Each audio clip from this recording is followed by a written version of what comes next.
The Advanced Divine Academy, also known as the Cradle of Deities, is a prestigious institution where countless descendants of divine families gather. Wu Feng was just an ordinary member among them. Hey, Wu Feng, someone else in our class opened their divine realm yesterday. Wu Feng closed the book in his hand, 108 questions about divine families, and silently looked up. Will you ever stop? It's no big deal. Senior year is the peak time for opening divine realms, you know. Seeing the disdain on Wu Feng's face, Sua Yutong sighed helplessly. But neither of us has opened ours yet. Aren't you the least bit anxious? The divine realm is the most efficient and promising path to becoming a god. It's said that once you open your divine realm, you're already standing at the top of the pyramid. Though Wu Feng appeared indifferent to Sua Yutong's concerns, it would be a lie to say he wasn't worried at all. After all, even in this so-called Cradle of Deities, which boasts a 98 success rate of Ascension, there still remains an unlucky 2. Watching classmates one by one succeed in opening their divine realms, both Wu Feng and Sua Yutong, the laggards of their class, couldn't help but feel uneasy. Enough. Instead of worrying, we might as well go back and train. Let's go. The academy maintained a relaxed management style for students on the verge of opening or who had already opened their divine realms. Wu Feng casually tossed his book into his storage ring and walked out of the classroom without looking back. In this era of deities, where demigods were as common as dirt and true gods roamed freely, storage rings were hardly worth much. Any true god who understood spatial laws could create one, and thus, these items were mostly used by the divine family's followers. For true gods, their divine realms were the safest and most durable storage solution. Once outside the school's boundaries, Wu Feng took to the sky. Although he had yet to open his divine realm, he had reached the pinnacle of the extraordinary. Flying was a trivial skill for him. However, no matter how powerful an extraordinary being was, they were still just glorified foot soldiers. In the eyes of truly powerful gods, extraordinary beings like Wu Feng were as numerous as grains of sand. Fully aware of this reality, Wu Feng had only one goal: to become a god. Without divinity, everything else was meaningless. For someone like Wu Feng born into a family with a trace of innate divinity, this goal wasn't unattainable. It was the last blessing left to him by his late parents, who had both been demigods. This innate divinity earned Wu Feng the family's support, ensuring he never had to worry about basic resources despite his parents' passing. However, that was the extent of the family's assistance. Returning home, Wu Feng dove straight into his training chamber. As a senior, time was of the essence. Without a condensed divine realm, he wouldn't even qualify for upcoming resource competitions or entrance exams. Activating his wristwatch, Wu Feng pulled up his attribute panel. Wu Feng, Divine Being, Strength, 99, Speed, 99, Spirit, 99, Constitution, 99, Faith Power, 0, Divine Power, 0, Divinity, 1, Divine Realm Condensation Rate, 99.9. Wu Feng sighed. For the past 6 months, his physical attributes and divine realm condensation rate had reached their peak. By all logic, he should have already succeeded in condensing his divine realm and stepping into demigodhood. Yet, no matter how hard he trained, that 99.9 refused to budge. Still, he had a premonition that he was only missing a crucial opportunity. Unfazed, Wu Feng maintained his rigorous training regimen, day after day. Taking a deep breath, Wu Feng closed his eyes and began another round of cultivation. Refining divine power was a meticulous process, and even with his innate divinity, it offered no shortcuts. Compared to the prodigies born of true gods, Wu Feng's meager trace of divinity was insignificant. One of his classmates, whose parents were both true gods, had condensed their divine realm a year ago. Who knows how powerful that person was now? Wu Feng knew that, lacking natural talent, his only advantage lay in hard work. While others might slack off, Wu Feng dedicated himself to the mastery of hundreds of disciplines and trained over 15 hours a day. His efforts were why he had reached the critical threshold months ago. He lived by 2 phrases he had once read in an ancient text: "A gentleman is not a tool. A gentleman values diligence." As usual, Wu Feng focused on refining his divine power and channeling it into his yet-to-form divine realm. Suddenly, a flash of joy crossed his tightly shut eyes. His wristwatch displayed a long-awaited update. Divine realm condensation rate, 100. Wu Feng had ascended. In an instant, he felt his body and soul undergoing profound transformations, each attribute slowly advancing toward divine levels. Unbeknownst to him, his divine physique began to form, and a faint halo appeared behind him, a sign of divinity and a clear distinction from mortals, even for a demigod. But none of this mattered as much as the divine realm itself. In his consciousness, a deafening sound akin to the creation of the world echoed. Wu Feng opened his eyes to find himself hovering above his newly formed divine realm. Below him, a small continent constantly evolved, shifting like the tides of time. He couldn't help but laugh aloud. He had waited so long for this day. Looking at the fully formed landmass below, Wu Feng willed a thought. Wu Feng, demigod, divine role, none. Faith power, 0. Divinity, 1. Divine power, 100. Strength, 100. Speed, 115. Spirit, 120. Constitution, 129. Divine realm, netherworld realm. Small continent attributes, spirit. Special structures, none. Followers, none. Aside from the 100 divine power feedback from condensing his divine realm, everything else seemed standard. However, one thing puzzled Wu Fengwei was his divine realm spirit aligned? His parents had been aligned with fire and light. This realization sparked a bold thought in Wu Feng's mind, but he quickly dismissed it. With modern technology, there was no doubt about his pure bloodline. Otherwise, the Wu family wouldn't have nurtured him. Looking at the eerie, ghostly aura of the land below, Wu Feng frowned. Spirit alignment primarily supported undead, ghosts, and holy spirits types of followers with immense potential but highly scarce resources. Unless he belonged to a spirit-aligned divine family, the early stages would be exceedingly difficult. And divine realm attributes were nearly impossible to change without a creation-level artifact, something Wu Feng dared not dream of. As he pondered his future, Wu Feng continued exploring his divine realm. As expected, the realm's size barely met the standard for a small divine realm, about 100,000 square kilometers. Wu Feng wasn't too concerned about this realm size, could always be expanded with resources. According to family policy, Wu Feng would receive a monthly subsidy of a 1-star expansion card, capable of increasing his realm by about 10,000 square kilometers, until reaching the medium realm size of 1 million square kilometers. For Wu Feng, this was already a significant benefit. Expanding to a medium realm would take only 7.5 years, a mere blink in the 129,600-year lifespan of a demigod. Suddenly, Wu Feng's divine sense detected something unusual. He flew toward a specific location within his realm, landing before a massive black stone tablet. Wu Feng's face froze in shock. He recognized this object. Looking down at his chest, Wu Feng noticed that the pendant he had worn for years was now reduced to just its red string.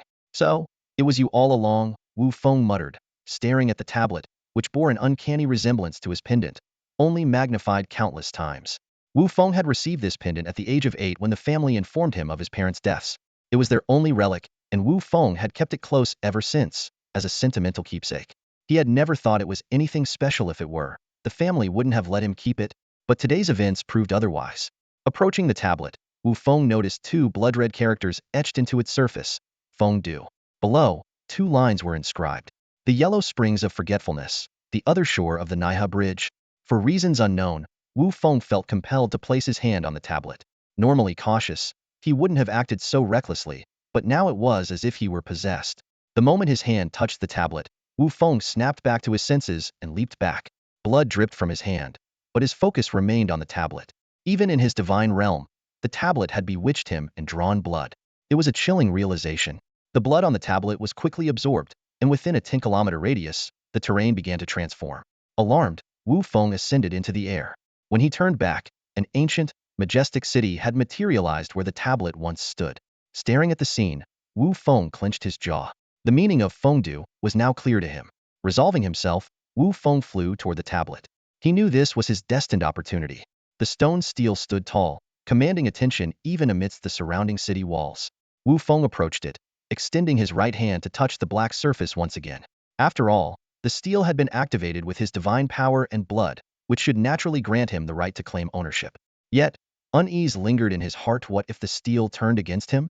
Legend spoke of Fengdu as a dreadful place, a city of the dead shrouded in sinister ghostly horrors. Wu Feng even wondered if this black stele had altered his unusual divine domain attributes. Otherwise, he should have inherited one of his parents' attributes. In his understanding, only a god-ear artifact capable of creation could alter a divine domain's attributes. With these thoughts in mind, he hesitated no longer and resolutely pressed his right hand against the stele. Instantly, Wu Feng felt his soul detach from his body, his consciousness drifting into a misty, gray expanse. Around him echoed the howls of countless spirits and the wails of vengeful ghosts, chilling him to the bone. As confusion threatened to overtake him, a faint light appeared ahead, revealing a narrow path. On either side of the path bloomed countless blood-red, otherworldly flowers, vibrant yet eerie. Behind him, however, lay only an endless void and absolute darkness. His way back had vanished. Wu Feng steeled himself, determination firm in his heart, and stepped forward, following the guidance of the crimson flowers. He walked for what felt like an eternity until a sudden brightness greeted him. In front of him was a stone bridge, its material eerily similar to the steel. Beneath the bridge flowed the yellow springs, a river littered with countless skeletal remains, some human, others grotesque mythical creatures. The oppressive aura emanating from these bones made Wu Feng involuntarily tremble. Closing his eyes, he took a deep breath and stepped onto the bridge. The moment his foot touched the stone surface, frenzied whispers filled his ears, assaulting his mind in waves. Every step forward became an arduous struggle. The bridge, narrow enough to allow only one person at a time, had no guardrails, and a single misstep would send him plunging into the yellow springs below. Gritting his teeth, Wu Feng inched forward, his gaze growing increasingly vacant as the whispers took hold of him. Yet, his pace did not falter. Instead, he moved faster and faster. At last, the whispers ceased, and clarity returned to his mind. Panting heavily, Wu Feng glanced back, only to find that the bridge had disappeared, leaving behind nothing but empty void. His only option was to press onward. The path lined with crimson flowers seemed endless, and as he ventured deeper, the haunting murmurs resumed, growing more terrifying and harder to withstand. Even as a demigod, he began to lose himself. Just then, a thought struck him. He bent down and plucked one of the crimson flowers. Holding the strange, blood-red bloom in his hand, he hesitated briefly before swallowing it. Legends spoke of the flower's deadly poison, but also of its ability to ferry souls across to the other side. In an instant, countless otherworldly flowers bloomed around Wu Feng, centering on him as though guiding his way. At last, he understood. Back in front of the black steel, Wu Feng awoke with a start. The faintly glowing steel before him signified that the recognition ritual had been completed. Gently caressing its surface, he stood in silent contemplation, deep in thought. The artifact of creation, the Feng tablet, though damaged, remains a powerful divine weapon in Wu Feng's possession. Despite its incomplete restoration, its power still leaves Wu Feng in awe. Setting aside the three-spirit altar and the nether contract for now, even just one of the three spirits, the Wangchuan stone, is extraordinarily potent. The Wangchuan stone is currently the only spiritual item Wu Feng can afford, priced at 100 divine power points. According to its description, the Wangchuan stone has the ability to expand a divine domain. A single stone can expand the domain by 10,000 square kilometers, equivalent to a one-star divine domain expansion card. While it may seem unremarkable after all, Wu Feng receives one such card from his family every month. If he were to exchange for it himself, it would cost at least 10,000 divine power points, which is simply unattainable. Furthermore, divine domain expansion cards are extremely rare and almost exclusively controlled by divine families and major powers. What excites Wu Feng even more is that the use of the Wangchuan stone has no restrictions. As long as he has sufficient divine power, he can continuously expand his domain. Even true gods cannot use divine power cards without limitation. For demigods, the maximum usage is typically 3 cards per month. Exceeding this would result in diminishing returns. Resource cards are created by other gods by extracting their own divine power from their domains, and excessive use can lead to domain pollution. Thus, everyone uses resource cards based on the pollution-clearing capacity of their own domains. Wu Feng, having just become a demigod, must use even 2 cards per month cautiously. This is why most people seek high-star resource cards, as they are naturally more valuable. The only exception is retinue cards. Whether for demigods or gods, retinue cards are limited to 1 star. Any retinue above 1 star that is not native to the domain will be rejected by the domain and quickly perish. Therefore, cultivating powerful retinues must be done gradually. This is the rule of divine domains. Resource cards, on the other hand, do not have such limitations, so higher star cards are always preferable. The difference between a 1-star and a 9-star divine domain expansion card is astronomical, with prices reflecting this disparity, often exceeding billions of times in value.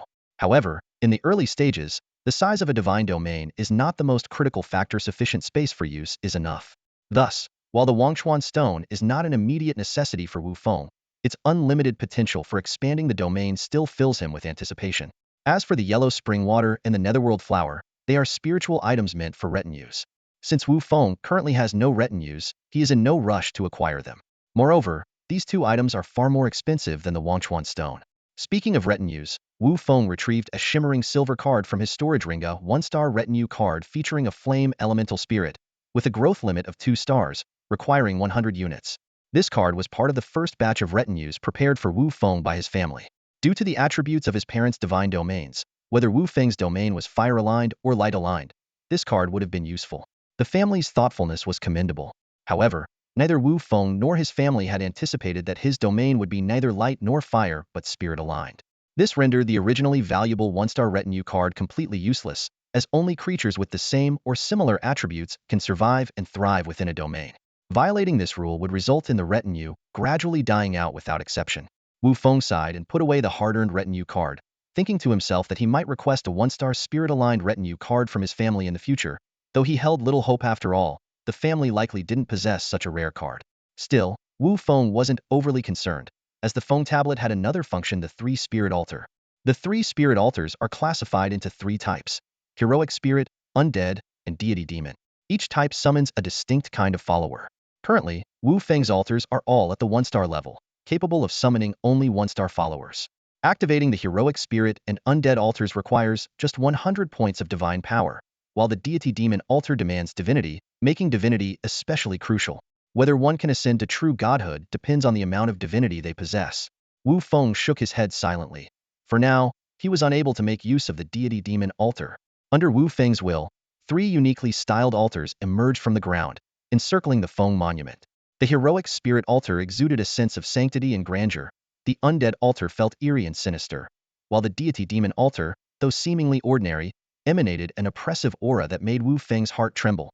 His gaze grew fervent, but he was forced to choose between the heroic spirit altar and the undead altar. Based on the descriptions, he roughly understood their differences. Heroic spirits were powerful individual followers, whereas the undead formed organized armies. After much deliberation, Wu Feng ultimately decided to summon the undead followers. In the early stages, while powerful individual followers had exceptional abilities, an organized army of followers, even if somewhat weaker, could overwhelm opponents with sheer numbers. To quickly enhance his strength for the upcoming resource battles, Wu Feng needed to act swiftly. With his resolve, divine power surged toward the undead altar. In an instant, black mist spread from the altar's center, and within the mist, figures began to materialize. The next moment, 100 pairs of crimson eyes locked onto Wu Feng before the altar. Battlefield Death Guards, 1-star followers, with potential growth up to 3 stars. Each unit required 1 point of divine power, with a maximum unit limit of 500.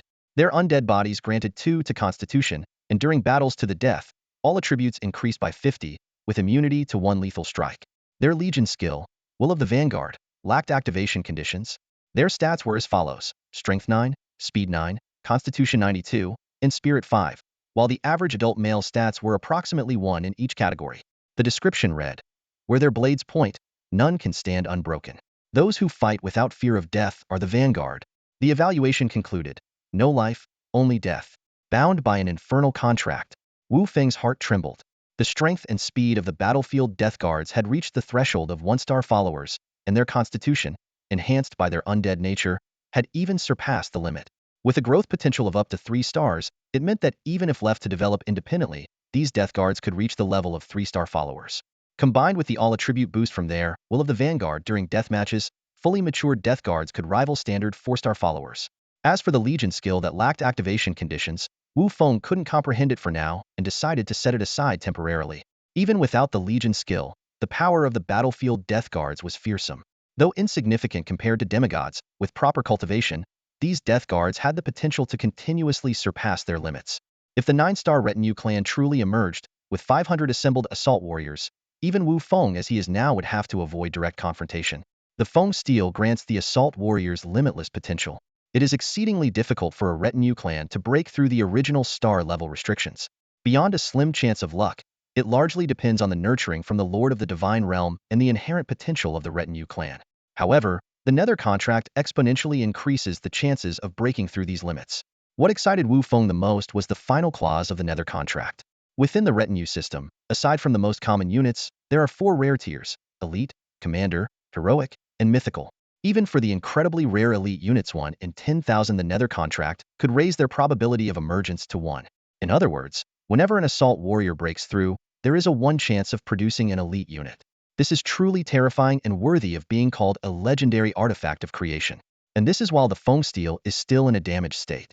Wu Feng couldn't help but imagine how powerful it would be in its complete form. Looking at the assault warriors before him, clad in pitch-black armor and equipped with straight blades and crossbows, Wu Feng found himself increasingly fond of them. These versatile retinue units, capable of close combat and long-range volleys, undoubtedly gave him more confidence in the upcoming resource battles. Although he was yet to ascertain the power of their crossbows, they would undoubtedly hold a significant advantage against similar melee retinue units. Based on the formidable stats of the assault warriors, Wu Feng believed their crossbows would not disappoint. What surprised Wu Feng even more was that the moment the assault warriors were summoned, 100 threads of faith immediately linked him to them. Judging from the feedback of faith energy, these assault warriors had already reached the level of true believers. It seemed that as long as the retinue units were summoned from the altar, their faith levels would be directly enhanced, unlike other retinue units that required gradual cultivation. Followers are categorized into 4 levels: shallow believers, true believers, fanatics, and the legendary saints. The faith energy provided by each level varies greatly. Wu Feng knew little about saints, as their existence was far too advanced. Fanatics provide 10,000 faith points daily, true believers provide 100 points, while shallow believers offer a meager 1 point per day. Yet, even that single point is an astronomical figure when compared to the countless retinue units of true gods. Wu Feng did some calculations. The true believer level assault warriors could provide him with 100 faith points each day. With a conversion rate of 10,000 faith points to 1 divine power point, 100 assault warriors could generate 10,000 faith points daily, equivalent to 1 divine power point. Over the course of a year, that would amount to 365 divine power points. Since 1 year in the divine realm equates to just 1 day in the outside world, these 100 assault warriors could generate 365 divine power points per day, a truly astonishing figure. However, Wu Feng also noticed a drawback to the altar, or rather, a limitation inherent to all spirit-type divine realms. Spirit-type retinue units are essentially incapable of self-reproduction. Although Wu Feng had 3 spirit altars and didn't have to worry about the source of his retinue units, their numbers in the early stages could not compete with most divine realms. That said, spirit-type retinue units do not have a lifespan limit, which serves as some form of compensation. Moreover, with the Feng Stelethys artifact of creation in his possession, Wu Feng felt somewhat reassured. Wu Feng turned his gaze to the 100 motionless assault warriors before him, his voice commanding and divine. Assault warriors, heed my command. As a deity, he had to maintain the appropriate authority. Thud. All 100 assault warriors simultaneously knelt on one knee, their blades resting on the ground, their crimson eyes unwaveringly fixed on Wu Feng with undisguised fervor. To them, being summoned into reality once again was akin to receiving the gift of rebirth. Naturally, they regarded Wu Feng as their god.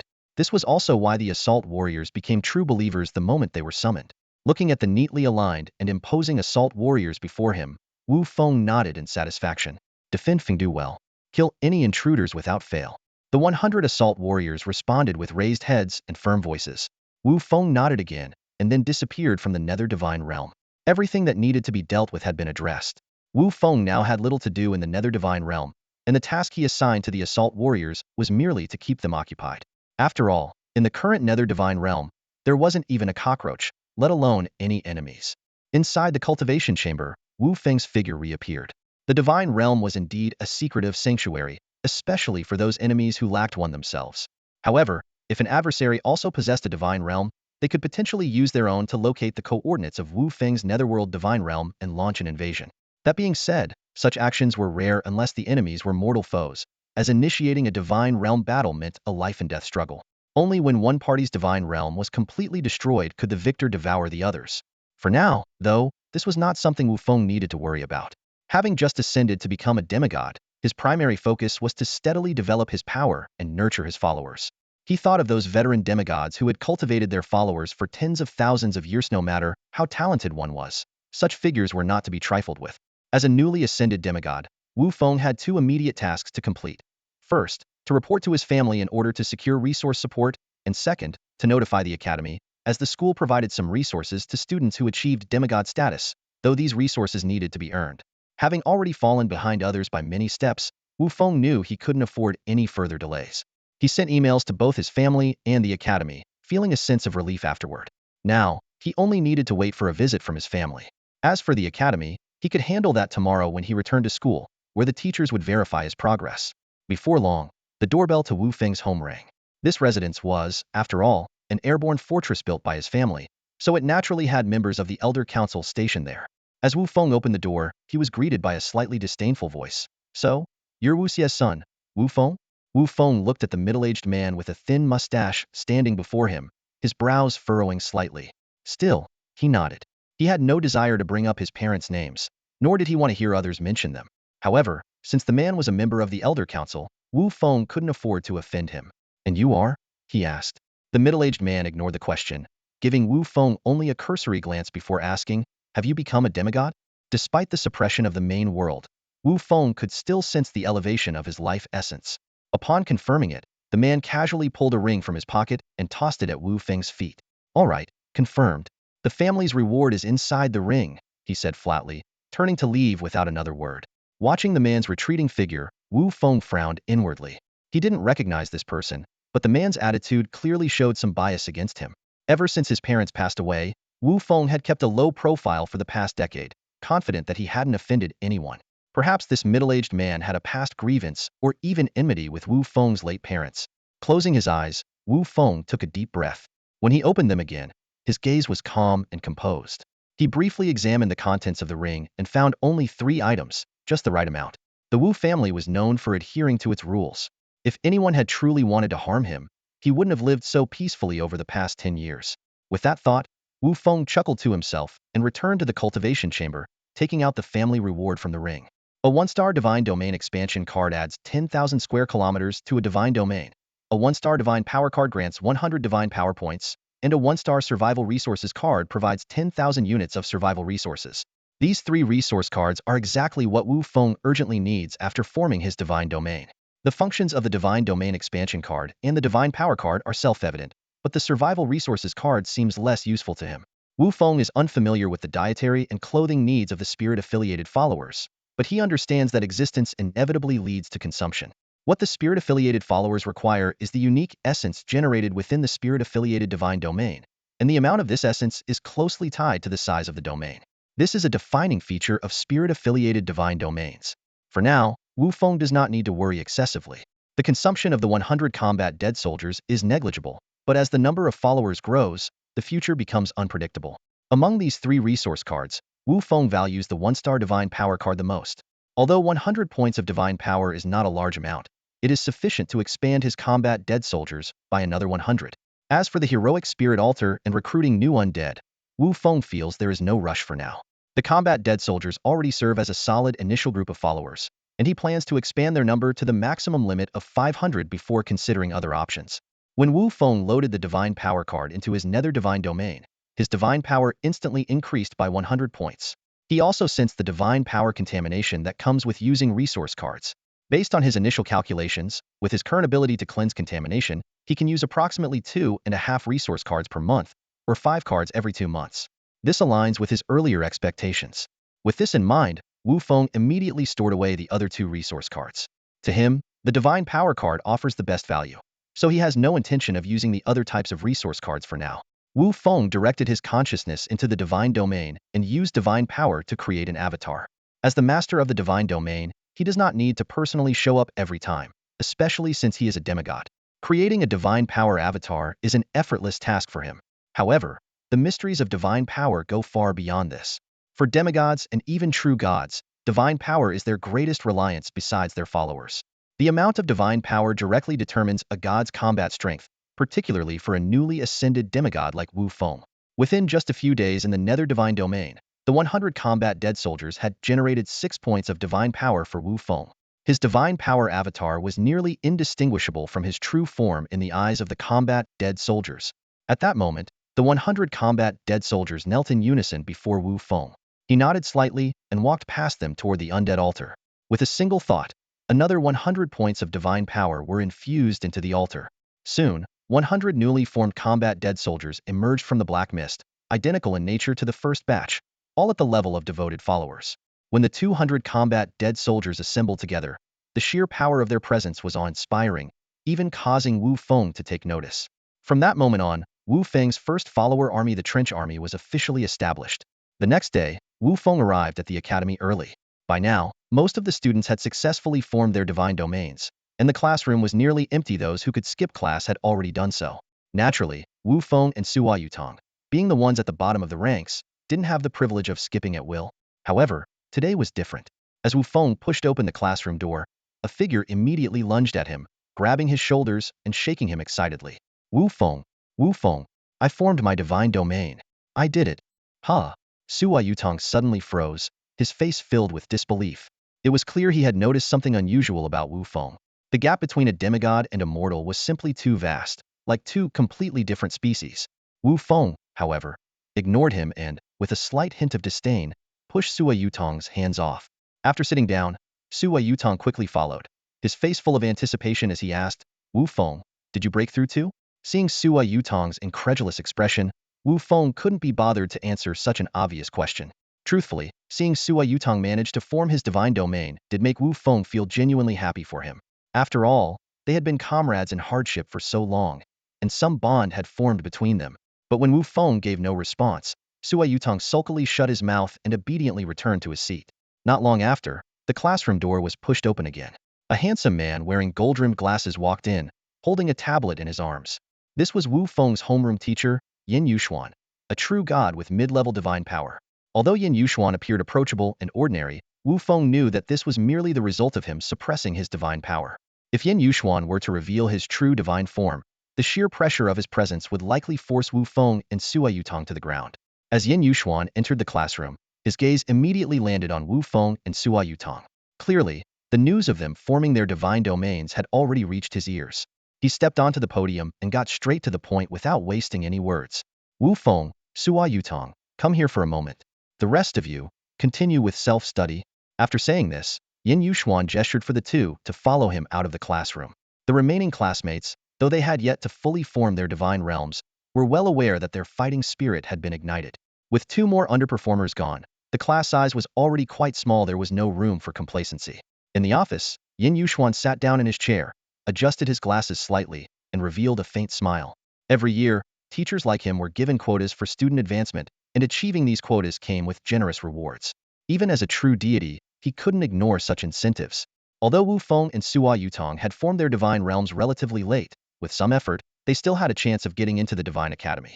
This thought lifted Yin Yuxuan's mood. Tell me about the basic conditions of your divine realms, Yin Yuxuan said. Wu Feng understood that this was Yin Yuxuan's way of assessing their potential in order to provide guidance.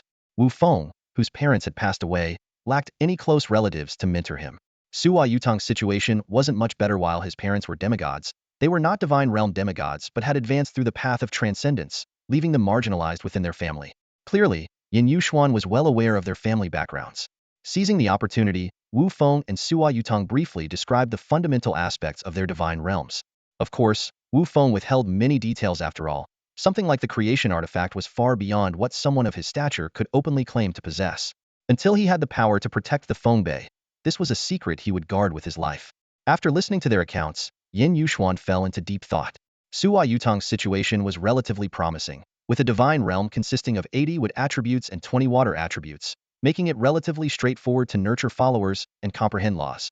However, Wu Feng's pure spirit attribute divine realm posed a far more challenging issue. Spirit attribute deities were incredibly powerful in divine system wars, but they were also notoriously costly to develop.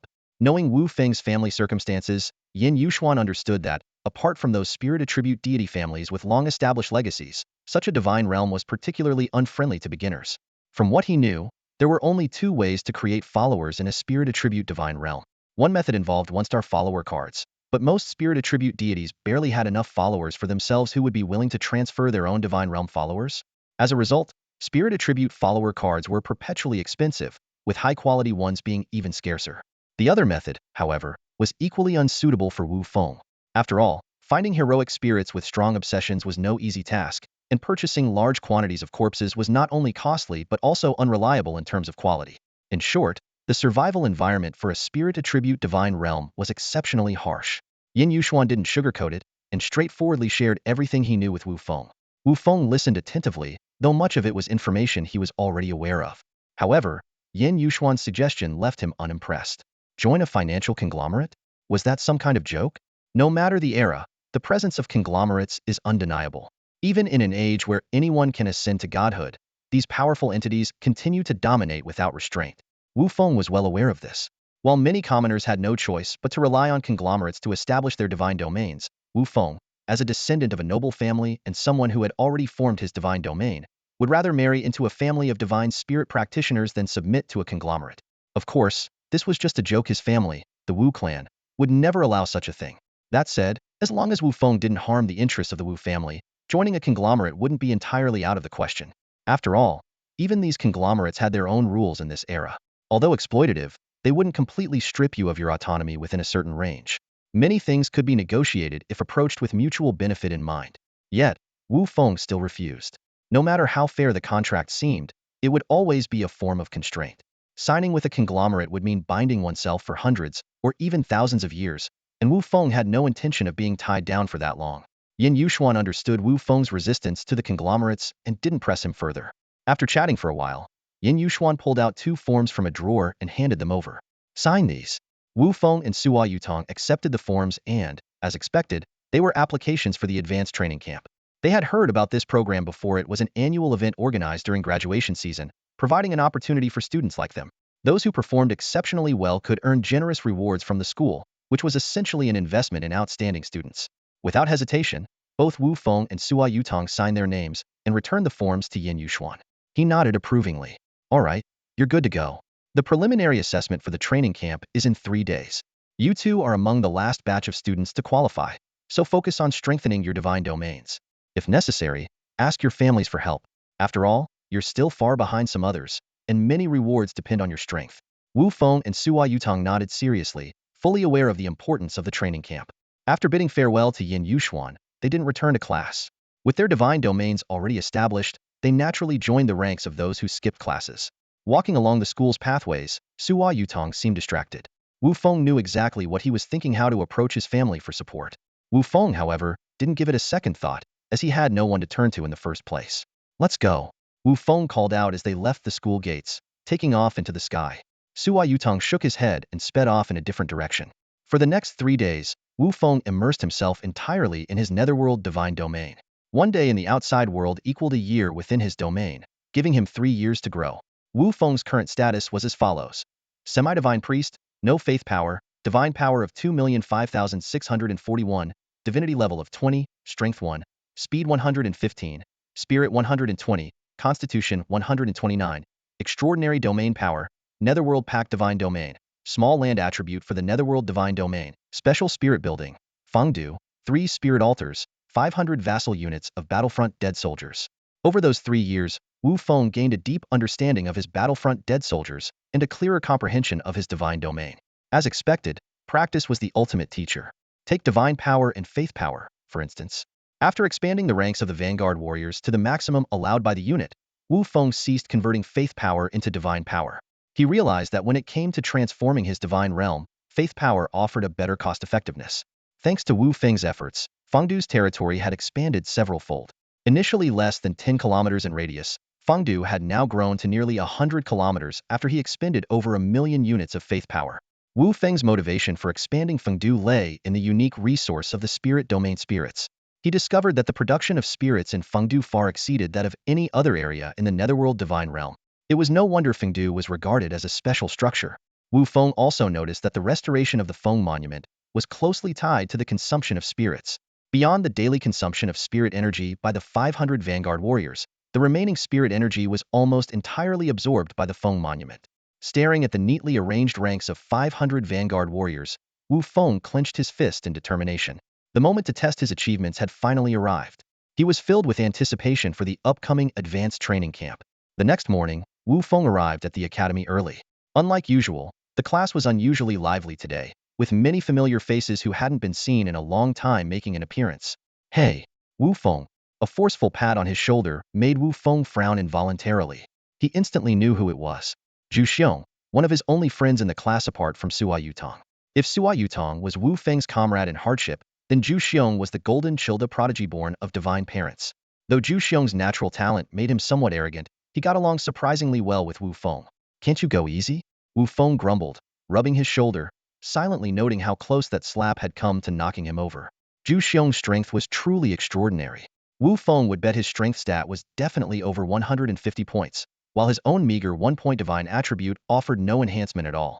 Haha, they'll keep that in mind next time. Zhu Xiong laughed it off, though Wu Feng knew he'd do it again. At that moment, a mocking voice cut in. Oh, Wu Feng? What's this? You managed to form a divine realm? TSK. Impressive. The speaker was clearly targeting Wu Feng.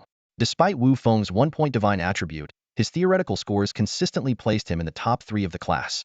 While this wasn't a huge deal, Wu Feng's perpetual 3rd-place ranking had long irked Shen Qingyin, the class perennial 4th-place finisher. Arrogant and resentful, Shen Qingyin seized any opportunity to mock Wu Feng. Wu Feng found it exasperating. He had always preferred to keep a low profile, and if it weren't for the rewards tied to being in the top 3, he wouldn't care about his ranking at all. In fact, if Wu Feng had occasionally taken first or second place, Shen Qingyin might not have targeted him so much. But Wu Feng consistently settled for third, fueling Shan Qingyian's suspicions. This guy, is he doing this on purpose? Coincidentally, Wu Feng was doing it on purpose, though not to provoke Shen Qingyian. He simply felt that first and second place attracted too much attention. Since any spot in the top 3 earned rewards, he naturally opted for third. Before Wu Feng could respond, Zhu Xiong delivered a solid slap to the back of Shan Qingyian's head. Standing at 2 meters tall, Zhu Xiong's hand was wide enough to practically engulf Shan Qingyian's entire head. Zhu Xiong, what are you doing? Shan Qingyin struggled, but Zhu Xiong's iron grip held him firmly in place. Unless Shan Qingyin revealed his divine form, he had no chance of breaking free from Zhu Xiong's raw strength. However, Academy rules forbade even the use of divine power, let alone revealing one's true form. Just as Shan Qingyin was floundering, a solemn, commanding voice suddenly rang out. Report to the Divine Realm Link Chamber. Zhu Xiong released Shan Qingyin with a push, the force nearly sending him tumbling. Consider yourself lucky.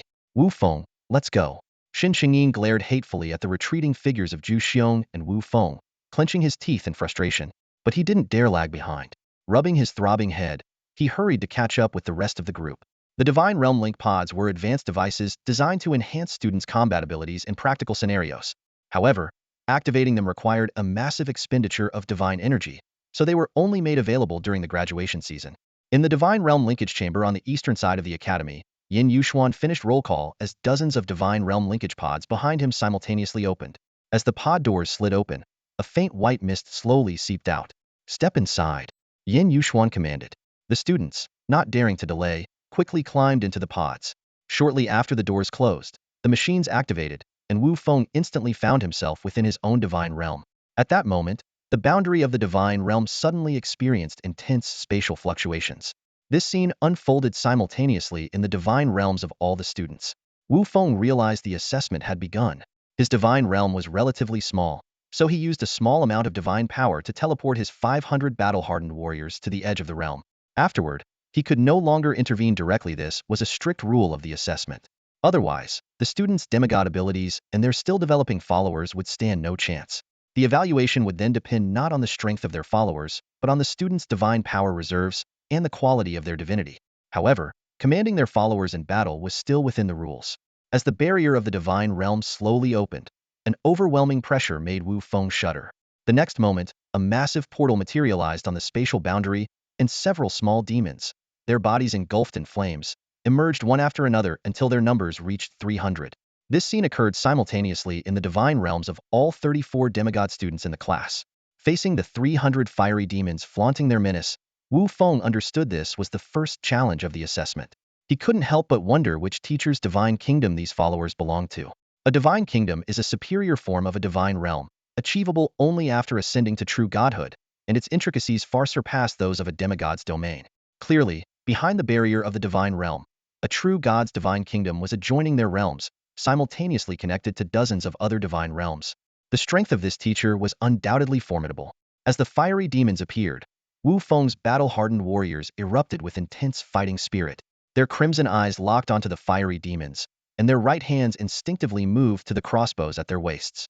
The fiery demons, having completed their formation, were no less defiant as the flames on their bodies surged violently. However, neither side acted rashly, awaiting commands from their respective deities. Even under the threat of death, they would not move without orders. Begin. A solemn and divine voice echoed through the divine realm. Wu Feng immediately issued his command. Form ranks and fire. The battle-hardened warriors moved with precision, spreading out in formation like terraced fields. They knelt on one knee, raised their crossbows high, and pulled the triggers. Swish, swish, arrows rained down like a storm upon the fiery demons.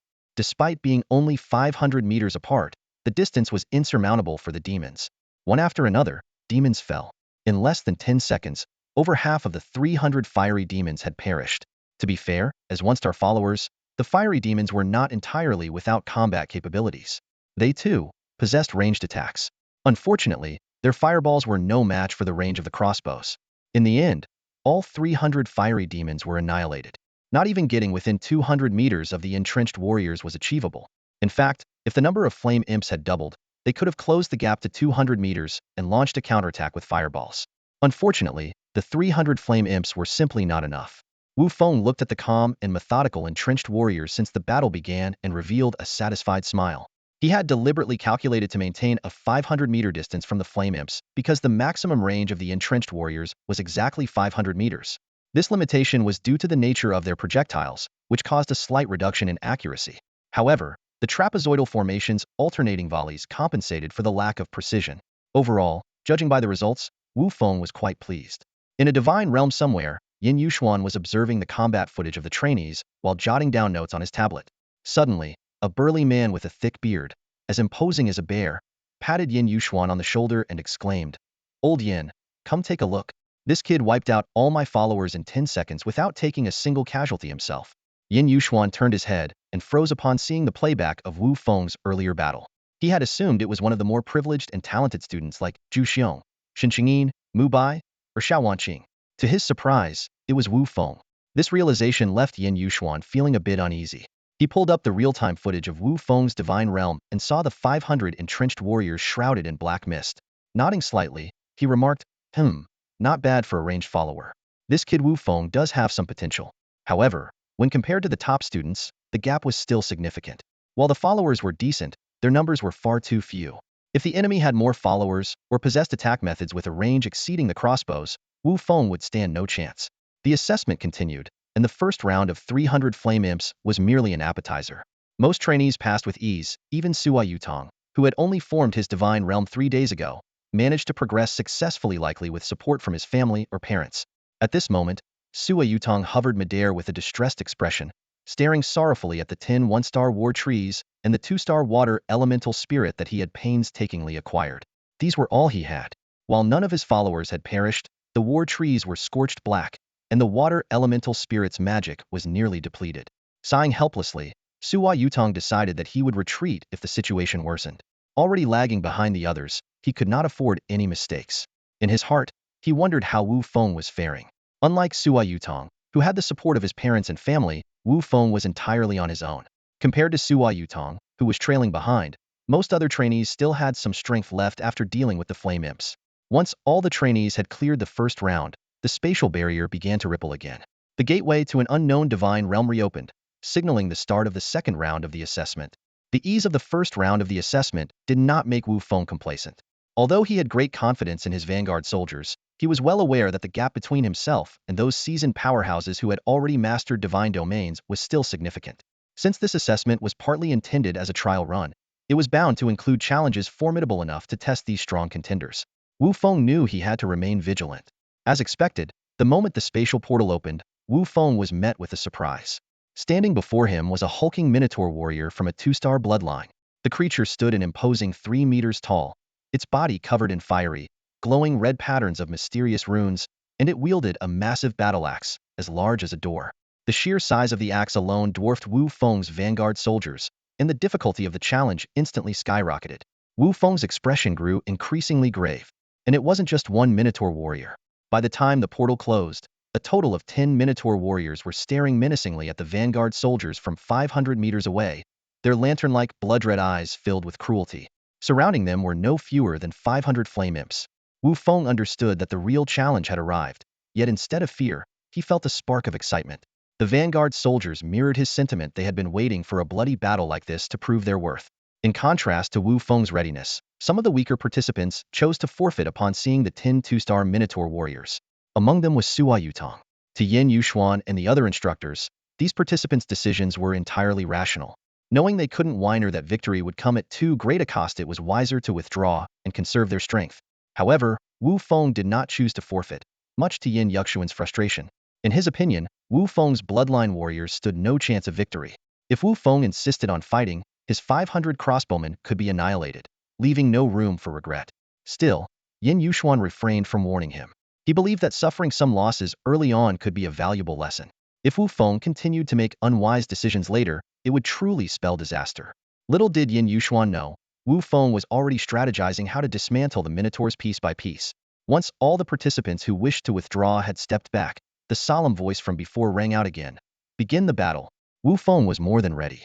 His 500 vanguard soldiers swiftly formed a wedge-shaped arrow formation, unleashing a relentless barrage of arrows at the advancing enemies.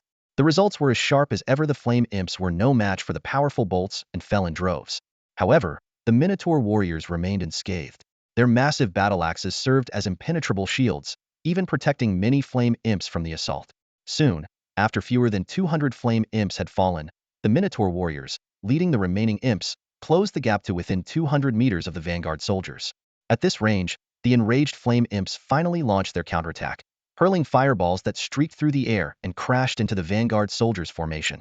Despite the onslaught of fireballs, not a single vanguard soldier flinched. They calmly reloaded and fired, their movements precise and disciplined, maintaining their unyielding composure. Even after being struck down by fireballs, the vanguard warriors would unhesitatingly rise again, repeating their previous actions. Without the command of their deity, they would never choose to evade. This was their unwavering commitment to faith and discipline. Finally, when the Minotaur warrior led fewer than 200 flame imps within the perilous range of 50 meters, Wu Feng delivered his divine decree, "Vanguard, charge." As his words fell, 500 thunderous roars echoed through the heavens. The Minotaur warrior froze in shock. This was supposed to be a one-star ranged faction. Watching the vanguard warriors, whose speed and momentum surpassed his own, the Minotaur warrior decisively activated his ultimate ability, Rhythm of Fire. With this, he ignited his Flame Clan's mark, boosting all his attributes by 20 and adding a burning effect to his attacks. However, faced with the overwhelming force of the vanguard warriors, many flame imps began to falter, turning to flee. This was the difference between superficial believers and true devotees. Unlike the Minotaur warrior and his elite, devout followers, most of the flame imps were shallow believers, and 99 of them defied the divine decree out of fear. But by this point, it was too late to escape. The torrent of vanguard warriors instantly engulfed the enemy. Apart from the Minotaur warrior, who continued to resist desperately, the other imps were felled almost instantly, their heads severed by the vanguard warrior's blades. Before long, the battlefield was left with only the Minotaur warrior and the vanguard warriors. However, even the Minotaur warrior was nearing his limit. Despite his attributes being superior to those of the vanguard warriors after activating Rhythm of Fire, he could not withstand the relentless assault of 500 combatants. After enduring hundreds of strikes, the three-metal Minotaur warrior finally succumbed to a gruesome death. His massive head was brutally severed by the vanguard warriors and neatly presented before Wu Feng. "Well, look at that, you guys know how to offer sacrifices too," Wu Feng thought to himself. Though he wasn't particularly fond of such methods, he had to admit that the vanguard warriors' habit of beheading their enemies pleased him. On ancient battlefields, the heads of foes symbolized merit and reward. The vanguard warriors' actions were purely instinctual. Delivering the head of the strongest enemy to Wu Feng was their way of expressing utmost respect and reverence for him. "Damn it, I misjudged." Yin Yuxuan stared in disbelief at the real-time projection of Wu Feng and his group of indomitable warriors. Even with his centuries of experience and sharp insight, he had to admit that these warriors were formidable. Yin Yuxuan had witnessed many instances where a one-star faction defeated a two-star faction, but to do so with such ease and without a single casualty, this was a first. "This guy sure gave me a surprise," he muttered to himself. But if this is the extent of his ability, the third round is going to be tough. The first 2 rounds of this assessment were merely appetizers for those truly skilled. It was the third round, the final one, that was specifically designed for the truly gifted students, those with both talent and strong backgrounds.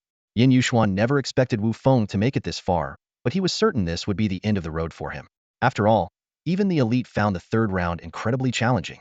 By the end of the second round, fewer than 20 students remained, many of whom had suffered significant losses and lost all confidence in passing the third round.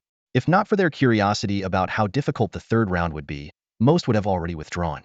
Finally, under the watchful eyes of the remaining students, the spatial barrier opened again. "I'm out, teacher. I withdraw." This wasn't just one student's cry, it was echoed by nearly half the remaining participants. It was understandable. For many students whose main forces were still one-star factions, facing an army of 2-star warriors was nothing short of a cruel joke. Even Wu Feng's expression turned grim. 1,000 Minotaur warriors? Teacher, you're really generous. Aren't you afraid we'll all die? What Wu Feng didn't know was that the academy never anticipated anyone passing this round. 1,000 Minotaurs were far beyond what any current student could handle. Even Mu Bai, a direct descendant of the prestigious Mu family with over 10,000 one-star units, hundreds of 2-star units, and a few elite ones, would still lose to such a force. As for the others, including Wu Feng's friend Zhu Xiong, they stood even less of a chance. Yet, none of them were willing to give up. They all felt they had to at least try. Yin Yuxuan had expected this stubbornness, But Wu Feng's refusal to withdraw annoyed him. Does this kid not care about the lives of his warriors? In truth, Wu Feng didn't. Why was the maximum number of his indomitable warriors capped at 500? No more, no less. Because the altar that summoned them only housed that many souls. If a warrior fell in battle, its soul would return to the altar, and Wu Feng could simply use divine power to summon it again. But that wasn't the main reason for his confidence. Wu Feng had long been seeking a battle that could push his warriors to their limits and force their evolution. The previous two battles had lacked the pressure needed for such a transformation. Without sufficient challenge, natural growth would take far too long for his warriors to reach the 2-star level. So when Wu Feng saw the 1,000 Minotaurs, he knew this was the battle he had to fight. Not for glory, but to give his warriors the opportunity to prove themselves. Seeing the resolve in Wu Feng's eyes, Yin Yuxuan realized there was no changing his mind. With a sigh, he switched off Wu Feng's projection. Young people, they have to learn the hard way to grow. The preparation for this battle took a long time, giving the students ample time to consider their options. Those who wanted to withdraw did so without hesitation, while those determined to fight refused to back down. At last, the solemn voice rang out, signaling the start of the final test. The army of 1,000 flaming Minotaur warriors began their advance, their steps synchronized and disciplined. Compared to the scattered and disorganized enemies from earlier rounds, this organized force was far more terrifying. This time, Wu Feng did not order his warriors to use crossbows. He knew such weapons would be ineffective against the Minotaurs. There was only one option: close combat. "Where are my warriors?" he shouted. Clap. All of his indomitable warriors dropped to one knee in unison, clasping their fists toward Wu Feng. "To the death!" Wu Feng's voice, amplified by extraordinary power, thundered across the battlefield. In response came an even purer, more resolute roar. "To the death!" Wu Feng smiled with satisfaction. "Draw your blades." Xing. 500 warriors unsheathed their swords in perfect synchronization. "Charge!" Before his words had fully left his mouth, the warriors surged forward, charging toward the Minotaur army with unwavering determination. They knew full well it was a battle they could not survive, yet they charged ahead regardless. This was the very essence of their existence. This battle, there was no retreat, no survival, only death. Unlike Wu Feng, who chose direct close-quarters combat, most of the trainees opted to leverage their strengths for a more strategic approach. Mu Bai, being the first in the class to establish his divine domain, had the most well-developed retinue. His divine domain had a composition of 90 water-variant ice attributes and 10 dark attributes. To complement this, Mu Bai had meticulously nurtured a troop of frost archers. These humanoid beings, standing over 2 meters tall, were born with innate ice and minor dark attributes, perfectly aligning with Mu Bai's domain, an extraordinary match. This troop of frost archers was a gift from Mu Bai's father, who went to great lengths to acquire them when Mu Bai first formed his divine domain. In the year since creating his divine domain, Mu Bai expanded the original group of 200 frost archers to over 1,000. Except for a few elderly individuals and newborns, every frost archer capable of fighting was brought to the battlefield. Among this nearly 1,000-strong force, a special squad of 32-star archers stood out, led by an elite frost archer who had unexpectedly ascended to the elite rank. This squad alone was enough to overshadow most of the other trainees in the class. However, misfortune struck. Facing a legion of over 1,000 Minotaur warriors, the previously unstoppable frost archers encountered a formidable challenge. Despite their efforts, including the elite archer and all the 2-star archers, they failed to inflict significant losses on the Minotaurs. After several attempts, Mu Bai abandoned the idea of using Hitandran tactics and began preparing his melee retinue. He knew this approach would result in heavy losses, but he was determined to give it a try, still had the resources to take the risk. As for the others? Mu Bai wasn't being arrogant, but he believed that aside from Zhu Xiong, whose divinity surpassed his own, no one else stood a chance of passing this trial. Like Mu Bai, Zhu Xiong was also in deep trouble. Although Zhu Xiong had fewer retinue members than Mu Bai, their quality far exceeded Mu Bai's. At least in terms of elite units, Zhu Xiong had more than a dozen, including a rare commander-level unit. Zhu Xiong's divine domain shared the same rare attribute as Wu Feng's desolation. This attribute required significant investment, but Zhu Xiong had the advantage of a supportive father. Since forming his divine domain, Zhu Xiong never had to worry about resources. Whether it was rare foundational retinue cards, divine power cards, resource cards, or unclaimed divinity, as long as Zhu Xiong could purify the divine power's corruption fast enough, he could obtain as much as he needed. If not for the unique nature of the desolation attribute, Zhu Xiong's retinue would not have been smaller than Mu Bai's. Desolation domains primarily nurtured ancient beasts, with the older and more potent ones being the most desirable. However, such creatures reproduced extremely slowly. Over the past several months, Zhu Xiong's retinue barely surpassed 1,000. Nevertheless, Many instructors believed Zhu Xiong had the best chance of passing the third trial. This was because nearly half of his retinue consisted of 2-star units. In the Wildlands Divine Domain, Zhu Xiong wore a pained expression as he watched his retinue fall one by one. His retinue was already painstakingly slow to cultivate, and such losses were hard to bear. Just as Zhu Xiong hesitated over whether to abandon the trial, a commanding voice suddenly echoed through the air. The assessment has concluded. The top scorer in this test is Wu Feng. Many people, like Zhu Xiong, were astonished, and Shen Qingyin was even more incredulous. In his eyes, Wu Feng had only slightly stronger theoretical knowledge, but otherwise lacked any notable strength. She had only formed his divine domain a few days ago. How could someone like him surpass everyone and be the first to pass the test? It was almost laughable on a global scale. It wasn't just the students. Even the homeroom teacher, Yin Yuxuan, was utterly baffled. However, the facts were undeniable, and he had no choice but to accept them. Let's rewind 20 minutes. The death-defying warriors, charging forward with a Dordai resolve, clashed head-on with the Minotaur Legion. Facing the ferocious onslaught, the Minotaur commander immediately issued an order to activate the Rhythm of Fire. As a rare commander-level Minotaur warrior, he clearly possessed considerable intelligence. Over 1,000 Minotaur warriors unleashed their ultimate moves simultaneously, creating an overwhelming display of power. The crimson glow emitted by the fiery runes illuminated a 10-mile radius. With their strength significantly enhanced, the Minotaur warriors quickly cut down the death-defying warriors at the front lines.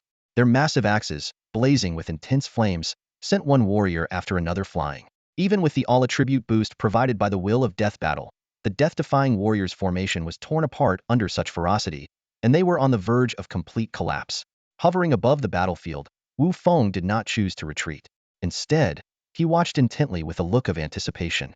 Suddenly, his eyes lit up, and a look of wild joy spread across his face. At the center of the battlefield, a Minotaur warrior glanced down at his feet in confusion. Under his gaze, a death-defying warrior who should have been dead was somehow standing back up. Clearly, the death-defying warrior's Will of Death battle had triggered its death immunity. But that wasn't the reason for Wu Feng's elation. The Death-Defying Warriors, a 2-star faction with a 3-star unit cap of 500, possessed the skills Undead Physique 2 Constitution, immunity to critical hits, and Will of Death battle, which boosts all attributes by 50 during combat and grants immunity to lethal damage once per battle. However, their Army Soul skill, Will of the Entrenched, lacks activation conditions. Strength, 19, Speed, 19, Constitution, 192, Spirit, 15. Description. Their blades cut through all, and they fear no death in battle. Evaluation. The Will of the Entrenched signifies death without survival, bound by the Nether contract and Feng steel. The dozens of death-defying warriors who had fallen were not only alive, but had also ascended to 2-star status. At this moment, the Minotaur warrior, staring at the resurrected death-defying warriors before him, appeared utterly bewildered. With his limited mental capacity, he couldn't comprehend how someone he had already struck down could stand back up. But he didn't bother to think too hard about it, assuming it was just a matter of striking them down again. Instinctively, he made what seemed to be the correct decision. However, reality often defies expectations. The Minotaur warrior's enormous flaming axe was effortlessly blocked by the straight sword of a death-defying warrior. Despite the vast difference in weapon size, the straight sword held firm. No matter how hard the Minotaur warrior tried, the axe was slowly but surely pushed upward. With a sudden burst of strength from the death-defying warrior, the axe was nearly knocked out of his hands, and the immense force caused the Minotaur warrior to lose his balance. The next moment, his vision went black, and all his senses faded. This scene was merely a fragment of the battlefield. Almost simultaneously, the heads of dozens of Minotaurs were sent flying, blood splattering everywhere. The Minotaur warriors, who had been slaughtering moments before, froze in shock. What just happened? How did Nyo Air die so suddenly? Nyo Air was the name of the fallen comrade lying nearby. Before most of the Minotaur warriors could react, nearly 100 2-star-ranked fallen soldiers launched a frenzied counterattack. Giant Minotaur heads were sent soaring, blades flashed, deflecting, repelling, and beheading. As 2-star Minotaur warriors, none could withstand more than 3 rounds against the fallen soldiers. The massive slaughter of their kin finally caught the attention of the Minotaur commander stationed at the rear. At that moment, not far from him, a fallen soldier who had just broken through to 2 stars was charging forward, cutting down Minotaur warriors one after another. The Minotaur commander, consumed with rage, was driven to madness as he watched his kin fall in droves. Standing 5 meters tall, his massive frame made him appear particularly formidable. Wielding a colossal flaming axe larger than those of the fallen soldiers, he charged toward them with a roar. Confronted with this overwhelming foe, the fallen soldier instinctively dodged to the side. Boom! The moment the fallen soldier moved, a massive explosion erupted where he had been, clearly demonstrating that the Minotaur commander's strength far surpassed that of ordinary Minotaur warriors. The fallen soldier, narrowly escaping death, prepared to counterattack. Suddenly, a long, narrow blade appeared beside the Minotaur commander, aiming to decapitate him in one swift strike. However, the commander turned his head just in time to avoid the fatal blow. Yet, one of his cherished horns was severed, infuriating him even more. The enraged Minotaur commander, paradoxically, regained a sliver of clarity in his madness. As expected of a commander-level being, he was truly exceptional. Staring at the unexpected figure before him, the countless battles he had fought sharpened his instincts, warning him of imminent, lethal danger. This scene did not escape the eyes of Wu Feng, who observed from above the battlefield. With a slight thought, the status panel of the fallen soldier appeared before Wu Feng. Elite fallen soldier, 2-star kin, potential up to 5 stars. Skills: undead body details omitted, will of the fallen details omitted. Doomstrike, a single decisive strike, dealing 200,500 additional damage. The damage percentage depends on remaining health. The lower the health, the higher the damage. Usable only once per battle. Army soul skill, will of the fallen trigger conditions missing. Attributes: strength 35, speed 35, constitution 352, 1 constitution, 100 health points, spirit 32. Note: the average adult male has attributes of 1 in all categories. Description: wherever the blade points, nothing remains unbroken. In battle, they fear no death. This is what it means to be a fallen soldier. Evaluation: the will of the fallen, a contract of no return. The nether contract and the Fengbei details omitted. The emergence of an elite-grade vanguard warrior came as no surprise to Wu Feng. After all, the nether contract boasted a promotion probability as high as 1, which was no trivial matter. With dozens of vanguard warriors breaking through simultaneously, it was only natural for at least one to reach elite status. Yet, the impressive stats still filled Wu Feng with excitement. The basic attributes were on par with 4-star followers, and the newly acquired Desperate Strike skill perfectly compensated for the vanguard warrior's lack of explosive power. A vivid image formed in Wu Feng's mind. A fallen vanguard warrior, seemingly defeated, suddenly launching a desperate counterattack with a lethal blow. A breathtaking scene. Before long, Wu Feng's hypothesis became reality. A Minotaur warlord's basic attributes exceeded those of an elite vanguard warrior, even with the enhancement of Undying Will. At this stage, the vanguard warrior's attributes barely reached 10 points. While Undying Will was formidable, it was not overwhelming. However, the elite vanguard warrior's basic attributes were nearing 35 points, and when augmented by Undying Will, their strength approached 50 points. For context, only 6-star followers typically achieved attributes of 50 points or higher. Although 6-star followers were generally powerful and benefited from various enhancements, attributes surpassing 50 points still commanded respect. Nonetheless, even such a formidable elite vanguard warrior was no match for the Minotaur warlord. Wu Feng estimated that the warlord's attributes, excluding an unmeasurable mental stat, were all above 60 points. The sheer magnitude of the enhancements granted by the warlord rank left Wu Feng in awe. It made him wonder what level of power would heroes, or even mythical beings possess. The thought was overwhelming. In the heart of the battlefield, the two overpowered followers faced off in a duel, leaving regular Minotaur warriors and vanguard warriors unable to intervene. The outcome rested solely in their hands. The elite vanguard warrior maneuvered skillfully under the Minotaur warlord's relentless attacks, searching for an opening. Suddenly, as the warlord swung his massive axe, a flaw appeared in his defense. The elite vanguard warrior seized the chance, twisting to evade the strike and aiming their blade directly at the warlord's head. However, it was merely a trap set by the Minotaur warlord. As the elite vanguard warrior's blade approached, the warlord's expression twisted into a cruel grin. Without hesitation, he unleashed his warlord skill. Stamping his right foot forcefully on the ground, the earth within a 30-meter radius shattered instantly, with torrents of fire erupting from the fissures. The elite vanguard warrior had no way to escape and could only brace themselves for a desperate exchange, but the warlord, fully prepared, easily blocked the attack. In the next moment, the Minotaur warlord and the surrounding warriors were engulfed by roaring flames. The inferno raged for a full 10 seconds. When the flames subsided, the Minotaur warlord stood tall in the center of the battlefield, unscathed, while the elite vanguard warrior lay motionless on the ground, charred like a lifeless husk. As a mutated Minotaur with the bloodline of fire, the warlord naturally possessed high fire resistance, rendering the flames incapable of harming him. Witnessing this, the Minotaur warriors erupted into triumphant cheers.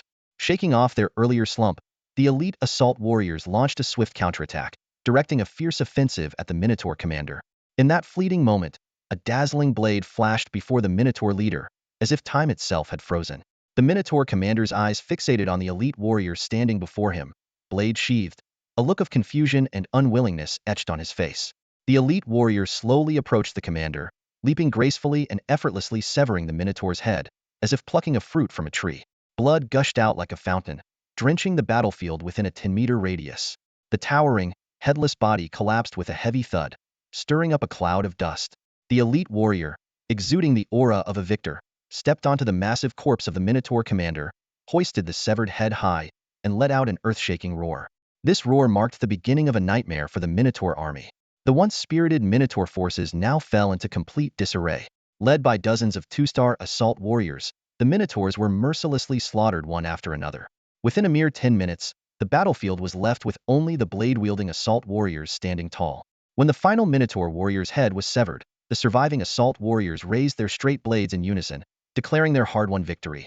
Watching all of this unfold from the divine realm, several instructors were left utterly speechless. Shijuyu, a female instructor with flowing emerald green hair, gazed at Yin Yuxuan in astonishment. Sent by the academy to oversee the assessment, she couldn't help but feel exasperated by Yin Yuxuan's apparent negligence as a homeroom teacher. Such an outstanding student, yet not even on the academy's watch list. What a disappointment. Her expression turned to disdain as she glanced at the bearded Yang Qingyu, who had orchestrated the deployment of all the familiars for this assessment. Under her judgmental gaze, the rugged-looking Yang could only offer an awkward smile to ease the tension. He had not anticipated that his Minotaur army would be utterly decimated, a scenario that defied all logic. How could a one-star familiar exhibit such absurd strength, breaking through mid-battle and even killing his prized Minotaur commander? After all, birthing a commander-level familiar in his divine realm was no small feat. Each one required meticulous cultivation. Yet today, one had fallen in a mere trial assessment. For a moment, Yang was at a loss for words. "All right, old Yang, announce the results already," Shi Zhuyu urged. "All right," Yang Qingyu replied, suppressing his embarrassment. He channeled his divine power, and his solemn voice echoed across all the divine realms. "The assessment is over. The top scorer in this trial test is Wu Feng." Hearing the announcement, Wu Feng let out a sigh of relief, his gaze turning to the 200 remaining assault warriors. Though he felt a twinge of pity for the losses, his excitement far outweighed any regret. The fallen assault warriors were merely a small expenditure of divine power, but among the surviving 200, nearly 100 had advanced to 2-star status, a significant leap in the strength of his familiars. As Wu Feng surveyed the battlefield, littered with corpses, his eyes lit up. Wasting no time, he used his divine power to transport the assault warriors and all the Minotaur corpses back to Fengdu. Over 1,000 2-star familiar corpses and soul essences represented a considerable fortune for Wu Feng, not to mention the rare commander-level corpse. With everything taken care of, Wu Feng vanished from the divine realm. Bang! As the hatch opened, Wu Feng climbed out of the divine realm link cabin, accompanied by a faint white mist. Before he could fully react, a bear-like figure appeared in front of him, staring at him intently with pale golden eyes, as if trying to reassess him. Wu Feng's heart tightened. Had anticipated this moment. Just as Zhu Xiong was about to speak, another figure darted past him and excitedly rushed up to Wu Feng, enveloping him in a tight hug. "Wu Fengno, brother Feng, from today on, you're my idol." The newcomer was none other than Sua Yutong, his face brimming with excitement. Wu Feng pushed Sua Yutong away with a look of mild disdain, though inwardly, he had already prepared himself for this reaction. After all, given his consistent performance and family background, it wasn't easy to surpass all his classmates and claim the top spot. Today's result was indeed unusual, but Wu Feng didn't feel like explaining. Was it so hard to believe he had a stroke of good fortune? In this era where anyone could ascend to godhood, opportunities abounded. As long as he didn't reveal the secret of the Feng Monument, the dual protection of the academy and his family would ensure his safety. "All right, I'll explain later. The teacher's coming." Wu Feng gestured behind him.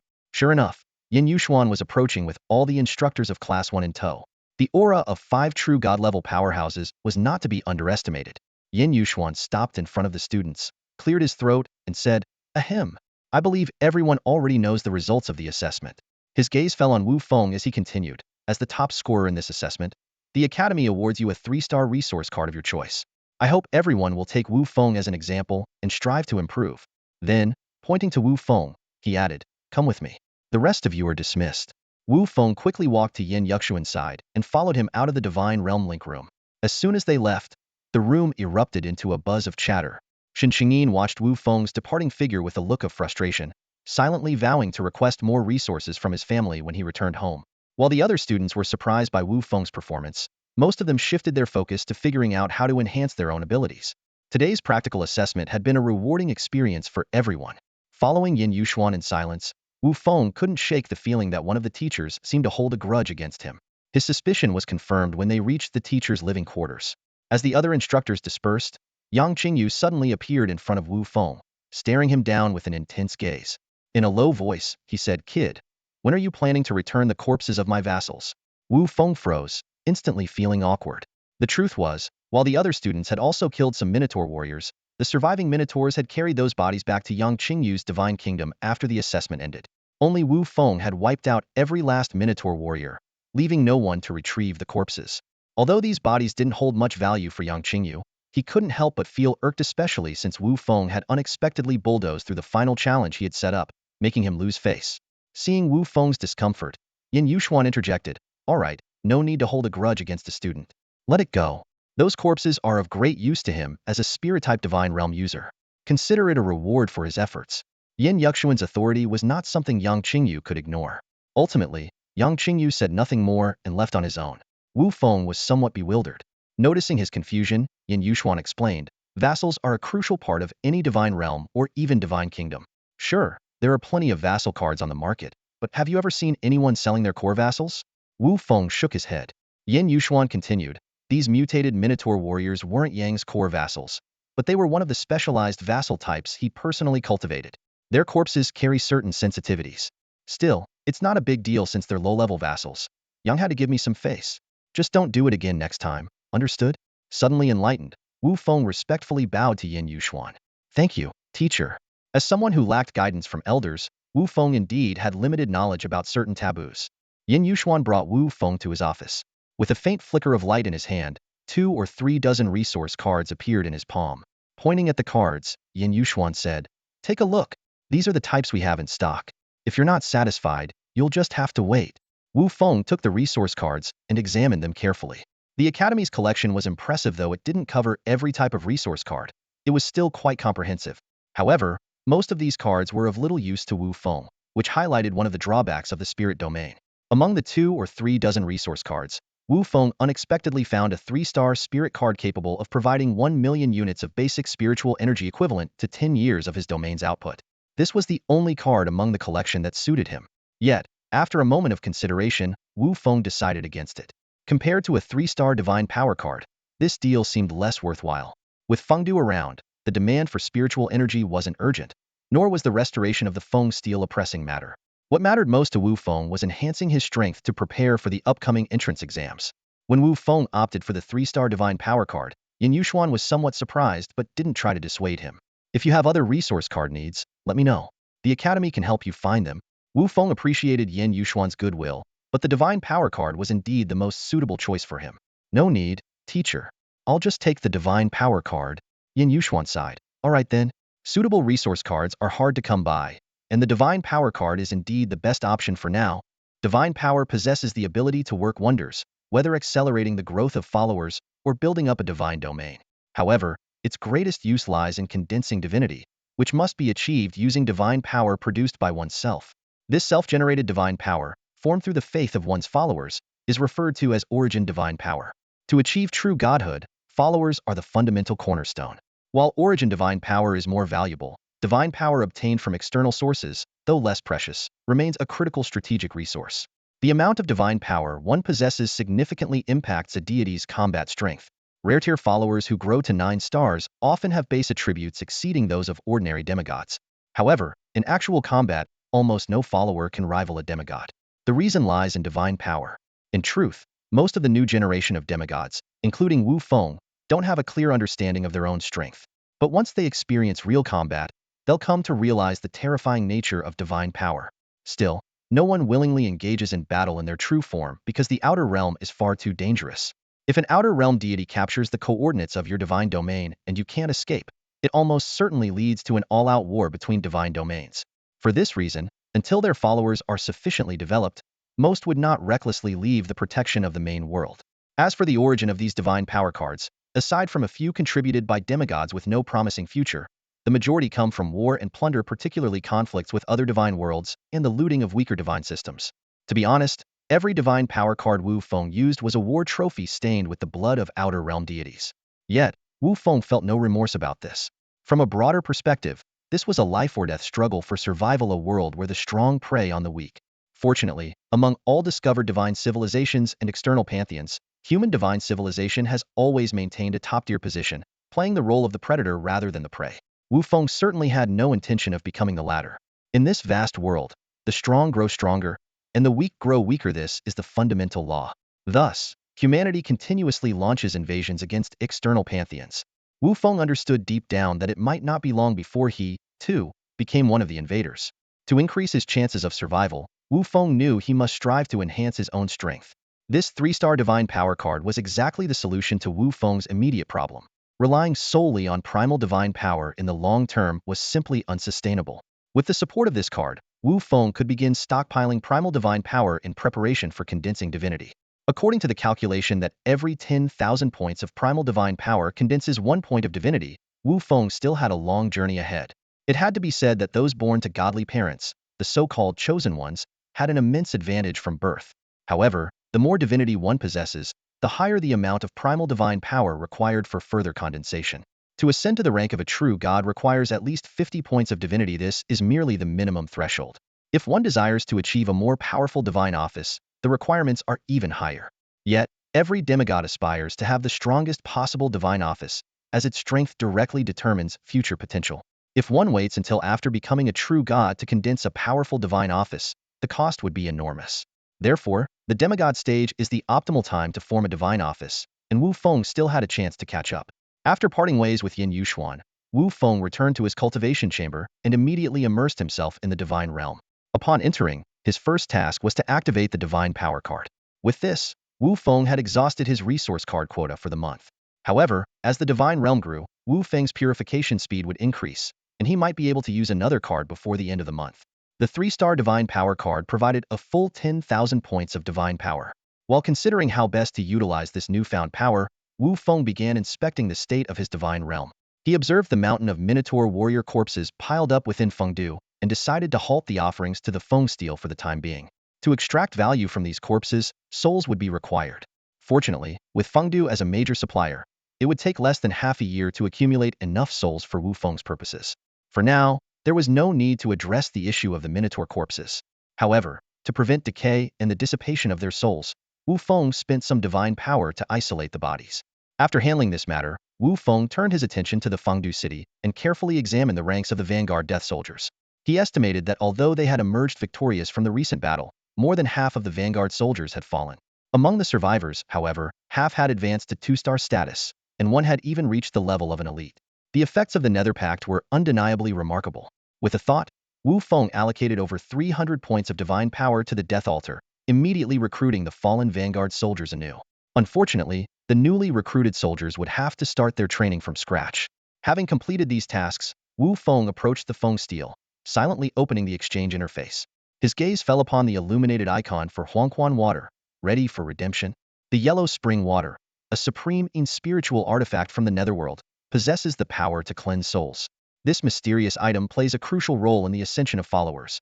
It guarantees a breakthrough for elite-level beings, offers a 10 chance for commanders, and provides a rare 1 possibility for heroes. Its hefty price tag of 10,000 divine power left Wu Feng deep in thought. Recalling the formidable combat prowess of elite-level vanguard warriors, Wu Feng couldn't help but be tempted by the potential of the yellow spring water. The 10 chance for commanders was even more enticing, while the elusive 1 chance for heroes was something he could only dream of, as someone with average luck. Unfortunately, his resources were limited, and 10,000 divine power was far too valuable for him at the moment. In comparison, upgrading the altars required only 1,000 divine power, a far more cost-effective choice. After weighing his options carefully, Wu Feng made a pragmatic decision. With divine power infused, the 3 altars were upgraded to 2-star status one by one. The previously dilapidated altars now emitted a faint aura of renewal, though the recruitment costs rose significantly. The cost for summoning from both the spirit altar and the undead altar skyrocketed to 1,000 divine power each. Meanwhile, the divine demon altar still required only 1 point of divinity, but such a precious resource was not something Wu Feng was willing to expend lightly. Thankfully, the undead altar had already proven its worth, with the vanguard warrior's accomplishments speaking for themselves. If that was the case, what surprises might the spirit altar, also costing 1,000 divine power, have in store for him? Filled with anticipation, Wu Feng activated the spirit altar without hesitation. 1,000 points of divine power were instantly absorbed as a portal of light gradually opened at the altar's center. From within emerged a figure cloaked in black robes, its presence as ethereal as a ghost, with no discernible aura or pressure. Jingku, at your service, my lord. Looking at Jingku, who was kneeling on one knee before him, Wu Feng focused his thoughts and immediately brought up the attribute panel of this assassin. Jingku. Level, 2-star retainer maximum, 5-star. Base attributes. Strength, 49. Speed, 49. Constitution, 37. Spirit, 39. Skills. Shadow. Moves silently within the darkness, priority 2. Blade. Doubles damage when hitting a vital point, with a chance of instant death. Deadly Shadow Strike. A guaranteed lethal attack from the shadows. Dagger drawn. Awakening skill conditions unmet, currently unavailable. Description. The wind howls, the river runs cold. The hero sets forth, never to return. Evaluation. An assassin is but a tool without emotion, yet a person is not. Wu Feng carefully observed the assassin before him and couldn't help but admire him. Though only a 2-star retainer, Jingku possessed base attributes comparable to a 5-star. Those flashy and deadly skills stealth, assassination, and fatal strikes made him an absolute nightmare for any enemy. This was precisely the kind of reinforcement Wu Feng had been seeking. Previously, he had worried that if he encountered a powerful magic-based retainer, his vanguard warriors might suffer heavy losses before even reaching the enemy lines. But with Jingku, who could traverse the shadows, any fragile magic user would become his prey. A single strike to kill this was no idle boast. Satisfied, Wu Feng smiled and motioned for Jingku to step aside, preparing to begin another round of summoning. The thrill of this lottery-like process was undeniably addictive. 3 days later, the advanced training camp officially commenced. According to the Academy's notice, all senior students who had already formed their divine domains were to undergo a month-long closed training. The training wouldn't take place at the Academy, but at a special location. Looking at the address on the notice, Wu Feng's lips curled into a faint smile. Over the past 3 days, his strength had grown by leaps and bounds, though no one was aware of it. If he were to fully reveal his abilities, it would undoubtedly shock the entire Academy.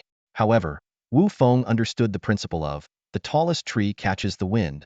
He planned to display just enough strength to secure the rewards from the training camp. After all, he still needed more divine power cards. When Wu Feng arrived at the Academy gates, dozens of students had already gathered. Some were familiar faces, while others were strangers. This was to be expected. There were about 70 students across the 2 senior classes, all of them top-tier semi-divine candidates. In the entire U City, this was the only academy for divine beings, and even it was exclusively open to families with divine lineage. Yet, even within those families, not every descendant could form a divine domain, let alone commoners. As far as Wu Feng knew, students from neighboring cities with the potential to form divine domains attended public academies. Most of these students were descendants of ordinary semi-divine beings. Though their education was tuition-free, competition for resources was fierce. Based on past experience, the number of students who successfully formed divine domains was roughly equivalent to their own academy. Notably, this time, the training camp was a joint initiative among 3 cities, and the Public Divine Academy was also participating. Wu Feng, you're here. Su Yutong called out enthusiastically, waving as he spotted Wu Feng strolling leisurely toward the group. Wu Feng glanced around and noticed that Yin Yuxuan was not present, leaving him feeling somewhat disappointed. Su Yutong pointed behind him and reminded, this time, the team leader is the homeroom teacher of Class 2, not Teacher Yin. Wu Feng looked up and caught sight of Ichioshue, whose long, snow-white hair and chilling aura made her presence unmistakable. Wu Feng was not unfamiliar with this teacher. After all, even a true god like Yin Yuxuan occasionally had other commitments. Although the students of the 2 classes didn't interact much, the teachers frequently swapped lessons. It was rumored that this beautiful teacher's strength might even surpass that of Yin Yuxuan. Wu Feng wondered to himself if the rumors were true, but one thing was certain: she was at least a mid-level true god. He knew better than to offend someone of her stature. Before long, all the students had gathered. Ichioshue raised her hand, and with a single wave, a massive flying ship materialized before everyone, drawing astonished gazes from the crowd. Wu Feng curiously examined the ship, which was clearly a technologically advanced divine-powered vessel. Lacking much knowledge in this area, he turned to Zhu Xiong, who had just arrived. As the most outstanding descendant of the Zhu family's generation, Zhu Xiong's insights naturally exceeded Wu Feng's. Sure enough, after a brief glance, Zhu Xiong identified the ship's origin. This is a G-800 model divine-powered flying ship, a mass-produced vessel from a certain technologically inclined pantheon. Though mass-produced, it's not cheap, at least this much. As he spoke, Zhu Xiong held up 3 fingers. 3 million divine power? Sua Yutong quickly guessed. In fact, Sua Yutong's estimate was already on the high side, as Wu Feng had been about to suggest 300,000. However, Zhu Xiong shook his head dismissively and said nonchalantly, 3 billion, that's just the base model price. Clearly, this ship is worth far more than that. Wu Feng's eyes instantly lit up, as if he were staring at a pile of glittering divine power cards. He couldn't help but wonder, could this flying ship really be so expensive? It's just a mode of transportation, after all. Sua Yutong muttered under his breath, looking somewhat deflated. What do you know? Zhu Xiong smirked and continued. This G800 ship, though mass-produced, represents the pinnacle of a pantheon's technological achievements. Even most true gods wouldn't dare face it at full firepower. So, you've got to admit, our teacher is seriously wealthy. Sua Yutong and Wu Feng exchanged glances, their eyes filled with admiration. It was just like the luxury cars from the era before the age of deities. Owning a top-tier flying ship was every deity's dream. Inside the G800 starship, Wu Feng was astonished to discover that it was equipped with space-folding technology, making its interior at least 100 times larger than its exterior. It was undeniable this starship, worth 3 billion divine power units, certainly justified its hefty price tag. The ship was spacious with numerous rooms, yet Wu Feng, Sua Yutong, and Zhu Xiong voluntarily chose to share a single room. The room itself was comparable to a top-tier presidential suite, brimming with a futuristic vibe. As soon as they entered, Zhu Xiong shot an annoyed glance at Sua Yutong, thinking to himself how embarrassing Sua Yutong's wide-eyed, inexperienced demeanor was. In contrast, while Wu Feng was clearly intrigued, he maintained a composed and calm demeanor. Lounging lazily on the sofa, he asked, Zhu Xiong, given the speed of this starship, how long will it take us to reach our destination? Probably 3 days, Zhu Xiong replied, his gaze shifting to Wu Feng on the sofa. He understood Wu Feng's unease all too well. Wu Feng had spent an extended period in the divine realm, and the altered flow of time there often left him disoriented. Zhu Xiong had something on his mind, but ultimately decided to hold his tongue. He was well acquainted with Wu Feng's family circumstances, as the Zhu and Wu families had been close allies for generations. Unlike Zhu Xiong, the privileged young master of his family, Wu Feng's position was more precarious. Although he was the only one among his peers in the Wu family preparing for the college entrance exams, the family's priorities clearly did not lie with him. His cousin, Wu Minghui, was exceptionally gifted and had gained admission to the Starcy Academy, one of the prestigious 8 divine academies, earning the family's full support and resources. As a result, Wu Feng was often overlooked. While Wu Feng harbored some resentment, he understood that the family's focus on Wu Minghui was, in a way, beneficial for the clan's future. He firmly believed, however, that relying on oneself was always better than depending on external help. The Wu family elders did not share this perspective. The family patriarch, a figure who had led the clan for over 1,000 years, had already made his decision. Wu Feng merely shrugged it off with a wry smile, thinking to himself that he had never planned to rely on the family anyway. Noticing Zhu Xiong's peculiar expression, Wu Feng began to ponder quietly. Waving his hand dismissively, Wu Feng said, it's fine, just some side effects of time dilation. Don't worry about it. His nonchalant expression made Zhu Xiong shake his head helplessly. Compared to Wu Feng, Zhu Xiong was clearly much luckier. His family had a dedicated time adjustment chamber, so he had never been troubled by time dilation. At that moment, Sua Yutong, the carefree one in their group, finally noticed Wu Feng's unusual state. He immediately pulled out a bottle of purple potion from his divine domain and handed it to Wu Feng. Here, my mom made this herself. It's not as good as a time adjustment chamber, but it helps a bit. I use it every time I come out of the divine domain. Wu Feng took the potion and downed it in one gulp. Smacking his lips, he remarked, not bad, tastes like grapes. He casually tossed the empty bottle into his divine domain, where the flow of time was optimized for waste disposal. Time was undeniably one of the most powerful attributes. Wu Feng had once dreamed of mastering the divine power of time, but for now, it was just a dream. He hadn't even grasped the spiritual or soul laws that were most closely aligned with the attributes of the divine domain. This was largely due to his low divinity. The higher one's divinity, the easier it was to comprehend laws and consolidate divine powers. Thinking about this, Wu Feng couldn't help but glance at Zhu Xiong. Among his peers, Zhu Xiong had the highest divinity. Zhu Xiong, have you comprehended any laws yet? Wu Feng asked directly. As soon as the words left his mouth, Zhu Xiong's face lit up with a smug smile. Well, you don't even have to ask. You already know the answer. Not bad, right? Last month, I managed to grasp a thread of the law of strength. It's one of the fundamental laws, but it's still a solid first step. Haha, congrats. Wu Feng said. sitting up after finishing the potion and feeling somewhat better. Zhu Xiong's self-satisfied grin showed no trace of modesty. Sua Yutong, standing nearby, couldn't help but feel a twinge of envy. Like Wu Feng, he only had a bit of divinity and hadn't comprehended any laws. To be fair, Sua Yutong's scant divinity was already considered lucky. Wu Feng's parents were both semi-divine beings from the divine domain. Yet Wu Feng himself only had a sliver of divinity. It was rare for the offspring of two non-divine domain semi-divines to possess innate divinity. Sua Yutong was fortunate, which was why his family had invested resources in him. After all, Sua Yutong's family was weaker than Wu Feng's, let alone Zhu Xiong's. By the way, do you guys know the real purpose of this training camp?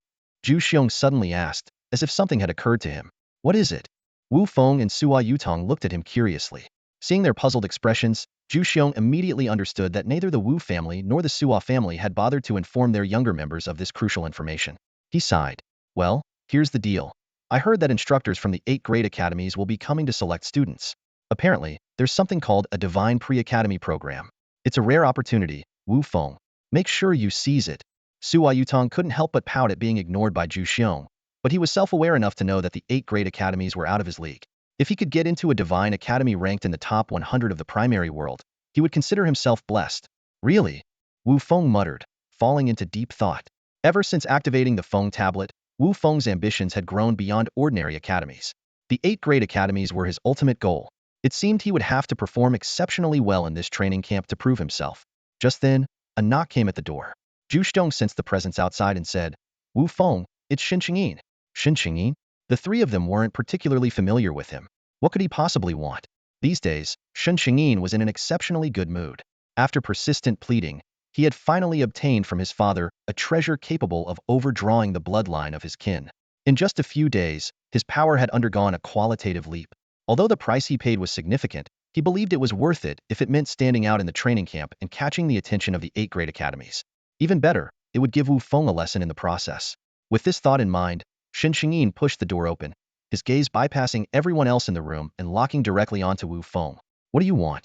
Wu Feng calmly asked, holding back the eager Zhu Xiong. Shen Qingyin glanced at Zhu Xiong, a haughty expression appearing on his face. A wagered duel. Do you dare to accept? A wagered duel? That's right. Betting 100,000 divine power points, with the results of this training camp as the deciding factor. Shen Qingyin declared confidently, his chest puffed out. To be honest, Wu Feng had little interest in Shen Qingyin's sudden challenge, but the mention of 100,000 divine power points caught his attention. Looking at Shen Qingyin, Wu Feng's eyes softened, as if he were gazing at a walking treasure chest. Shen Qingyin felt a bit uneasy under Wu Feng's overly friendly gaze. He was here to issue a challenge, yet the other party looked as if he were expressing heartfelt gratitude. All right, I accept. Let's draft a contract, Wu Feng said, swiftly using divine power to outline the terms of the agreement in midair. This kind of divine power contract, once signed, imposed severe consequences for breaking it, such as significant losses to one's divinity. Even true gods dared not breach such contracts lightly. As the contract took shape before him, Shen Qingyin's momentum faltered slightly. But with no way to back out now, he gritted his teeth and signed his name. After Shen Qingyin left, Zhu Xiong voiced his concern. Wu Feng, are you sure about this? Relax, this is free money, Wu Feng replied with confidence. However, Sua Yutong seemed more worried about the wager itself. Wu Feng, we're talking about 100,000 divine power points. Do you even have that much? Nope, Wu Feng answered casually. Then why did you agree? Sua Yutong's face turned pale. Without enough divine power to back the wager, losing would mean violating the contract, which would severely damage Wu Feng's divinity. Without his divinity, even his divine realm could collapse. Don't worry, I won't lose, Wu Feng reassured him. Zhu Xiong chimed in. I trust Wu Feng. Even if, by some chance, he loses, I have 100,000 divine power points to cover him. Meanwhile, back in his own room, Shen Qingyin wasn't feeling quite so confident. Wu Feng's overly assured demeanor made it seem as though he had been waiting for Shen Qingyin to deliver the money. But with the contract already signed, Shen Qingyin had no choice but to press forward. He immediately entered his pure for attribute divine realm. As someone with plenty of resources at his disposal, Shen Qingyin had made remarkable progress in the past 6 months, ranking just below Mu Bai, Zhu Xiong, and Xiao Wanqing in their class. His bloodflame ravens, though a single species, were formidable in numbers. Once their population reached 10,000, he was confident he could claim the top spot in the class. Gazing at the nearly 10,000 bloodflame ravens in his divine realm, Shen Qingyin's lips curled into a smile. The 8 Great Academy's eye, Shen Qingyin, will make it in for sure. The journey was monotonous, and the trainees found themselves with little to do. Over the past 3 days, they had spent most of their time within their divine realms. To avoid the effects of time dilation, everyone chose to use divine power projections to enter their realms. Even so, the passage of time still had some impact on them, but this method was undoubtedly much better. However, divine power projections were not all-powerful. The construction of divine realms required the authentication of divinity, such as when using resource cards. If they had sufficient divinity, the trainees could even create a divine projection, sparing them from traveling back and forth to their realms in person. Yet at this stage, who among them could afford such an extravagance? Before becoming true gods, demigods rarely had such a luxury. When the three of them dismissed their projections and their consciousness returned to their bodies, they quickly drank the purple potion provided by Sua Yutong. Moments later, they were back to normal. It had to be said Sua Yutong's mother was truly remarkable. The effects of this potion were at least of epic quality. If its potential could be further explored, it might even assist in consolidating a divine office through alchemy. A glimmer of hope for these demigods, without divine realms to ascend to true godhood. Without the support of a divine realm or followers, the difficulty of consolidating a divine office was unimaginable. Yet a knowledge-based divine office might just be their pathway to transcendence. Not long after, the three felt a violent jolt. The 3-day voyage had finally come to an end. All the trainees quickly gathered outside the flying ship for inspection. It was clearly the voice of Ichioshue giving the orders. Without delay, they hurried toward the exit. Though they had never set foot on the main world's barrier before, they had heard much about it. Here, everything was under strict military control, with numerous taboos to observe. The Academy's choice to conduct training in this location was precisely because it allowed for a minimal cost connection to the outer realms, while ensuring the safety of those within the main world. As they stepped off the flying ship, they were immediately awestruck by the sight before them. Gazing at the endless expanse of void stretching outward in the distance, Wu Feng realized that this was the main world expanding. Over the past few millennia, the rapid rise in the power of human deities had accelerated the pace of outward conquests. This meant that vast amounts of planar essence had been seized, enabling the main world to continuously expand and grow. At the same time, plundering other planes was also one of the best ways to earn merit within the main world. However, undertaking such actions required immense strength. Even the weakest of planes would likely have at least a few native true gods. As demigods, they faced many challenges, but opportunities to earn merit were not out of reach. Conquering a plane required a large number of participants, not only the human true gods tasked with battling native true gods, but also numerous demigod combatants for support. Plane invasions were no simple matter. Breaking through a plane's barrier would provoke fierce resistance from its native deities. Even after breaching the world's barrier, invaders would still face severe suppression from the world's will. True gods could only exert 5,060 of their power at most, and if the world's will went completely berserk, it might even give rise to a new true god. This phenomenon was known as planar backlash. Of course, such an approach comes at a cost and irreversible depletion of the world's potential. Even if this world is not successfully invaded by the primary world, it will lose the ability to ascend further. However, when faced with the choice between destruction and significant damage, these worlds, which possess a faint collective consciousness, often make the wiser decision. For this reason, true gods typically send a large number of demigods as the vanguard before invading a native plane, aiming to weaken the plane as much as possible. Once the damage reaches a certain threshold, even if the plane's backlash begins, the resistance faced by the true gods is greatly reduced. That said, true gods do not idly watch their demigods march to their deaths. After all, native planes often harbor their own true gods. Until tangible progress is made, invading true gods will do everything in their power to keep the native deities occupied, creating opportunities for the demigods. As for whether the planes will suppresses the demigods, the answer is yes, though the impact is far less severe compared to true gods. On the other hand, for the followers without divinity, the plane's suppression is non-existent. These vast armies of followers are the true force of destruction. Wu Feng speculated that the purpose of this training session might be that the Academy had obtained the coordinates of a relatively safe plane, intending to use it as a practice ground for the students. Such occurrences were not unheard of in previous years. When small planes are discovered by human deities, the discoverers typically don't plunder them immediately but first assess their value.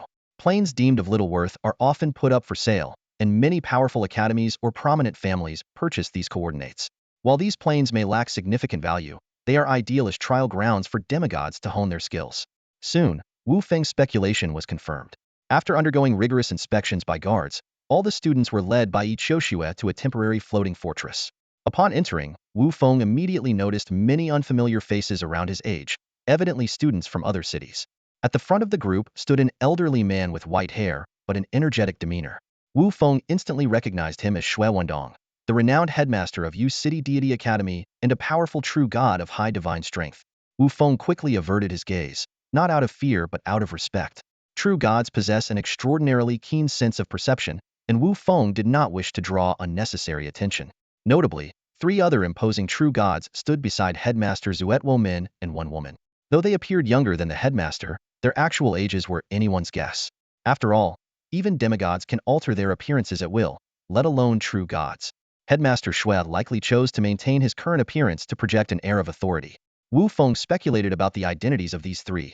They were probably the heads of the other 3 academies, 2 private and 1 public. To Wu Feng's surprise, a public academy was participating in this training session.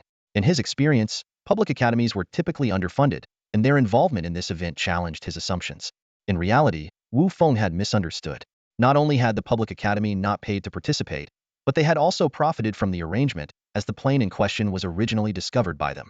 While Wu Feng discreetly observed his surroundings, the 4 headmasters suddenly ascended into the air and announced, "Students, on behalf of the deity academies, we declare the 4 schools' joint training camp officially open." What followed was a series of seemingly motivational, but ultimately hollow speeches. Wu Feng let most of it pass in one ear and out the other, but after filtering through the rhetoric, he grasped a few key points. First, the plane they were about to explore had been temporarily named the Blood Rain Plane. Second, the plane contained only 1 true god, who had already been discreetly dealt with by one of the instructors. Third, all humans within this plane were classified as aberrations, so there was no need for any hesitation. Across the infinite planes, many humans exist, including those within the divine realms of human deities, but only those born in the primary world are considered legitimate. Lastly, and most critically in Wu Feng's view, the death of the true god had triggered the plane's backlash. "Feng, if we run into each other, you've got to have my back." Wu Feng nodded slightly, his gaze shifting to Sua Yutong, who was poking his head out from the nearby cabin. Then, Wu Feng lay down, closing the cabin door behind him. For this assessment, the academy would never allow the students to participate in their real bodies to avoid any unforeseen accidents. No one could bear the responsibility for that.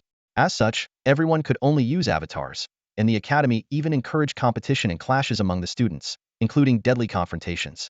The entire Blood Rain Plane was like a massive gladiatorial arena, where only those who survived until the very end would stand out. Inside the Divine Realm Connection Pod, Wu Feng focused his mind into the realm and spent 10 points of divine power to construct a divine avatar, the maximum allowed by the academy. The primary goal of the assessment was to test the followers, which was undoubtedly good news for Wu Feng. While he was at a disadvantage in terms of divine power reserves and divine essence strength, when it came to followers, he feared no one. The next moment, with a ripple of spatial energy, a portal opened before Wu Feng. He knew that beyond the portal lay the so-called Blood Rain world. Without hesitation, he darted into the portal like a sharp blade. The expensive Divine Realm Connection Pod not only enabled communication with divine realms, but also allowed travel between planes, which was its most significant feature. However, such travel required the coordinates of the target plane and consumed a vast amount of divine power as energy. The Academy gathered the students here because the barriers of the main world were easier to connect to the outer realms compared to other places, saving a substantial amount of divine power. In the Blood Rain Plane, crimson rain clouds loomed over the sky, piling up endlessly, with occasional streaks of blood-red lightning slicing through the heavens, illuminating the already scarlet-stained land in an even eerier light. On the desolate plains, Sodal was herding a group of blood beasts, urging them eastward toward his home. However, as the sky grew darker and the blood rain drew nearer, he knew he might not make it in time. Despite possessing the power of blood energy to resist the rain's corrosive effects, the blood beasts could not withstand it. Watching the panicked herd of dozens of blood beasts fleeing ahead, Sodal couldn't help but curse the heavens.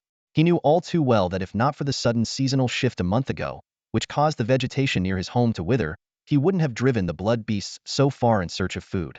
Nor would he now be racing against time to return before the blood rain fell. If the blood beasts were contaminated by the rain, they would go berserk, leaving him no choice but to kill them. The thought twisted Sodal's heart with pain. He silently lamented that nearly half of the blood beasts he had painstakingly raised were still immature. If they all perished, surviving the blood silent season this year would become an impossible challenge. Even so, Sodal did not give up. He pushed the blood beasts forward with all his might while silently praying to the blood god, hoping the rain would come just a little later. Unfortunately, the blood god he prayed to might never answer again. Boom! A massive thunderclap startled Sodal, causing him to shudder, while the blood beasts scattered in panic. But Sodal no longer had the luxury of worrying about them. He quickly dropped to the ground in reverence, muttering the blood god's name under his breath. "O great blood god Akurich, your devoted follower offers you the most sincere faith." Cough, cough. Wu Feng, his body emitting black smoke, couldn't help but cough twice. Then, he raised an upside-down thumbs up toward the horizon. Today, he truly experienced what it meant to face the malice of the entire world. The moment he stepped out of the portal, a massive, blood-red lightning bolt struck toward him as if it had been lying in wait. With no way to evade it, he had no choice but to take the blow heeded. Fortunately, the power of nature was ultimately limited. Even though Wu Feng was caught off guard, it still failed to cause him any real harm. With a faint thought, Wu Feng used a small amount of divine power to restore his body, then turned his gaze to Sodal, who was kneeling on the ground. A follower of a native deity? Wu Feng pondered silently. He could sense the faint traces of faith power emanating from Sodal, as fleeting and insubstantial as drifting duckweed, dissipating as it wavered. However, it wasn't the faith power that intrigued Wu Feng, it was the extraordinary energy within this native. In his perception, Sodal's body contained a force similar to true energy, but its quantity was so minuscule that Wu Feng lost interest in studying it further. As Wu Feng flew away, Sodal, unaware of his narrow escape, began loudly praising the blood god. In his mind, any being capable of flight must surely be a messenger of the blood god. After a round of fervent prayers, Sodal suddenly remembered his blood beast and hurriedly got up to search for it. Yet in the next moment, a torrential blood rain poured down from the sky. Standing in the crimson downpour, Sodal stared blankly at the scene before him, a dreadful realization dawning upon him. This was the end. His family, his homite was all over. There was no way to reclaim the blood beast, now driven mad. When the blood plague descended, it would mark the day his entire family perished. Meanwhile, Wu Feng, aimlessly flying through the skies, glanced back curiously, sensing something unusual about the blood rain behind him. It carried a faint trace of plain will. In truth, Wu Feng's instincts were correct. This blood rain, infused with the will of the plane, had been falling for nearly a month. It was the final retaliation of this plane, burning its essence in one last, desperate struggle. On this unprotected wasteland, no blood beast could escape the rain's reach. Yet, strangely, the blood beasts drenched by the rain did not lose their sanity as Sodal had feared. Instead, their once dull eyes grew increasingly vivid and intelligent. They began to exchange glances before collectively charging toward a specific direction, as if drawn by an irresistible call that felt like that of a mother summoning her children. Had Sodal been present, he would have been utterly shocked. For at this moment, every blood beast soaked in the blood rain had gained the power of blood vitality. Sodal, who had spent over 20 years barely scratching the surface of this power, would be stunned to see these beasts develop blood vitality after merely one rainstorm, many of them surpassing him in strength. But Sodal remained oblivious to the reality that the very fabric of this plane had shifted. After their ancestor, the blood god Akurich, was effortlessly defeated, the plains will lost all faith in the bloodline of its people. The blood beasts were now set to take their place, becoming the new favored children of this world. At the heart of the blood rain plain stood a grand and opulent city. In its center was a temple adorned with blood-red gemstones, dedicated to the worship of the blood god Akurich. Thousands of devout followers knelt before the statue of the blood god, their cries of despair echoing endlessly. These were the most faithful believers of the blood god, yet for the past month, even the high priest, the deity's representative, had failed to receive any response from their god. The once radiant statue of the blood god had grown dim, now resembling an ordinary stone carving. In this moment, even the most devoted believers couldn't help but question, is our god still with us? In a room within the space fortress, a massive diamond-shaped crystal stood at the center, its hundreds of mirrored surfaces reflecting the images of every student. Beside Dean Shui, a beautiful woman asked, "Old Shui, do you have your eye on any promising students?" She was Lingyu, the dean of Yueqing Deity Academy, and the only female among the 4 deans. "There are a few, but they all seem a bit inexperienced. I'm not sure if they'll catch the attention of the 8 great academies," Dean Shui replied with a hint of resignation. "But I've heard Yueqing has produced some good candidates this year. Do you feel confident?" Lingyu smiled modestly. "Not bad, I suppose. But the 8 great academies have such high standards that I can't make any guarantees." Yueqing and Yuqing were the strongest among the 4 academies, but even they felt powerless against the stringent requirements of the 8 great academies. "By the way, Ming Yun, when will the representatives from the 8 great academies arrive?" Lingyu suddenly asked. Ming Yun, an exceptionally handsome man, was the dean of the only public academy among the 4. His teacher was one of the figures from the 8 great academies who had come to select students this time. "Soon. My teacher said they're about half a day away," Ming Yun replied, his tone filled with anticipation. It was undeniable how impressive the 8 great academies were. Unlike Ming Yun, The other 3 deans had achieved true deity status after 1,000 years of cultivation, while Ming Yun, not even 100 years old, had already reached this level. His achievements left the older deans feeling a twinge of embarrassment. Meanwhile, in the Blood Rain world, Wu Feng ceased flying. With only 10 points of divine power in this avatar, he couldn't travel far. After landing, he immediately activated his divine domain and summoned his death warriors. Alongside them appeared 100 Minotaur undead, which Wu Feng had transformed from Minotaur corpses he had acquired previously. The success rate of these transformations was disappointing, and their strength was underwhelming less than they had been in life. What pained Wu Feng the most was the failure to transform the corpse of a Minotaur commander, which not only wasted a significant amount of his spiritual power but also rendered the corpse unusable. Constructing a divine domain was an incredibly complex task, and creating a specialized domain was even more challenging. Wu Feng understood that without the Feng monument, he would be unable to progress due to his lack of resources and background. In addition to his regular followers, he ordered Jing Ku to merge into his shadow as a precaution against unforeseen circumstances. Now, Wu Feng needed to familiarize himself with this unfamiliar plane. He already had some ideas in mind, knowing that the true gods and demigods of this world had been dealt with by the academies, leaving the structure of faith open for a reshuffle.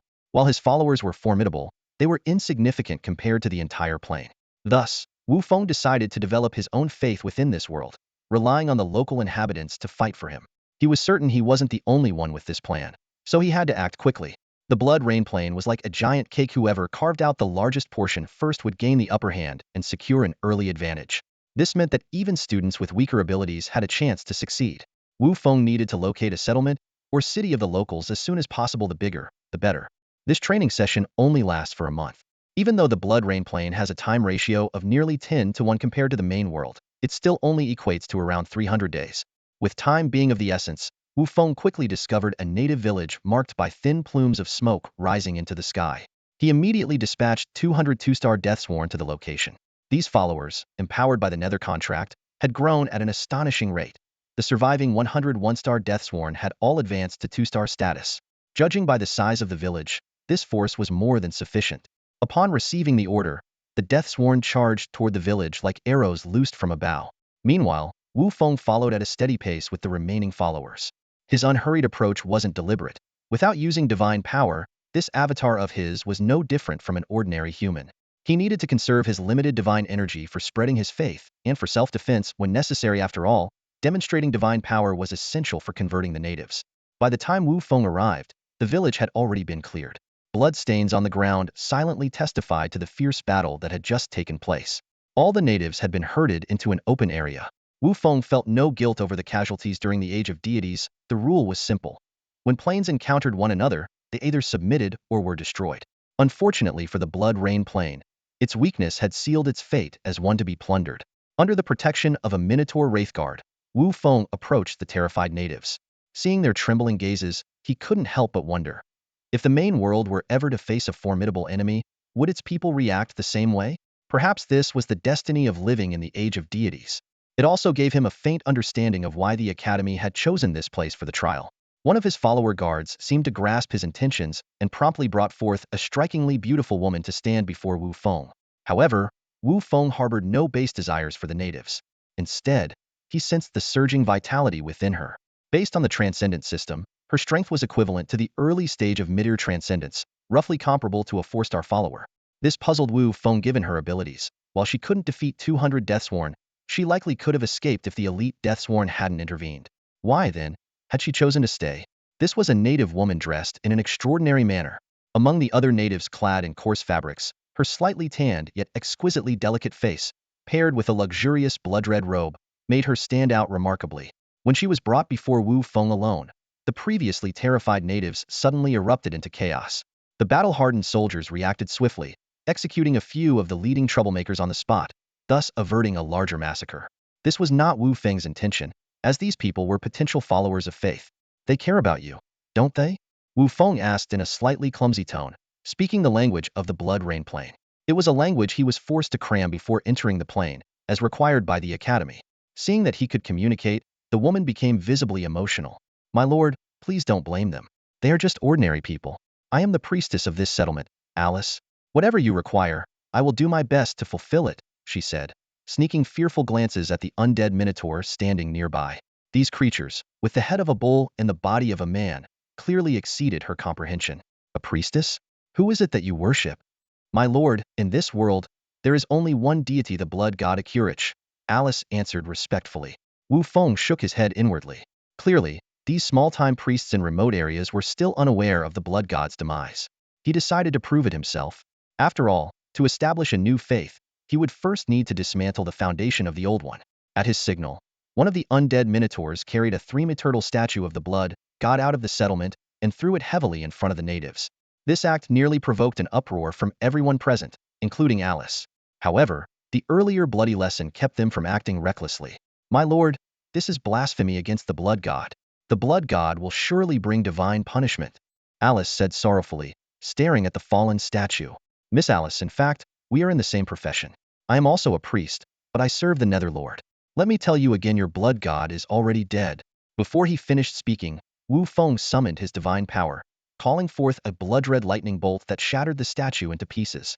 The scene plunged everyone into silence. The ordinary villagers were awestruck by the miracle, while Alice began to question the truth of Wu Feng's words. In reality, she had already started to believe him. For the past month, no matter how fervently she prayed, she had received no response from the blood god. She had even sent a bloodhawk to confirm with the regional bishop but had never received a reply.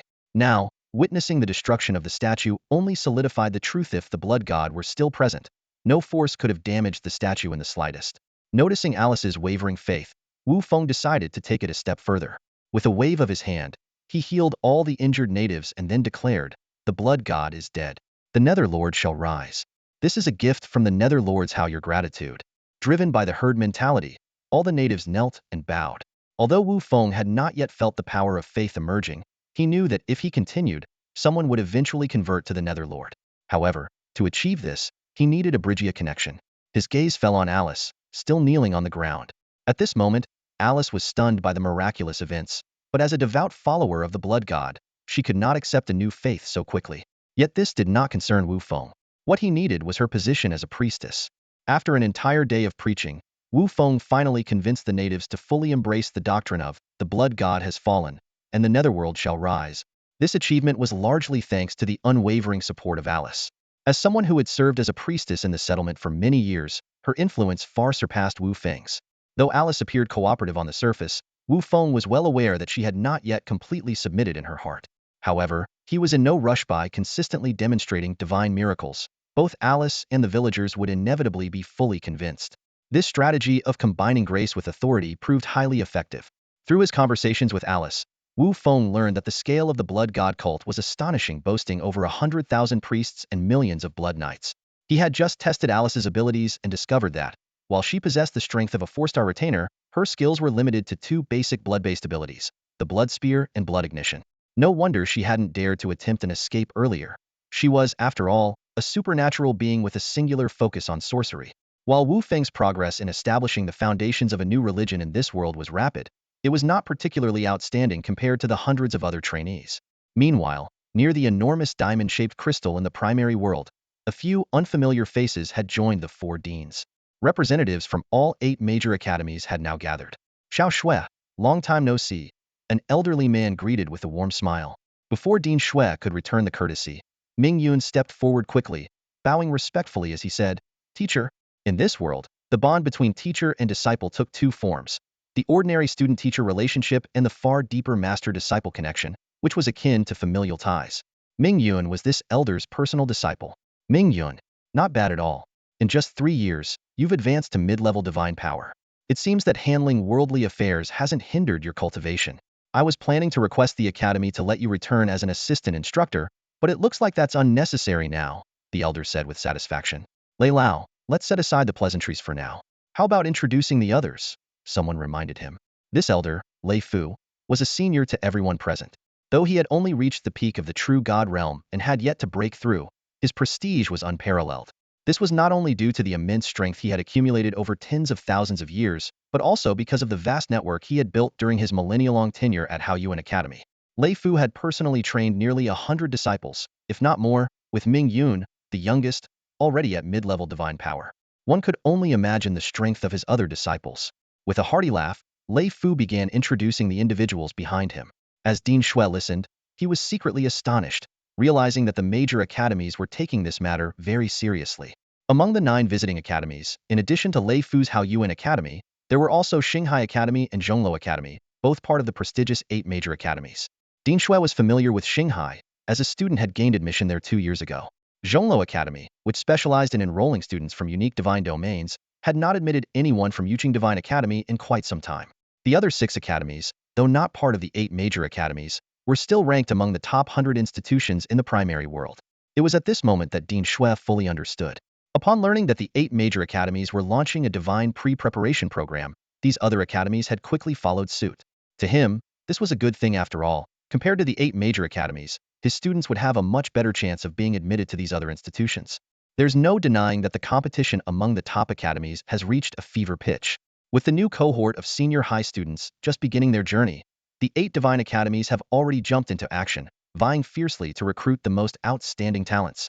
This has put immense pressure on the 100 School Alliance, a coalition formed by the top 100 academies outside the 8 divine academies, as the most gifted students are often preemptively claimed by the 8 before they even take their final exams. Although the 8 divine academies justify their actions under the guise of early cultivation of exceptional students, the 100 School Alliance knows all too well that this is merely a strategy to solidify the dominance of the 8. In this era, the divine academies are far more than mere educational institutions. Each one represents an entire pantheon of deities. This is precisely why the 100 School Alliance has banded together to resist the monopoly of the 8. To compete in this battle for talent, the 100 School Alliance has spared no expense. While no single academy can rival the 8, the combined resources of the Alliance are formidable. Ultimately, the ones who benefit most from this rivalry are the senior high students themselves. Whether they enter the 8 divine academies or the preparatory programs of the 100 School Alliance, they gain access to abundant cultivation resources.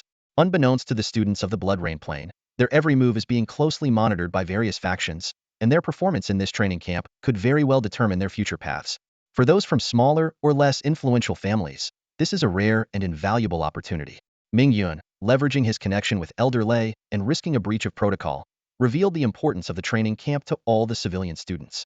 The higher-ups turned a blind eye, perhaps seeing it as a chance for these students to prove themselves. This sparked an unprecedented sense of unity and determination among the civilian students.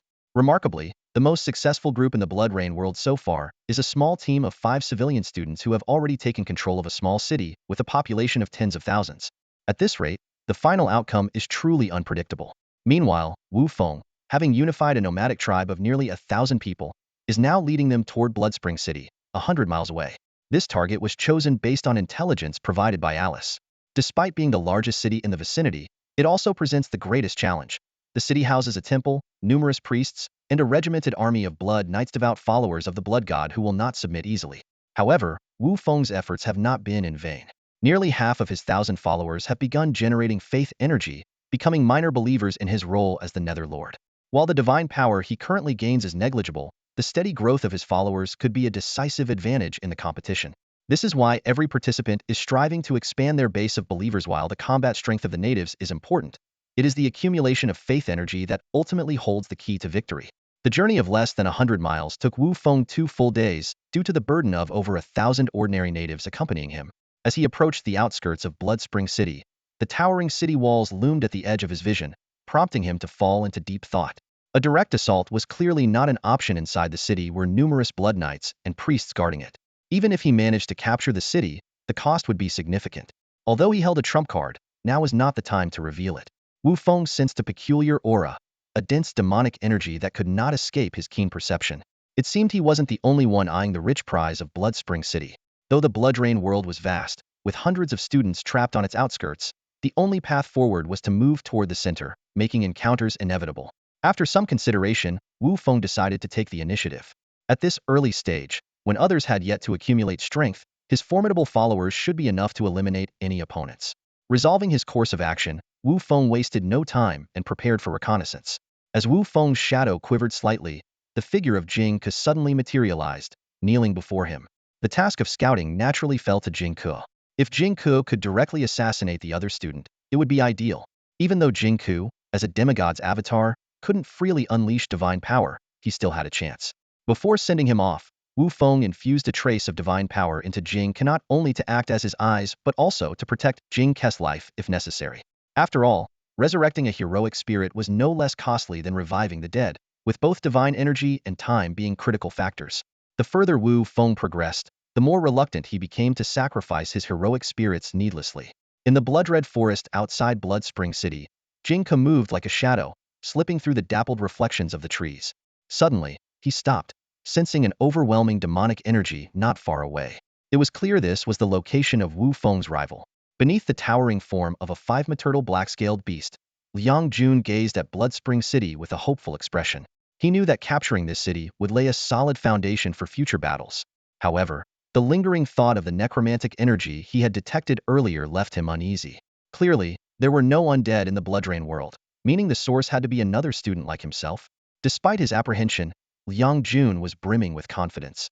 At Yueching Academy of Divinity, while he wasn't the top student, he ranked in the top 10 of his year. Most students who encountered him were no match. His confidence stemmed from his status as a direct heir of a prominent family. Reflecting on this, he couldn't help but stroke the massive beast beneath him, his greatest trump card, a commander-level 2-star demonic follower. For the sake of his own safety, he had decisively summoned the beast, knowing that without a stable source of divine energy, conserving resources was essential. As Liang Jun pondered how to eliminate his competition, the blood-colored beast beneath him suddenly sprang into action, dodging to the side. The unexpected movement nearly threw him off, but even so, it was already too late.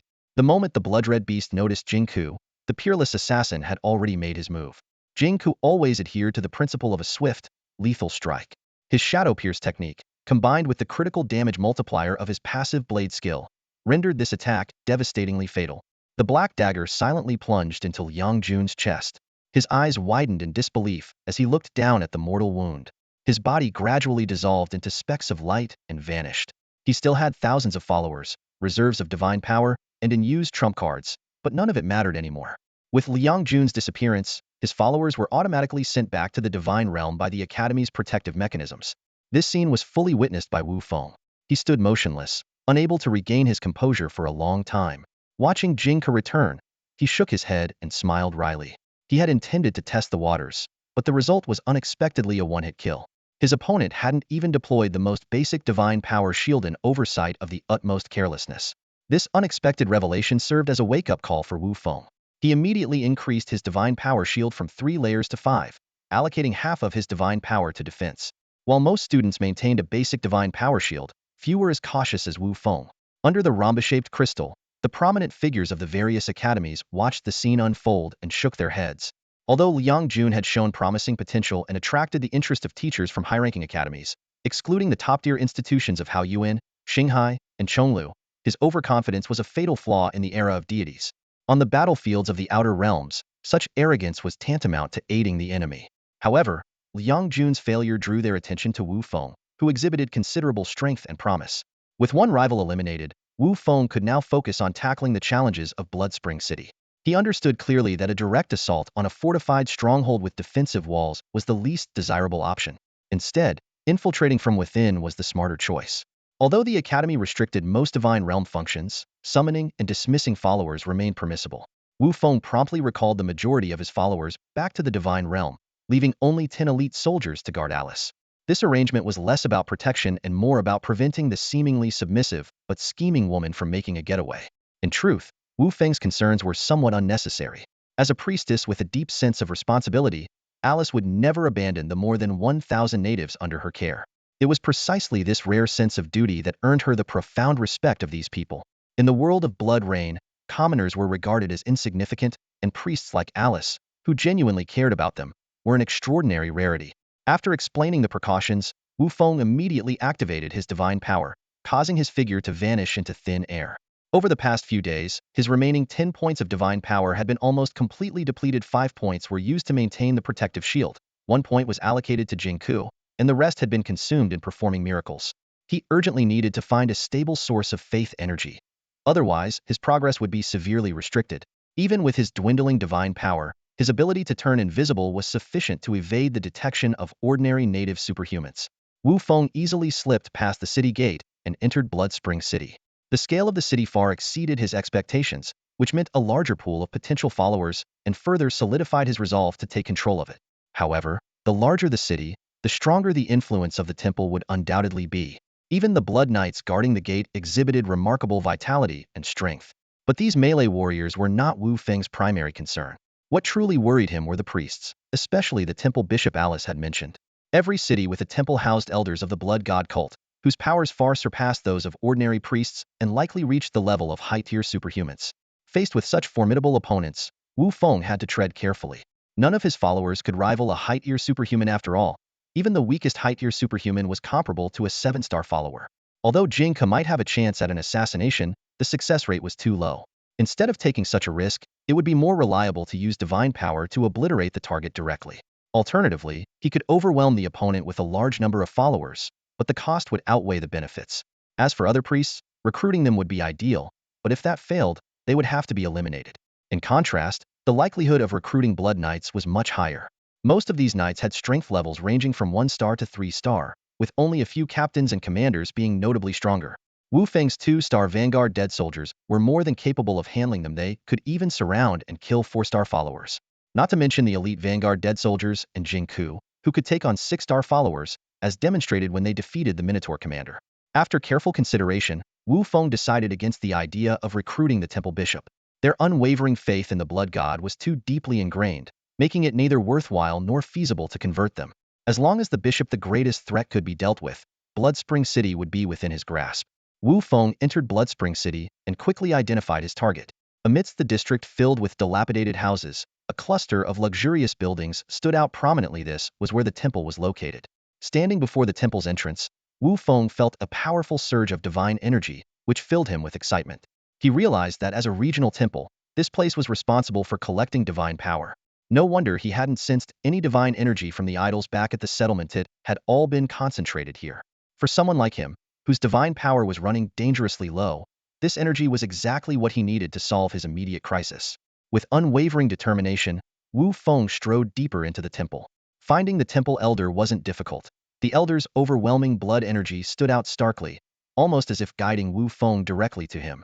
Clearly, as the dominant figure of this area, the elder had never anticipated anyone daring to invade his stronghold so brazenly. Claude was the youngest temple bishop in the history of Bloodspring City, having assumed the position just 3 months ago at the age of 50.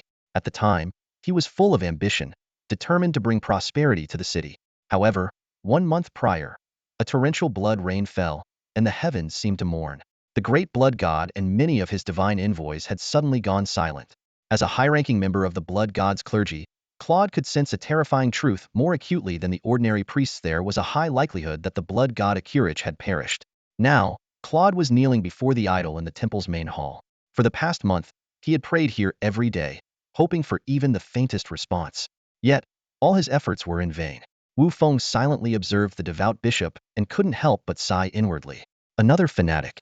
He could clearly sense Claude continuously channeling divine energy into the deity.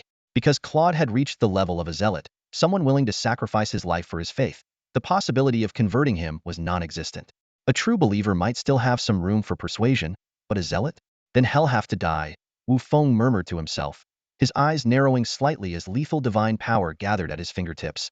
Though it was regrettable to kill a zealot of this caliber, the fact that Claude wasn't his follower left no room for hesitation. Caught completely off guard, Claude, despite being a high-level transcendent, couldn't evade the sudden attack. The divine power pierced through his skull before he could even react. To ensure there were no loose ends, Wu Feng destroyed Claude's soul entirely. After all, high-level transcendent spellcasters had already begun to touch upon the realm of souls, and Wu Feng didn't have any spare divine power to deal with unforeseen complications. Dispelling his invisibility, Wu Feng stepped closer to Claude's lifeless body. He had already confirmed that this was not a place ordinary people could access freely, and with the strongest adversary now eliminated, there was no one left in Bloodspring City for him to fear. Meanwhile, in a massive city over 10 times the size of Bloodspring City, an elderly man drenched in a blood-red aura opened his crimson eyes in a dimly lit chamber. Claude is dead too. How many does that make now?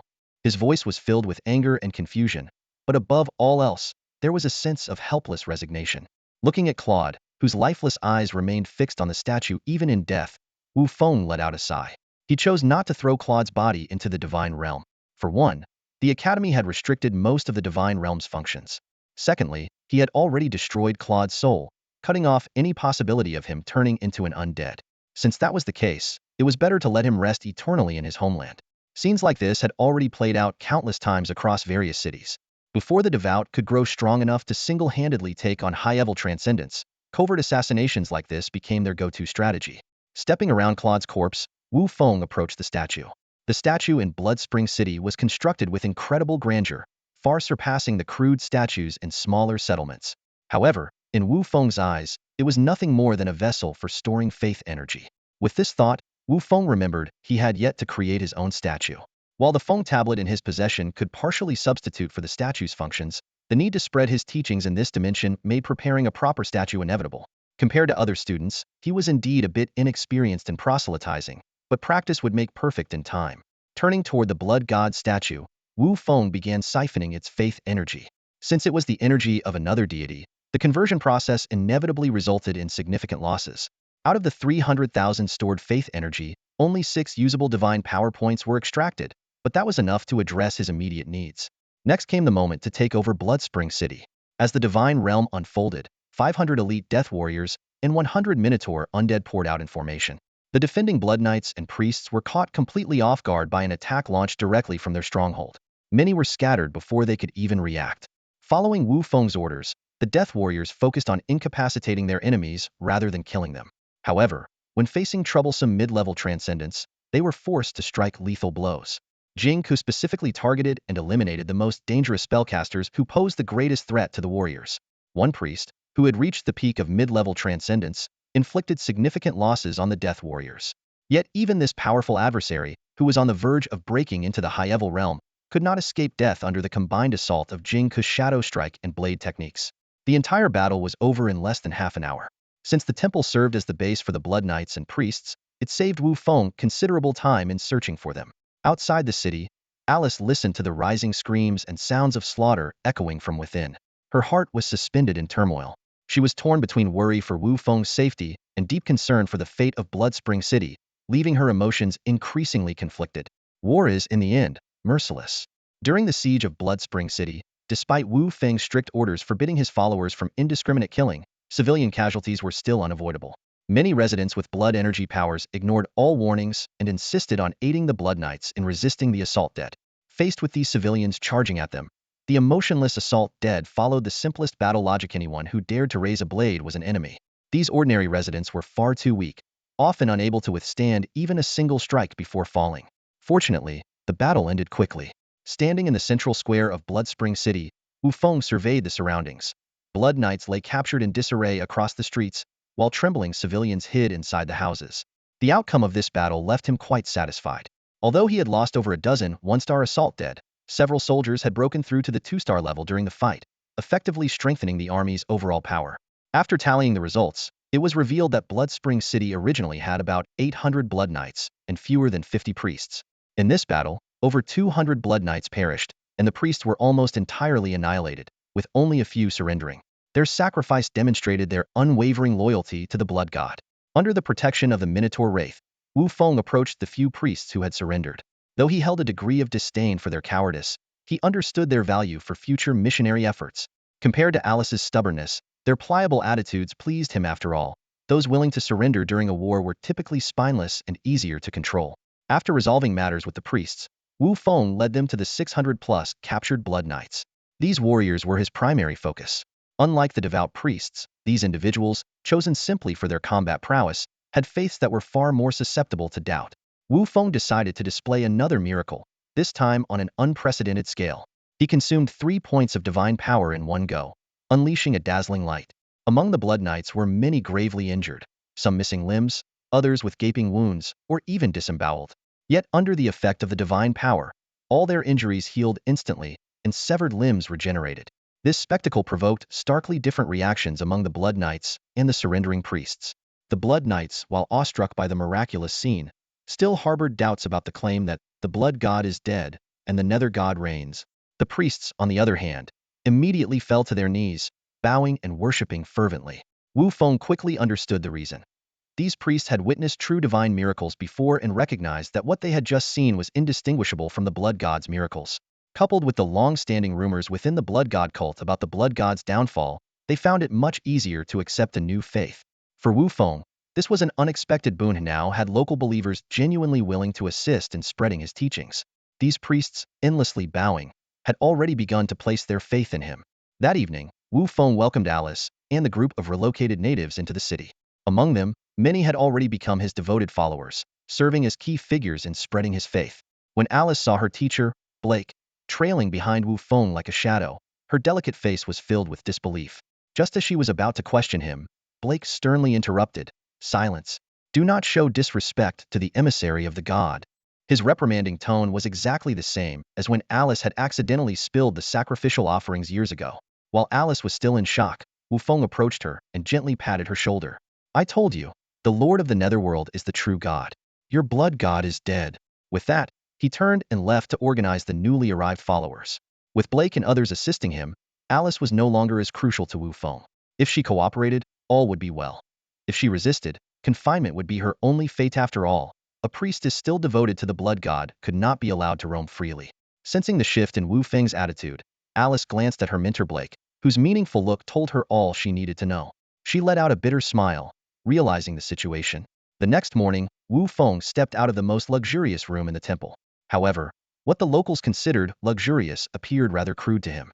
Blood-red gemstones adorned the walls, and the furniture was carved from blood-wood an aesthetic that made Wu Feng shake his head in disapproval. He thought about altering the artistic style of this place, but ultimately dismissed the idea. The future of the Blood Rain world after the end of his mission was uncertain, and with no unique resources in this dimension, it might very well face destruction. His priority was to ensure he could take his followers with him when he left. After a night of contemplation, and with Blake's persuasion, Alice finally abandoned her faith in the blood god and chose to follow Wu Feng. When he saw her again, he immediately noticed the change in her demeanor. "Alice, I have a task for you," Wu Feng said solemnly, looking at her as she knelt before him. "Lord Emissary, please command me," Alice responded respectfully. Her attitude was a stark contrast to before, and even Wu Feng couldn't help but marvel at the power of faith. Wu Feng handed her a blueprint. "I want to construct a statue of the Lord of the Netherworld. This is the design." The blueprint was based on his true form, but due to his limited divine essence, he had to use his imagination to craft a more majestic and awe-inspiring image. After all, a grand and imposing appearance would more easily earn the reverence of his followers. While Wu Feng was rapidly gathering new followers and solidifying his power in Bloodspring City, an astonishing change occurred in the far eastern region of the Bloodrain Plain. There lay an endless crimson ocean. At its deepest point, a massive red crystal pulsated rhythmically like a beating heart, emanating waves of energy that were both awe-inspiring and intense. At the same time, the blood beasts across the continent began behaving abnormally. They surged toward the Crimson Sea from all directions, stopping stubbornly at the coastline despite the barrier of the seawater. Most astonishingly, these blood beasts normally at odds with one another were coexisting peacefully. Even the ferocious predators exhibited an unprecedented restraint. Stretching for thousands of miles along the shoreline, the densely packed blood beasts formed a living wall of creatures. Suddenly, as if sensing something, all the blood beasts simultaneously raised their heads, their crimson eyes fixed intently on the distant horizon of the sea. Their gazes gleamed with intelligence, filled with anticipation. The tranquil ocean surface abruptly changed, as mountainous waves rose one after another, sweeping nearby blood beasts into the waters. Strangely, instead of retreating, the other blood beasts grew even more excited. Amid flashes of lightning and claps of thunder, a small figure appeared above the churning crimson sea. In an instant, countless blood beasts let out earth-shaking roars, as though welcoming the arrival of their sovereign. All of this was witnessed by the group beneath the rhombus-shaped crystal. Ming Yun, his face filled with worry, gazed at the figure standing above the blood-red sea and turned to Ding Shui. "Are you sure it's fine to just leave this unchecked?" Ding Shui, however, smiled and shook his head. "Don't worry, Ming Yun. Trust them," he said, gesturing toward the hundreds of figures reflected on the rhombus crystal. Ming Yun glanced at Deans Lingyu and Shan Feng, noticing their calm and confident expressions, as if they had foreseen all of this. This realization made him feel that perhaps he was worrying too much. Yet, when he thought of the civilian trainees, he still couldn't shake his unease. For the civilian trainees, this was indeed a rare and invaluable opportunity. Seizing it could propel them to unimaginable heights, while missing it might mean an additional century of struggle. Now, they not only had to contend with the local forces, but also faced the newly risen Bloodbeast Empire, making the challenge even greater. As for Dean Shui's composure, it stemmed from his belief that the Bloodrain Plain had not yet placed enough pressure on the trainees. This was precisely why he had tacitly approved and even subtly encouraged this counterattack from the Bloodrain Plain. Meanwhile, the two other thousand-year-old foxes, Lingyu from Yueqing Divinity Academy and Shan Yinfeng from Linqing Divinity Academy, though unaware of the specifics, had clearly discerned Shui Wendong's intentions. The students of the Blood Rain world remained unaware of the immense challenges looming ahead. Meanwhile, Wu Feng was busy expanding his influence within Bloodspring City. He regularly organized gatherings for the residents to worship the deity's statue, demonstrating divine miracles, while also dispatching scouts to survey the surrounding terrain. Every time Wu Feng stood before the statue, which was built under Alice's supervision, to lead the rituals, he couldn't help but feel a tinge of discomfort. Although the statue's craftsmanship was far from exquisite, it was the best they could manage under the current circumstances. Fortunately, the results of their preaching efforts were unexpectedly remarkable. With the assistance of Alice and the other priests, nearly half of the 150,000 residents of Blood Spring City had converted to the faith of the Netherlord in just a few days. However, converting the Blood Knights proved to be far more challenging. While the large-scale divine miracle from before had planted the seeds of faith in their hearts, only a small portion of the Blood Knights were willing to submit thus far. Wu Feng, however, was not in a rush. He believed that with time, these former followers of the Blood God would gradually come around. That day, just after concluding a prayer ceremony, Wu Feng received two pieces of news from his kin. The first was about a city over 1,000 miles to the east with a population exceeding 1 million, but it had already attracted the attention of other powers. A glint of determination flashed in Wu Feng's eyes. This prize was something he was determined to claim. However, before taking action, he needed to thoroughly investigate his competitors. After all, the fact that the city had not yet fallen suggested it held some unique defenses or advantages. Meanwhile, within Blood Curse City, a sudden battle had just concluded. Xin Chengyin had witnessed his companion's divine incarnation being shattered in an instant, leaving no time to even unleash their divine power before perishing. Terrified, he dared not linger and hastily channeled all his divine energy to flee in desperation. After his departure, a hunched old man slowly emerged from a nearby alley, blood dripping from the corners of his mouth. It was clear that the recent battle had taken a significant toll on him as well. The old man paused at the spot where the divine incarnation had dissipated, attempting to sense any remnants, but found nothing. Shaking his head, he eventually vanished from sight. Xin Chengyin, now hiding in the forest outside the city, had just managed to catch his breath when Xiao Wanqing's voice rang out from among the trees. Xin Chengyin, where is Su Zhang? Under her questioning, Xin Chengyin's gaze faltered, filled with frustration and guilt as he replied, he's dead. There was a local expert in the city. Su Zhang didn't even have a chance to resist before he was killed. Su Zhang is dead? Didn't he have a divine shield? Xiao Wanqing's light green eyes widened in disbelief as she stared at Xin Chengyin. He did, but it was useless. Xin Chengyin narrowed his eyes slightly. I don't know how much divine power he used, but he was still killed instantly. He emphasized the last two words, as if to undo the gravity of the situation. The news clearly struck Xiao Wanqing hard. As rivals from Yueqing Divine Academy, their original plan had been to seize Blood Curse City first by leveraging their three-member advantage. But now, not only had they lost a teammate, but the more worrying fact was the presence of a local expert within the city who could easily kill someone wielding divine power. What do we do, Wanqing? Should we keep going? Xin Chengyin asked in a low voice. Maybe we should give up. There are plenty of other native cities we can target. No. Xiao Wanqing shot him a look of disdain. You can leave if you want, but I still want to give it a try. Despite being classmates from the same academy and having decent family ties, she had always harbored reservations about Xin Chengyin's character. If not for the threat of other competitors, she would never have chosen to team up with him. Fine, suit yourself. Just be careful. Xin Chengyin sighed with feigned helplessness before taking off into the sky. As she watched him disappear into the horizon, Xiao Wanqing felt an unexpected sense of relief. With Su Jing gone, who had previously acted as a balancing presence, she felt even less inclined to trust Xin Chengyin. However, Xin Chengyin hadn't actually left. He secretly circled around the outskirts of Blood Curse City and found a hidden spot to lie in wait. For this ambitious young man, Blood Curse City was more than just a bet with Wu Feng. It was a prize he was determined to claim. From the moment he teamed up with Xiao Wanqing, he had been plotting a way to betray her and take control of the situation. Still, Su Zhang's death had left him uneasy. If the opponent could so effortlessly kill Su Zhang, they could just as easily kill him. Now, Xin Chengyin watched the distant Blood Curse City with a cold gaze, smirking to himself. Xiao Wanqing, without me, let's see how you handle those two from Yueqing. Meanwhile, the two students from Yueqing were busy discussing their next move, unaware that their opponents had already fallen apart. What was even more chilling was the mysterious assassin lurking within Blood Curse City like a predator lying in wait, ready to pounce on their unsuspecting prey.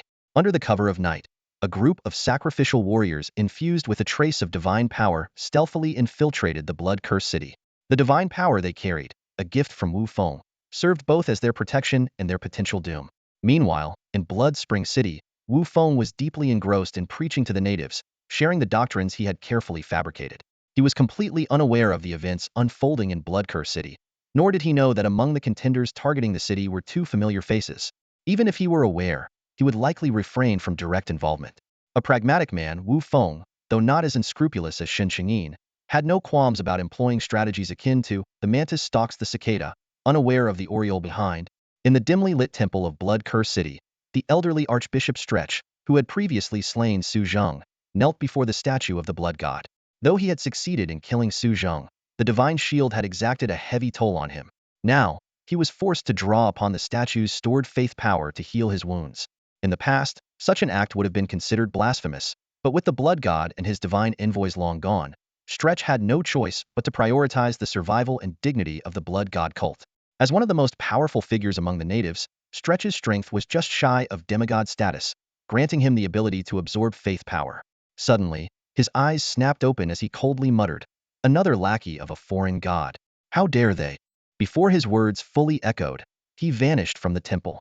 At that very moment, Wu Feng, still preaching in Bloodspring City, suddenly paused, his expression shifting as his gaze instinctively turned toward Bloodcurse City.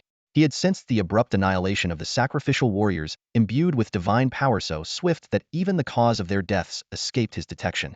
As expected, Bloodcurse City has a formidable guardian, Wu Feng thought cautiously, though he felt a sense of relief.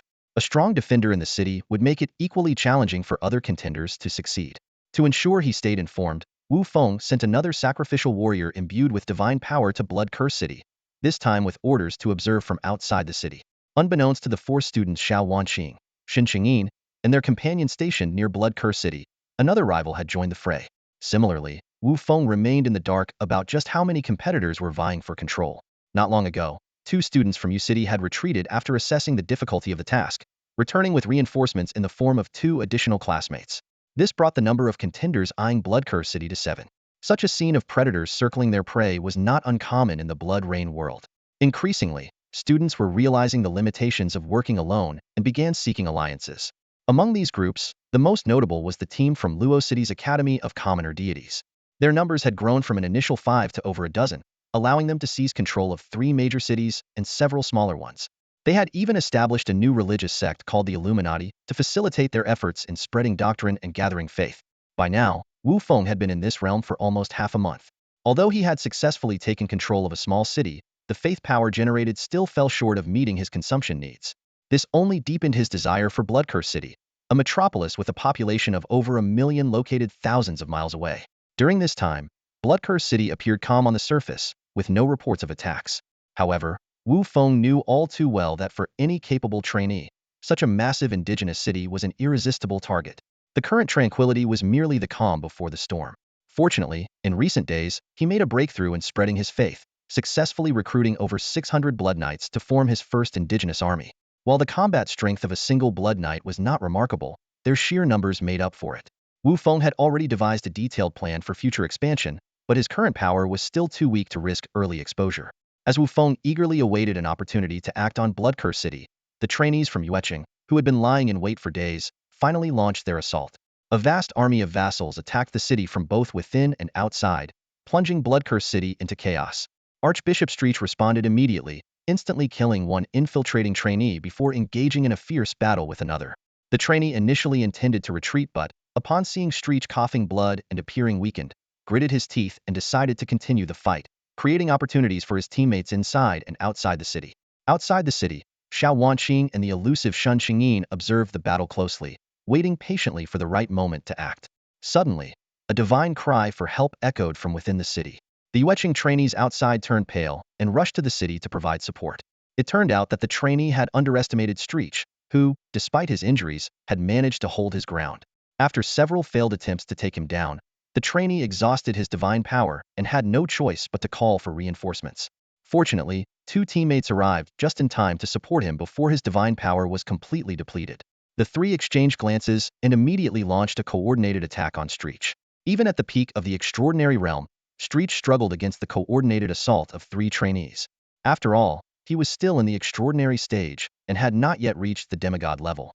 Outside the city, observing the scene through arcane methods, Xiao Wanqing finally saw her chance to strike. Without hesitation, she activated her divine domain but directed her vassals to attack the trainees' vassals instead of the indigenous inhabitants within the city. The moment their vassals were attacked, the three inside the city immediately sensed it and were enraged by Xiao Wanqing's betrayal. The most pressing matter now was to eliminate this unexpectedly powerful native warrior. Although Xiao Wanqing posed a significant threat, she was not the immediate priority. Just as the three Yueqing Academy students were about to finish off stretch, Xiao Wanqing suddenly appeared. Without hesitation, she launched a swift and fierce attack on the student who had already expended most of his divine power. Her strike was so quick and decisive that before the other two could react, she shattered the student's divine power shield and killed him on the spot. The battle came to an abrupt standstill. With his rich combat experience, Stretch quickly discerned the underlying tensions among them. After a brief contemplation, he took the initiative to attack. Xiao Wanqing noticed his move and smirked slightly. Her prediction had been correct. Faced with the combined assault of Stretch and Xiao Wanqing, the remaining two Yueqing students were both furious and terrified. Together, their remaining divine power was likely not even a match for Xiao Wanqing alone, let alone having to contend with Stretch, the enigmatic native powerhouse. While they struggled to defend themselves and sought an opportunity to escape, the tide of the battle shifted once again. Stretch abruptly turned on Xiao Wanqing, launching an attack against her. However, Xiao Wanqing had anticipated this, and though her divine power shield was damaged, she avoided any substantial harm. But at that moment, a beam of concentrated, immense divine power shot out from the shadows, piercing Xiao Wanqing's body. She cast a cold glance in a certain direction before disintegrating into glowing fragments and vanishing. Only then did Shen Qingyin emerge leisurely. While eliminating Xiao Wanqing had been a necessary decision, he opted for a relatively dignified method out of consideration for their shared history. Even so, he knew that Xiao Wanqing would undoubtedly harbor suspicions, but without concrete evidence, she could do nothing about it. Stretch saw Shen Qingyian's arrival and gave a meaningful smile. It was Shen Qingyian's transmitted message that had prompted his sudden betrayal. For Stretch, the infighting among these foreign god lackeys was all too convenient. Seeing the situation take a dire turn, the two remaining Yueqing students lost their will to fight. But Shen Qingyin had no intention of letting them go easily. As he activated his divine domain, tens of thousands of blood flame crows erupted forth, encircling the weakened trio. Overwhelmed by the sheer number of these two-star familiars, the students could only watch helplessly as their divine power was gradually drained away by the swarm of crows. Watching this scene, Shen Qingyin burst into laughter. He knew that victory was firmly within his grasp. At this moment, Wu Feng was rushing towards the city of Blood Curse. He unleashed all his divine power, streaking through the sky like a bolt of lightning. When he arrived at the city, the scene before him made him frown instantly. Shen Qingyin was laughing maniacally, and an unsettling aura filled the surroundings.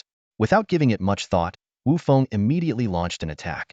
His sudden arrival cut off Shen Qingyin's laughter, who exclaimed in surprise, "Wu Feng, how did you?" Before he could finish his sentence, Wu Feng's strike had already landed. Shen Qingyin's divine power shield remained unscathed, effortlessly blocking the surprise attack. As expected, fools like the ones before are rare, Wu Feng muttered with a smirk, then unfolded his divine domain. Among the battles of their kind, this was the true way to fight. Clashing divine power was always the last resort. Seeing Wu Feng's actions, Shen Qingyin withdrew the blood flame crows circling around him. By now, the two trainees and Stretch's remains had already been reduced to ashes by the blood flames, leaving no trace behind. Wu Feng, I didn't expect to encounter you so soon. Excellent, truly excellent. Shen Qingyin trembled with excitement, his eyes glinting with bloodlust. Tens of thousands of blood flame crows swirled around him, creating a spectacular and intimidating sight. Wu Feng sighed inwardly. Facing such a large airborne force, relying solely on his vanguard soldiers was far from enough. He had no choice but to reveal some of his trump cards, though he had hoped to conserve his strength throughout this long training campaign.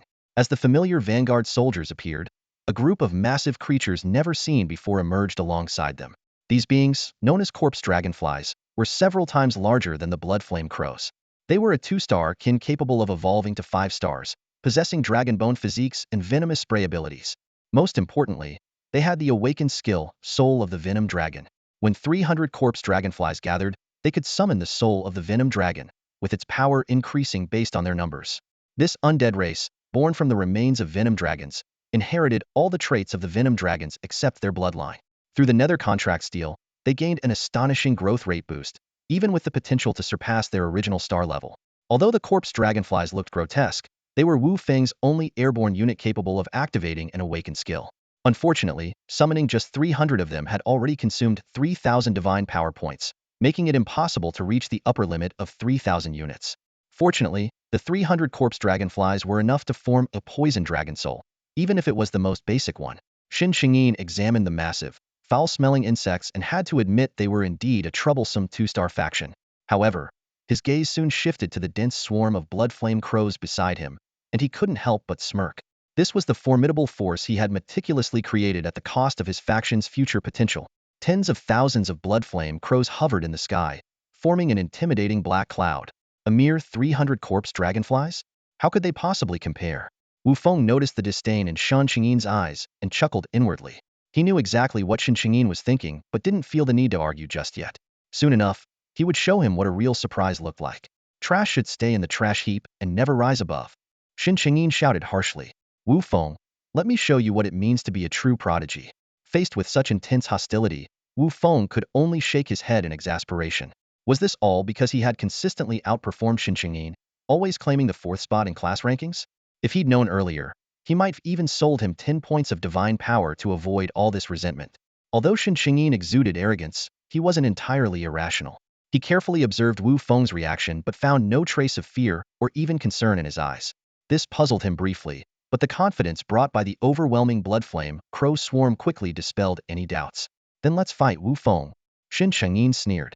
I'll make you lose so thoroughly you'll have no complaints. By the way, do you even have the 100,000 divine power points for the wager?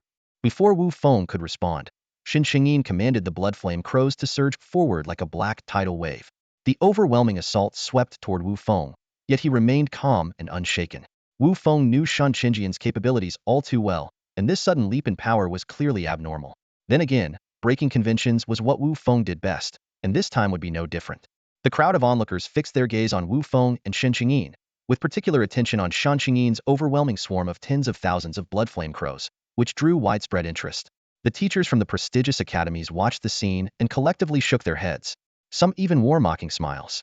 As powerhouses of the true god realm, they immediately saw through the issues with Shan Qingyin's familiars. Although the blood flame crows were impressive in number, it was evident that their power came from overextending their blood lineage, a short-sighted approach that drew their disdain. Principal Shue's expression was especially grim. Shan Qingyin was a student he knew well, one of the top talents in Yin Yuxuan's class, and yet he had made such a reckless choice. As for Wu Feng, Principal Shue was also familiar with this promising student who had stood out during the placement test in the same class. Unfortunately, in the face of such an overwhelming swarm of blood flame crows, Wu Feng seemed destined for elimination. The principals and academy teachers present silently reached a consensus. While Shan Qingyin's method was flawed, the temporary power boost gained by sacrificing his bloodline was enough to give him an overwhelming advantage in this battle. On the battlefield, as the blood flame crows descended like a tidal wave, Wu Feng remained calm and composed. He first commanded his death soldiers to form a defensive formation around him, while sending out his corpse dragonflies to engage the airborne foes. Before utilizing his awakening skill, he intended to test the combat effectiveness of the corpse dragonflies. The two aerial forces clashed swiftly. Although the corpse dragonflies were vastly outnumbered, their size several times larger than the blood flame crows and superior attributes quickly turned the tide. The corpse dragonflies tore through the dense flock like sharp blades, creating a massive gap in the formation. As soon as the blood flame crows came into contact with the lethal poison from the dragonfly's toxic dragon bloodline, they fell dead instantly, unable to even struggle. This unexpected turn of events startled Shan Qingyin, though he quickly regained his composure. In his view, the less than 300 corpse dragonflies would inevitably be overwhelmed by sheer numbers. However, despite the blood flame crows diverting the majority of their forces to encircle the dragonflies, the battle was not unfolding as Shan Qingyin had anticipated. Watching the performance of the corpse dragonflies, Wu Feng nodded to himself in approval. This two-star familiar, inheriting the toxic dragon bloodline, was indeed exceptional and stood out among others of the same rank. However, he knew that facing such a massive numerical disadvantage, relying on this alone would not be enough. Nearly 2,000 blood flame crows surged towards Wu Feng, swirling and darting through the air, forming a suffocating crimson cloud. Faced with such agile aerial creatures, even the most tenacious warriors could only resort to passive defense. While the heavy crossbows posed some threat to the blood flame crows, these bizarre flying creatures were too nimble, leaving little opportunity for a decisive strike. Worse still, the blood flame crows had ranged attack capabilities, though their blood flames posed limited danger to the warriors. Prolonged skirmishes would inevitably wear them down to exhaustion and defeat. Forced by the dire situation, Wu Feng held nothing back and immediately commanded the corpse dragonflies to activate their awakening ability. As the order was given, all the corpse dragonflies trembled violently, and an almost imperceptible yet deeply unsettling aura of dominance enveloped the sky. The sudden turn of events was shocking. Shin Qingyin stared at the sky in disbelief as nearly 1,000 blood flame crows abruptly lost control, plummeting like severed kites and smashing into the ground, where they dissolved into pools of blood and flesh. Before he could recover from his astonishment, a deafening dragon's roar resounded across the heavens. A dragon? Impossible! Shin Qingyian's eyes widened in shock as he stared in the direction of the corpse dragonflies. As a user of divine domains, he fully understood how rare dragon type or dragon bloodline familiars were. Such creatures not only had extremely long breeding cycles, often spanning decades or centuries, but also required colossal resources, far beyond the means of most true gods, let alone anyone attempting to raise them as primary familiars. In the sky, the remaining flock of blood flame crows, still dense as a crimson cloud, had begun to flee in a frenzy. Chasing after them was the colossal spectral form of a venomous dragon, mercilessly hunting them down. With each swing of its tail and every breath of toxic mist, it effortlessly annihilated dozens, if not hundreds, of blood flame crows at a time. Shin Qingyian's face turned ashen as he hurriedly issued a retreat command. Yet even without his orders, the blood flame crows, crushed by the oppressive dragon's aura, were already fleeing on instinct. However, Wu Feng had no intention of letting them escape. He had always been ruthless toward his enemies. At this moment, the wisest course of action for Shin Qingyin would have been to take his own life, sparing his remaining familiars. Yet he clearly clung to a faint hope, or perhaps he simply refused to concede defeat to Wu Feng. If that was the case, Wu Feng was more than willing to exterminate every last one of his familiars. The venomous dragon soul, formed by the collective strength of 300 corpse dragonflies, wielded the power of a 3-star commander. Against such overwhelming strength, numerical superiority was meaningless. Apart from the 2,000 blood flame crows that Shin Qingyin managed to recall into his divine domain in time, the rest were completely annihilated. As Wu Feng approached, flanked by his warriors, and the massive spectral venomous dragon loomed overhead, staring down at him, Shin Qingyin collapsed to the ground in utter defeat. Although Shin Qingyin still possessed considerable divine power, his spirit was utterly shattered. He collapsed to the ground, his eyes vacant, completely devoid of any will to fight. Wu Feng coldly observed his arrogant opponent, not even bothering to say a word. He simply raised his hand slightly, and the poison dragon soul floating in midair immediately understood. It opened its massive maw and unleashed a stream of venomous, corrosive dragon breath. Shin Qingyin's divine power shield struggled to withstand the dragon breath for over 10 seconds before ultimately shattering like a fragile bubble. In an instant, the toxic breath engulfed his figure. Gazing at the colossal poison dragon soul composed of countless corpse flies, Wu Feng silently assessed a 3-star commander level strength enough to contend with high-tier extraordinary beings in this realm.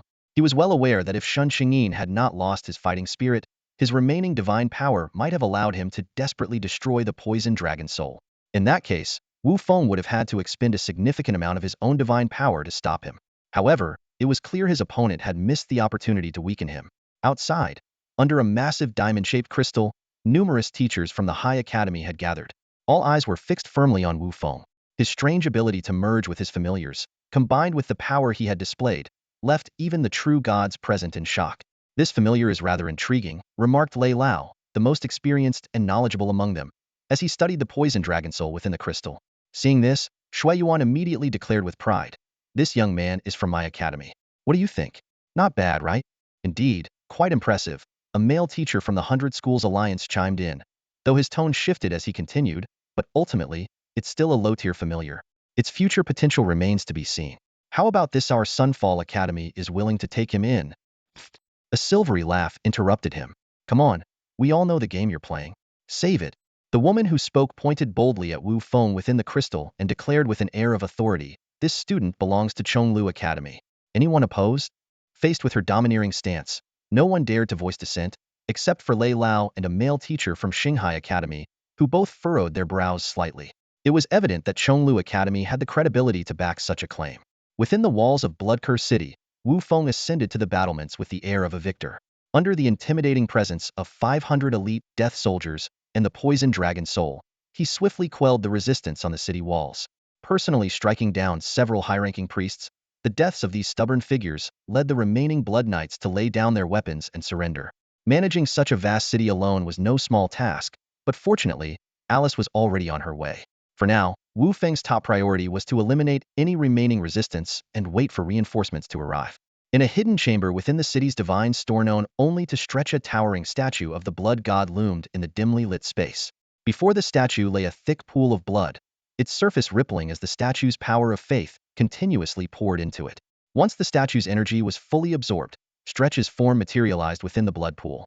This formidable figure, second only to demigods in the blood drain realm, had achieved a miraculous rebirth through forbidden rituals and the power of faith. As he opened his eyes, Stretch was unaware of the current state of the outside world. However, he was certain that Bloodcurse City, without his leadership, had likely fallen. The thought of his city, his faith of a century, now occupied by the lackeys of foreign gods, ignited a flicker of madness in his eyes. Yet, reason quickly prevailed. He understood that now was not the time for revenge.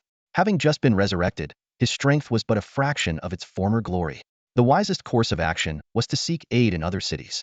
After escaping through an underground passage, Stretch had barely left when Wu Feng's forces dismantled the hidden chamber.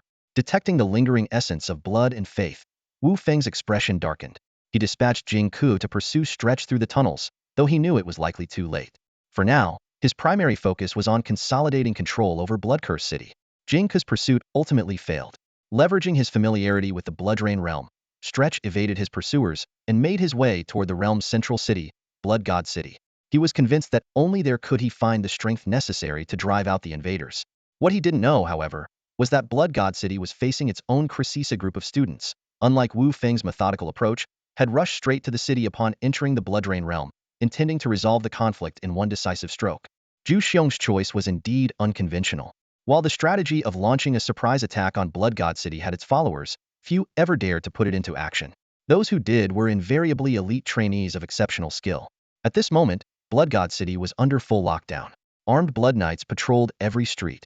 As the most powerful city in the world of Blood Rain, Blood God City boasted over 100,000 Blood Knights and tens of thousands of priests. This immense force posed a formidable obstacle to Zhu Xiong and his team's assault. Although they managed to cause some disruption to the city, the hastily assembled team began to unravel after losing 2 members. These elite scions from various prominent families understood the critical importance of the training camp and were unwilling to risk their lives any further. In the basement, Zhu Xiong glanced around at his teammates, each harboring their own agendas. Realizing he was not adept at schemes and deception, he decided to leave. His departure triggered a chain reaction, reducing the nearly 10-member team to fewer than 5. The remaining members were rife with mistrust and manipulation. After leaving the group, Zhu Xiong headed straight out of Blood God City. By this point, he regretted his initial decision. Like Wu Feng, he lacked experience in recruiting followers. However, unlike the eager Toliern Wu Feng, Zhu Xiong chose to abandon this path altogether. As a result, he wandered the Blood Rain world for over half a month with no progress, eventually driving his mount toward a small city. Fortunately, he had at least obtained a city map from Blood God City, the only gain shared by those who had left. What Zhu Xiong and the others did not realize was that their departure was a wise decision. At the highest point of the temple in Blood God City, a pale-skinned young man, whose appearance seemed almost unnatural for a native, watched their retreat with a cold gaze. After a faint sneer, he withdrew his attention. Had they lingered 2 more days, they would have met their demise in Blood God City. Even without its core deity, the centuries-old religion still wielded unfathomable power. Within the city of Bloodcurse, Wu Feng was busy calming the frightened and anxious civilians while waiting for Alice's reinforcements. He had hoped to perform large-scale miracles to stabilize the people's morale, but his dire circumstances left him helpless. Aside from the divine power needed to sustain basic survival, he had exhausted all his resources. By all rights, a city as large as Bloodcurse should have accumulated a significant amount of faith power within its divine statues. However, to Wu Feng's frustration, the statues in the temple were purely ornamental, holding not a trace of faith energy. After much effort, he managed to locate a statue hidden in a secret chamber, but it contained only a pitiful amount of faith power, barely enough to make a difference. It was clear this situation was connected to the native strongman who had fled earlier. Unfortunately, despite Jing Ku's attempts to track him, the man had vanished without a trace. The lack of divine power made the process of spreading faith unusually difficult. If not for the lingering fear among the residents from the earth-shattering battle a few days prior, riots might have already broken out. Fortunately, on the morning of the 3rd day, Alice finally arrived at Bloodcurse, leading 500 Blood Knights, accompanied by her mentor. With this fresh force, even without the ability to perform awe-inspiring miracles, Wu Feng could gradually turn the city's residents into believers.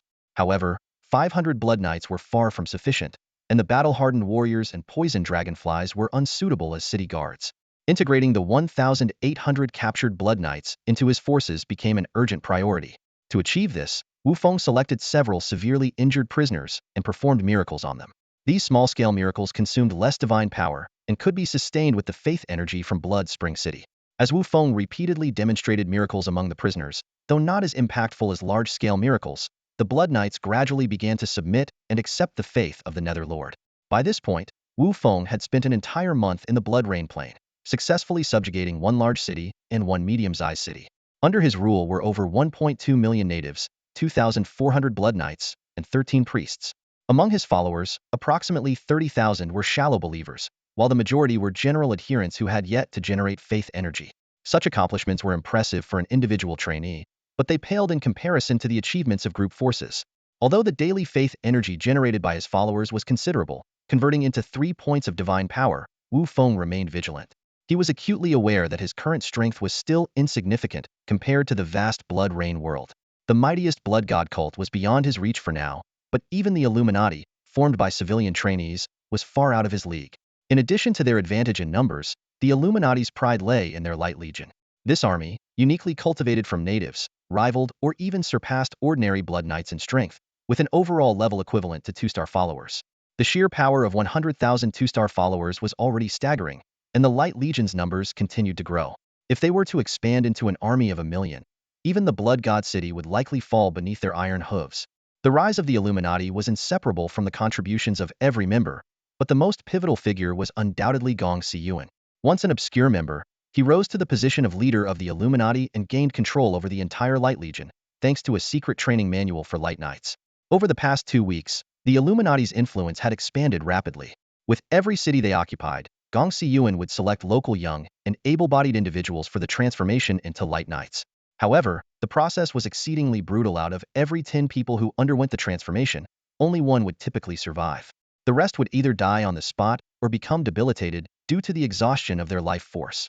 These cruel acts led the native populace to view the Illuminati as demons, making missionary work nearly impossible. Despite the vast population within their territories, genuine believers remained scarce. Yet, as their power continued to grow, these issues seemed increasingly insignificant. However, the Illuminati's atrocities eventually provoked the wrath of the planar will. Disaster struck without warning. When an alarm sounded from a small border town, a massive army of blood beasts had already overrun the outer cities of the Illuminati. Every light knight and civilian was crushed into pulp and devoured by these bloodthirsty creatures. Even Gong Siyuan, commanding an army of 100,000 light knights, felt a chill run through him as he witnessed this horrifying scene. He knew all too well that while the disciples could retreat to safety at any moment, the native residents and the Light Legion, who could not enter the divine realm, had no escape. Without this foundation, all their prior efforts would be for nothing. No, I won't let this happen.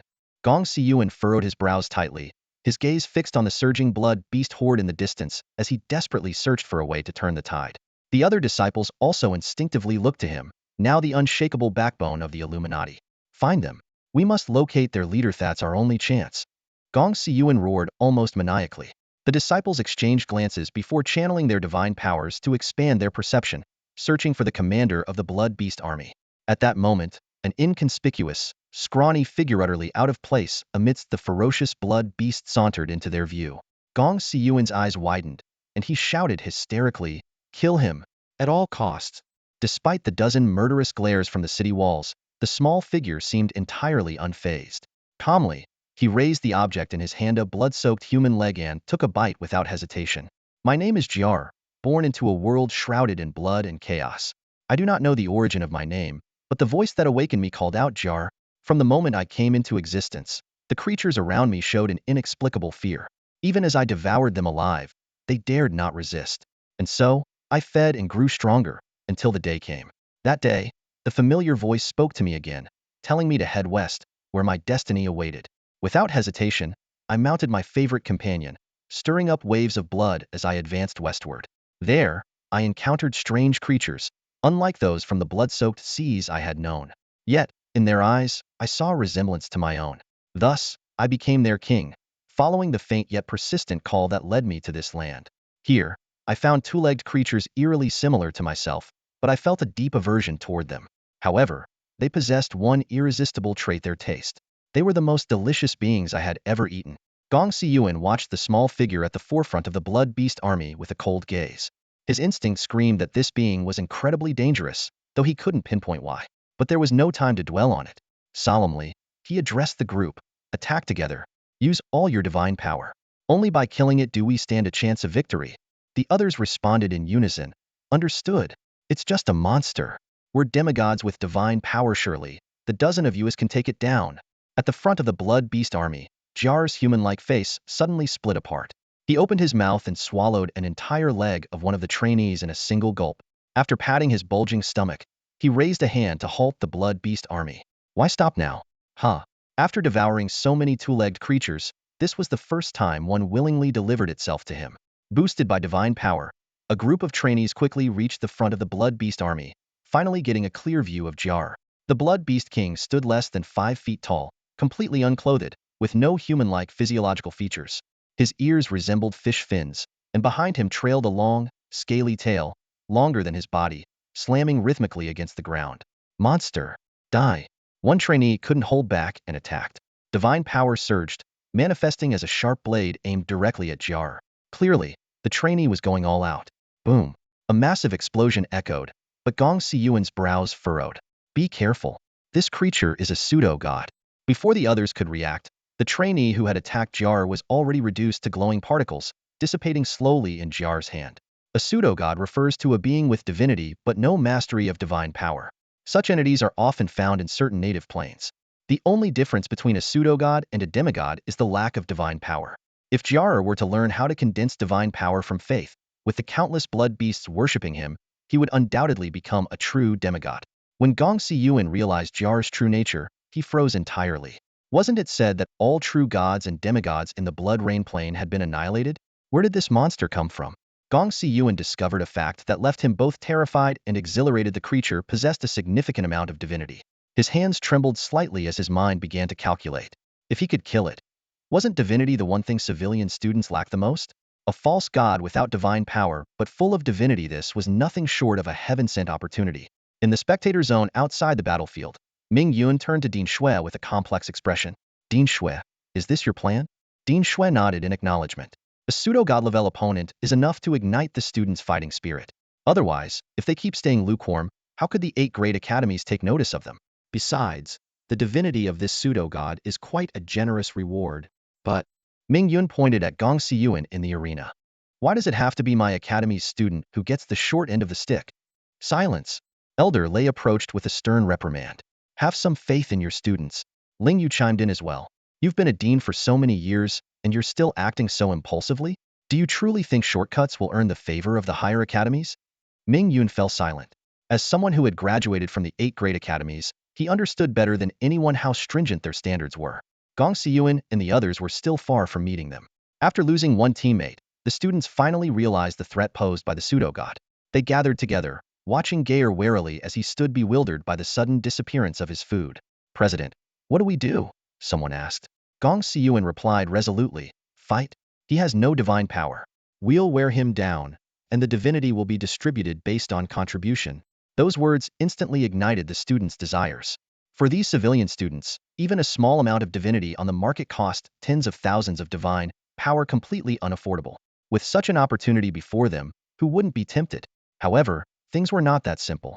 Facing the attacks of over a dozen students, Gayer, deprived of divine power, could only dodge. But suddenly, he summoned nearly 100 height-year blood beasts after all. He was the king of blood beasts. Retreat. Gong Siyuan immediately ordered. A single formidable Gayer was already overwhelming, and with so many blood beasts added to the mix, continuing the fight would be suicide. But Gayer was not about to let them go. He let out a roar that was utterly incongruous with his frail frame and led the blood beast horde in a frenzied pursuit. Escaping to Bright City offered no reprieve, as Gayer stormed directly into the city. Worse still, the blood beast horde outside seemed to respond to his summons, surging toward Bright City like a tidal wave. Gong Siyuan glanced back in anguish, already knowing in his heart, Bright City was doomed. The Light Order was doomed.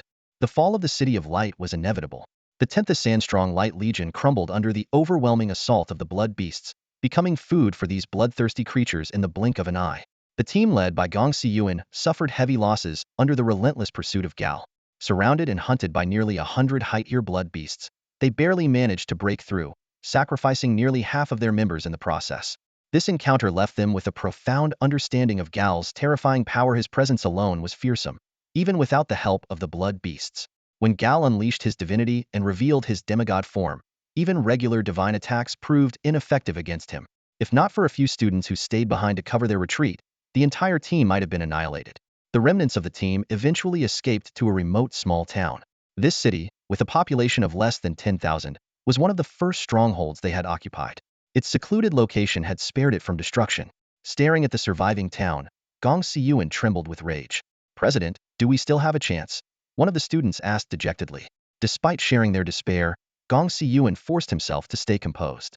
He knew he could not afford to lose. Had signed a harsh contract with a powerful consortium in exchange for the secret training methods of the Light Knights, hoping to make a name for himself during this training expedition.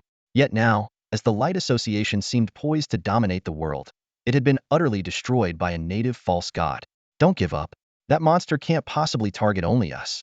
We still have a chance, trust me." Gong Siyuan's words managed to calm the agitation among the 7 remaining students to some extent. Time proved Gong Siyuan's prediction correct. After destroying the Light Association, Gao led his Blood Beast army deep into human-controlled territories.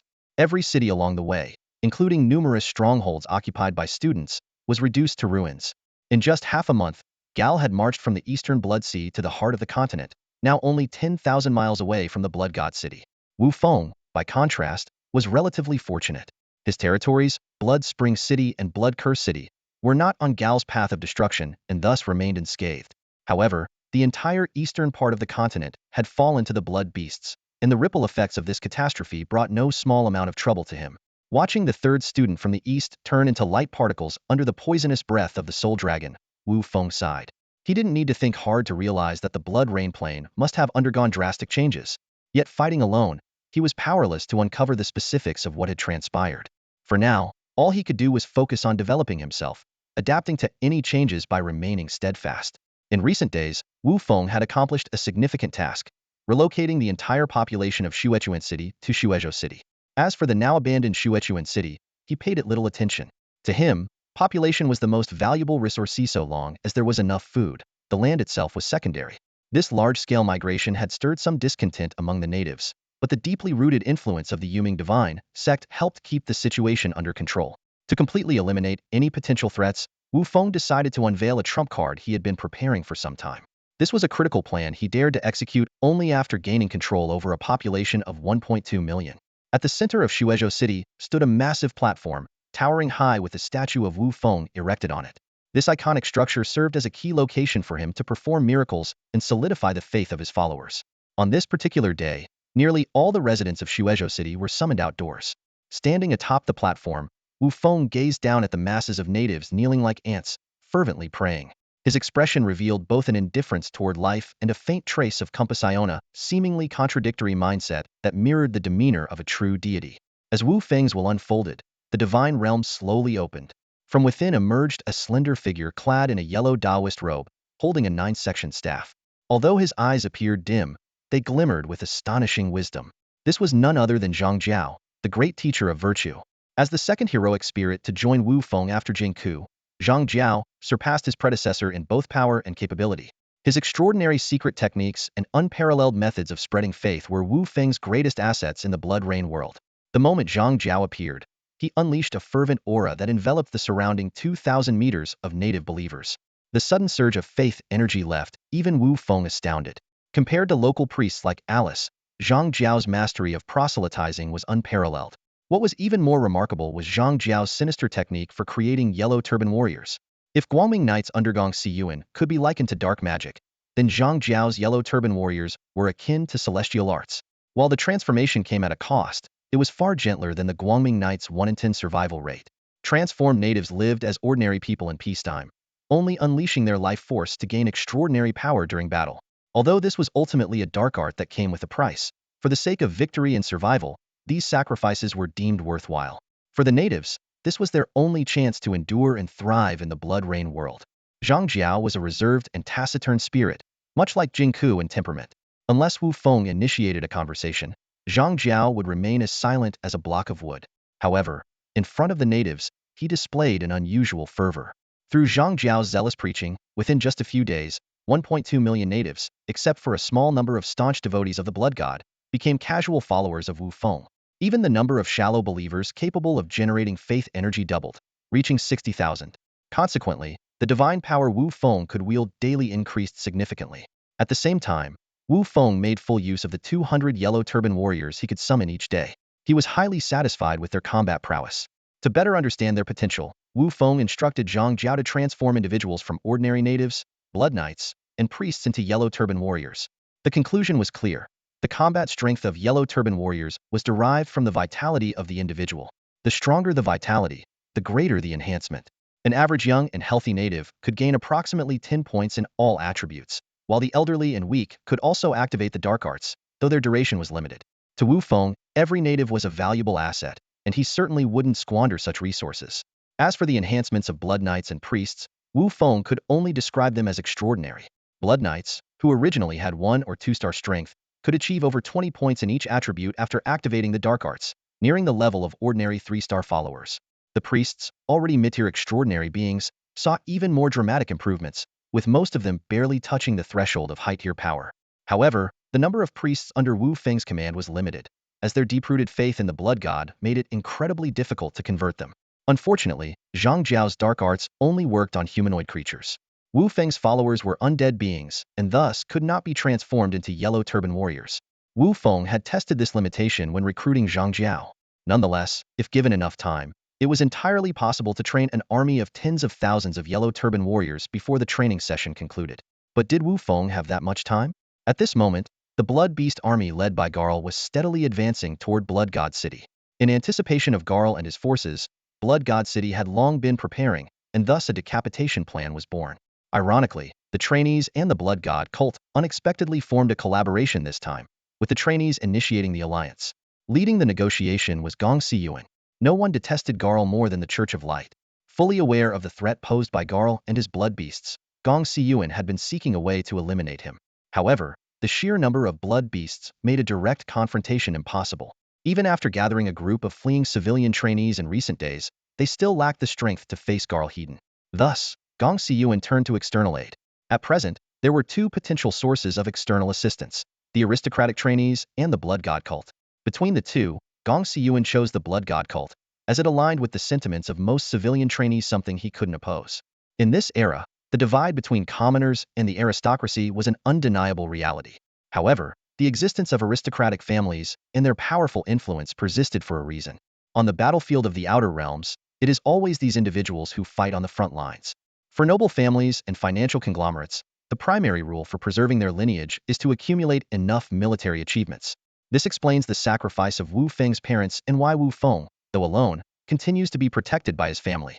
Such is the survival principle of noble houses: without sacrifice, they cannot endure. Without contribution, financial empires will eventually collapse.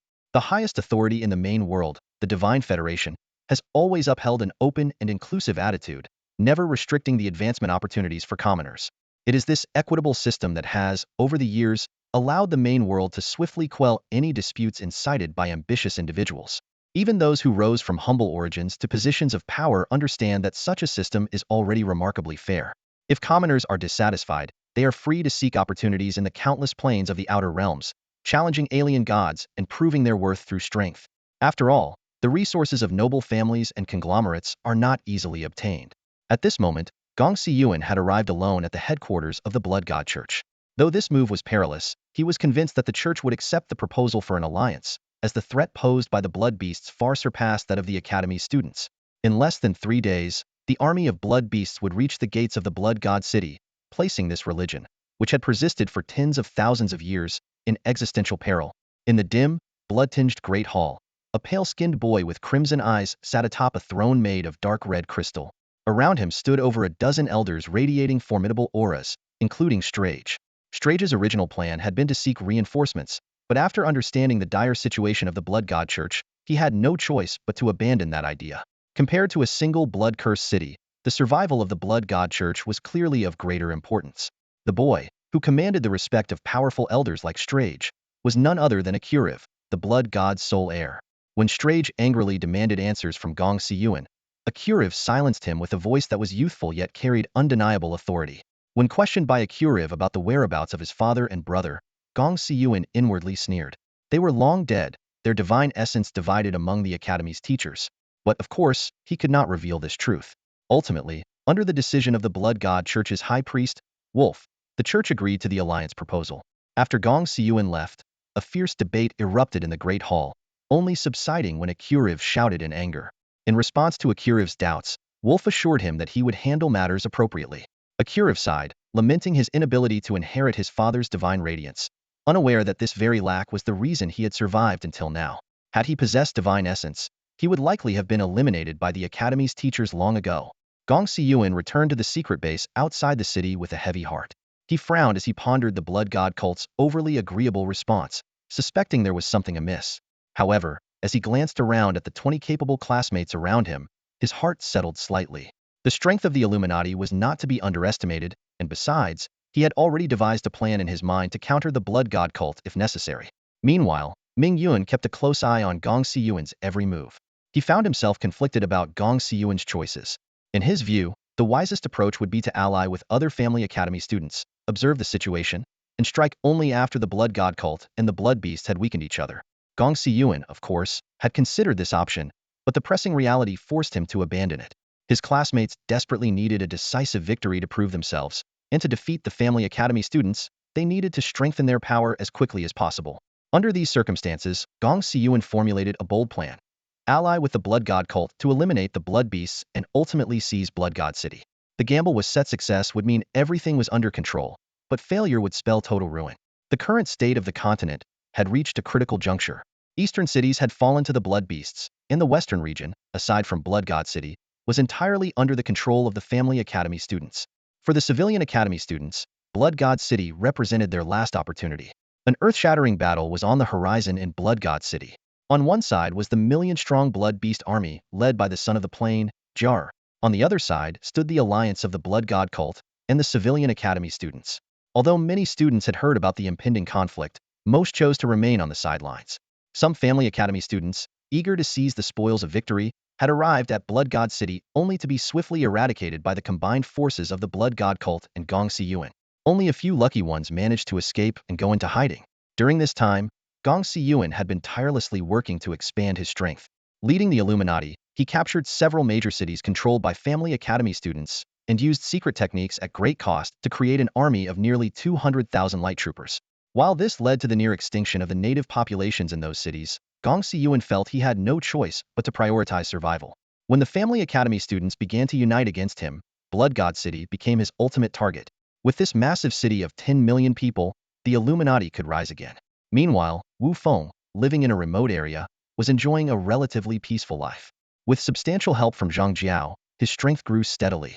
Once his yellow turban warriors reached 3,000 in number, Wu Feng finally launched his campaign.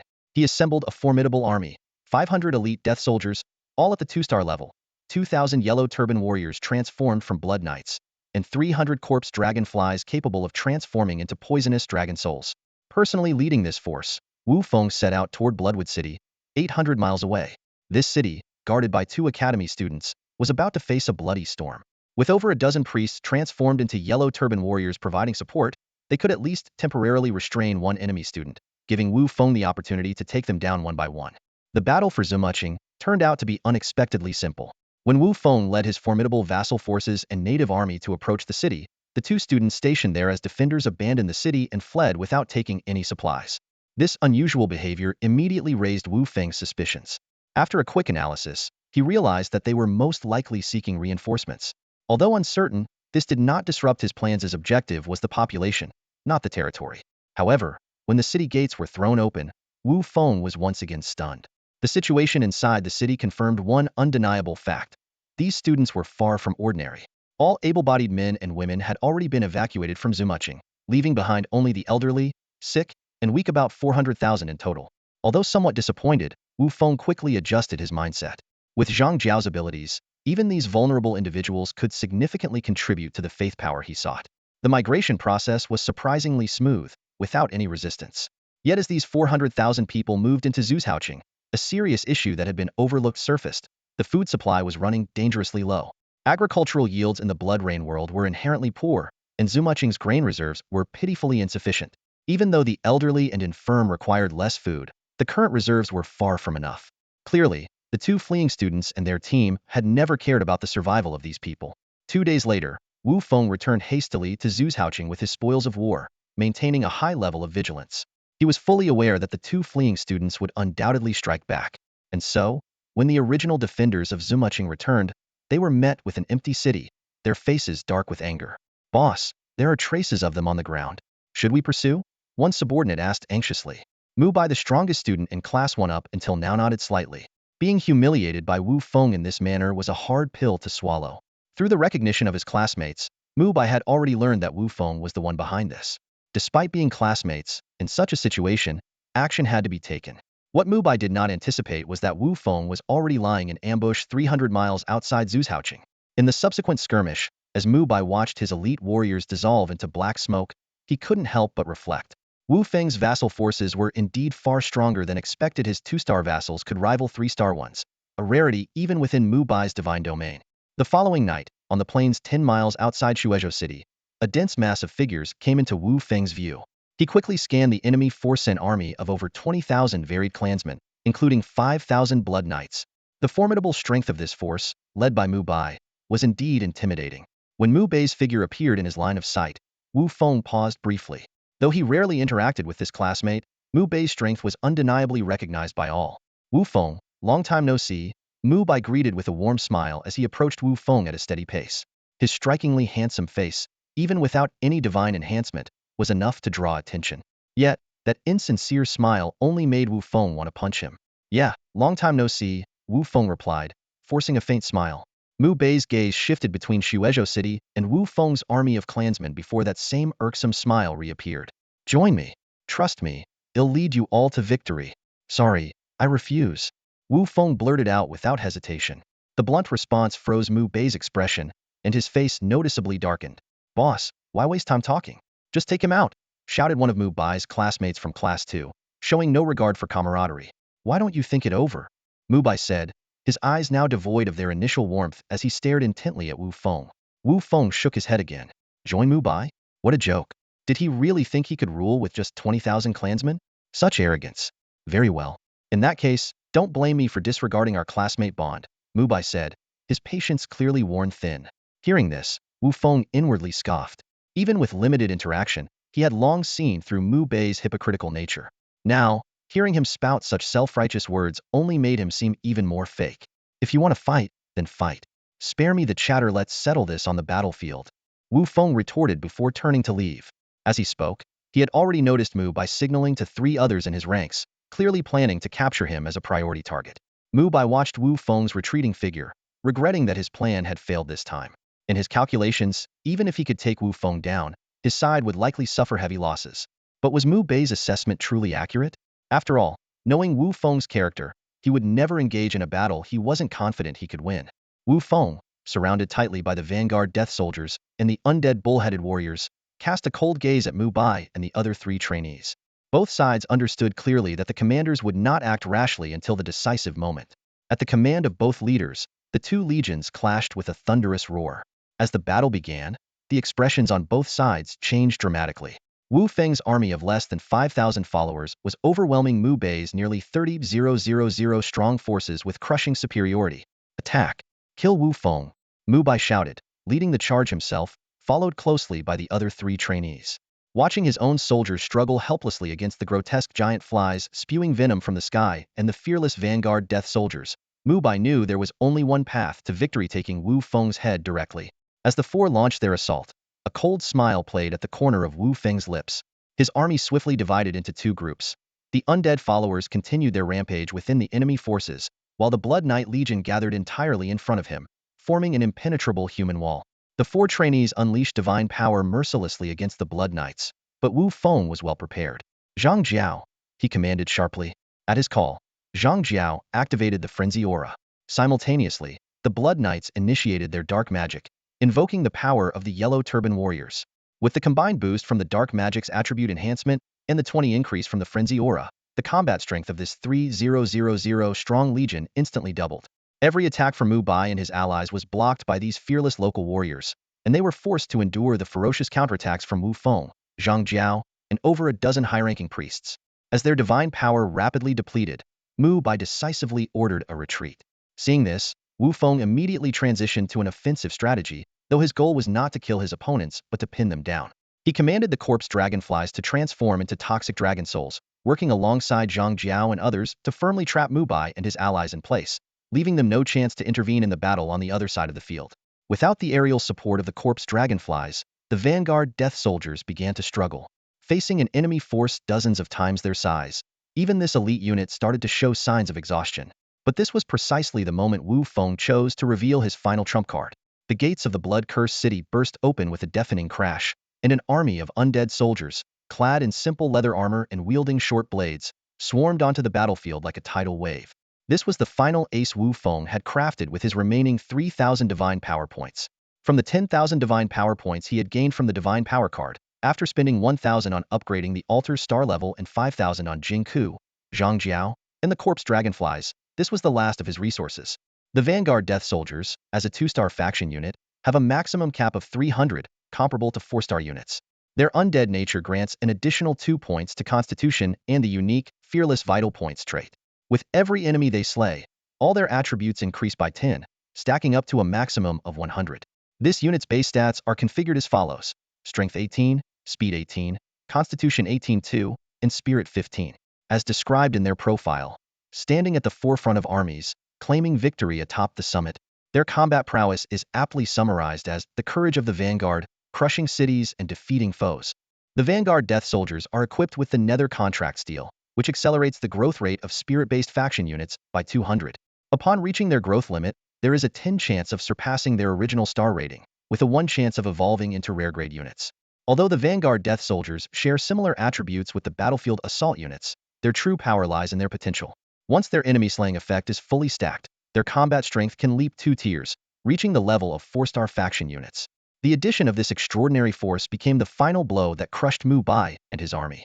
On the battlefield, the Vanguard Death Soldiers unleashed a brutal massacre, rapidly maxing out their enemy-slaying stacks. Over 400 battlefield assault death soldiers, comparable to 3-star units, combined with 300 Vanguard Death Soldiers nearing 4-star level, effortlessly overwhelmed Mu Bai's faction army. When Mu Bai's commander-level faction unit was surrounded and slain by Wu Feng's 4 elite battlefield assault death soldiers, his entire army collapsed. Watching his meticulously nurtured 2-star commander-level faction unit fall, Mu Bai felt as though his heart had been cut to pieces. This was a unit he had painstakingly cultivated at great expense to shine in the training camp. Damn it, Wu Feng, I will never forgive you. Leaving behind these bitter words, Mu Bai fled in panic with 3 of his subordinates. Wu Feng did not pursue them, acknowledging that with Mu Bai still holding considerable divine power, it would be difficult to stop him. He then ordered the battlefield to be cleared. All faction units were to be executed, while the natives were to be captured alive. Among the remnants were over 2,000 blood knights left behind by Mu Bai, a potential pool of believers that Wu Feng was determined not to waste. Mu Bai and his group escaped back to Blood Cauldron City in disarray. Greeted by 2 teammates upon their return, Mu Bai was filled with regret. Had all 6 of them attacked from the start, they might not have been able to kill the well-protected Wu Feng, but they certainly wouldn't have suffered such devastating losses. Back in the city, Mu Bai's thoughts turned to defense. With most of their defensive forces lost, how to withstand a potential counterattack from Wu Feng became their primary concern. Meanwhile, Wu Feng was indeed contemplating retaliation but ultimately decided to bide his time. His preparations were not yet sufficient, and with Zhang Jiao's assistance, he could afford to wait until he had amassed tens of thousands of yellow-turban strongmen before making his move. However, the nearby Bloodwood City posed an immediate threat and needed to be eliminated quickly. Wu Feng adhered to the principle of stockpile resources, delay seizing power. Speaking of resources, Wu Feng faced a pressing issue. While his undead faction units were sustained by divine domain provisions, the natives required food supplies. Calculations showed that the current provisions in Blood Curse City would only last for 3 months. Without timely replenishment, the foundation he had painstakingly built could collapse under the weight of famine. He recognized that future enemies would not be limited to a single trainee, as today's battle had proven. To remain undefeated, he needed to amass divine power far beyond the ordinary. If he had sufficient divine power today, he wouldn't have needed to rely on his faction units at all. Alone could have subdued Mu Bai and his allies. Fortunately, Zhang Jiao proved to be highly competent. In less than half a month, the number of shallow believers had reached nearly 100,000. With continued development, facing multiple trainees simultaneously would not be an impossible feat. Shortly after the conclusion of the conflict between Wu Feng and Mu Bai, a decisive battle that would determine the fate of the Blood Rain realm began less than 100 miles outside Blood God City. On the battlefield, Gong Siyuan led the members of the Light Order, watching from afar the small, frail figure that had set his efforts ablaze. Across the vast armies, Gar seemed to sense something, his gaze piercing through the crowd and landing on Gong Siyuan. To Gar, this little morsel, who had once slipped through his grasp, was of little consequence until he suddenly recalled the scene of the other dissolving into light particles upon death. This tantalizingly elusive delicacy had eluded him multiple times, a memory that filled him with regret every time it surfaced. The disparity in strength between the two sides was stark. On the Light Order side, Gong Siyuan commanded 150,000 Light Knights, while the Blood God cult had nearly emptied its forces, assembling 300,000 Blood Knights along with a 10,000 strong priest army. Among them, 3 formations of 100 high-ranking priests, each were specifically prepared to counter Height-Tier Blood Biasa, thoroughly calculated strategy. Staring at the massive feast before him, Gar couldn't resist wiping the drool from the corner of his mouth and immediately gave the order to attack. Despite his considerable intelligence, his childlike impulsiveness blinded him to the potential losses his blood beast army might suffer. With a deafening roar, 1,000,000 blood beasts charged madly at the two opposing armies. Ironically, even in this life-and-death moment, the Blood Knight army and the Light Order deliberately kept their distance from each other, their mutual distrust all too apparent. As the main battlefield raged on, a separate force of 50,000 Light Knights launched a surprise assault on the Blood God city. An insider opened the gates, but just as the commander was about to order the troops inside, an elderly native appeared out of nowhere, instantly reducing the commander to scattered particles of light. Chung Feng, another member of the Light Order stationed outside the city for support, witnessed the scene and immediately ordered the troops to charge while retreating himself. He knew all too well that, as the sole remaining commander, his survival was paramount. Though the high priest of the temple, Wolf, was stronger than the Bloodcurse City Archbishop, Stretch, he was currently preoccupied with returning to the temple to heal himself using the power of faith, leaving no time to pursue. Taking advantage of the moment, the Light Knights breached Blood God City, unaware that the Blood God cult had long prepared a gift for these traitors. Meanwhile, on the main battlefield, Gong Siyuan anxiously glanced toward Blood God City, silently worried about Cheng Feng's mission. After ensuring no one was pursuing him, Cheng Feng circled back to Blood God City, expecting to find chaos within. Instead, he was met with tightly shut gates and an eerie silence. Despite realizing that something was amiss, he had no choice but to steel himself and enter the city to investigate as the commander. Because this concerned the future of 20 members of the Illuminati, Cheng Feng took the risk of sneaking into the city. However, the scene before him sent chills down his spine amid a sea of churning blood. Severed limbs writhed and rolled with the current, continuously being devoured by an enormous monstrosity. At the center of this hellish sight stood a towering, irregular mass of flesh, reaching a height of 30 meters. Its surface was covered with disjointed limbs swaying like strands of hair, greedily absorbing the blood flowing back toward it. 50,000 Light Knights had been reduced to nothing but nourishment for this abomination. Cheng Feng immediately recognized the creaturite was a Shan Ye. This failed offspring of divinity lacked true godly power, but its capacity for destruction was far more terrifying than that of Gal. Given sufficient sustenance, the Shan Ye could grow infinitely. Realizing this, Cheng Feng had only one thought left. He had to escape to Gong Siyuan and deliver the warning as quickly as possible. Outside, in front of the observation crystal, the appearance of the Shan Ye left everyone stunned. All eyes turned toward Ming Yun, the discoverer of the Blood Rain Plane, and Dean Shui, the chief planner of the training camp. However, it was evident that neither of them had any prior knowledge of the existence of the Shan Ye, as their expressions turned grim. When Elder Lei saw the Shan Ye through the crystal, a flash of painful recollection crossed his eyes. As Elder Lei's direct disciple, Ming Yun immediately sensed something and grew even more somber. Without hesitation, he turned to Dean Shui and said, "I'll go to the Blood Rain Plane." With that, he swiftly entered the Divine Realm Connection pod. Although transporting a true god to an external plane required an immense expenditure of divine power, Ming Yun could no longer afford to care. He knew all too well why his teacher had endured years of solitude and was determined not to let these painful memories continue to torment Elder Lei. Moreover, the training camp could not be disrupted at this critical juncture, so he had to eliminate this threat as quickly as possible. Outside the Blood God City, a hellish scene unfolded, chilling to the core. Corpses of blood beasts and natives were intertwined in grotesque heaps, their lifeless forms still locked in a deathly struggle. The battlefield resembled a colossal grinder of flesh and blood, claiming dozens, if not hundreds, of lives with every passing moment. Gong Siyuan had no time to dwell on the fate of Blood God City, as the strength displayed by Gayer far exceeded everyone's expectations. The combined assault of 17 academy trainees and 15 peak-level elders of the Blood God cult failed to subdue him. Instead, Gayer seized the opportunity, killing 2 trainees and 3 elders on the spot. At this moment, Geyer had unleashed his divine nature, his body swelling to a towering 10 meters. One of the trainees covertly transmitted a message to Gong Siyuan. Boss, this monster's divine power is at least 10 points or more. Should we retreat?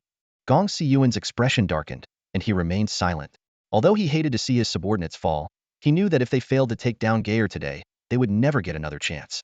Killing Geyer was not only the most effective bargaining chip to secure their place in the High Academy, but also essential because he believed the Blood God cult had a hidden agenda. As expected, the Blood God cult was even more desperate to eliminate Geyer.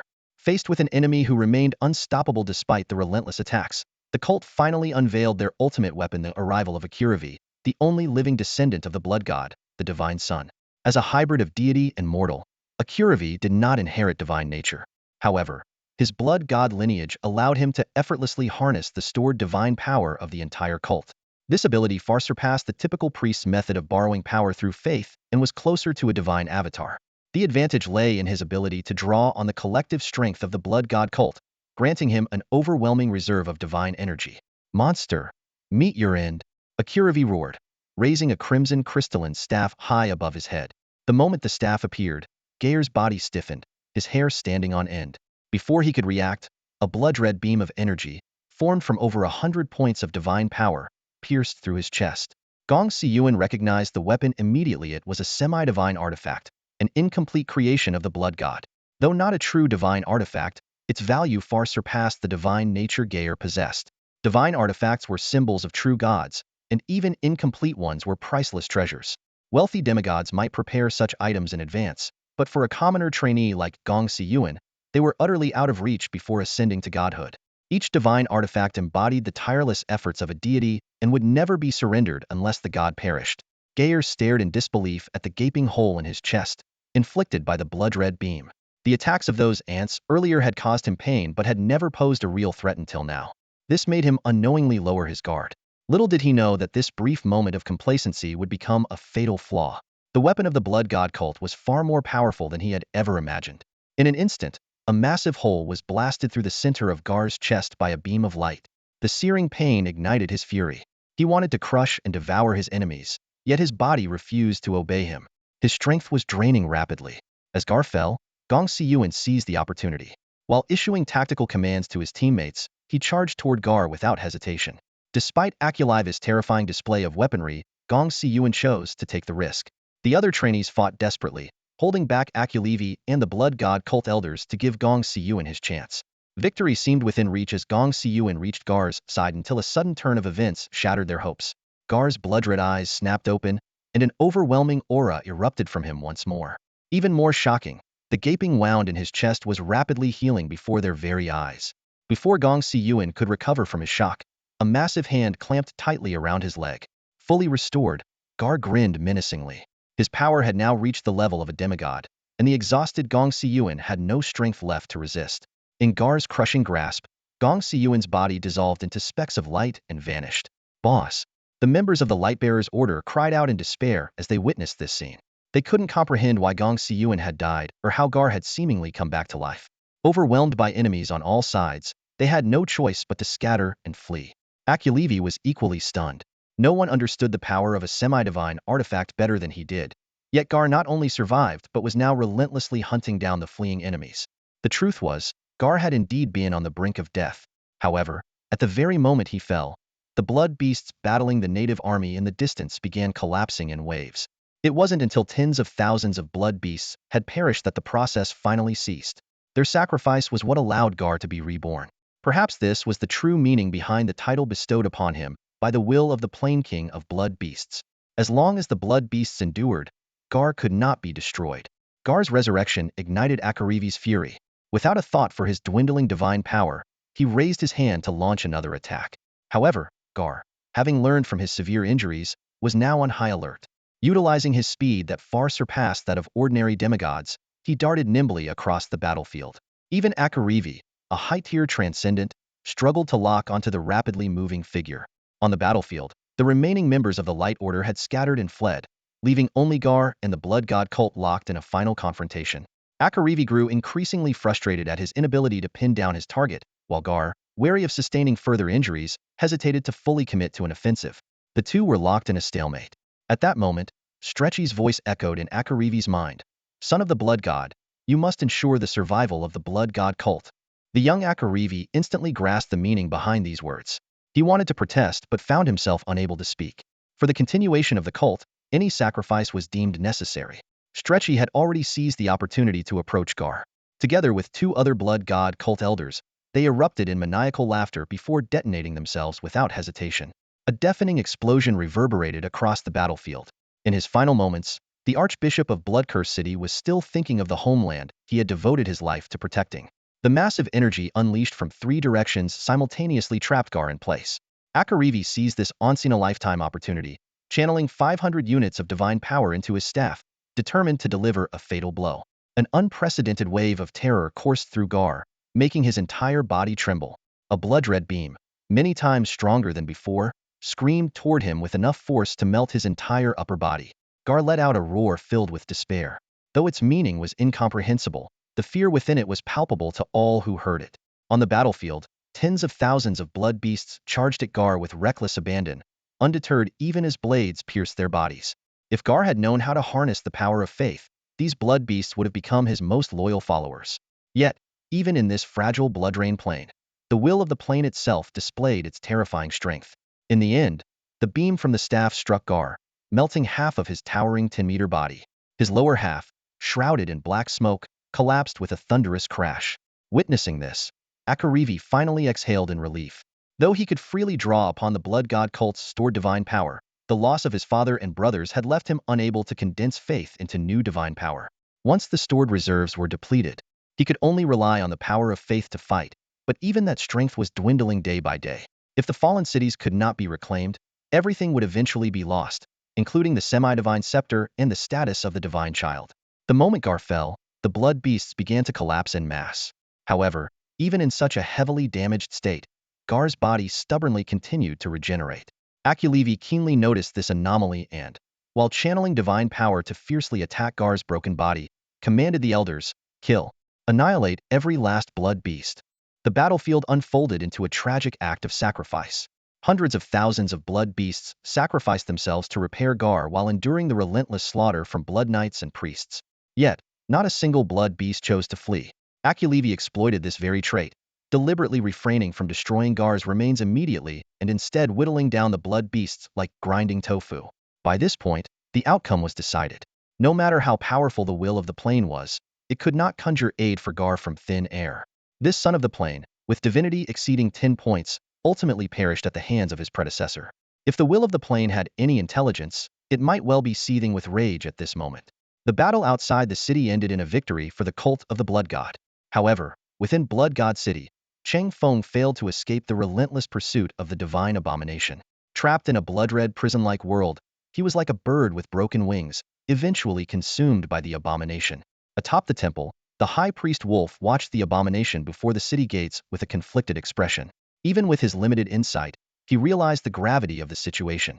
But how could the gates of hell, once opened, be easily closed? The catastrophic mistake Wolf had created with his own hands was now irreversible. The abomination, now without a target, turned its greedy gaze toward Blood God City, sensing the abundance of food within. Wolf fell to his knees in prayer. "O Blood God, I am guilty." Yet the Blood God had long since perished, and at this moment, perhaps praying to Dean Mingyun would be more meaningful. At the same time, Mingyun had arrived at the outskirts of the Blood Rain Plane through the Divine Domain Link Chamber. As a true god, no matter how much divine power was expended, the Divine Domain Linker could not directly transport him into the plane's interior. However, with no true gods to obstruct him, the plane's fragile barrier was as good as non-existent before Mingyun. Standing in the void, Mingyun revealed his true form as a mid-tier true god, towering 1,000 meters tall. If he unleashed his full power, a body of 10,000 meters would not be out of reach. "Open for me." With a thunderous roar, he forcibly tore open the plane's barrier and plunged inside without hesitation. Admittedly, there had been some trouble when he previously exterminated the Blood God. Though the Blood God was merely a low-tier true god with ordinary divine power, the support of the planes had made it challenging to destroy him, costing Mingyun considerable effort. This was precisely why demigods were sent to wreak havoc before invading a plane. Only by distracting the planes could true gods engage the native deities on relatively equal terms. The city of Blood God had become a crimson hell. The tendrils of the divine aberration swept across the landscape, reducing nearly half the city to ruins. Standing atop a high vantage point, Wolf gazed emptily at the unfolding catastrophe. This abomination, which had pushed the blood god cult to the brink of destruction, was something he himself had unearthed from a secret chamber in the temple after the blood god's disappearance. At first, it was merely a blood-red flesh mass less than half a meter in diameter, yet the terrifying energy it contained shocked all the elders of the blood god cult. Through a series of experiments, they discovered the horrifying nature of the creaturite devoured any living being in its path. With every life consumed, its size expanded exponentially, and its aura grew ever more menacing. After consulting the ancient texts of the blood god cult, Wolf finally identified its origin. It was the third child of the blood god, who had died prematurely 10,000 years ago. With his intellect, Wolf immediately recognized both its immense value and its grave danger. He swiftly ordered it to be sealed away, intending to use it as a last resort weapon in times of crisis. However, his arrogance blinded him. He believed that even if they lost control of the creature, they could destroy it with the semi-divine artifact in Akarivi's possession. Reality, however, mercilessly shattered his pride, and now he was destined to bear the guilt of being the blood god cult's greatest sinner. As Wolf prepared to perish alongside the city of blood god, a figure quietly appeared above the abomination. Mingyun frowned as he gazed down at the massive, pulsating mass of flesh. Even as a young true god who had conquered numerous outer planes, this peculiar entity was something he had never encountered before. Yet, his resolve remained firm. History was rife with cautionary tales. If such a creature were allowed to reach its peak, it would evolve into an unstoppable disaster, one that only a supreme god-level entity could hope to eradicate. This was a cardinal rule explicitly stated in the Manual of Planar Invasion. Any such threat must be dealt with immediately upon discovery. Mingyun had no intention of delaying. He resolved to eliminate the menace before his students could take notice. The abomination, seemingly intrigued by the tiny figure overhead, regarded him with curiosity. The vast difference in power made it oblivious to any sense of danger until the moment death arrived. Snap! The enormous 50-meter mass of flesh exploded in an instant, reduced to nothing more than scattered remnants by a single touch of Mingyun's 2 fingers. To ensure nothing was left behind, Mingyun waved his hand, gathering the creature's remains into one place before opening a spatial rift. Shadows writhed within the rift, devouring the remnants in the blink of an eye. This was a fragment of his divine realm. While he had intended to open a larger portal, the plane's frenzied will resisted him. Nonetheless, it sufficed no matter how bizarre the creature. Entering his divine domain meant certain annihilation. Having completed his task, Mingyun left the blood rain plane without delay. The chaotic will of the plane unsettled him, and he had no desire to linger. Witnessing everything, Wolf collapsed to his knees. His millennia of devout faith wavered in that moment. Perhaps the true gods are not the only ones. No, they are not, he murmured to himself, so lost in thought that he failed to notice Akarivi's return. Wolf, what's wrong? Akarivi's voice startled him, and he trembled before quickly regaining his composure. He had made up his mind must conceal the existence of this unknown deity, for its revelation would deal a devastating blow to the blood god cult's teachings. Nothing, my lord. Has the matter with the blood beast been resolved? Yes, take a look.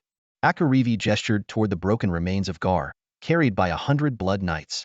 With the demise of the blood beast, Gar's body could no longer regenerate. And so, the child of the plane, Gar, had fallen. The blood god and the numerous demigods had all perished.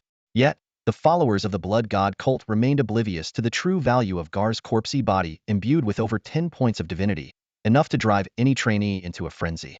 At this moment, Akarivi was proudly displaying Gar's corpse, hanging it in the blood god temple, unaware that this information had already spread far and wide through the escaped members of the Illuminati. When Wu Feng, 10,000 miles away, received this news, he was just as stunned as the other trainees. At least 10 points of divinity, he exclaimed. However, he quickly realized the peril hidden within. Such immense divinity was not something easily obtained. Gazing in the direction of Blood God City, Wu Feng pondered silently. If even someone as peripheral as he had received this news, then the other trainees across the Blood Rain Plain must surely know as well. It seemed inevitable that the training camp's pace would accelerate. This was a flood driven by greed, a force no one could escape. Even Wu Feng himself was reluctantly drawn into its current. The Illuminati strategy was remarkably clever. They exploited human greed to sow chaos while deliberately concealing the existence of a semi-divine artifact. Despite losing their leader Gong Siyuan, this team of commoner trainees continued to demonstrate astonishing resilience. Unlike those who rushed to Blood God City upon hearing the news, the truly powerful individuals chose to observe from a distance.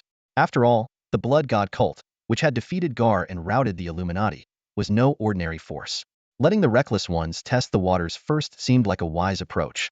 Nevertheless, Wu Feng was actively preparing for the impending great battle. With Zhang Jiao's assistance, the number of shallow believers in Blood Curse City had grown to 150,000, and his divine power reserves were steadily increasing. The 2,500 Blood Knights he had assimilated from Mu Bai and others were now fully loyal, while Zhang Jiao was busy preaching and converting them into Yellow Turban warriors. Once these Blood Knights were completely transformed into Yellow Turban warriors, Wu Feng planned to settle things with Mu Bai, making his final preparations for the Battle of Blood God City. In stark contrast to the turbulent undercurrents in the outside world, Blood God City itself was entirely oblivious to the looming crisis. Riding the wave of victory over Gar and the Illuminati, Akarivi was brimming with confidence, implementing sweeping reforms in Blood God City to address the impending depletion of divine power.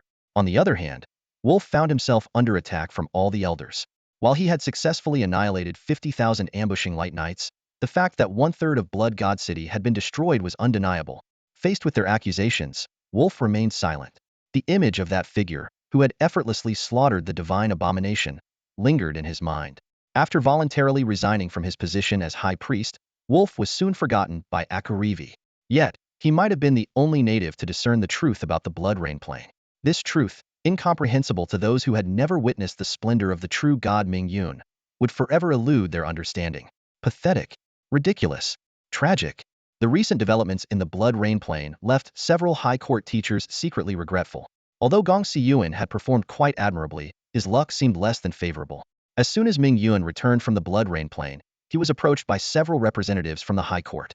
Faced with these highly respected seniors, Ming Yun maintained a respectful demeanor. "Is there something I can help you with?" Ming Yun asked. The High Court teachers got straight to the point. Ming Yun would like to purchase some remnants of the divine abomination. They offered an irresistible price, but Ming Yun declined without hesitation. It wasn't because the price was insufficient. In truth, for a true deity, the remnants of divine abominations, while valuable for research especially for biological descendants, were not indispensable. The price offered by the High Court teachers was already generous, but Ming Yun had his own plans. He understood his teacher's lingering regrets and intended to hand over all the remnants for his teacher to handle. Seeing Ming Yun's resolute attitude, the High Court teachers did not press further. After all, while divine abominations were rare, they were not extraordinarily precious. They were merely interested in collecting a few. Ming Yun approached Elder Lei.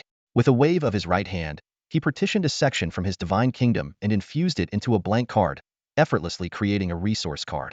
Gazing at the card containing the remnants of the divine abomination, Elder Lei sighed and accepted it. "Thank you, child. You didn't have to go through the trouble. It's been so many years, and I've already moved on," Elder Lei said. But Ming Yun knew these were merely polite words. If his teacher had truly moved on, he wouldn't have spent the last 3 millennia actively hunting divine abominations, nor would he have earned the title of Divine Abomination Eradicator. Meanwhile, the tension within the Blood Rain Plane continued to escalate. The incident involving Gar's corpse was intensifying, drawing a large number of students into the Blood God City. This time, Akiravi finally realized the severity of the situation. The number of heretical god followers had grown beyond the Blood God cult's control. This left him both bewildered and terrified, as he only now understood that the true threat wasn't Gar, but these heretical god followers. Fortunately, these heretical god followers were not united. Before the Blood God cult could take action, they had already begun fighting amongst themselves. Akiravi seized the opportunity and immediately recalled Grand Priest Wolf to discuss countermeasures. Although Wolf bore no grudges over past conflicts, he could only suggest observing the situation for the time being. However, plans often fail to keep up with changes. The students, driven by the allure of divine benefits, couldn't restrain themselves. After all, Gar's corpse, containing over 10 points of divinity, still hung in the temple. Instead of working together, they sabotaged one another, leading to the deaths of over a dozen students at the hands of the Blood God cult within just 3 days. This series of events left the Blood God cult, which had been on high alert, with an unexpected illusion of control. "These lackeys of the foreign gods don't seem all that impressive," Wu Feng sneered coldly. Through the dozen or so vassals he had sent to the Blood God City, he had a thorough understanding of the chaotic situation there. Although most of his vassals had been killed by the local students, the few that remained were sufficient to relay intelligence to him. This allowed him to confidently shift his focus to the conquest of Blood Cauldron City. At this moment, on the walls of Blood Cauldron City, Mu Bai gazed solemnly at the approaching army. Wu Feng's arrival was faster and more overwhelming than anticipated. Wu Feng surveyed his troops with a satisfied smile. His army was meticulously organized. 400 elite death soldiers, led by 4 commanders. 6,000 blood knights, arrayed under the command of over a dozen priests, 10,000 yellow turban warriors led by Zhang Jiao, a considerable number of converted ordinary young men, 300 vanguard death soldiers personally commanded by Wu Feng, swarms of corpse dragonflies circling in the sky. This army was the culmination of nearly 3 months of effort in the Blood Rain Plain and was considered the strongest among independent warriors. Even a small group like Mu Bai's couldn't help but feel intimidated in the face of such a formidable force. Seeing Wu Feng walking alone at the forefront of the formation, Mu Bai exchanged glances with his 5 teammates. They decided to risk everything on a decapitation strike. This was their only hope of saving Blood Cauldron City. However, Wu Feng responded with a mocking smile.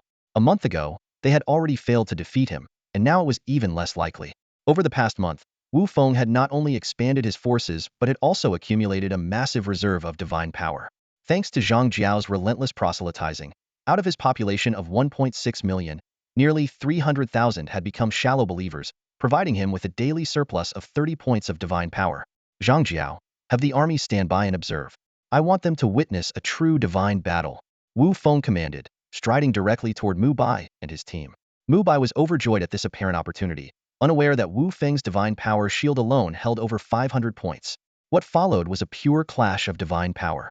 If it had been a battle of true forms, with Mu Bai's divinity second only to Zhu Xiong, Wu Feng might not have had the upper hand.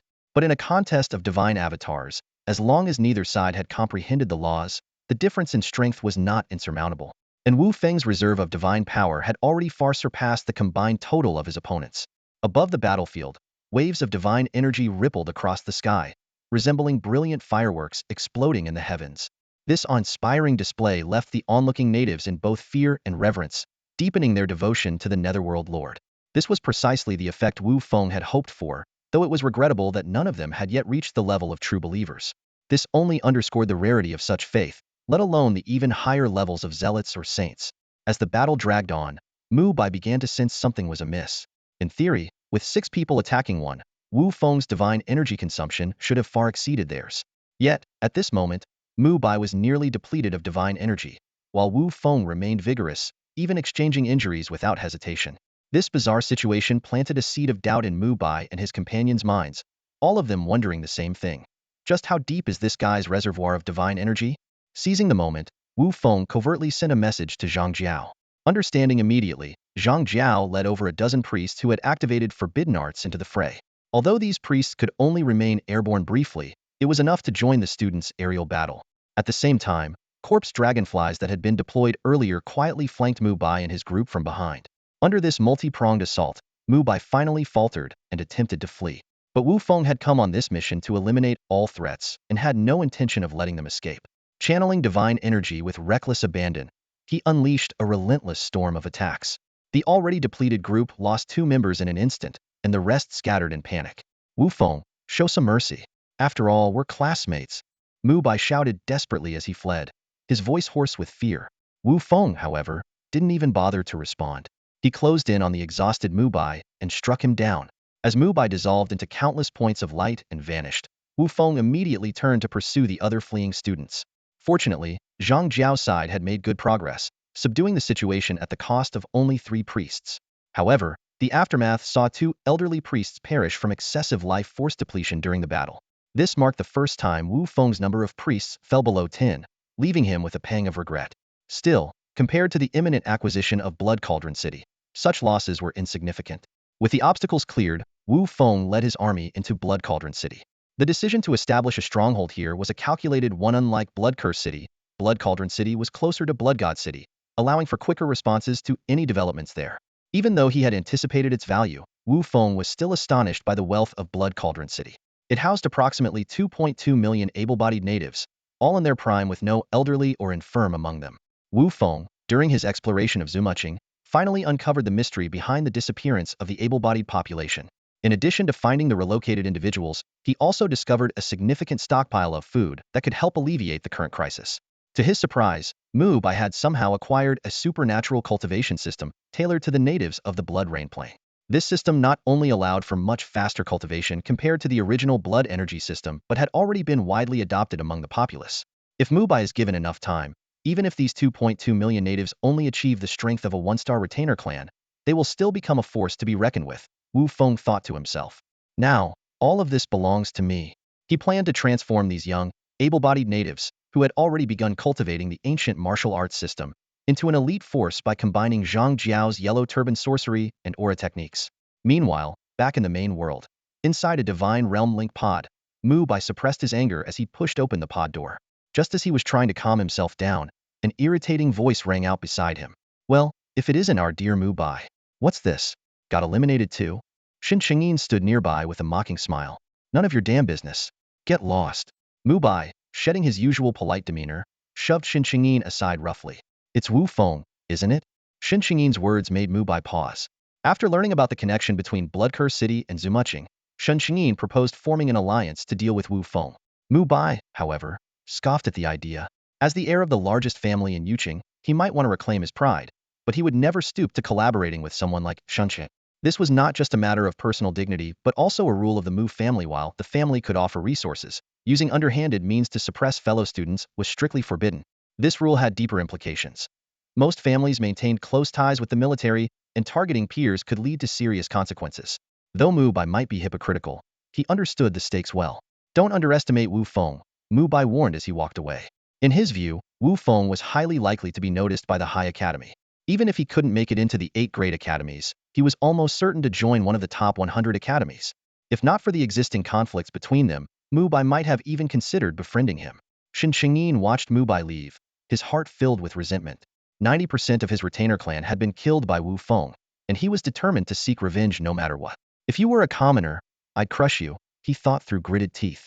This kind of prejudice against commoner students was not uncommon among the trainees, and was precisely what drove Gong Siyuan to lead the commoner students in their fight for equality. Wu Feng had no idea that some troubles had been resolved by Mu Bai.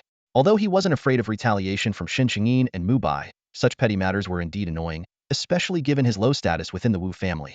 Just as he had successfully brought Blood Cauldron City under his control, an unexpected incident occurred over at Blood God City. This time, the academy students had become noticeably more cautious and cunning, organizing an elite strike team of nearly 20 members. As they were on the verge of succeeding in seizing Gao's corpse, Akarivi's semi-divine staff unleashed a shocking power, almost annihilating the entire team, with only a handful narrowly escaping. However, this failure did not dampen the students' resolve. Instead, it fueled their determination like pouring oil on a fire. The existence of the semi-divine artifact had been exposed, and the Illuminati's most closely guarded secret was now laid bare for all to see. This revelation marked the collapse of the Illuminati's last hope. They could no longer exploit the chaos to their benefit. When this news reached Wu Feng, even he felt a flicker of unease. But reality soon brought him back to his senses. Although the number of academy students had dwindled to fewer than 100, these survivors were the strongest and most capable elites. Even he wasn't confident in seizing the semi-divine artifact from them. Within just 3 days of the news breaking, most of the students had already closed in on Blood God City. This ancient city, which had stood for tens of thousands of years, was finally about to face its ultimate battle. Wolf, any news? Akarivi sat on the blood crystal throne, his voice filled with anxiety. Wolf silently shook his head. In recent days, despite the summoning order issued by Blood God City, few had responded. Clearly, the majority of the surrounding cities had already fallen. So, are we just going to sit here and await our doom? Akarivi's furious roar echoed through the grand hall. There might still be a way. A sudden voice interrupted.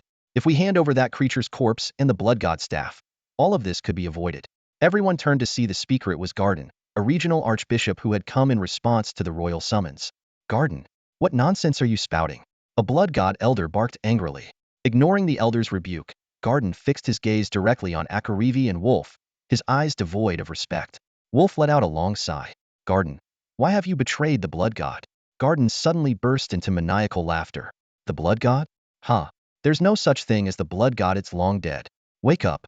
The Abyssal Lord is our true destiny. Akarivi could no longer tolerate this. Raising his staff, he unleashed a crimson beam of light. Facing death, Garden showed no fear and accepted his fate with calm resolve. It was clear he had never intended to leave alive. To the students who had sent him, this was merely a desperate gamble. A success would have been a bonus, and failure meant only the loss of a brainwashed believer. Garden's death cast a heavy silence over the temple. Wolf eventually left the hall quietly, saying nothing. Even as Akarivi pointed the scepter directly at him, Wolf remained unmoved.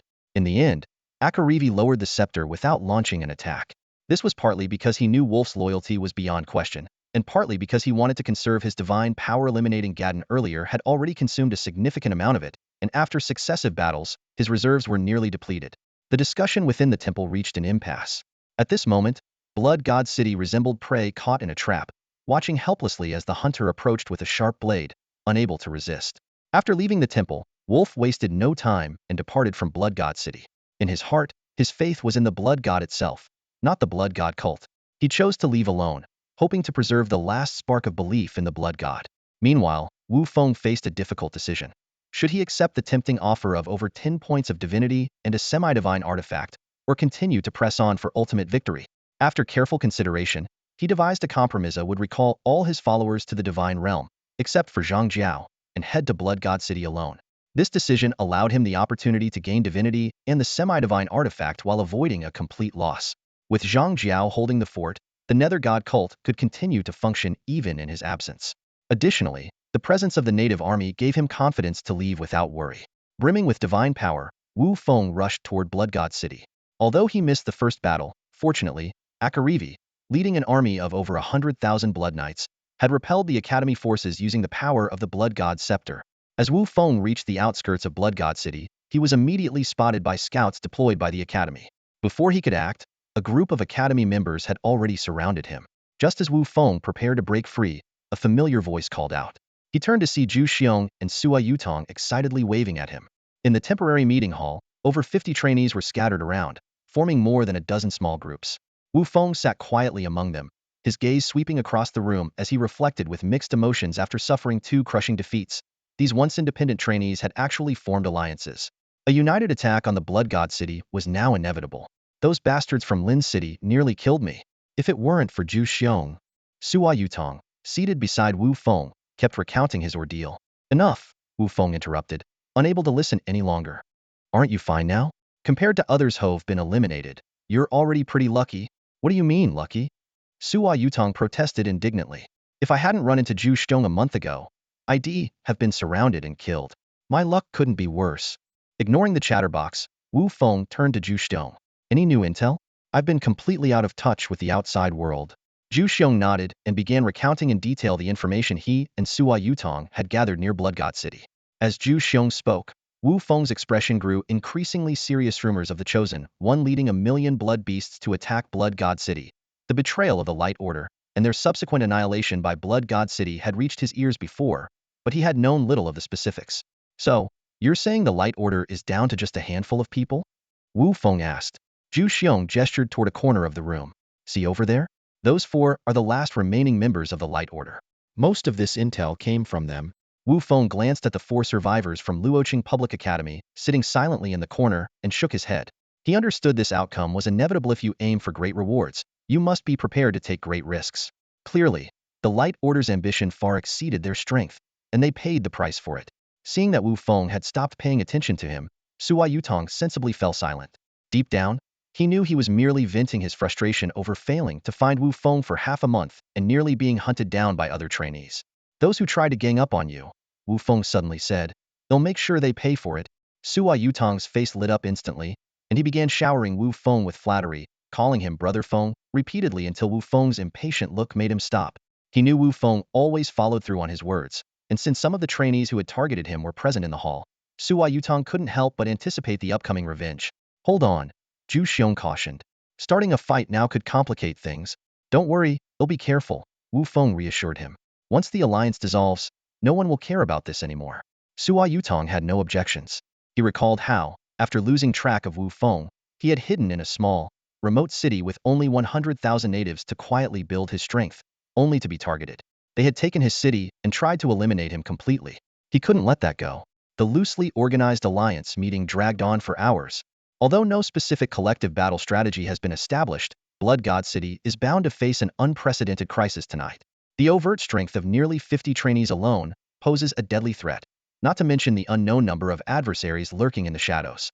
Before nightfall, Wu Feng, accompanied by Zhu Xiong and Sua Yutong, carefully surveyed the surrounding terrain. They discovered that most of the trainees had come alone, bringing only their own retinues.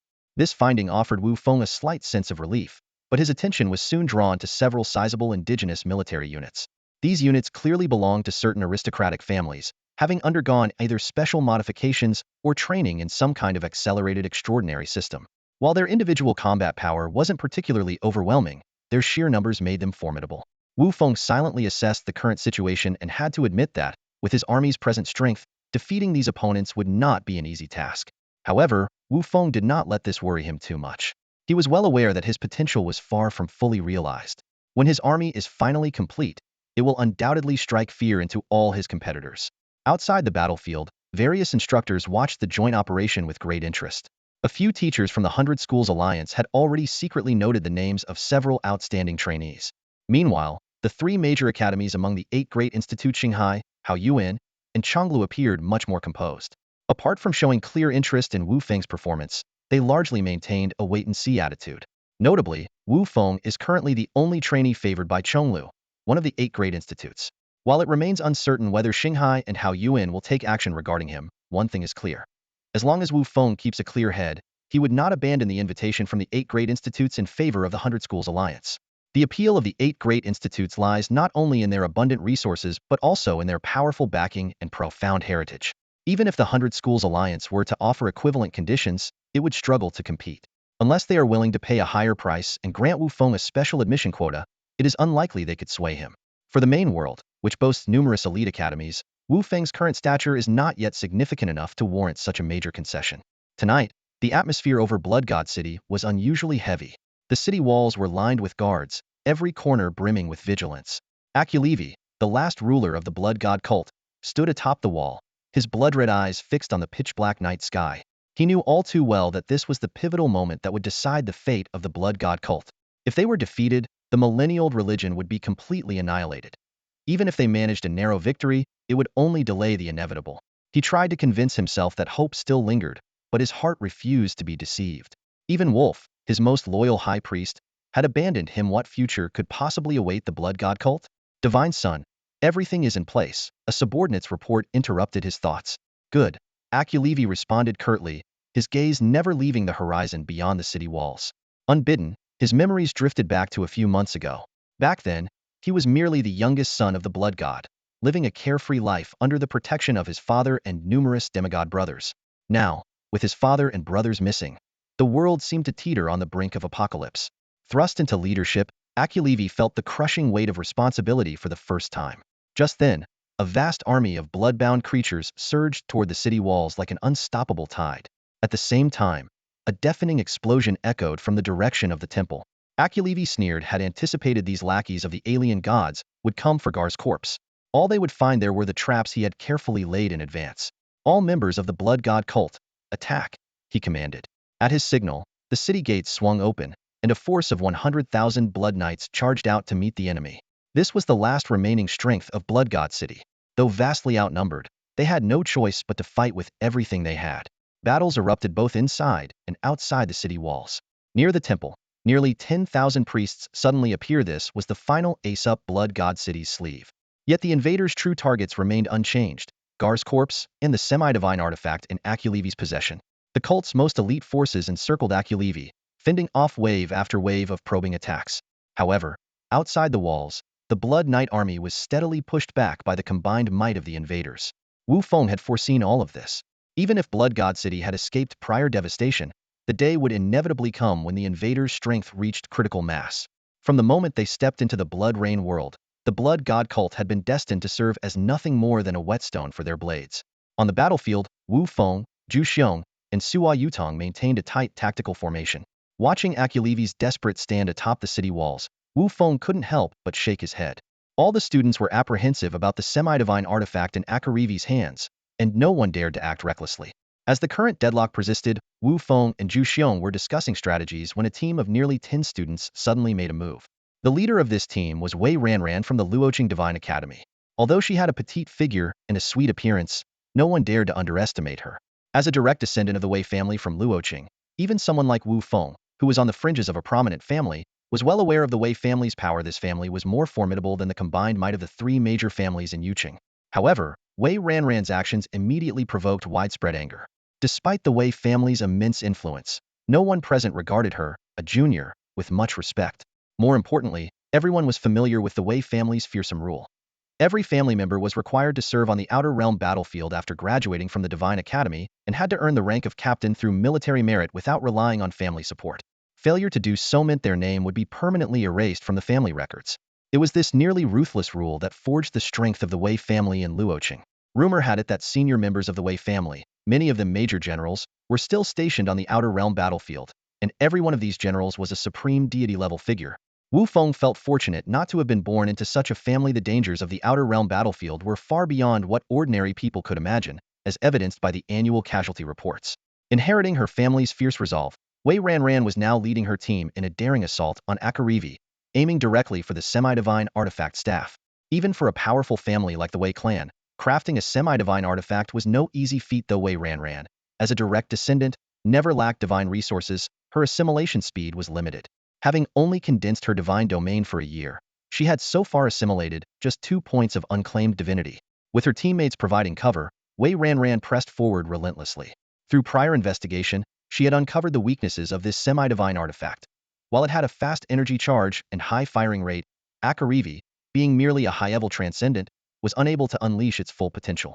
When the staff emitted a crimson beam of light, Wei Ranran focused her divine power to boost her speed, narrowly dodging the attack. Seeing her maneuver succeed, Wei Ranran's face lit up with joy. However, perhaps due to her youth, she failed to realize that the greatest threats often come not from weapons, but from human nature. With such naivety, she would likely struggle to survive the treacherous challenges awaiting her on the Outer Realm battlefield. Wei Ranran was exceptionally clever. She not only calculated Akrivi's lack of full control over the semi-divine artifact, but also foresaw that the hesitant trainees posed no immediate threat. However, she failed to anticipate betrayal from her own trusted allies. Just as victory seemed within her grasp, 2 teammates who had been following her closely, Li Tong and Li Lai, the brothers, suddenly turned against her. The crimson beam of light, which she would have easily dodged, struck her directly due to their interference. Even though her divine energy shield was strong, it crumbled like paper before the semi-divine artifact. Li Tong, Li Lai, how dare you? The other teammates, arriving just in time to witness the scene, roared in fury. Yet, these loyal followers of Wei Ranran were quickly surrounded by other trainees and indigenous warriors, leaving them unable to avenge their leader. The brothers seized the moment. The elder brother, Li Tong, drew the semi-divine artifact's attacks away, creating an opening for his younger brother, Li Lai. Li Lai took advantage of the fleeting opportunity and successfully killed Akrivi. However, just as he was about to store the staff into his divine realm, a shadow flashed, and the staff ended up in the hands of Jingku. This unexpected turn of events startled Wu Feng. What was initially a gamble sending Jingku to try his luck amidst the chaos had actually paid off. Fortunately, Wu Feng and his 2 companions had already set up an ambush nearby. As long as they could rendezvous with Jingku, they could secure the staff in the divine realm, ensuring it remained firmly in their possession. Li Lai could not stand idly by as the staff slipped away. Ignoring the potential dangers to himself, he unleashed all his divine energy in an attack aimed at Jingku. Having just revealed himself, Jingku found it impossible to retreat back into the shadows and was forced to take the blow heeded. Yet, just as a look of triumph crossed Li Lai's face, a robust divine energy shield suddenly materialized. Not only did it neutralize the attack, but it also helped Jingku use the force to retreat to Wu Feng's side. Without hesitation, Wu Feng pulled Jingku into his divine realm and shouted, "Run! Regroup outside the city." Seeing Zhu Xiong and Sua Yutong momentarily hesitate in shock, Wu Feng silently thanked his foresight in infusing 50 points of divine energy into Jingku earlier. Now in possession of the semi-divine artifact, Wu Feng became the primary target for everyone's fury. Fortunately, his abundant divine energy allowed him to break through the encirclement. With most of the attention on him, Zhu Xiong and Sua Yutong managed to escape as well. From the city walls, the trainees saw this and most gave chase, leaving behind only Wei Ranran's staunchest loyalists and the exhausted Li Lai, who had depleted his divine energy. Li Lai, you deserve to die. Facing certain death, Li Lai stopped resisting. After his execution, the remaining individuals joined the pursuit of Wu Feng. On the walls of Blood God City, aside from a handful of surviving Blood God cult followers, no other living souls could be seen. A trembling elder of the cult, who had narrowly escaped death, lifted Akulevi's lifeless body with shaking hands. As he gazed upon the devastated ruins of the city, crimson tears streamed from his blood-red eyes. In that moment, he understood the Blood God cult was finished. Having escaped the encirclement, Wu Feng no longer held back his divine power and fled at full speed into the distance. The greatest prize was already in his possession, and he was more than content. As for Gaul's body, he had no choice but to abandon it. The trainees who knew they had no chance of claiming the semi-divine artifact returned to Blood God City in search of Gaul's corpse, but their efforts were in vain. It seemed Akulevi had hidden it in some unknown place. To make matters worse, the upper echelon of the Blood God cult was almost entirely wiped out, with the last elder perishing alongside Akulevi's body. The whereabouts of Gaul's corpse became a mystery that would never be solved. In the aftermath of the battle, Blood God City was reduced to a desolate wasteland. The surviving populace and remaining provisions were quickly divided among the trainees, leaving the once thriving city in utter silence. Even the grand temple at the city center, once its most opulent structure, was reduced to rubble after repeated destruction by the trainees. However, buried deep beneath the ruins 10,000 meters underground lay a secret temple known only to Akulevi and Wolf. It was here that Wolf had once discovered the divine abomination. And now, on the altar where the divine abomination had once rested, lay Gaul's headless corpse. Strangely, Gaul's mutilated body was slowly but steadily regenerating. The source of this phenomenon was a blood-red, palm-sized piece of flesh, which was continuously injecting some mysterious substance into his remains. This power not only repaired Gaul's body, but also made his aura increasingly akin to that of the divine abomination. As time passed, Gaul's body fully restored itself, and the blood-red flesh merged entirely into him. Suddenly, a surge of vitality erupted from the once dead body. The blood beast King Gaul had been resurrected. No was now divine abomination Gaul. As it turned out, the blood-red flesh was the placenta that had been extracted alongside the divine abomination from its host. Wolf had taken the blood-red orb, but left behind this hidden danger. Yet this revival was destined to be short-lived. The Academy's power was far greater than it appeared on the surface, and Dean Mingyun was already on his way. Poor divine abomination, poor Gaulthy were about to face death once again. Mingyun was caught off guard as he watched the scene unfold. He cursed angrily. Did these people think traveling to and from the divine realm was free? The cost of using the divine realm link cabin was exorbitant. Despite his frustration, as the discoverer of this plane, Mingyun had no choice. Having already accepted the benefits from the other three academies, he was obligated to see it through. Fueled with anger, he descended once again into the blood rain plane. Inside the underground temple, the godspawn Gal was testing its newly restored body, preparing to leave. Suddenly, a figure appeared before it without warning, filling it with an inexplicable sense of fear. Though Gal was certain it had never encountered Mingyun before, its body trembled uncontrollably. This was the lingering will of the godspawn at work. Given enough time, Gal would inevitably be assimilated. When that happened, as the inheritor of the plane's child identity, the godspawn would achieve an astonishing growth rate. This urgency was precisely why Mingyun acted so decisively. He gazed at the retreating Gal with mild surprise, not expecting the godspawn to retain such instincts. This strange ability only solidified his resolve to destroy it. No wonder godspawns were classified as top priority targets for elimination. Die. The word, like a divine decree, struck Gal like a lightning bolt. In an instant, scarlet fireworks erupted once more. Unlike the earlier death of the godspawn's main body, this time, over a dozen faintly glowing divine fragments floated out. Mingyun nodded in satisfaction. 13 fragments of divinity, just enough to break even. With a casual wave, he tossed the divine fragments and the remaining flesh into the newly opened rift to his divine kingdom. To Mingyun, plane wills were nothing but an annoyance. Small, insignificant planes like the Blood Rain plane, far removed from the main world and devoid of value, would do better to cease their futile resistance and await absorption by the main world. At least then, they could contribute to earning some merit. After Mingyun's departure, the Blood Rain plane seemed to vent its fury, unleashing a torrential downpour of blood rain. Even Wu Feng, who was fleeing for his life, noticed the unusual phenomenon but quickly dismissed the thought. He had already reached the rendezvous point agreed upon with Zhu Xiong, yet his companions were nowhere to be seen. Fortunately, the three of them had exchanged divine power imprints earlier, allowing him to sense their general direction. Several thousand miles away on a desolate plain, Zhu Xiong and Sua Yutong were sprinting through the blood rain, pursued relentlessly by 5 determined enemies. These were the same academy students who had previously ambushed Sua Yutong, now clearly intent on finishing the job.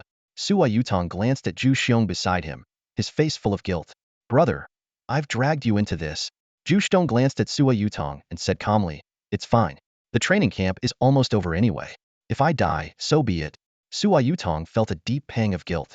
If it hadn't been for Zhu Xiong saving him last time, he would have already been eliminated. And now, he had dragged Zhu Xiong into danger, in a debt he found impossible to repay. Suddenly, Sua Yutong stopped in his tracks, his expression resolute. Run. My divine power is almost depleted. Before he even finished speaking, he was flung backward, clearly giving Zhu Xiong no chance to protest. Despite his outwardly carefree demeanor, Zhu Xiong was quite perceptive. He knew Sua Yutong wasn't exaggerating. Both of their reserves of divine power were nearly exhausted. Since the start of the training camp, neither had successfully developed followers, leaving them critically low on power. Watching Sua Yutong's determined figure disappear into the distance, Zhu Xiong let out a deep sigh and continued fleeing. At this moment, the only thing he could do was find Wu Feng and seek vengeance for Sua Yutong. Sua Yutong's decision carried deeper reasoning. He knew his own limit. Surviving until the end of the training camp would still not guarantee the academy's favor. Zhu Xiong, however, had great potential, which made Sua Yutong's sacrifice an easy choice. Meanwhile, Wu Feng was tracking the divine energy trail, sensing his target grow closer. Soon, he spotted Zhu Xiong, but instead of flying, Zhu Xiong was racing through the forest on a wild beast. "What's this?" Wu Feng asked, puzzled. "My divine power is gone," Zhu Xiong replied grimly. "That bad?" Wu Feng exclaimed, then asked, "Wait, why are you alone? Where's Sua Yutong? Wasn't he escaping with you?" Zhu Xiong's expression darkened further as he recounted everything that had happened. After hearing it all, Wu Feng's face grew equally grim. "Good. Very good. Just perfect." With that, Wu Feng summoned a corpse dragonfly and activated his awakening skill, transforming into a poisoned dragon soul. "Ride this. I'll take you back to Huiding City." He also injected 100 points of divine power into Zhu Xiong. Though this power lacked divine nature and couldn't be refined, it could still serve as a protective buffer in critical moments like the way Jingku was shielded in his mission. Zhu Xiong immediately understood Wu Feng's intentions. "You're planning to go after those guys now?" Yes. "Be careful." For some reason, Zhu Xiong had an unshakable trust in Wu Feng. He vividly remembered the moment Wu Feng revealed his trump card, a reserve of over 3,000 points of divine power. That number had left Zhu Xiong utterly astounded, especially since his and Sua Yutong's combined reserves weren't even a tenth of Wu Feng's. While Zhu Xiong admitted their own efforts had been lackluster, the disparity was still staggering. To him, Wu Feng seemed like an unparalleled genius in the art of spreading faith. If Wu Feng knew Zhu Xiong thought so highly of him, he might feel embarrassed. In truth, after the early stages, most of the credit belonged to Zhang Jiao. Wu Feng had taken on more of a hands-off role, enjoying the perks of being a laid-back capitalist. To be fair, though, it was a pretty satisfying feeling. After seeing Zhu Xiong off, Wu Feng immediately sprang into action. Instead of heading to Sua Yutong's fallback position, he went straight for the main base of the group of academy trainees. Judging by the diminishing divine power mark on Sua Yutong, it seemed likely that his fate was already sealed. Wu Feng had two clear objectives for this mission: avenging Sua Yutong and seizing territory and population. He shared a mutual understanding with Zhang Jiao, who was already preparing an army to provide support. Whether Zhang Jiao would be joining the battle or cleaning up afterward depended on the strength of the enemy. After a long journey, Wu Feng finally arrived at Blood Devour City, a large city comparable in scale to his own blood-cursed city. This was the stronghold of the 5 trainees from the Lynching Academy of Divinity. Having already defeated the stronger group led by Mu Bai, Wu Feng saw no point in employing stealth tactics. He soared directly above Blood Devour City, gazing down at its countless inhabitants like a true deity. This sudden provocation initially left the 5 trainees inside stunned, but they quickly erupted in fury, rising into the air one by one. Who is this arrogant fool, daring to come here alone and cause trouble? Was the thought shared by all 5. What they didn't know was that Wu Feng's confidence stemmed from his extraordinary reserves of divine power. Through observation, he had already discerned the city's weaknesses. Its population was less than 3 million, providing only a limited supply of divine energy. Without a cult leader like Zhang Jiao, they had no way to rapidly convert large numbers of followers into believers. The battle commenced swiftly. Wu Feng deliberately held back his strength to prevent the trainees from realizing the significant disparity and fleeing. Even so, the 5 trainees felt an inexplicable pressure, each secretly speculating about Wu Feng's true capabilities. When the moment was right, Wu Feng feigned exhaustion and began to retreat. One of them wanted to pursue, but their leader, Shang Zhamping, stopped them. As an experienced leader, he sensed that something was amiss. Back at their temple, the 5 trainees wore grim expressions. The newly constructed temple, which housed statues of their likenesses, now seemed shrouded in a foreboding gloom. Request reinforcements from Shang Chueyu, Shang Zhamping finally decided, sending Zhang Xiaodong to make contact. Though it meant they might have to merge into Shang Chueyu's faction, they had no other choice at this point. However, the wait for reinforcements was short. Before long, a familiar figure appeared once again above Blood Devour City. The remaining 4 trainees glared at him with fury, only to be met with a cold laugh from Wu Feng. "Sorry to keep you waiting, everyone. Intermission is over." Wu Feng's unexpected return completely shattered Shang Zhamping and his companion's composure. Forcing himself to remain calm, Shang Zhanpeng tried to make sense of the situation. Brother, I don't believe we've met before, have we? True, you haven't met me, but I have seen you. Wu Feng replied with a cryptic smile, leaving Shang Zhanpeng puzzled. In truth, Wu Feng's so-called encounter was nothing more than a brief glance during a council meeting in Blood God City. At the time, Shang Zhanpeng, fully engrossed in the discussions, hadn't noticed Wu Feng lingering in the shadows. Before Shang Zhanpeng could probe further, Wu Feng's tone suddenly turned icy. You were far less reasonable when you ambushed my friend. Now, it's too late for that. Glancing around, Wu Feng noticed the absence of a fifth person. His brow furrowed. The individual had likely fled. Wasting no time, Wu Feng launched a swift attack, determined to eliminate the remaining four. As for the one who escaped, that would have to be dealt with another day. Fueled by fury, Wu Feng's strikes were relentless. Witnessing his overwhelming divine power, Shang Zhanping quickly abandoned any thoughts of negotiation. At that moment, he finally understood what Sui Yutong had meant when he said, "Someone will avenge me." The avenger had arrived faster and fiercer than expected. Realizing the dire situation, the group attempted to scatter and flee. Wu Feng immediately intensified his divine energy output, killing one of them in an instant. At the same time, he summoned Jing Ku to entangle another, while he himself targeted Shang Zhanpeng directly. Shang Zhanpeng's death was a bitter one. Despite leading countless battles over the years, this was the first time he couldn't even summon his familiars. He knew all too well that under such a power disparity, calling them out would only result in further casualties. After dispatching Shang Zhanpeng, Wu Feng wasted no time in pursuing the others. The one entangled by Jing Ku was temporarily less of a concern. Jing Ku, seamlessly blending into the shadows, relentlessly pursued his target. Though unable to break through their defenses, with Wu Feng's divine power enhancing him, Jing Ku was more than capable of stalling the opponent. Soon enough, Wu Feng eliminated the final adversary and returned to the city. This battle, where he faced multiple foes alone, had drained him significantly. His 3,000 points of divine power were now reduced to less than 1,000. Fortunately, with a large number of native followers in the city, replenishing his divine power wouldn't be an issue. His shallow believers had now exceeded the 500,000 mark, a change he could vividly sense even from faraway blood-cursed city. This victory not only avenged Sui Yutong, but also secured a city of nearly 3 million inhabitants. However, Wu Feng remained unaware that the escaped student had gone to summon reinforcements. When Zhang Jiao's army arrived, the enemy's counterattack would likely follow. This tempting prize would not be so easily claimed. Meanwhile, in Blood Cauldron City, Zhu Xiong descended astride Wu Feng's poisoned dragon soul. Zhang Jiao had already mobilized his forces and was preparing to march. Seeing Zhang Jiao, the poisoned dragon soul, and the vast native army within the city, Zhu Xiong felt both awed and humbled compared to Wu Feng. He and Sui Yutong's efforts seemed trivial. Lacking divine power, Zhu Xiong decided against joining the expedition to Blood Devour City. Besides, according to Zhang Jiao, Wu Feng had already taken the city single-handedly. This mission was merely to escort nearly 3 million natives and supplies. Hearing this, Zhu Xiong fell silent once again. He was beginning to grow accustomed to it. Nothing Wu Feng achieved seemed to surprise him anymore. Even knowing Wu Feng's immense divine power, conquering Blood Devour City so quickly was astonishing. Zhu Xiong suddenly realized he had latched onto a powerful ally. Reflecting on this, he thought to himself, no wonder Sui Yutong was so eager to align himself with Wu Feng. This feeling really isn't bad at all. Far away in Shuesher City, Wu Feng could never have imagined that Zhu Xiong, usually so proud and self-assured, would entertain such thoughts. It seemed that Sui Yutong's influence was not to be underestimated, even managing to sway Zhu Xiong's direction. Meanwhile, on his way to Shueqiong City to seek reinforcements, Zhang Xiaodong clearly sensed the fading of his teammates' divine power marks. A heavy feeling settled in his heart, but he did not slow his pace. He understood deeply that finding Shang Chueyu and executing the drive the wolves to swallow the tigers strategy was the only way out. On one hand, it was to avenge his fallen teammates, and on the other, to carve out a new space for his own survival.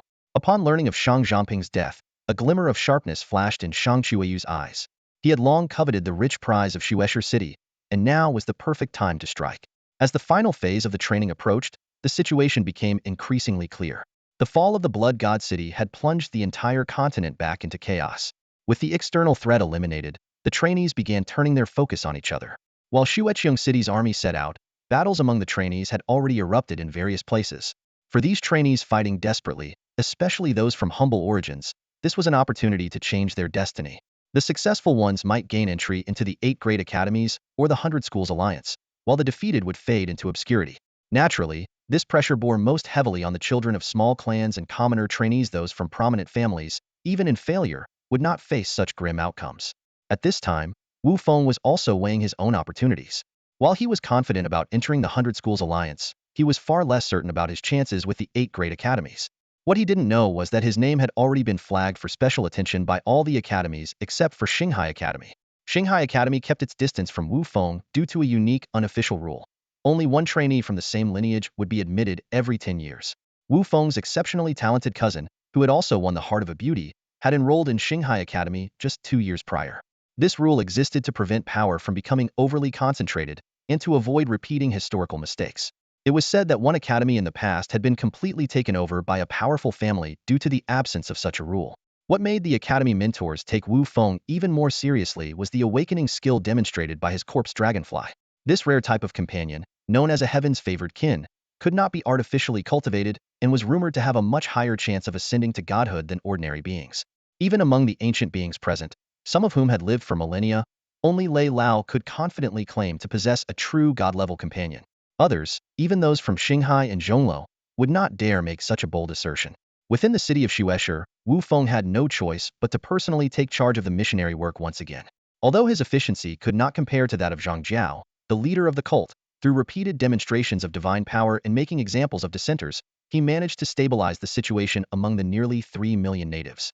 The extensive search within the city led Wu Feng to an unexpected discovery that aristocratic families had indeed prepared well in advance.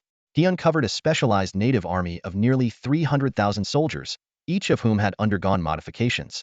Their attributes exceeded 5 points in all aspects, making them comparable to low-tier 1-star followers, with the potential for further growth. After 5 days of relentless work within Xuesher City, the situation suddenly took a turn. Due to the disappearance of the 5th trainee, Wu Feng had remained on high alert, deploying numerous scouts in the surrounding areas. Their reports brought unsettling news. A massive army was advancing rapidly. At their current pace, they would reach Xuesher City in no more than half a day, while Zhang Jiao still needed at least another day to arrive. Damn it, this is tricky. Wu Feng cursed under his breath as he gazed into the distance. Although the death squads he had sent out had all perished, their final transmissions revealed an alarming fact that enemy forces were immense, with over 1 million followers and native troops. This was the most formidable opponent Wu Feng had faced so far. With no better options, Wu Feng urged Zhang Jiao to hasten his march through their mental connection while personally flying toward the enemy. His objective was simple: to delay their advance as much as possible, at least until Zhang Jiao arrived. Without the city walls, his greatest advantage would be lost. However, the exact number of enemy trainees remained unknown. At this point, Wu Feng still had over 1,200 units of divine power left, a significant amount, but he could no longer afford to squander it recklessly. 700 miles away from Xuesher City, in a dense forest, towering trees fell one after another, revealing hundreds of monstrous creatures shrouded in black chains. Behind them marched a native army of over 1 million, advancing methodically. In the skies above, Shang Qiuyu and 4 other trainees, including Zhang Xiaodong, flew leisurely. Xiaodong, what do you think? Not bad. Huh? My army is pretty impressive. Shang Qiuyu asked with a proud grin. Absolutely. Young Master Shang truly lives up to being the top talent of our Linqing Academy, Zhang Xiaodong replied, his words dripping with flattery. Shang Qiuyu basked in the praise, clearly pleased.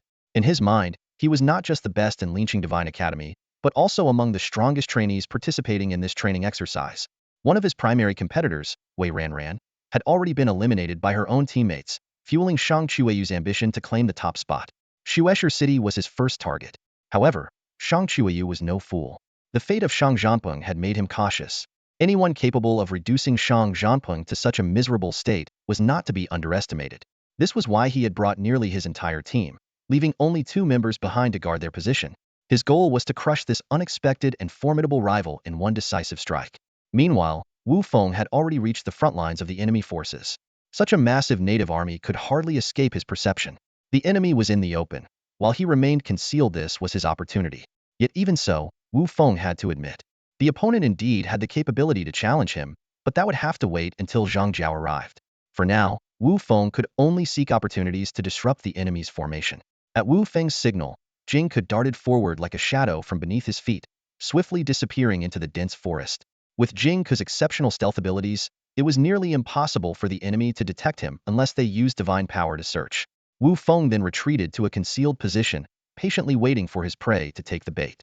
Shang Qiuyu's army was advancing, with hundreds of vanguard followers leaving destruction in their wake. Rocks crumbled, and trees toppled. These followers were not only twice the size of minotaur-like undead, but were also entwined with eerie black chains.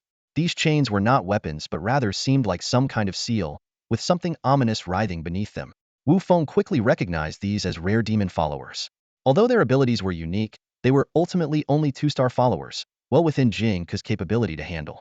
When the chained creatures approached Jing Ke's ambush point, the assassin struck. A series of combo attacks, blade amplification, and shadow thrust sliced through the monster's body but failed to bring it down. Only then did Wu Feng realize that the creature's body was completely hollow, containing only a burning black flame face, twisted between laughter and sorrow. Understanding that physical attacks were ineffective against this type of follower, Wu Feng immediately ordered Jing Ke to retreat.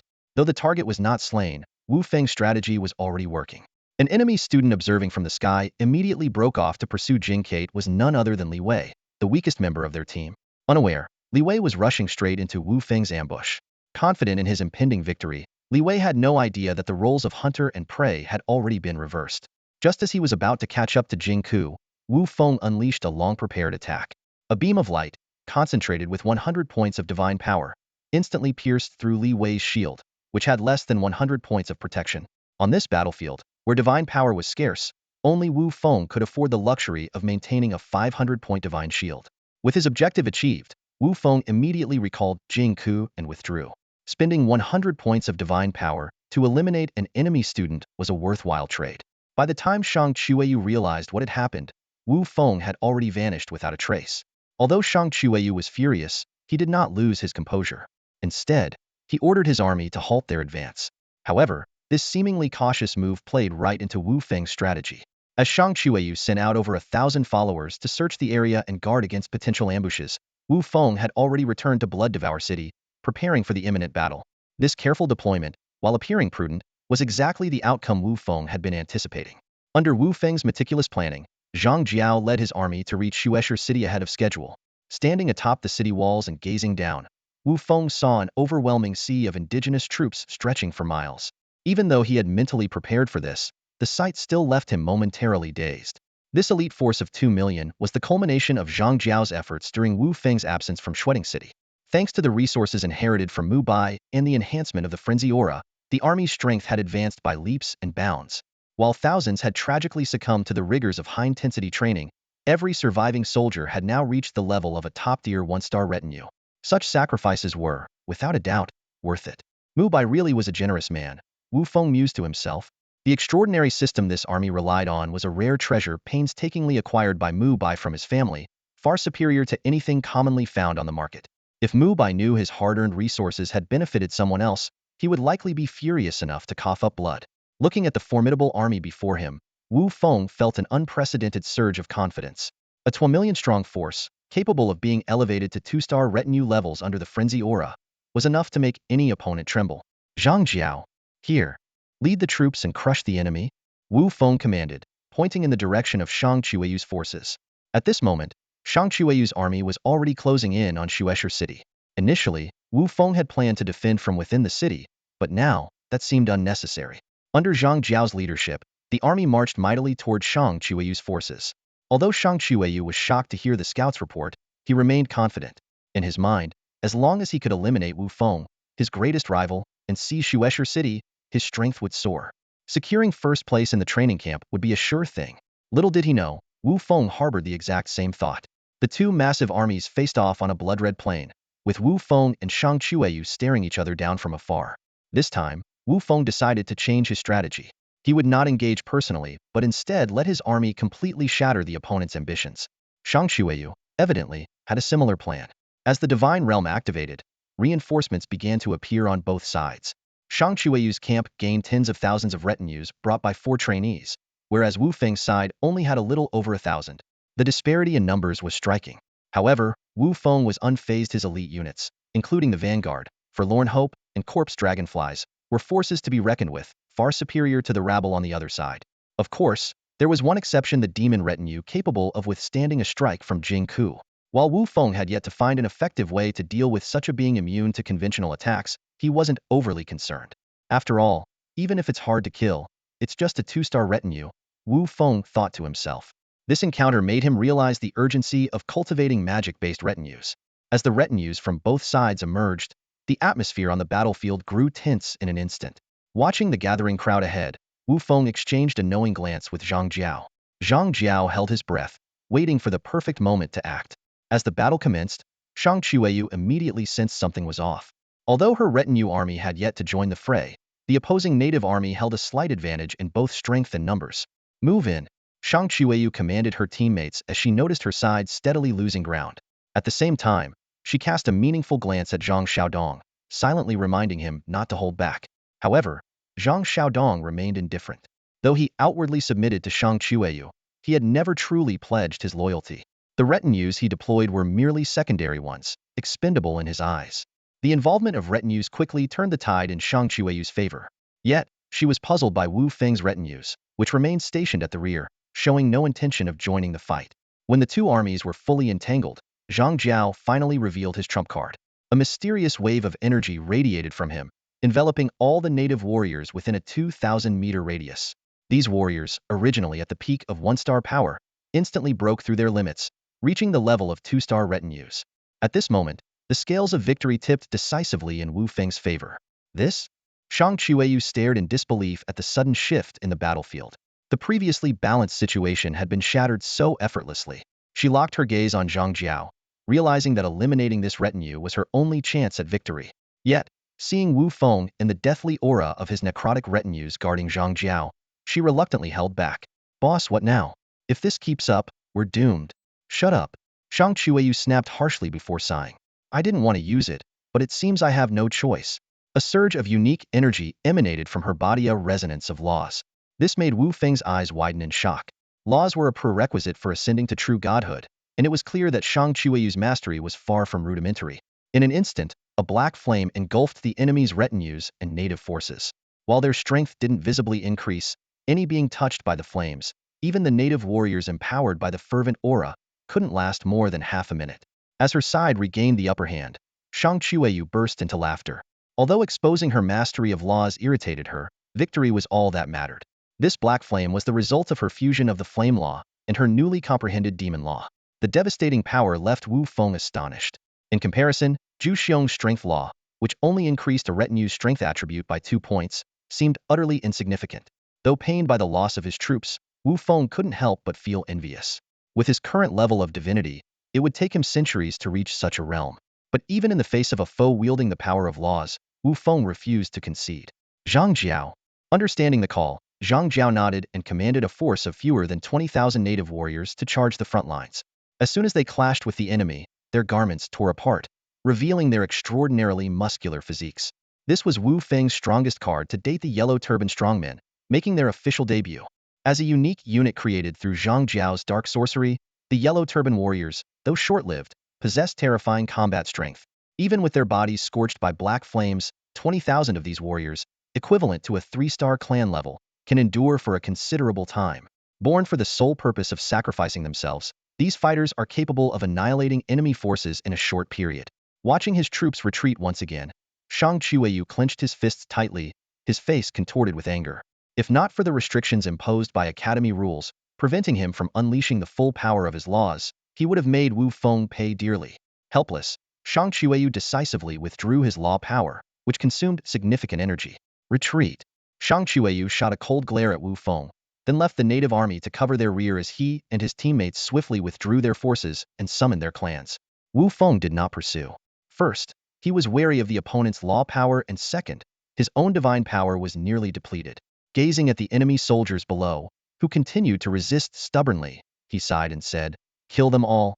The native soldiers, corrupted by demonic laws, had become little more than puppets. Without the power of laws to cleanse the corruption, taking them as prisoners would be futile.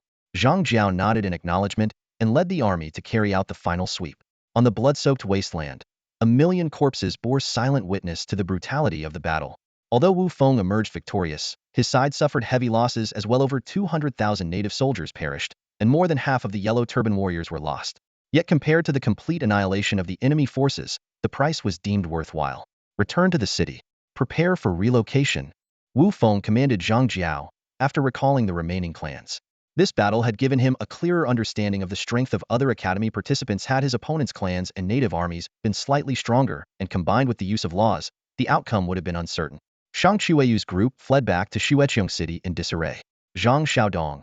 observing Shang Chueyu barely containing his fury, remained outwardly calm but was secretly pleased. As a close ally of Shang Zhamping, he was well aware of the underlying rivalry between Shang Chueyu and Shang Zhamping despite their outward harmony. Seeing Shang Chueyu's fall from grace brought him satisfaction, though he felt a twinge of regret for not avenging his teammates. Watching Shang Chueyu's defeated team, an insidious plan began to take shape in Zhang Xiaodong's mind. This war was merely a microcosm of the many conflicts brewing. Various factions were fiercely competing, and only the strongest teams would participate in the final showdown. Wu Feng understood this well, yet he chose not to rush into expansion like other participants. Instead, he opted to bide his time. The immediate priority was to consolidate the gains from the battle. The 3 million immigrants from Shueisha City needed time to be settled, and both the training of warriors and the spread of his faith required careful attention. Wu Feng's only hope now was for the final battle to be delayed as much as possible. However, fate often has a way of playing tricks, and trouble came much sooner than he had anticipated. Less than a month after returning to Shueting City, the flames of war were already at its gates. As Wu Feng stood atop the city walls, looking down at the invading forces, his gaze immediately locked onto a familiar figure in the enemy ranks, none other than Zhang Xiaodong, who had escaped his grasp twice before. What made Wu Feng especially wary was the absence of the group of students who had previously attacked Shueisha City alongside Zhang Xiaodong. He carefully observed the 7 students now standing before him, calculating his chances. With his current accumulation of divine power, dealing with these 7 wouldn't be a problem. However, if there were hidden reinforcements, the situation could turn precarious. What Wu Feng didn't know was that Shang Chueyu and his faction had already returned to the primary world, all thanks to Zhang Xiaodong. After Zhang Xiaodong's previous scheme to pit wolves against tigers failed, he had quietly left Shueqiang City that very night. When he reappeared, he had gathered a new group of allies. Originally, there were supposed to be 9 of them, but Shang Kuei's group had taken 2 with them when they fled, leaving Zhang Xiaodong with the current team of 7. Although Zhang Xiaodong harbored deep resentment toward Wu Feng, he couldn't deny his opponent's strength. This time, he brought an army of nearly 3 million, encircling Shueting City completely. However, these troops, hastily cultivated through special methods, were nothing more than paper tigers in Wu Feng's eyes, fragile and easily broken. This was precisely why Wu Feng had eventually abandoned the idea of continuing to expand his population. At this point, Wu Feng commanded an army of 2.7 million, including 30,000 elite yellow turban warriors. Even with just 1 million of his troops, he could easily crush Zhang Xiaodong's 3 million strong force. After Wu Feng personally struck down 2 of the enemy students, he finally confirmed one thing. There were no hidden reinforcements on the opposing side. Once again, Zhang the runner chose to flee. Watching his panicked retreat, Wu Feng couldn't help but wonder what surprises this troublesome adversary would bring next time. Hopefully, it would be something more substantial. Otherwise, he was merely delivering himself on a platter. During this period, although Wu Feng intended to keep a low profile, his astounding achievements quickly spread among the trainees. The situation in the Blood Rain world had become clear. Aside from Wu Feng, only 3 other factions remained. At this moment, the leaders of these 3 factions were gathered together. Go Jun from the Luo City Deity Academy sat in the center. Although he had absorbed the remnants of Wei Ranran's forces, he was still the weakest among the 3. To his left and right were Lu Kaifeng from the Lin City Deity Academy and Imoya from the Yu City Deity Academy. Imoya, though a woman, was widely recognized as the most beautiful and the strongest student in Class 2. Nearly all the surviving students from Yu City had pledged their allegiance to her.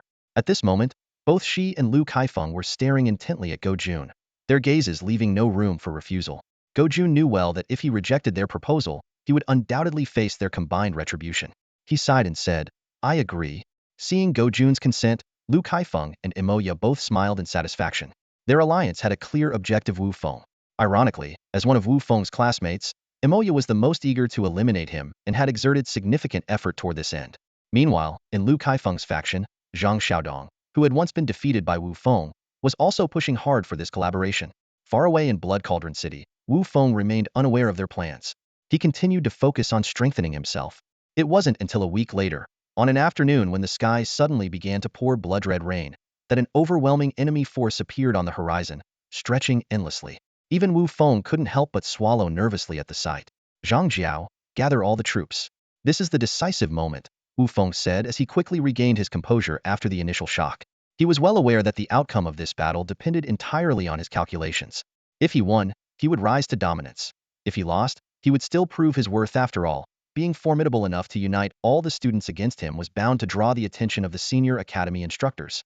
The allied forces halted 10 miles from Blood Devourer City. Standing atop the city walls, Wu Feng looked down at the imposing scene before him, feeling a mix of emotions. Although the Allied forces now consisted of only 12 surviving students after brutal eliminations, the scale of their army was truly breathtaking.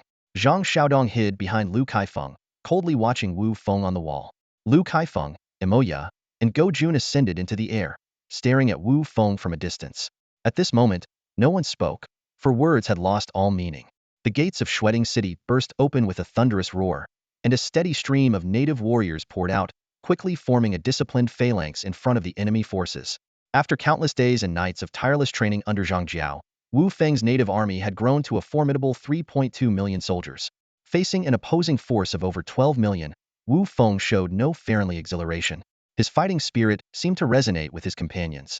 Zhanjin, Xiandeng, the poison dragonflies, Jing Ku, and Zhang Jiao all felt a tremor in their hearts, their eyes alight with a fiery determination.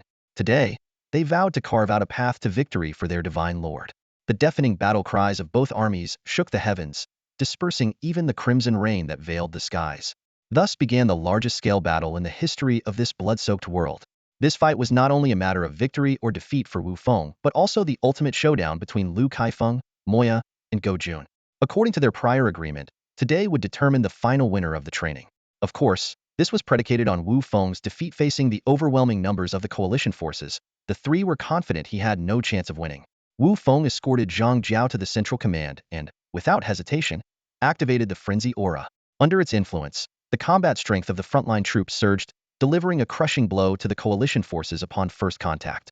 However, Lu Kaifeng and the others, well aware of Wu Feng's capabilities, immediately summoned the 12 gates of divine domains.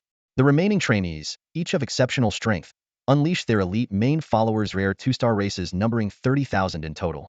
Even the cautious Zhang Xiaodong released his own main followers, ready to seize the opportunity to crush Wu Feng. Despite the fierce battle engulfing his native army, Wu Feng held his forces back.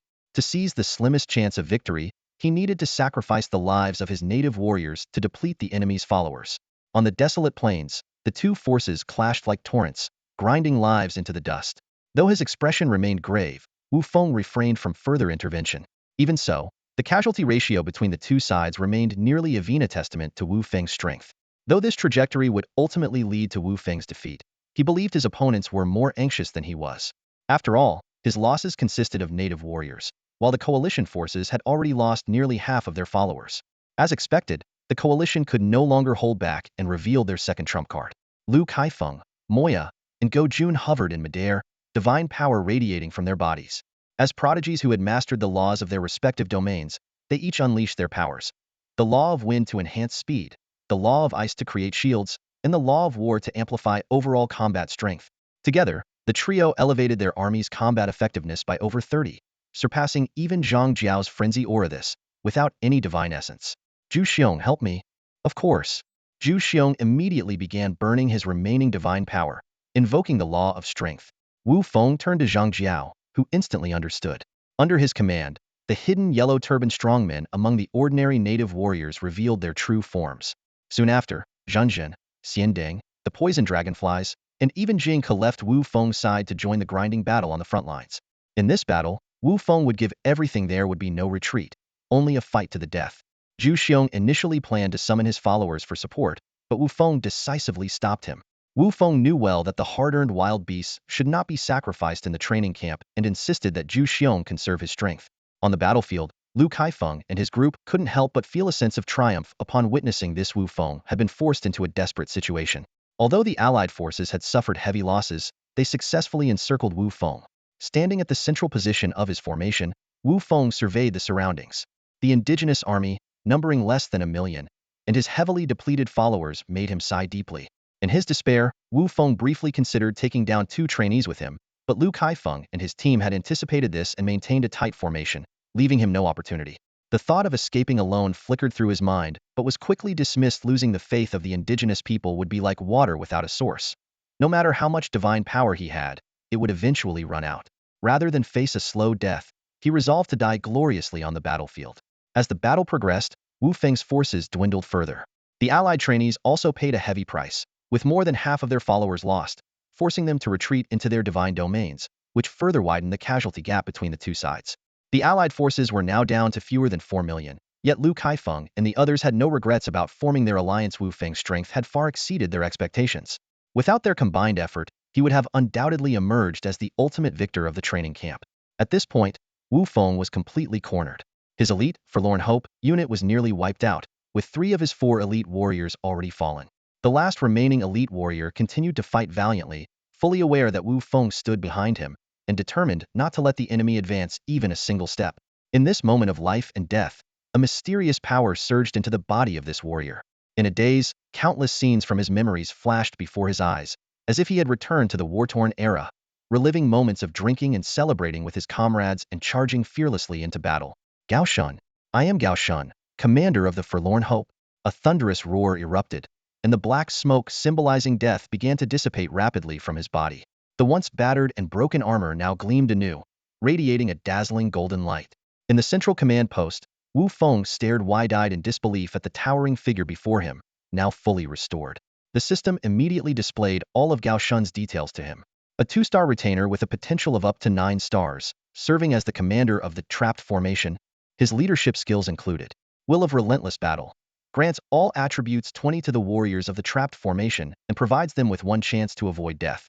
Desperate Strike, harnesses the combined power of all warriors in the trapped formation to unleash a devastating blow, dealing 1000500 additional damage, with an extra 10 damage for each additional warrior in the formation. Resolve of the trapped formation. For every instance where the enemy outnumbers allies by double, all attributes increase by 10, up to a maximum of 200. Base attributes: Strength, 65, Speed, 65, Constitution, 65, Spirit, 52. Combat rating: Unstoppable in attack, invincible in battle. Such is the trapped formation. Character evaluation: with the resolve of the trapped formation, life or death is irrelevant. Special equipment: Nether Contract Steel, enhances the growth speed of spirit-type retainers by 200.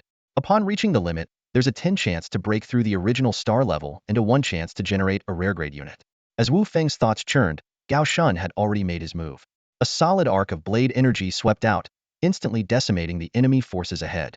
Clad in crimson armor, Gao Shun strode steadily toward Wu Feng, dropped to one knee, and gazed at him with fervent eyes. Divine Master, Gao Shun is here. It was only then that Wu Feng realized the figure before him had broken past the limits of a true believer, ascending to become his first fanatic follower. Watching the 80-plus warriors of the trapped formation gradually assemble behind Gao Shun, Wu Feng knew the time for a counterattack had come. Gao Shun, bring back the glory of the trapped formation, Wu Feng proclaimed solemnly, his words tinged with an almost divine authority. It was exactly what Gao Shun needed to hear. Rising to his feet, he clasped his fists tightly and turned to face the remaining warriors of the trapped formation, his fighting spirit surging. 3 streaks of purple light and 1 streak of red light flashed across his body. The soul of the trapped formation had finally returned. Up until now, Lu Kaifeng and the others had no idea what kind of opponent they were about to face. The combination of 3 commanding techniques and the relentless power of the military soul skill had elevated the combat strength of these 80 elite warriors to an unimaginable level. Even more terrifying was Gao Shun himself. Under the augmentation of the military soul skill, his base attributes had surpassed the 150-point threshold. Such a monstrous value was enough to make even demigods tremble. Without invoking divine power, even Wu Feng would be crushed by the current Gao Shun. A resounding battle cry echoed across the field as Gao Shun led the 80 elite warriors forward like arrows loosed from a bowstring, charging directly into the enemy forces. Against an army of millions, this small, elite team displayed an overwhelming, unstoppable momentum. In just 10 seconds, they carved a bloody path through the enemy ranks, leaving tens of thousands of corpses in their wake. Astonishingly, the 80 warriors emerged unscathed, their only mark being the blood that stained their armor. High above the battlefield, the observing students were utterly dumbfounded by the scene unfolding below. Lu Kaifeng, Moya, and Go Jun were the first to snap out of their shock, hurriedly preparing to intervene. They had already realized that this less than 100-strong team was capable of annihilating the million-strong army. Wu Feng was about to step in to stop them when he saw Gao Shun suddenly leap into the air. A massive blade aura erupted from the long blade in Gao Shun's hand, instantly enveloping the area above Lu Kaifeng and the others. At first, they hadn't taken this member of the Chosen seriously, but as the blade aura descended upon them, regret hit too late. Those with thick divine shields managed to hold on, but Zhang Xiaodong, who frequently switched patron gods and lacked sufficient divine power, fell victim to the attack, becoming the second unlucky soul in the training camp to die at the hands of a Chosen. What the hell is this monster? Even Moya, known for her elegance, couldn't help but curse aloud. Before her words fully left her lips, Gao Shun's second blade aura was already upon them, scattering the group in panic. Seeing this, Wu Feng decided against intervening. With such a formidable chosen in play, it seemed his involvement wasn't necessary. At this moment, Gao Shun resembled a demonic god, his presence no less intimidating than that of Gao. Under his cover, the 80 elite warriors, each with attributes exceeding 60 points, continued their relentless slaughter, cutting down enemy soldiers like a harvester through grain. Lu Kaifeng, Moya, and Go Jun exchanged a glance, then commanded their teammates to distract Gao Shun while they began gathering divine power, preparing to use the power of the laws to eliminate him in one fell swoop. Yet Gao Shun showed no fear, his fighting spirit only growing stronger. The return of the trapped formation cannot be honored by the mere slaughter of pawns. Only these demigod avatars are worthy of showcasing the might of the trapped formation's soul. Gao Shun roared, "Trapped formation, assemble." As soon as the words left his mouth, the 80 elite warriors instantly regrouped behind Gao Shun. A faint yet palpable will seemed to descend upon each of the warriors, binding them together as one. The long blade in Gao Shun's hand radiated an exceptionally dazzling brilliance at that moment. Meanwhile, the trio of Lu Kaifeng had completed the gathering of their divine power. In an instant, under the augmentation of the laws of battle, a bone-chilling gale, carrying massive, dense hailstones, surged towards Gao Shun. This strike nearly drained all of their strength, leaving them so weakened that they almost fell from the sky. Witnessing this overwhelming offensive, Wu Feng couldn't help but feel concerned for Gao Shun. He was about to step forward to assist when a voice resonated in his mind, urging him to stop. Trusting in Gao Shun's capabilities, he chose to hold his ground. Just as the terrifying storm of wind and snow, imbued with intense battle intent, was about to descend, the long blade in Gao Shun's hand reached its peak power. A massive blade light shot skyward, slicing through the oncoming storm and battle intent in an instant. But this was not the end. Empowered by the collective strength of over 80 trapped soldiers, the devastating force of the Eightfold Doom was far from exhausted. Before Lu Kaifeng, Moya, and Go Jun in midair could react, they were reduced to shimmering particles of light, disappearing in unwillingness and confusion. As the blade's radiance gradually dissipated, the outcome of the battle became clear. Realizing the dire situation, the remaining trainees scattered in retreat. Although Wu Feng and Gao Shun gave chase, 5 managed to escape by sheer luck. This, however, did not worry Wu Feng much. He was already planning to lead his army to sweep through the entire Blood Rain Plain. After the intense battle, Wu Feng's forces were reduced to less than 300,000. Yet, with the formidable trapped soldiers and Gao Shun anchoring their ranks, the 3 million prisoners were as docile as lambs. These natives had long been paralyzed by the terrifying might of the trapped soldiers.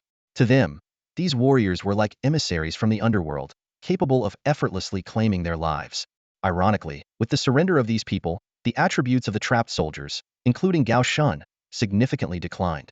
However, once the seeds of fear were deeply rooted in their hearts, the prisoners no longer had the courage to resist. After the battle, Wu Feng collected nearly 10 million corpses from the battlefield into his divine domain. Though these low-level corpses were insufficient for converting into undead, they could provide a substantial amount of spiritual energy for the divine domain. Unfortunately, the bodies of the bloodline clans had already been taken by the trainees beforehand. Otherwise, the harvest would have been even greater. While Wu Feng was methodically handling the follow-up matters, the outside world had already erupted in an uproar over the appearance of the battle spirit of the trapped army. Compared to the semi-finished poison dragon spirit, the strength displayed by the trapped army was utterly shocking. A low-star familiar capable of defeating a demigod's avatar and slaying 3 law-comprehending geniuses with a single strike. Such an extraordinary feat left everyone speechless. Even Lei Lao, his weathered face rarely betraying emotion, couldn't hide his astonishment.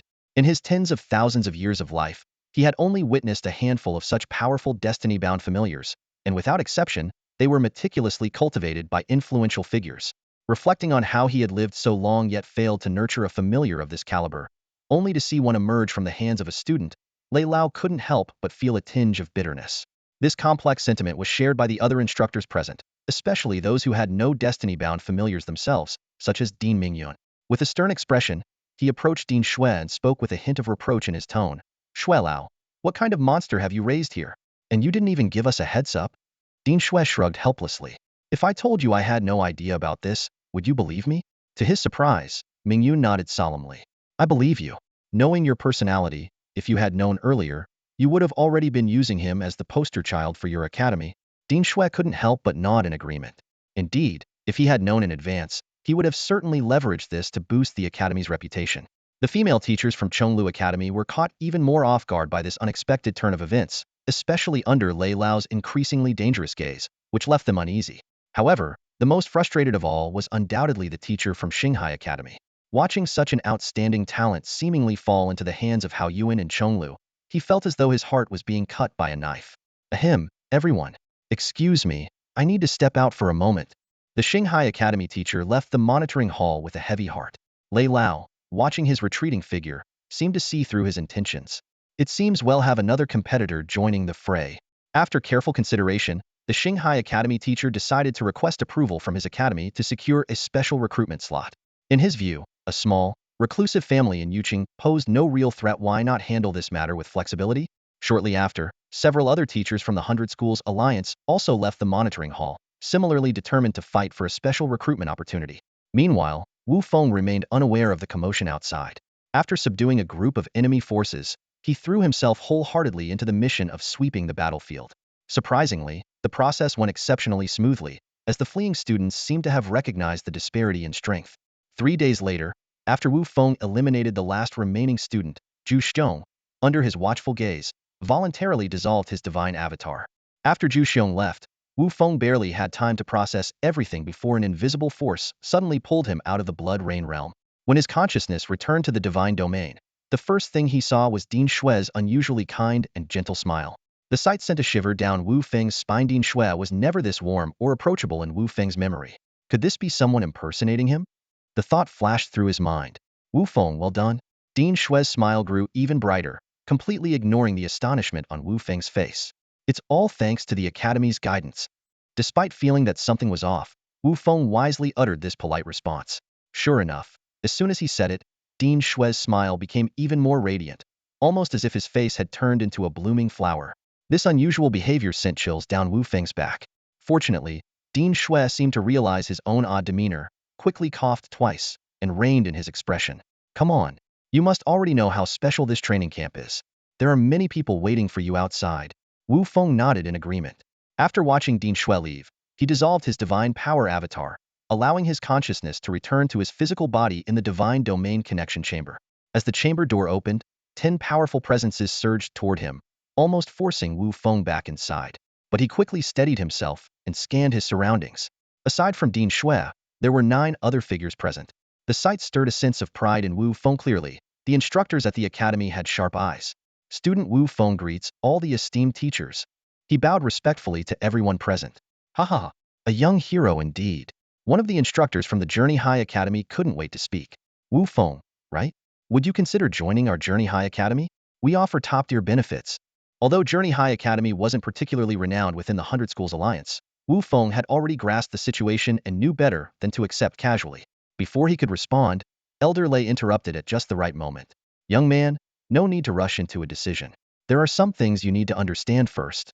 He glanced at Ding Xue, adding, Old Xue, you should explain it to him so the kid doesn't get taken advantage of. Ding Xue nodded and obliged, proceeding to explain the details about the celestial fate clans to Wu Feng in front of all the High Academy instructors. Judging by Wu Feng's shocked expression, this was all new information to him. A demigod is just the beginning.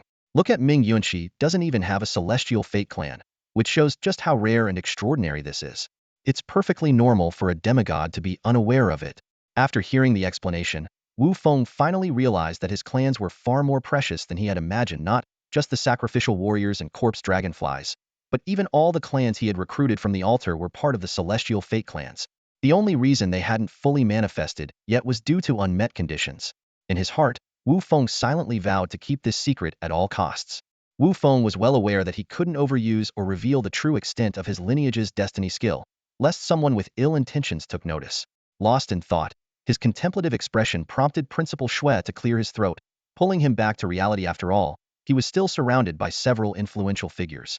The information he'd just learned was so significant that it had momentarily distracted him. Wu Feng, now you understand your worth, don't you? Hao Yuan has extended you a sincere invitation. Will you accept it? Elder Lei finally broke the silence and asked. The question left Wu Feng conflicted. He had a favorable impression of Elder Lei, and the reputation of Hao Yuan as one of the 8 great academies was beyond question. There seemed to be no reason to refuse. Just as he was about to nod in agreement, a voice, rich with allure, suddenly interrupted. Wait a moment, Wu Feng. Don't be hasty. Wu Feng turned toward the source of the voice, a female teacher cloaked in a black robe. Allow me to introduce myself. I am Ren Zining from Zhonglo High Academy. As she spoke, she lifted the hood of her robe, revealing her face for the first time. Her dark purple eyes, a pair of small inward curving horns atop her head, and her breathtaking beauty left everyone momentarily stunned. Even though she exuded no overt divine power, there was an intangible, captivating aura about her that caused Wu Feng to briefly lose focus. Realizing the danger, he quickly channeled his divine energy to dispel distracting thoughts. Looking at her again, he understood immediately this woman must possess an exceptionally powerful divine role of enchantment, so potent that even without actively exerting it, she could unsettle a demigod as low in divinity as himself. Noticing his reaction, Ren Zining covered her mouth and chuckled softly. Little one, is your big sister very beautiful? She teased. Wu Feng nodded honestly, swallowing hard. All right, Zining, stop teasing him, Elder Lei interjected. It was clear he knew her, though he hadn't recognized her earlier due to the artifact-grade black robe she wore. Ren Zining's playful demeanor faded as she adopted a more serious tone. Little one, I invite you to join Zhonglo. What do you think? Are you interested? She then glanced at Elder Lei. By the way, just a friendly reminder when it comes to the divine domain of spirit, how Yuan can't hold a candle to Zhonglo. You might want to think carefully about this. Even though she had restrained her enchanting aura, her every word still pressed heavily on Wu Feng's mind. Fortunately, his divine energy shielded his thoughts, allowing him to resist the interference. At that moment, he deeply realized the disparity between a true god and a demigod was as insignificant as an ant. Even without deliberate effort, her mere presence could place him in peril. He was certain that if she revealed her true form, he would submit completely without her lifting a finger. After receiving a subtle approving nod from Principal Shui, Wu Feng found himself torn once more should he choose Hao Yuan or Zhonglo. While Zhonglo seemed better suited to him, just as he was about to weigh his options, two urgent voices rang out almost simultaneously. Wait! Su Zhang shot a provocative glance at Qin Yuqian, who had spoken at the same time as him, and took the lead. Wu Feng, Xinghai Academy has extended an invitation to you. You should know that Wu Minghui is also at Xinghai, right? I can assure you that the resources you'll have access to here will far surpass his. What do you think? Take your time to consider it. Hearing the mention of his cousin Wu Minghui, Wu Feng felt a slight ripple in his heart. At every family gathering, Wu Minghui was always the center of attention, while he himself was like an insignificant speck of dust. Su Zhang's implication was as clear as day joining Xinghai would make surpassing Wu Minghui a matter of time. However, Wu Feng wasn't interested in stepping on others to prove himself. Despite having little interaction with this cousin, they bore no grudges against each other and were essentially strangers. The stark contrast in how their family treated them was something Wu Feng found unimportant. Such an offer didn't hold much appeal to him. Noticing Wu Feng's lack of enthusiasm, Su Zhang was about to sweeten the deal when he was interrupted by Qin Yuqian from Cheongyu Academy. As a representative of the 100 Schools Alliance, second only to the 8 great academies, Qin Yuqian spoke earnestly. Wu Feng, we've already reported your situation. The 100 Schools Alliance has decided to offer you a special admission slot. You may not fully understand what this means yet, but I can tell you this. If you accept, the resources and opportunities you'll receive won't be any less than those of the 8 great academies, and may even exceed them. This is a special project funded by nearly 100 academies. It's a rare opportunity, and I suggest you think carefully. These words sent a tremor through Wu Feng's heart. For someone like him, who possessed the Feng steel, what he lacked wasn't opportunities, but an immense amount of resources. The 100 Schools Alliance was undeniably an enticing choice. Seeing the flicker of interest in Wu Feng's eyes, Ren Zining spoke up before Lei Lao or Su Zhang could. Wu Feng, do you know the essential requirements for becoming a true god? Enough divinity, a complete system of laws, and abundant primordial divine power. Wu Feng answered without hesitation. And what is the most important among them? Wu Feng pondered for a moment. The laws. Exactly. Ren Zining glanced around at the others. Divinity and divine power can be sought externally, but the laws must be comprehended on your own. Let me make this clear. If you want to condense a divine role that aligns with your god domain attributes, Zhonglo Academy is your best choice. The other teachers fell silent at her words. While they were eager to recruit Wu Feng, none of them wanted to mislead him. What Ren Zining had said was indeed the truth and couldn't be refuted. Student Wu Feng, I am willing to join Zhonglo Academy. Wu Feng quickly made his decision. Ren Zining smiled in satisfaction, her enchanting demeanor momentarily unsettling Wu Feng's composure.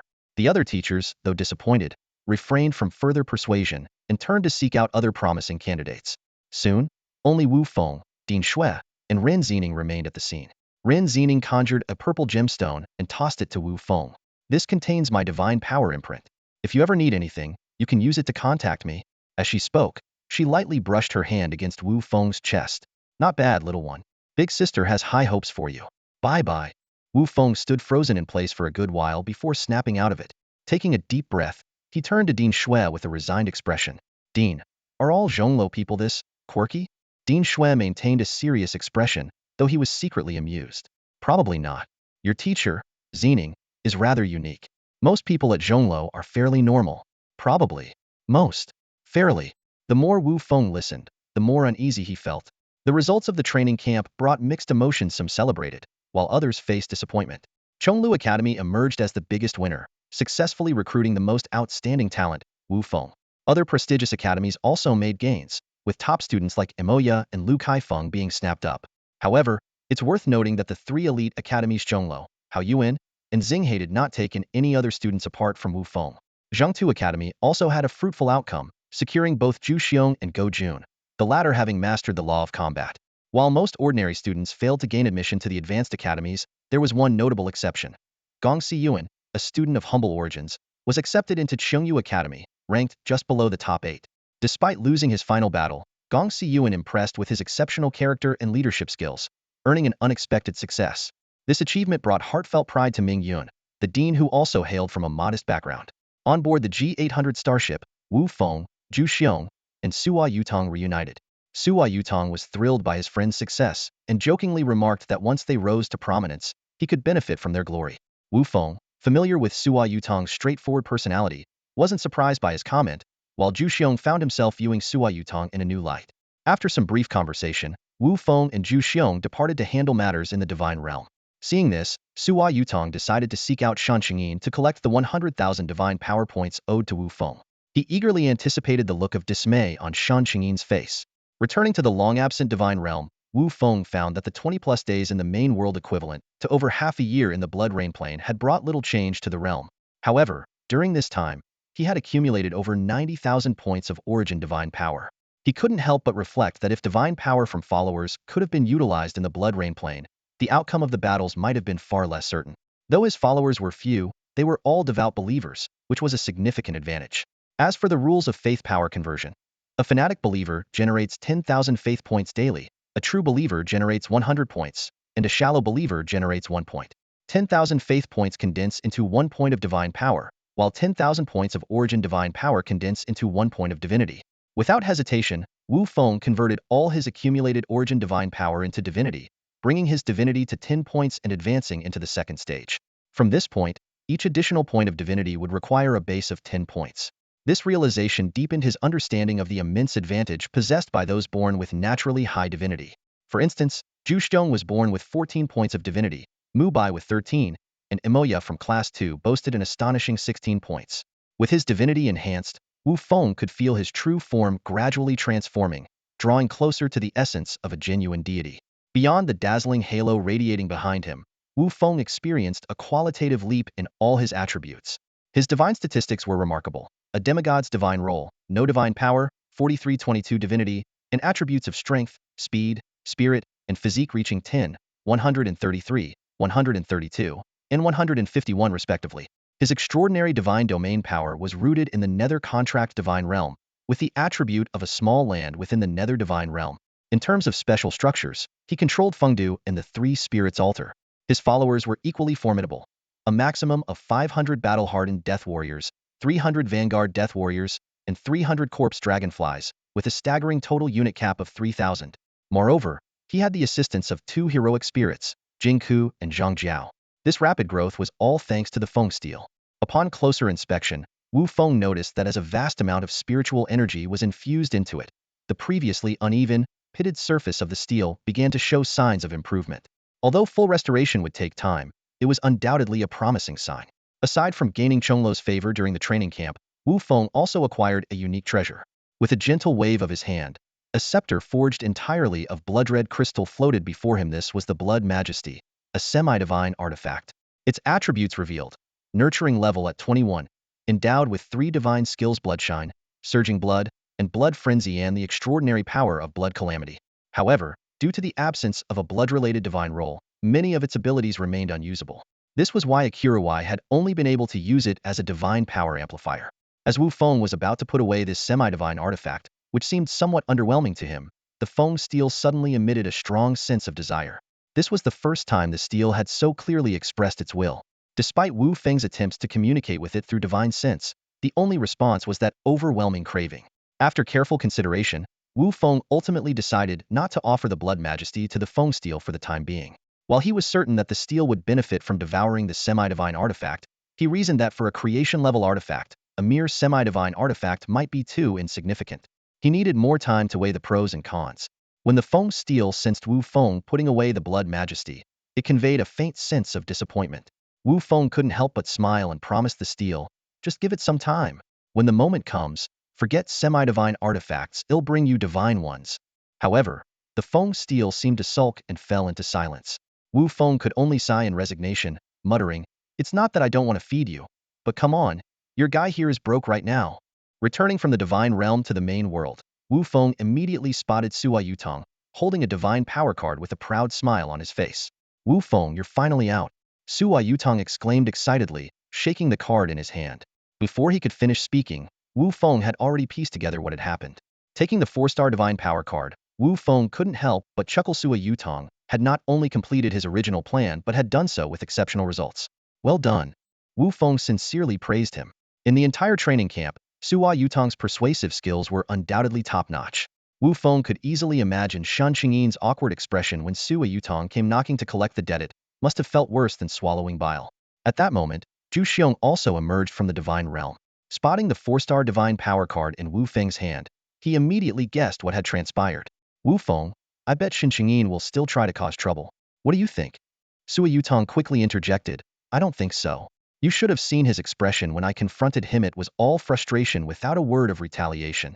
Clearly, he's realized the gap between himself and Wu Feng." Wu Feng nodded in agreement. As long as Shan Qingyin had any sense, he wouldn't embarrass himself further. And indeed, that was the case. After being enlightened by Mubai, Shan Qingyin had completely abandoned any thoughts of troubling Wu Feng, especially after learning that Wu Feng had caught the attention of Chonglu Academy. After exchanging a few casual words with the two, Wu Feng eagerly took his newly acquired 4-star divine power card and returned to the netherworld divine realm. The 100,000 points of divine power opened up numerous possibilities for him. First, he resurrected the fallen retinue from before, which cost him less than 5,000 points of divine power. Although the revived assault dead soldiers were reduced to the level of 1-star retinue, they still remained Wu Feng's strongest combat force as long as Gao Shun was around. However, this situation was about to change. Wu Feng decided to expand both the corpse dragonflies and vanguard dead soldiers to their maximum unit capacity. While the vanguard dead soldiers, without awakened battle souls, wouldn't be particularly powerful even at full capacity, the corpse dragonflies were a different story. Once their unit count reached the 3,000 limit, the poison dragon soul would reveal its astonishing power. A 5-star commander-level entity with 97 points in strength, 99 in speed, 107 in spirit, and 90 in skills, along with 3 unique traits, Dragon's Might, Toxic Dragon Breath, and Dragon Soul. With such attributes, if Gao Shun couldn't fully stack the enhancement effects of his Assault Battle Soul, he might even struggle to match the Poison Dragon Soul. This would become Wu Feng's second trump card after the Assault Dead Soldiers. After completing the troop expansion, Wu Feng still had over 50,000 points of divine power remaining. Without hesitation, he decided to upgrade the altar to a 3-star level.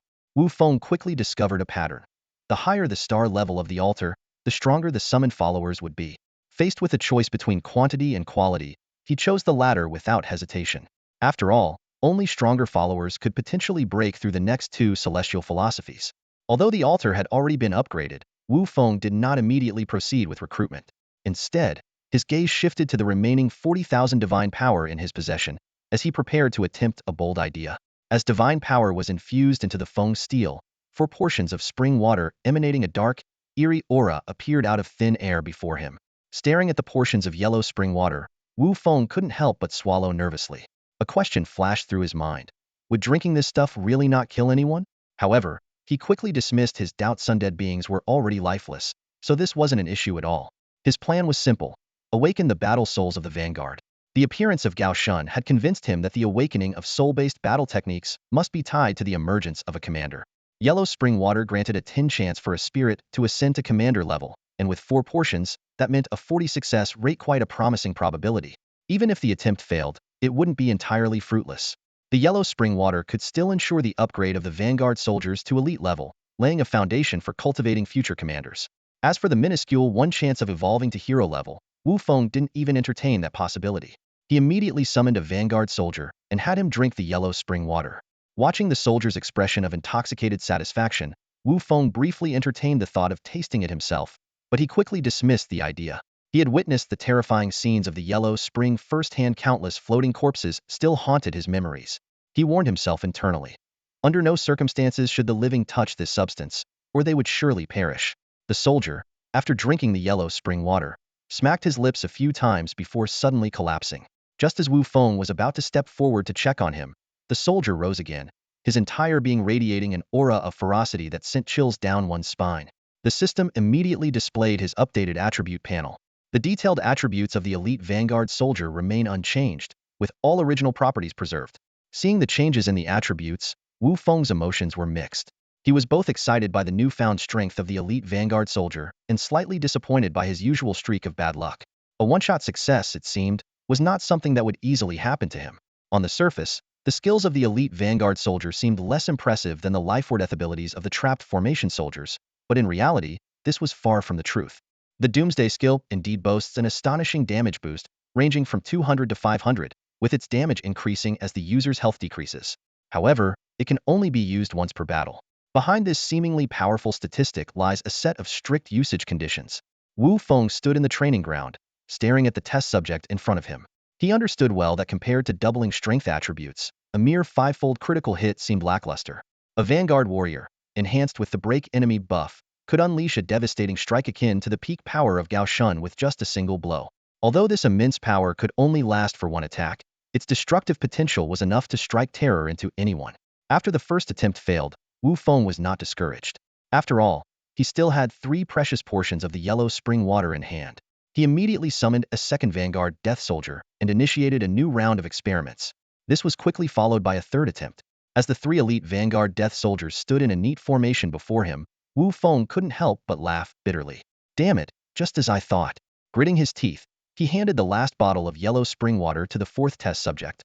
Under his watchful and hopeful gaze, the soldier drank it all in one gulp. At that moment, an overwhelming surge of energy erupted from the vanguard death soldier who had consumed the final portion of the yellow spring water, a force so powerful that even Wu Feng couldn't ignore it. Wu Feng instinctively took a few steps back, a wave of uncontrollable excitement rising in his heart. Could it be? Even an underdog has a chance to rise? A dazzling light obscured his vision, forcing him to channel his divine power to make out the figure within the radiancia, a towering figure wielding a tiger-headed blade and clad in simple leather armor. It was Chu Yi, a 2-star retainer with a potential ceiling of 9 stars. His skills included Vanguard Spirit, 40 to all attributes of Vanguard Death Soldiers. Courage to break the enemy, increases the break enemy limit to 150. City Crusher, gathers the power of all Vanguard Death Soldiers, adding 0.1 to Chu Yi's strength for each additional soldier, lasting 10 minutes. Vanguard Army Soul, after every victorious battle, the entire force gains a permanent 1 to strength up to 50, provided the enemy's numbers are not fewer than their own. His base stats were Strength, 89, Speed, 82, Constitution, 88, Spirit, 76. This formidable general, heralded as one man who outshines the 4 pillars of Hubei combined, truly lived up to the praise, Vanguard of the North, breaking the white horse's hooves. Finally, he also acquired the Nether Contract Feng Monument. Spirit-based retainers gain a 200 increase in growth speed. Upon reaching their growth cap, there is a 10 chance to break through their original star level, with a 1 chance of becoming a rare tier unit upon breakthrough. The sheer power of Chu Yi left Wu Feng deeply unsettled. He was acutely aware that the commandant level was far from Gao Shun's ultimate potential, and that the assault dead soldiers still had untapped strength waiting to be unleashed. As the brilliance emanating from Chu Yi gradually faded, 3 elite vanguard dead soldiers immediately knelt beside him, awaiting the long-anticipated awakening of their general. At that moment, the vanguard dead finally revealed their true might. Ignoring his kneeling subordinates, Chu Yi strode directly to Wu Feng, planting his tiger-headed blade into the ground and kneeling on one knee. Chu Yi, at your service. I am eternally grateful to the Divine Master for granting me a second life. Wu Feng nodded slightly. He noticed that, like Gao Shun, the awakened Chu Yi had transcended the limits of a true believer and ascended to the rank of a fanatic in his faith. Chu Yi, rally the troops. Let me see the full strength of the vanguard dead, Wu Feng commanded. Chu Yi clasped his fists in obedience and raised his tiger-headed blade high. A crushing, overwhelming aura immediately engulfed the entire Fengdu. The vanguard dead, patrolling various corners, had their eyes flash as they swiftly converged on Chu Yi's location. In the distance, Gao Shun witnessed the scene and couldn't help but smile knowingly. As the vanguard dead continued to gather, Chu Yi's aura surged higher and higher. On Wu Feng's attribute panel, Chu Yi's strength skyrocketed to an astonishing 229 points. This remarkable number left Wu Feng marveling at the extraordinary power of the heroic skill City Breaker, while also causing him to chuckle bitterly at his own meager strength attribute of less than 150. Despite being their divine master, he seemed almost insignificant compared to his mighty followers. Chu Yi looked at his reassembled forces and let out a long, resounding roar. Under the enhancement of his heroic skill, the attributes of every vanguard dead soldier began to soar, each nearly rivaling the assault dead soldiers from the Blood Rain Plain. The 3 elite vanguard dead soldiers, in particular, broke past the 80-point threshold in their attributes. With the addition of combat buffs during battle, their destructive power could even rival that of Gao Shun. As the assembly concluded, Chu Yi looked at Wu Feng with pride, receiving an approving smile in return. With this formidable force, capable of overwhelming others of the same rank, what was there to fear about the challenges awaiting them at Zhongluo Academy? Of course, Wu Feng had no intention of using this trump card lightly unless absolutely necessary. After all, a single student possessing 3 fate-bound followers would undoubtedly stir tremendous controversy. He understood that now was not the time for reckless actions. The road ahead was long, and both he and his followers bore heavy responsibilities. In truth, before a genuine demigod, no matter how powerful Chu Yi, Gao Shun, or the poisoned dragon soul might become, they would still be fragile and vulnerable. A demigod could obliterate them with ease if they so desired. Such was the terrifying nature of divinity, and when paired with the power of laws, even 10 times their current number of followers would be futile. Unless they could break through their limits and ascend to the level of demigod followers, they would forever be insignificant in the eyes of a demigod. However, breaking through that boundary was far from easy. This was precisely why the Academy of Divinity only accepted students with innate divine potential. While divinity could be cultivated postnatally, advancing from 1 to 10 was relatively straightforward, and progressing from 10 to 100 required only time and resources. Yet, the leap from 0 to 1 demanded a stroke of fortune and the blessing of nature, something beyond human effort. Although Chu Yi and Gao Shun demonstrated extraordinary potential, Wu Feng himself had no certainty about whether they could ever reach the level of demigod followers. Most individuals, even during their time as demigods, struggle to nurture followers to the demigod level except for those ancient beings who had honed their skills over tens of thousands of years. Cultivators with demigod followers typically achieve this only after becoming true gods, leveraging the immense resources and time at their disposal. Of course, luck also played a role. Just as fate-bound followers were more likely to break through subsequent limits, opportunities mattered. Though Dean Mingyun had ascended to intermediate divine power at a young age and was an outstanding graduate of Hao Yuan Academy, his number of demigod followers was scarce, reflecting a lack of deep foundations. Many gaps could be bridged with time. Veterans like Elder Lei, an established true god, could suppress someone like Ming Yun through sheer strength in followers alone. This was the manifestation of accumulated depth. A well-known saying from the divine era stated, "Better to provoke the fierce than the old." After all, tens of thousands of years of accumulation were no joke. The phrase "with age comes wisdom" had long evolved in the divine era into "with age comes monstrosity." Monstrous indeed. Seeing Wu Feng return from the divine realm once again, Zhu Xiong hurriedly approached him with a slightly anxious expression. "I was just about to use the divine power mark to contact you. The dean has called for an assembly. We need to get there quickly." Wu Feng nodded in agreement, but noticed that Sua Yutong remained motionless, standing in place. Sensing Wu Feng's confusion, Sua Yutong shrugged. "The academy didn't notify me. You two go ahead." Although puzzled by the academy's arrangement, time was of the essence, and Wu Feng could only leave the spaceship with Zhu Stong. As they stepped out of the cabin, several familiar figures came into view: Lu Kaifeng, Imoya, Go Jun, and others who had survived the decisive battle after comprehending the laws, as well as the 5 students who escaped after the battle. Including Wu Feng and Zhu Xiong, there were exactly 10 of them. This lineup immediately sparked some speculation in Wu Feng's mind, but before he could think further, four glowing portals suddenly opened in the air. Dean Shui, Ming Yun, and the deans of the other 2 academies stepped out one after another. The students, who had been murmuring among themselves, instantly fell silent and lined up neatly. Dean Shui scanned the group, a satisfied smile spreading across his face. "Congratulations on becoming the top 10 students in this training camp. Regarding your reward," he turned to Ming Yun. "I'll leave it to Dean Ming Yun to announce." Ming Yun gave a slight nod and then waved his hand. A blood-red crystal appeared in his palm, shimmering and radiating a strange brilliance. The moment the crystal emerged, Everyone felt an immense pressure emanating from the will of the plane. The gaze of the primary world was upon them. Dean Shui promptly unleashed divine power to shield the students from the pressure. Relieved, the students exhaled and turned their eager gazes toward the blood-red crystal. Clearing his throat, Ming Yun spoke. After deliberation among the 4 academies, it has been decided that this plane core, named the Blood Rain Plane Core, will serve as your reward. Although many had anticipated this, they couldn't hide their excitement upon hearing the confirmation. Everyone present understood the value of a plane core. Even the most basic plane core, when sacrificed to the primary world, could yield tremendous benefits. Dean Ming Yun, Wu Feng suddenly asked, what about the natives of the Blood Rain Plain? Ming Yun smiled reassuringly. Don't worry, your native followers have been properly settled. You can come to me after the sacrificial ceremony. Hearing this, Wu Feng finally felt at ease. Although the development potential of these natives was limited, as their chosen deity, he felt responsible for their well-being. With the Wu family's colonial planes in the outer realms, arranging for these natives' relocation shouldn't be an issue. Ming Yun, Dean Shui reminded. The time to submit the application to the Boundary Guard Bureau is approaching. Let's move quickly. Ming Yun said no more. In a flash, he vanished from sight, taking Wu Feng and the other 9 students with him as they were instantly transported away. When Wu Feng regained his perception of the outside world, the sight before him left him utterly stunned. He found himself in a strange, void-like space, surrounded by streams of radiant, multicolored energy floating all around. One of the trainees, unable to contain his curiosity, reached out to touch the dazzling energy. In an instant, his entire hand, along with his wrist, dissolved into nothingness. Although he quickly used his divine power to restore his arm, his face had turned pale as a sheet from the shock.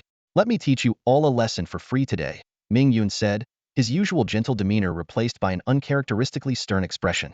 When confronting the unknown, you must maintain a sense of reverence. Especially on the outer realm battlefield, one careless mistake, and it could cost you your life. Wu Feng exchanged a meaningful glance with Zhu Xiong, engraving this warning deeply in their minds. Seeing the seriousness on the faces of the trainees, Ming Yun couldn't help but smile knowingly. He was reminded of his own first experience entering the Void Realm, when his teacher had imparted a similar lesson. I assume you've all guessed where we are by now? Ming Yun asked, scanning the group. The trainees nodded in unison. Although it was their first time in the Void Realm, they all knew that the core of a plane could only be sacrificed here. Good. Time is of the essence, so let's begin. With that, Ming Yun retrieved the plane origin of the Blood Rain Plane. As the origin appeared, a faint, simple altar materialized out of thin air before him. Suddenly, an overwhelming pressure, 10 times stronger than that of the outside world, descended upon them, forcing all the trainees to the ground. Even Ming Yun had to continuously channel his divine power to withstand the crushing force. He paid no attention to the fallen trainees and instead respectfully bowed to the altar, carefully placing the plane origin upon it. Only then did the oppressive force gradually dissipate. Wu Feng struggled to his feet, murmuring to himself, is this the will of Gaia? The core of the Blood Rain Plane seemed to sense the danger and began to tremble violently. It condensed its remaining will into the form of a small blood-red serpent, attempting to flee. Ming Yun, watching its futile struggle, chuckled disdainfully. Already in the bowl, and you still want to escape? This is the Void Realm closest to the core of the main world. Just behave and stay in the bowl. Before his words had fully landed, Gaia appeared to take offense at the minor snack's resistance, unleashing an even more powerful wave of pressure. Wu Feng then realized that the earlier pressure had merely been Gaia's friendly greeting. If Gaia were to truly unleash its wrath, the 10 trainees present would undoubtedly be reduced to ashes. The moment Gaia's will descended, the blood-red serpent was instantly crushed into dust. Immediately after, fine cracks began to appear on the surface of the plane's core, spreading rapidly like a spiderweb. Although this core was one of the hardest substances in the world, impervious even to true gods, it shattered like an ordinary glass sphere under the will of Gaia, eventually crumbling into nothingness. After resolving the issue with the plane's core, Gaia's will did not depart, but instead turned its attention to Ming Yun, as if silently asking a question. Ming Yun glanced around, his gaze sweeping over the 10 students, including Wu Feng, and gave a slight nod. In an instant, a mysterious power of origin enveloped all the students, and 10 blood-red orbs of varying sizes floated into the air. This origin power came from the plane's core that Gaia had just consumed. Among them, Wu Feng's orb was the largest, followed by Zhu Xiong's. As the world's origin descended, Wu Feng immediately fell into a deep sleep, as serene as if he had returned to his mother's embrace. During his slumber, his demigod true form, soul, and divine realm underwent profound transformations. Within his divine realm, the Feng monument seemed to sense something extraordinary, greedily absorbing the surrounding world origin, even more eagerly than when faced with the semi-divine staff. However, the Feng monument appeared to recognize the importance of this origin power to Wu Feng and only absorbed the excess that had dispersed into the divine realm. Ming Yun stood quietly nearby, patiently waiting for the 10 orbs in midair. As someone who had gone through this process, he deeply understood the opportunities contained within. Reflecting on how he had only received such a chance after entering the Hao Yuan Academy, he couldn't help but feel a twinge of envy that Wu Feng and the others were experiencing it so early. When Wu Feng finally awoke, he found everyone watching him. After Zhu Xiong's explanation, he learned that not only had he gained the most benefits, but he was also the last to wake up. Seeing Wu Feng alert, Ming Yun wasted no time. The Boundary Guard Division had already begun urging them to leave, and any further delay would result in fines. Ming Yun, well aware of the notoriously strict and opportunistic nature of the Boundary Guard Division, had no desire to deal with them. Though he admitted the virtual realm was an excellent place to comprehend the laws, if not for the division's restrictions, he might have stayed to train there for 100 or 200 years. Let's go, little ones. Ming Yun waved his hand, leading the 10 students back to the outside world. Several deans immediately approached to inquire about their students' conditions. At this moment, Wu Feng began to assess his gains. Demigod title, no divine power, 4322 divinity, 15 strength, 172 speed, 170 spirit, 186 physique, 180 spatial laws, 0.84 blood laws, 2.1 extraordinary divine realm power, nether contract divine realm, nether divine realm small land attribute, special spiritual structures, Fengdu, 3 spirit altar. Seeing the values for spatial laws and blood laws, Wu Feng couldn't help but be stunned. While he had known the gifts from the primary world were precious, he hadn't expected them to be this generous. When Wu Feng revealed that he had comprehended the laws of space and blood, Zhu Xiong suddenly covered his face and exclaimed in shock, "What the hell?" At that moment, when Dean Shui asked Zhu Xiong which laws he had comprehended, Zhu Xiong kept his mouth tightly shut, clearly unwilling to embarrass himself. Dean Shui's expression grew serious. The law of space holds an exceptionally unique position among the higher laws, its power undeniable, but achieving the corresponding divine office is extraordinarily difficult. He immediately explained the crucial points to Wu Feng. To condense a divine office of space, one must achieve a 50 mastery of the law in its advanced state and accumulate over 50 points of divinity. These stringent requirements are the primary reason why divine offices of space are so rare. Actually, Dean Shui continued, the laws of darkness, spirit, and soul are the most suitable for you. While they may not be as overwhelming as the law of space, they align best with the attributes of your divine domain. Wu Feng carefully noted these suggestions. After all, he had yet to touch upon the laws of spirit and soul, and his understanding of the law of space was still in its initial stages. After addressing the final set of questions, the two left Dean Shui's office and returned to their respective spaceships, then entered their divine domains to examine Gaia's gifts. Within the netherworld divine domain, Wu Feng stood thoughtfully in front of the Feng monument. Compared to the dramatic changes in Zhu Xiong's divine domain, his own domain remained almost unchanged, all due to the presence of the Feng monument. However, Wu Feng did not feel regret. For someone who possessed the Wangchuan stone, the size of the divine domain was not his primary concern. At this moment, the Feng monument had undergone a remarkable transformation. Its once pitted and uneven surface had become smooth as a mirror, with only a few cracks remaining. Even more exciting was the message the Feng monument conveyed to him. It would soon enter its second phase. Although the specific changes were still unclear, as a divine artifact of creation, its potential power was undoubtedly extraordinary. In comparison, the 5-point increase in divinity seemed less significant, but it still saved him 500,000 units of original divine power, a substantial gain. This made Wu Feng silently vow to personally plunder several planes in the future, as Gaia's gifts were simply too enticing. At that moment, Suwa Yutong's divine consciousness reached him, informing him that the spaceship was about to return and urging him to quickly find Dean Ming Yun. Wu Feng immediately left his divine domain, reasoning that Ming Yun was unlikely to personally deliver indigenous followers. When he boarded the spaceship of the Luo City Deity Academy, the gap between public and private academies became evident. This spaceship was merely a standard, ordinary model. The leading teacher was merely a true god with low-level divine power. After explaining his purpose, Wu Feng finally had the opportunity to meet Ming Yun as he had hoped. Ming Yun didn't bother with pleasantries. He simply took out a world ring from within his robe and handed it over. "This is for you." When Wu Feng accepted the ring, his fingers trembled slightly. This was no ordinary storage ring, the kind commonly seen. It was a truly rare artifact capable of creating its own world. While Wu Feng knew the world within the ring must be small, acquiring such an item would cost no less than 100,000 units of divine power. Ming Yun's generosity made him wonder, are true gods always this extravagant? Noticing Wu Feng's astonished expression, Ming Yun said calmly, "Take it." Consider it a gesture of goodwill. The dean's straightforward manner caught Wu Feng off guard, but being treated with such importance stirred a sense of pride within him. After expressing his gratitude, he had no choice but to take his leave. The Academy's spaceship was about to depart, and he couldn't keep everyone waiting. As Wu Feng boarded the G-800 spaceship for his return journey, the Wu family had already received news of his sudden rise to prominence. The entire family convened an emergency meeting, with everyone in attendance, from the family patriarch, Wu Yuandong, Wu Feng's third granduncle, all the key managers of the family. Speak up. Leave no detail unspoken, Wu Yuandong commanded. The family steward, Wu Qihong, stepped forward and stood before the gathering. He produced a tablet, and in an instant, a projection of Wu Feng's entire life history, from birth to the present, appeared in midair. Wu Qihong spent a full 2 hours meticulously presenting every detail of Wu Feng's life. That's the gist of it, Wu Qihong concluded, putting the tablet away and retreating to stand behind Wu Yuandong. Though advanced in age, Wu Yuandong's gaze was sharp as lightning, forcing every family member he looked at to lower their heads.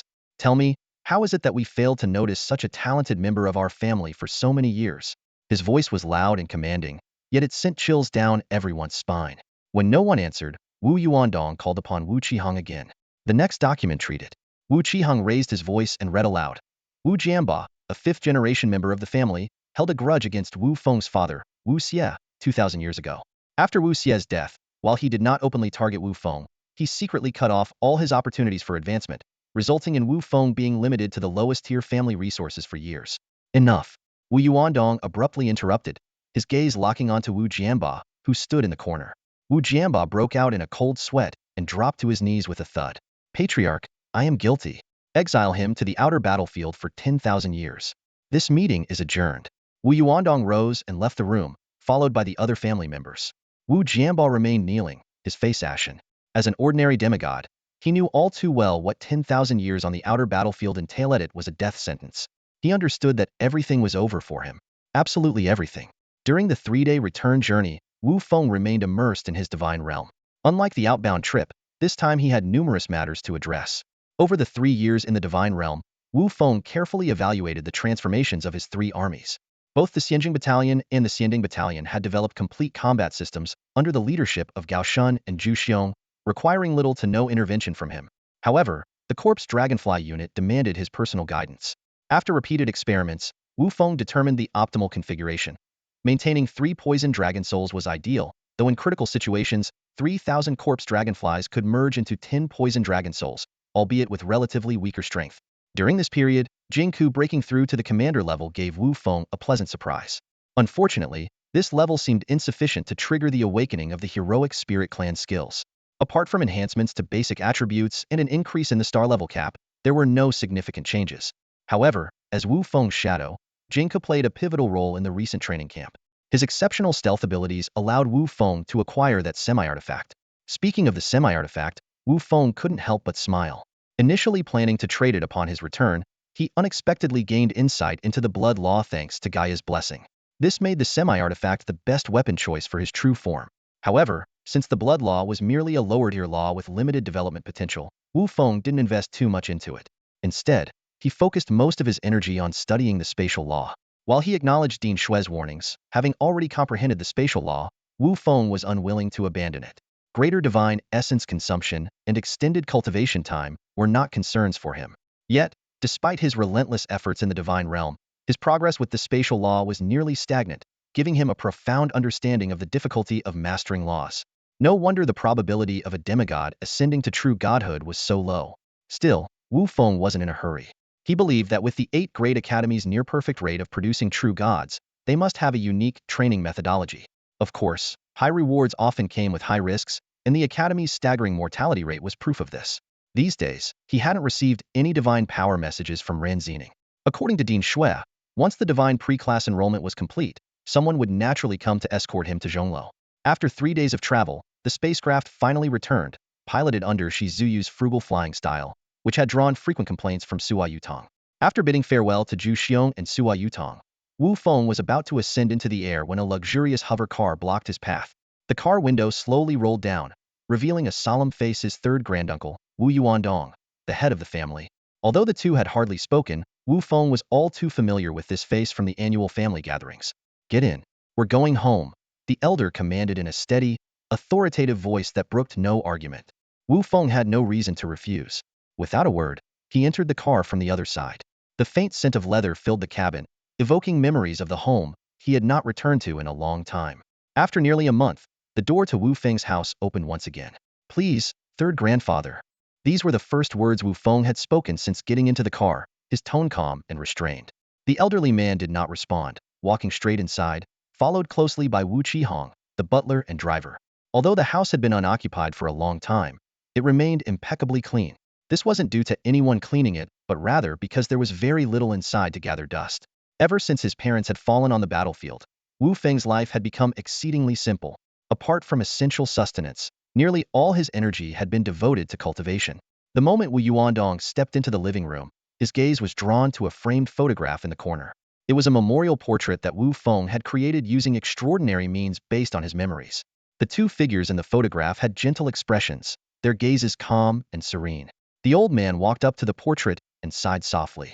"The Wu family is vast," Wu Yuandong began, his voice carrying a barely perceptible weariness. "Although true gods and demigods have extremely low fertility rates over countless years, the number of family members is not insignificant. Many, like Wu Xie, have perished on the battlefield beyond our domain. Such sacrifices are necessary for the continuation of the family." He turned to Wu Feng. "Do you resent the family?" "No," Wu Feng replied, his voice so composed it bordered on cold. Hearing this, Wu Yuandong seemed to relax slightly. With his level of cultivation, he could naturally discern any falsehood in the response, but he chose not to expose it. "Qihong, give him the documents." Wu Qihong handed over a tablet. Wu Feng quickly skimmed through the contents and finally understood the purpose of their visit. A sentence to 1,000 years on the battlefield beyond their domain was, by all accounts, a severe punishment. "Are you satisfied with this resolution?" Wu Feng nodded. "Good. From now on, your benefits will be elevated to the highest level within the family, and the previous ones will be compensated as well." Wu Yuandong turned to leave, but paused at the door. "The waters of the high court run deep. Don't take unnecessary risks. The future of the family depends on young people like you. Take care of yourself." Wu Feng remained where he was, motionless for a long time. The family patriarch's personal visit to handle this matter was a clear demonstration of the family's stance, yet his heart felt little stirred. He had long grown accustomed to days of being left to his own devices. Finally, he walked slowly to his parents' memorial portrait. The memories of that night 10 years ago surged back into his mind when, as an 80-year-old, he had watched his parents' avatars dissipate before his eyes. At the time, he was too young to understand the look in their eyes as they faced the end. Now, as he recalled it, the pain was like a knife twisting in his heart. "Mom, Dad, don't worry. Your son is doing well and will only get better." The next morning, the compensation Wu Yuandong had promised was delivered to Wu Feng without a single deduction. Looking at the items inside the ring, Wu Feng couldn't help but show a self-deprecating smile, thinking about how vast the gap was between himself and his cousins. In truth, Wu Feng was mistaken. Within the entire family, only two people enjoyed such a level of resource allocation: himself and his cousin who had been admitted to the Starsea Academy. Carefully inspecting the items in the ring, Wu Feng found a 5-star Divine Power card, a 6-star Spirit card, and 7 1-star Spirit Affinity follower cards that the family had specially gathered.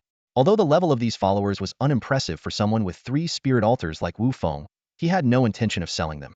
After all, these ordinary followers could help conceal the presence of his more unique ones. The 7 follower cards were named Corpse Soul Warrior, Undead Hound, Soul Devourer, Spectre, Bone-Winged Bat, Headless Wraith, and Resentful Mummy. While they were all basic followers, it was clear that the family had put significant effort into finding cards that matched Wu Feng's divinity, demonstrating Wu Yuandong's sincerity. However, these cards wouldn't be of immediate use. Wu Feng could currently only process card toxins from 3.5 cards per month. Although his capacity had increased from 2.5 cards due to his growing divinity, the newly acquired 5-star Divine Power card would still have to wait until next month to be used. Fortunately, there was still some time before he needed to ascend the Heavy Tower, so he should be able to manage. In addition to receiving the compensation, Wu Feng also applied to the family for an outer domain territory to resettle the native believers from the Blood Rain Plain. Thanks to the family's elevated status, the application was quickly approved. Wu Feng sent a Divine Power avatar into his world ring and handed it over to the family's steward, confident that the believers would soon arrive at their new home. As for the original Blood Rain Plain, without its plain core, it would inevitably succumb to the void storms within 1,000 years, a common fate for plundered plains. Over the next few days, Wu Feng immersed himself in comprehending laws within his divine realm while waiting for news from Ran Xening. 5 days later, he excitedly emerged from the family's time dilation chamber and hurried to the academy. Ren Xening had finally arrived. At the academy entrance, a spacecraft even more luxurious than the G800 came into view. Ren Xening leaned gracefully against the ship's door, smiling at him. Thanks to his significant increase in divinity, Wu Feng could now calmly withstand the subtle charm field emanating from her. Xiningji, you're finally here. Wu Feng greeted her steadily. Fully aware of her true age, he knew calling her sister was a wise choice. Ren Xening seemed quite pleased with the title, her laughter causing her elegant figure to tremble slightly. If Wu Feng's divinity had been any lower, he might have embarrassed himself again. However, her carefree demeanor drew a frown from Dean Shui, who reprimanded her in a displeased tone. This is the academy, please mind your image, Miss Xening. It was only then that Wu Feng noticed the dean's somewhat peculiar attitude toward Ren Xening. Although Ren Xening did come from the Zhongluo High Institute, she should technically be considered a junior to Dean Shui. Wu Feng noticed that Dean Shui addressed her as Miss, which made him wonder if she had some special status. While he was lost in thought, Ren Xening's smile faded, and she said cheerfully, Wu Feng, little brother, hurry up. We still need to pick up a few more students and time's ticking. After bidding a formal farewell to Dean Shui, Wu Feng followed Ren Xening onto the airship. This airship, like teacher Yi Qiushui's G800, was a high-end model with an internal self-contained world. As soon as Wu Feng stepped aboard, his attention was caught by the intelligent mechanical servitors moving around. It was a level of sophistication even the G800 lacked. Zhongluo truly lives up to its reputation as one of the 8 great institutes so extravagant. Wu Feng thought to himself in awe. Noticing his interest, Ren Xening smiled and asked, What? Interested? Wu Feng nodded in acknowledgement, and Ren Xening explained, these were all cultivated by the students of the 4th Zhongluo themselves, so they cost much less than those on the market. Once you arrive at the institute, you can buy a few to try out. Really? Wu Feng's eyes lit up instantly. Of course. Would I lie to you? But even though they're cheaper than the market price, they're still quite expensive. I recommend using contribution points to trade for them. Using divine power points wouldn't be worth it. Contribution points? Yep, it's the internal currency used by the high institutes. Almost all of them follow this system. Outstanding students can use these points to exchange for many rare resources. As she spoke, she handed him a crystal card. This is the key to your room. It'll take a few days to reach our destination, so just settle in. I'll call you if anything comes up. Wu Feng took the crystal card, which displayed the number 3. Sister Xening, how many people are being admitted to the divine pre-class this time? I'm not sure of the exact number. I personally selected 5. There are other teachers sent by the High Institute besides me, so we'll know the final number once we return. But it shouldn't be too many.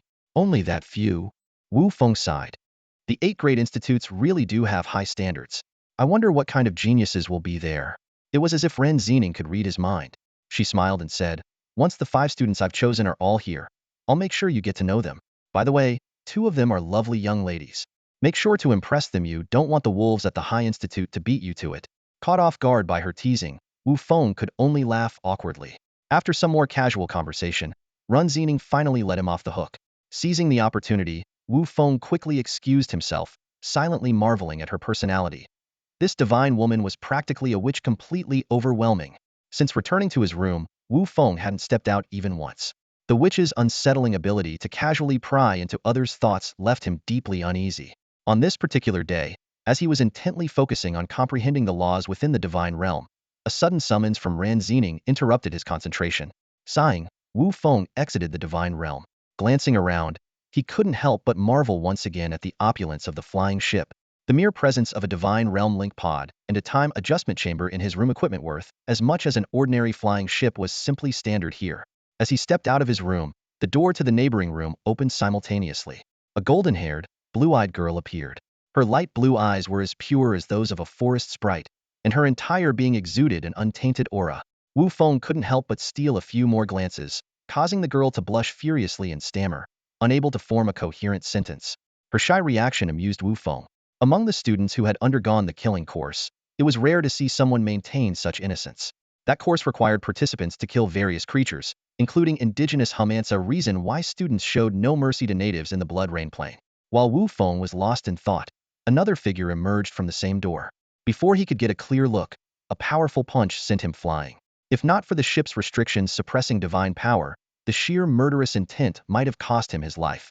Clutching his aching face as he got up, Wu Feng was shocked to see that the attacker looked identical to the shy girl from moments ago, except her eyes were blood red. Twins.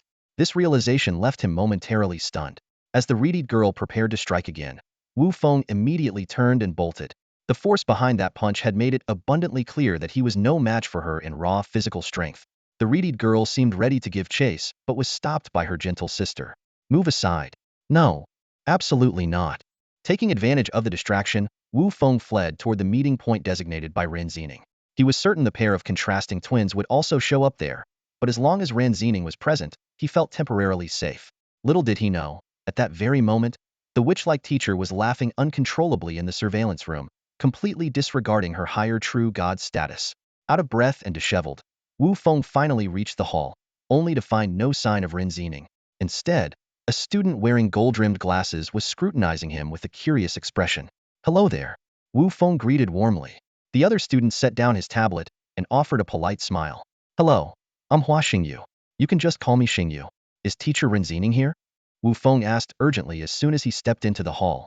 Before his words had fully left his mouth, Ren Xening appeared beside him without a sound.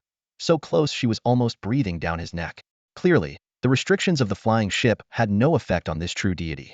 Feeling awkward, Wu Feng took 2 steps back. Sister Xening, I think I might have upset those 2 female students. Ren Xening immediately pressed her hand to her forehead, pretending to be troubled. Oh dear, that's not going to be easy to fix. The shy younger sister might be easier to deal with, but as for the older sister, you've probably already experienced her temper, haven't you? It's actually not that big of a misunderstanding, Wu Feng started to explain, but before he could finish, 2 nearly identical girls, save for their eye colors, walked into the hall side by side. To his surprise, the older sister with crimson eyes didn't confront him but simply huffed and found a place to sit. The younger sister, with light blue eyes, gave Wu Feng an apologetic smile before following her sister. Ren Xening sighed inwardly. She had been hoping for some drama, but it seemed her expectations were dashed. A moment later, a cold-faced young man in a black trench coat entered the hall. With his arrival, all 5 students selected by Ren Xening from various academies were now gathered. Why don't we start with introductions? Ren Xening suggested with a smile. Long K, the cold youth said curtly, catching Ren Xening off guard with his brevity. The atmosphere turned awkwardly quiet, and Ren Xening had no choice but to move on. All right, next. Following Long K's lead, the others also kept their introductions short, stating only their names and divine domain attributes. Although Wu Feng knew that Zhongluo only recruited students with unique divine domains, he was still surprised by their attributes.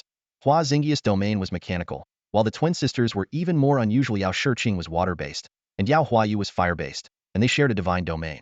After everyone finished, Long K suddenly added, Shadow, presumably revealing his domain attribute. Thanks to Long K's abruptness, the group's enthusiasm for conversation quickly waned. Seeing this, Ren Xening decided to let them arrange their own activities and quietly left. Wu Feng initially wanted to chat with the other students, but the twins' obvious aversion and Long K's unapproachable demeanor left him with no choice but to turn to Hua Xingyu. However, Hua Xingyu, seeing Wu Feng blocking his way, silently cursed, "Move aside. Don't get in the way of me approaching the cute girls." Unfortunately, under Wu Feng's persistent chatter, his plan to approach the twins was completely ruined. The 5 students in the hall naturally split into 3 groups.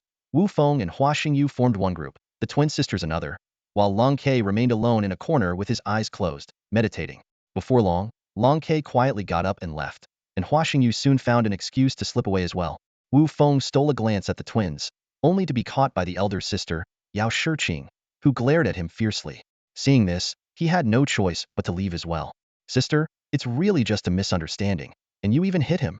You should apologize, Huayu said, watching Wu Feng's retreating figure and gently reprimanding her sister. Apologize? No way. Shiqing pouted stubbornly, clearly unwilling to take her sister's advice. Huayu could only sigh helplessly. Due to the brief and awkward introductions, the group barely interacted during the next 2 weeks of their journey. It wasn't until the flying ship was about to reach its destination that they all gathered in the command room once again. With a snap of her fingers, Ren Xening activated the holographic projection in the command room, leaving all the students in awe. The flying ship was still hovering high above the ground, but beside it stood an immense tower stretching endlessly into the heavens, resembling the mythical Buzhou mountain bridging the sky and earth. Welcome to Zhongluo, little ones, Ren Xening announced with a grin. After the airship landed at the designated spot, the 5 curious newcomers followed Ren Xening out of the cabin. The moment Wu Feng set foot on the ground, he immediately felt an overwhelming restrictive force several times stronger than what he had experienced on the airship. The first rule of Chonglu Academy is that no divine power is to be used without permission, Ren Xening explained. Then, With a teasing smile, she added, "But this rule doesn't really matter for you little demigods. After all, you can't even use divine power yet." Wu Feng tried activating his divine power, only to find it completely unusable. Even his divine domain was inaccessible. It seemed only the power of laws remained unaffected, but he didn't dare to test that theory. At that moment, a solemn middle-aged man dressed in a scholar's robe and wearing a single-lens eyeglass suddenly appeared beside Ran Xening. "Straighten up," the man scolded sternly. "Do you call this the demeanor of a teacher? Get back to your retreat immediately. You are not allowed to come out until you've successfully cultivated a true God's chosen." Ran Xening, who had been laughing moments ago, instantly dropped her smile and replied dejectedly, "Yes, teacher." Seeing even the mischievous Ran Xening so intimidated, Wu Feng couldn't help but feel a newfound respect for the stern middle-aged man. "Are these the students you selected?" the man asked, his gaze sweeping over the 5 of them. "Yes, teacher," Ran Xening answered respectfully. "Not bad," the man remarked before leaving them with a final command. "Once you've settled them in, return to your retreat." Then, just as suddenly as he appeared, he vanished. Noticing Wu Feng stifling a laugh, Ran Xening immediately turned to him with a devilish grin. "What are you laughing at, Wu Feng? Do you need a little massage from Big Sister?" Wu Feng quickly shook his head. Though divine power couldn't be used in Chonglu, the gap between him and a true god remained vast. If Ren Xening wanted to deal with him, it would be as effortless as crushing a baby chick. Seeing the others had stopped laughing as well, Ren Xening finally lowered her fist. Wu Feng silently cursed his bad luck. Why did she have to pick him as an example? Afterward, Ren Xening put away her playful demeanor and began seriously explaining the rules and history of Chonglu. While there were many rules, only 3 were particularly important. The first had already been mentioned, the second was mostly unrelated to preparatory students, but the third was one they had to remember. "Do you know where you are right now?" Ren Xening asked. "Chonglu Academy," the group answered in unison. Ren Xening shook her head. "Correct, but not entirely. We're currently in the first floor of Chonglu, which is the residential area. Above us are 8 more levels, each representing different academic departments. Together, they form the entirety of Chonglu. But that's not the most crucial part." As she spoke, she pointed above them and then gestured downward. This towering structure, reaching a staggering height of 108,000 kilometers and spanning an area equivalent to a large plane of existence, was a genuine artifact of creation. Ren Xening's voice was stern and serious. "Artifacts have their own will, and this is something you must keep in mind. Otherwise, if you get knocked out of nowhere, don't say I didn't warn you." Her words stirred waves of astonishment in everyone's hearts. The existence of a creation artifact itself was already rare, but the fact that Chonglu Academy used one as its campus was truly shocking. Among the group, Wu Feng was the most shaken, being the holder of the Feng steel. He deeply understood the significance of such an artifact. However, unlike the damaged Feng steel, the Chonglu before them was perfectly intact. "Does the Chonglu have an owner?" Hua Xingyu's eyes gleamed with longing, and the others also turned to Ran Xening in unison. Ran Xening couldn't help but laugh. "What are you thinking, little ones? The owner of the Chonglu is none other than our, She abruptly stopped herself and quickly corrected. "Ahem, I mean, the ever-venerable dean of our academy.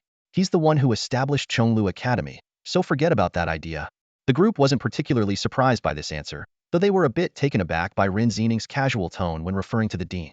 It seemed somewhat irreverent, but Ren Xening appeared unfazed. In her eyes, she was probably the only one at Chonglu Academy who dared to address the dean in such a manner. "All right, we're here." Ren Xening suddenly stopped in her tracks. Although nothing seemed to be ahead, Wu Feng, through his understanding of spatial laws, detected spatial ripples emanating from the intricate patterns on the ground. "See that circular mark over there? Step onto it." Ren Xening pointed at the mysterious patterns etched into the ground. Hua Xingyu was about to ask a question when Yao Shiqing interjected. "Do you even need to ask? With the Chonglu being this massive, and divine power prohibited, were you planning to walk everywhere? This is obviously a teleportation array." Instead of getting upset, Hua Xingyu grinned sheepishly and nodded, prompting Wu Feng to quietly take a step away, deciding it was best to keep his distance from him in the future. Ren Xening nodded in approval. "That's right, this is a teleportation array. There's one every 100 kilometers. You can use it to go anywhere, and the best part, it's completely free." She waved her hand, sending a thread of divine sense into everyone's minds. Wu Feng immediately sensed an intricate map of nodes, as dazzling as a starry sky. "These are the teleportation array nodes. Key locations are already marked for you, and the rest you'll have to figure out on your own." "Why is there only the first floor, Teacher Xening?" Yao Shiqing asked. "Because for now, you're only allowed to study and live on the first floor. Once you've chosen your divine path, you'll be able to access the corresponding floors. But that's not my responsibility." My job is just to take you to meet the preparatory class supervisor. Ren Xening urged them. Let's go. Let's go. I have other things to do. With a few deft movements, she activated the teleportation array. A white light enveloped the group, and their figures vanished from the spot. Ren Xening was right. She indeed hurriedly left after leading the group to the main hall.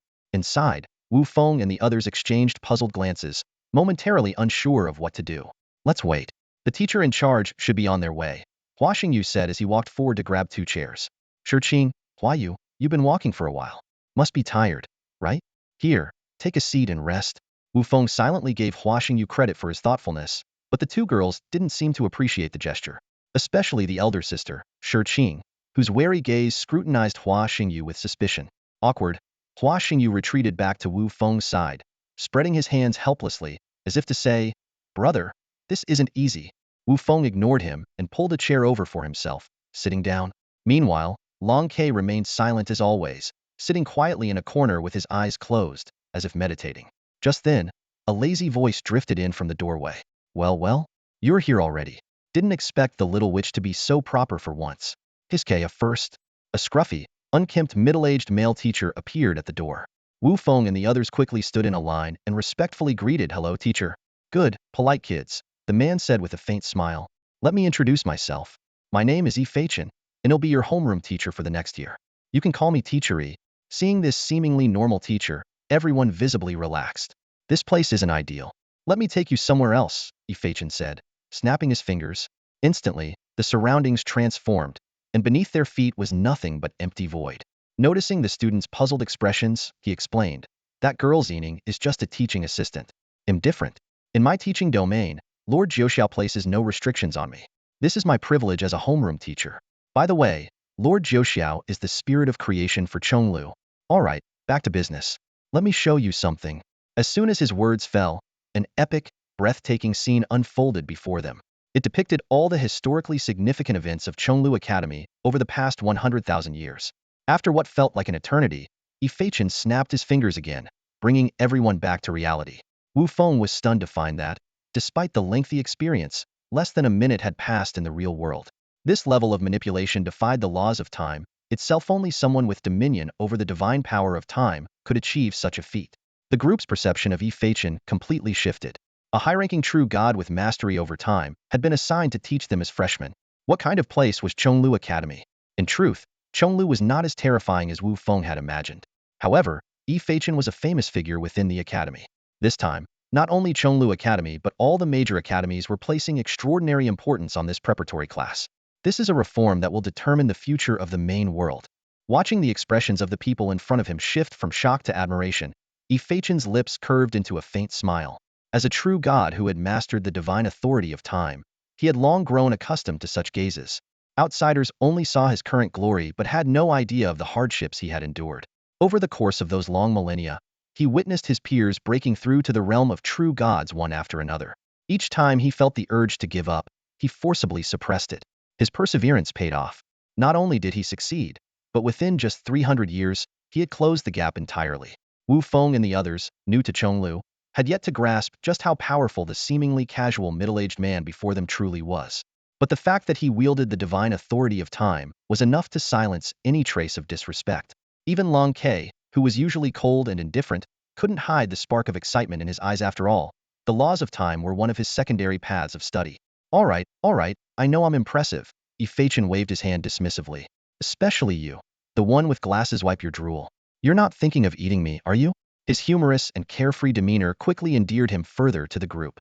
Once everyone settled down, Yi Feichen's expression turned serious. "The documentary you just watched showcased the illustrious history of Chonglu. I hope that one day, you can leave your own mark in it. Of course, that won't be easy. Even I am still striving for it." His voice lowered. "But remember this. Once you enter Chonglu, there is no turning back. Even if you want to stop, the academy will push you forward because Chonglu has no place for the weak. This will be an extremely dangerous journey. Now tell Mado you still want to join Chonglu." "Yes." The unanimous response came without a hint of hesitation. "Good. Follow me." Yi Feichen snapped his fingers, and the scenery around them shifted instantly, showcasing his mastery of spatial laws. They arrived at a luxurious residential area. "This will be your temporary lodging. Though your courses will keep you busy and away most of the time, consider this your home within Chonglu." Rooms 7050 to 7080 residences in total, choose whichever you like. As he spoke, he handed out 5 divine power seals. Once the preparatory class is complete, he'll notify you. Oh, and don't come looking for me unless it's absolutely necessary. Actually, even if it is necessary, don't come looking for me, I'm quite lazy. Before his voice had fully faded, he vanished without a trace. The group exchanged glances, clearly feeling dismissed yet again. Without a word, Long K chose the closest room, 7050, and left. At that moment, Hua Xingyu leaned toward the two sisters. Would you two like to share a place? They'll handle all the chores. Scram. Yao Shiqing shot back coldly, dragging her amused sister, Yao Huayu, away. Brother. Wu Feng patted Hua Xingyu on the shoulder. Those twin flowers may be beautiful, but one of them is a maniator and fiercely protective at that. Tread carefully. With that, he walked off, leaving Hua Xingyu standing alone, disheveled in the wind. Wu Feng didn't hesitate and settled directly in room 7051, right next to Long Quebec. He was quite pleased to have a quiet neighbor. The moment he pushed open the door, the sight before him left Wu Feng speechless. The room's interior employed spatial folding technology, with a staggering area of over 10,000 square meters. The space was meticulously organized, featuring not only essential facilities like the Divine Realm Link Cabin and Time Adjustment Cabin, but also a fully equipped training room, laboratory, and archive room. To his surprise, the moment he stepped into the room, the divine power restriction that had been troubling him was instantly lifted. It made sense. After a lift the divine realm couldn't be accessed, training would be impossible. Just as Wu Feng was about to explore these facilities in detail, a divine power imprint alert from Yi came through. When you enter the Divine Realm Link Cabin, do not accept any form of duels. With your current strength, you'll be utterly crushed by your opponents. Instead of deterring him, this warning piqued Wu Feng's curiosity. He walked straight to the cabin door marked with the Chonglu emblem and lay down without hesitation. Welcome, Wu Feng. I am your intelligent voice assistant. Would you like to bind this link cabin as your exclusive device? A clear electronic voice asked. After a brief moment of thought, Wu Feng chose to bind it. Would you like to connect to the public divine realm? Would you like to hide your identity? Wu Feng confirmed both options. After a brief wave of dizziness, he found himself standing in a vast plaza. Around him were numerous figures shrouded in gray mist, clearly other students of Chonglu Academy. Some figures not covered by the mist were setting up stalls in the plaza, selling various resource cards. However, before he could take a closer look, a flood of duel requests overwhelmed him. These challenges were all directed at Wu Feng himself, leaving him quite surprised how had he become so well known upon arriving at Chonglu. It turned out that news of the deity preparatory class had already spread across the major academies. Well-informed students had received the news the moment Wu Feng and his group arrived. Countless students were now waiting in the public divine realm, eager to test the strength of these so-called geniuses who had bypassed the standard entrance exams to join the academy. Chonglu Academy was divided into 4 terms, each lasting 10 years. Most of the challenges Wu Feng received came from first-year students, as upperclassmen found it beneath them to participate. Even so, these first-year students were far stronger than Wu Feng and his peers. The youngest among them had trained for at least a year longer, while the oldest had a decade of additional experience. This was precisely why Yi had issued his warning against such opponents. Wu Feng and his group stood no chance. With Yi reminder in mind, Wu Feng naturally refrained from accepting any challenges. Still, the provocative language from some challengers made him frown. Block all messages, Wu Feng instructed the intelligent assistant, finally restoring peace and quiet around him. Wu Feng finally had the chance to thoroughly explore this unique public divine realm. This place was meticulously crafted by a space affinity main god-level expert, hired at great expense by Zhongluo. Through the divine realm connection pods, every student's personal divine realm could be linked without restriction. Within this space, students could freely interact, trade, and even engage in combat.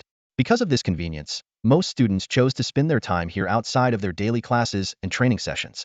For Wu Feng, hiding in the gray mist was the perfect discasino. One could uncover his true identity, allowing him to safely learn everything about Zhongluo Academy. This first-hand experience was far more vivid and profound than what could be gleaned from written descriptions. He paused in front of a stall and noticed that the vendor made no effort to conceal his identity, openly displaying his face. Hey there, take a look, the vendor greeted enthusiastically. These are all treasures our class brought back from the Outer Realm battlefield last month. Wu Feng leaned closer, carefully examining the items on display. In the divine realm, as long as one was willing to consume divine power, any item could be recorded and stored in the form of resource cards. The dazzling array of goods on the stall was, in fact, just a few neatly stacked cards. He casually picked up one card, and the vendor did not stop him. Clearly, the public divine realm had robust protective mechanisms in place, ensuring no one dared to pull any tricks here. However, As Wu Feng accessed the information on the card, he couldn't help but gasp. Zerg Queen, demigod level, can be enslaved using soul magic, suitable for most biological divine realms. Looking at the image of the sleeping girl on the card, Wu Feng's hand trembled involuntarily. The Zerg, humanity's nemesis since stepping into the divine era tens of thousands of years ago, possessed hive structures within their bodies that rivaled divine realms themselves. Compared to humanity's ever-changing divine realms, the Zerg had two major advantages: absolute obedience to their empress, Vicky Rose, and an astonishing reproductive rate. Even humanity's most prolific vassal races couldn't match the Zerg in this regard. The infamous Zerg swarm tactics, which could make countless planes tremble, were enough to force even main god-level powerhouses to retreat. Fortunately, humanity still held the upper hand in terms of high-level combat power. Otherwise, the main world would have long since fallen to the Zerg as their feast. Nevertheless, the number of human deities sacrificed in battles against the Zerg remained the highest every year. Noticing Wu Feng silently holding the card for an extended period, the senior student furrowed his brow, seemingly sensing something unusual. First-year student, huh? Wu Feng nodded in acknowledgement. Then you'd better check out the other cards. I won't even bother quoting the price for this one. It's way out of your league. Wu Feng wasn't offended by the senior's dismissive tone. It was a fair assessment. A demigod-level Zerg Queen was indeed highly coveted, but it was of no practical use to him at his current stage. Still, the fact that this senior had managed to capture a Zerg Queen alive was a testament to his extraordinary strength. After all, before achieving true godhood, it was incredibly difficult for humans to defeat a Zerg Queen, let alone capture one alive. And a demigod-level queen was already the limit. No one had ever managed to capture a true god-level or higher Zerg empress alive. The reasons for this were beyond Wu Feng's current understanding. He gently put down the card of the demigod-level Zerg Queen and turned his attention to another stack of resource cards. After glancing at the resource cards nearby, Wu Feng let out a heavy sigh. It was at this moment he truly realized just how poor he was. Not only was the demigod-level Zerg Queen card completely out of reach, but even these resource cards, which others barely valued, were something he could only look at longingly. Though he held a 5-star divine power card, for Wu Feng, the importance of divine power far outweighed these resource cards that weren't particularly suitable for him. Senior, do you buy cards here? Wu Feng asked, tentatively. We do, but not low-grade resource cards, the senior replied, shaking his head. I'd suggest you just throw them into the Academy's warehouse and exchange them for contribution points. This suggestion instantly quashed Wu Feng's thoughts of selling his cards. Those few low-star resource cards in his possession were clearly not worth the senior's time. Goodbye, senior, Wu Feng said politely as he bid farewell to the stall owner. Grow stronger quickly, the senior said with a meaningful tone. Once you step onto the outer battlefield, you'll understand what it means to strike it rich in one go. Of course, it's dangerous too. It all depends on whether you can seize the opportunity. After leaving the stall, Wu Feng wandered around a few more booths. Unfortunately, everything was either too expensive or completely useless to him. One item, a semi-divine artifact imbued with the laws of the soul, particularly caught his eye, but its price was so steep he could only admire it from afar. What surprised Wu Feng, however, was that while these seniors seemed a bit impatient, none of them drove him away. It seemed they had all been in his position once and were relatively tolerant of lower-year students. Over the next few days, Wu Feng spent his time either training in his divine realm or exploring the public divine realm, gradually gaining a deeper understanding of Chenglu Academy. Beyond the trading area known as the Resource Plaza, the public divine realm featured two other major highlights: the Star Tower, which connected to outer strongholds, and the 100 Battles Tower, where people could spar. Although Wu Feng didn't yet have access to the Star Tower, the 100 Battles Tower was an eye-opener. For just a few hundred points of divine power, he could watch battles between gods far beyond his own level. It was absolutely worth it. In one match, he even witnessed a newly ascended demigod-level retainer, leaving him utterly awestruck. These experiences over the past few days made Wu Feng realize the truth behind Fation's advice. In this academy full of prodigies, he indeed had nothing to his name except for his potential. Fortunately, the card toxins in his divine realm were almost completely clear. It was finally time to equip that 5-star divine power card. Wu Feng eagerly anticipated the transformative change that the 1 million divine power would bring. Returning to his divine realm, he immediately equipped the 5-star divine power card into his realm. With the accumulation of divine power Wu Feng had gathered recently, his total divine power reached 1,230,000 for the first time. Of this, 230,000 units of origin divine power were set aside specifically to enhance his divinity, while regular divine power would continue to be used for recruiting followers. Despite possessing such a vast reserve of divine power, Wu Feng did not rush to summon. Instead, he intended to accomplish something crucial: first activating the god demon altar, which had remained unused until now. He invested a full 210,000 units of origin divine power, resulting in 21 shimmering points of divinity floating before him. Wu Feng absorbed 20 of these points, raising his divinity to 17, while reserving the final point as an offering for the god-demon altar.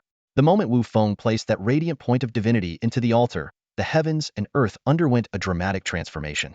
A wave of energy far surpassing that of the heroic spirit altar and the necromancer altar engulfed all of Fengdu. At the center of the altar, a massive black vortex emerged, and the chilling cries of ghosts and wails of wolves echoed through every corner of Fengdu. Gao Shun and Chui arrived swiftly upon hearing the commotion, their faces filled with shock as they beheld the figure of their divine lord and the silhouette gradually appearing within the altar. It was the Death Knight Arthas, a low-tier true god with a 3-star potential. He wielded Frostmourne, his companion artifact sealed with immense power, and mastered mythic-level skills from the Undead Scourge series. Arthas's attributes were extraordinary: Strength 117, Speed 110, Constitution 120, and Spirit 114. Additionally, he provided a 30 boost to all attributes of undead followers. Arthas approached slowly, his imposing presence palpable. Gao Shun and Chui instinctively drew their blades and stepped in front of Wu Feng to protect him. However, Arthas's gaze remained fixed solely on Wu Feng. Gao Shun, Chui, stand down, Wu Feng commanded. Yes. Despite their concerns, the two obeyed and retreated immediately. Arthas stopped before Wu Feng, drove Frostmourne heavily into the ground, and knelt on one knee. My lord, he declared. The fervor in his eyes matched, if not surpassed, that of Gao Shun and Chui. The faith energy emanating from him far exceeded theirs, reaching the pinnacle of the saintly level. Good. Excellent.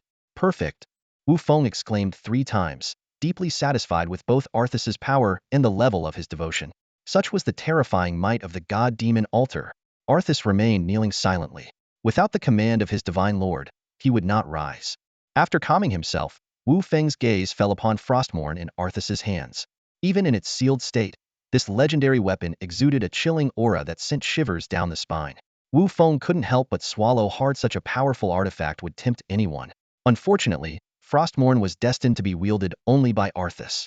Anyone else who dared to try would risk the weapon's deadly backlash, and Wu Feng was no exception. Rise, Wu Feng said softly. Arthas rose silently, his crimson eyes under the black armor fixated on Wu Feng, causing the latter to give a wry smile. Follow me. With the newly summoned Arthas in tow, Wu Feng returned to the Tri-Spirit altar. The first step was complete, and now it was time to upgrade the altar. As 100,000 points of divine power surged into it, the 3 altars radiated an intense, blinding light. When the light subsided, the once dilapidated altars had been completely transformed, now emanating a sense of solemnity and grandeur. Glancing at the 10 points of divinity required for the upgraded divine demonic altar, Wu Feng let out a deep breath. He had anticipated the steep increase in summoning costs after reaching 4 stars, which was why he had tested the waters earlier with a single point of divinity. Arthas was the only mythic follower summoned from a low-star altar so far. While future mythic followers would undoubtedly be stronger, the cost of summoning them would also be significantly higher. Setting aside the divine demonic altar for now, Wu Feng shifted his focus to the newly 4-star undead altar and heroic altar. To quickly enhance his forces, these 2 altars were his primary concern for the day. Although Arthas was already incredibly powerful, in an unknown fight, he might still struggle against a fully organized vanguard or assault unit. Of course, Arthas's potential far surpassed that of the current vanguard and assault units.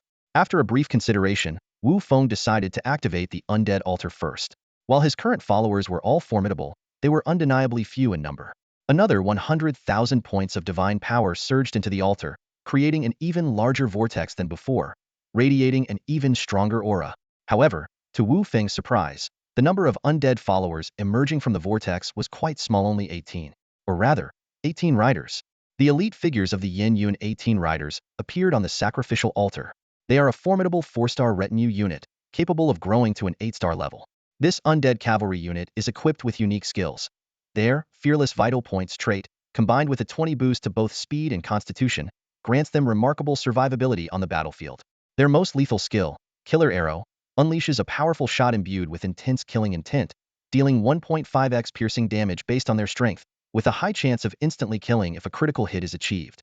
Meanwhile, their ultimate ability, 18 Cloud-Piercing Arrows, allows them to unleash a rapid volley of arrows within a single second, each consecutive arrow increasing in power by 10, up to 18 arrows, after which they are completely exhausted. This unit boasts impressive base attributes: Strength, 64, Speed, 6720, Constitution, 6520, spirit, 58. As their description states, the 18 riders can slaughter tens of thousands of enemies. They are undoubtedly top-tier assassins among cavalry, leaving trails of bloodied arrows and barren fields in their wake. With the support of the Underworld Pact Feng Monument, this spirit-aligned retinue enjoys a 200 growth rate increase, with a 10 chance to exceed their original star level upon reaching the limit and a 1 chance to produce rare units.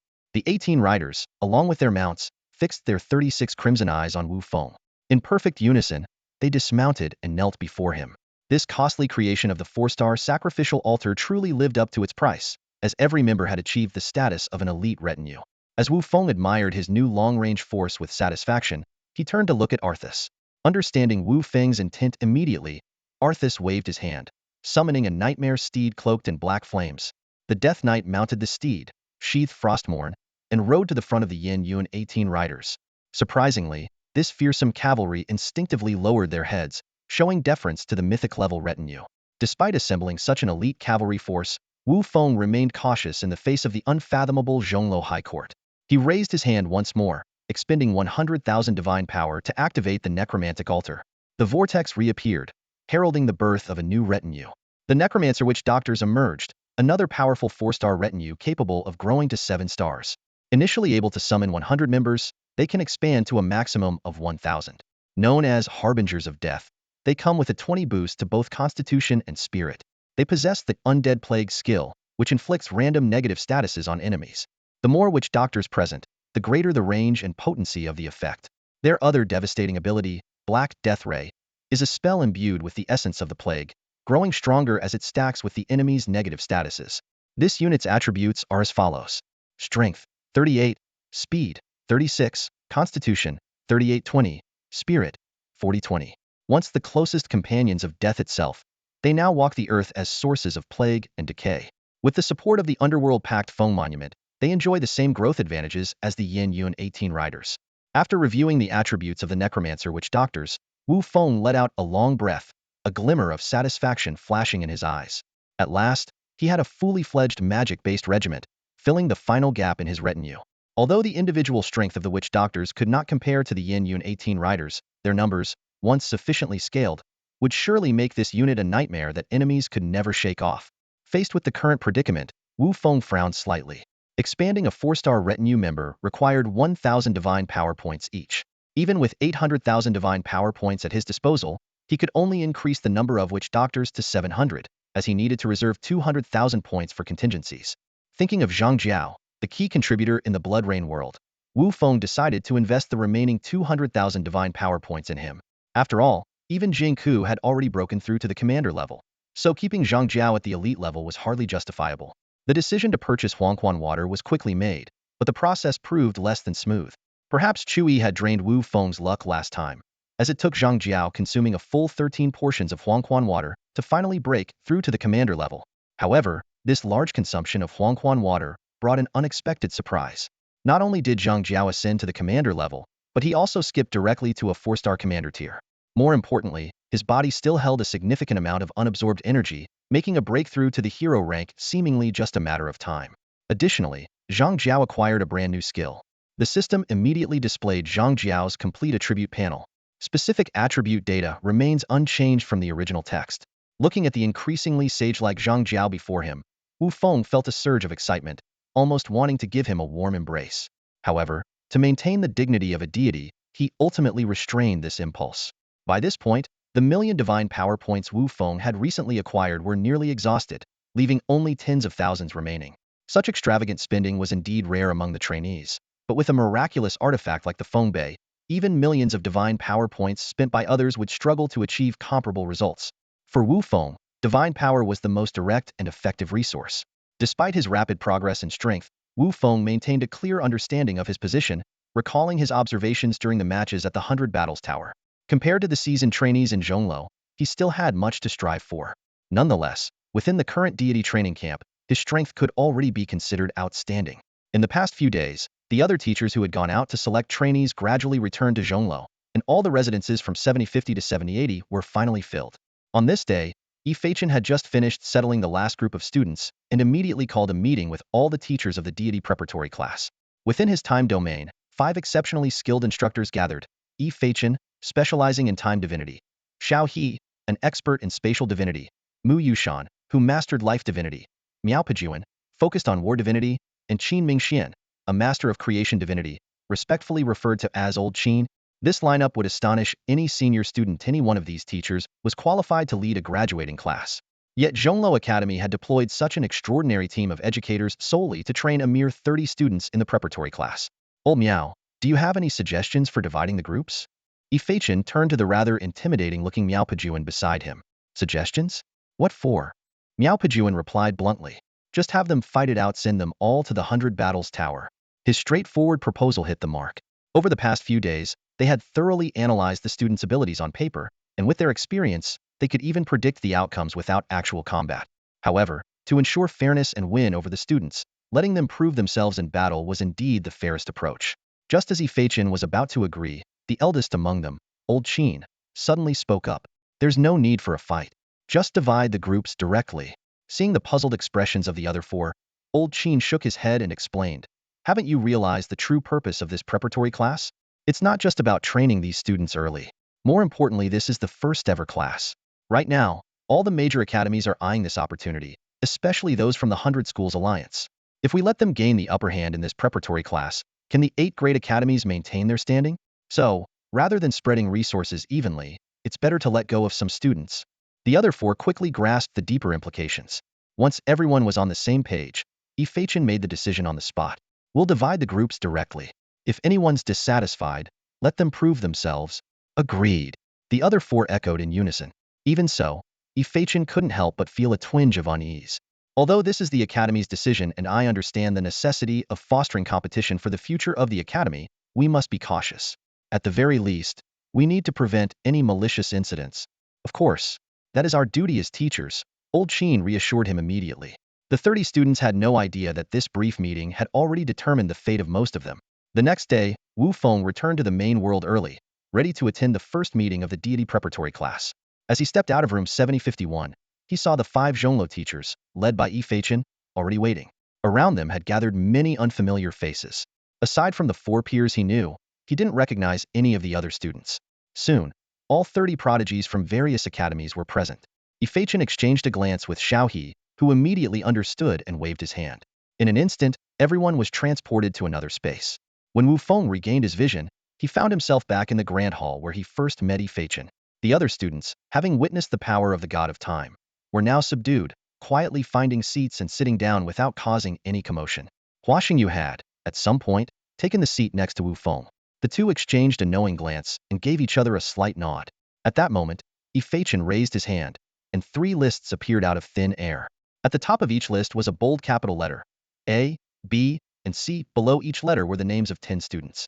These are your class assignments and rankings, Ifeichen announced. As soon as he finished speaking, the hall erupted into a flurry of activity. The students eagerly scanned the lists, searching for their names. Wu Feng quickly located his placement A8.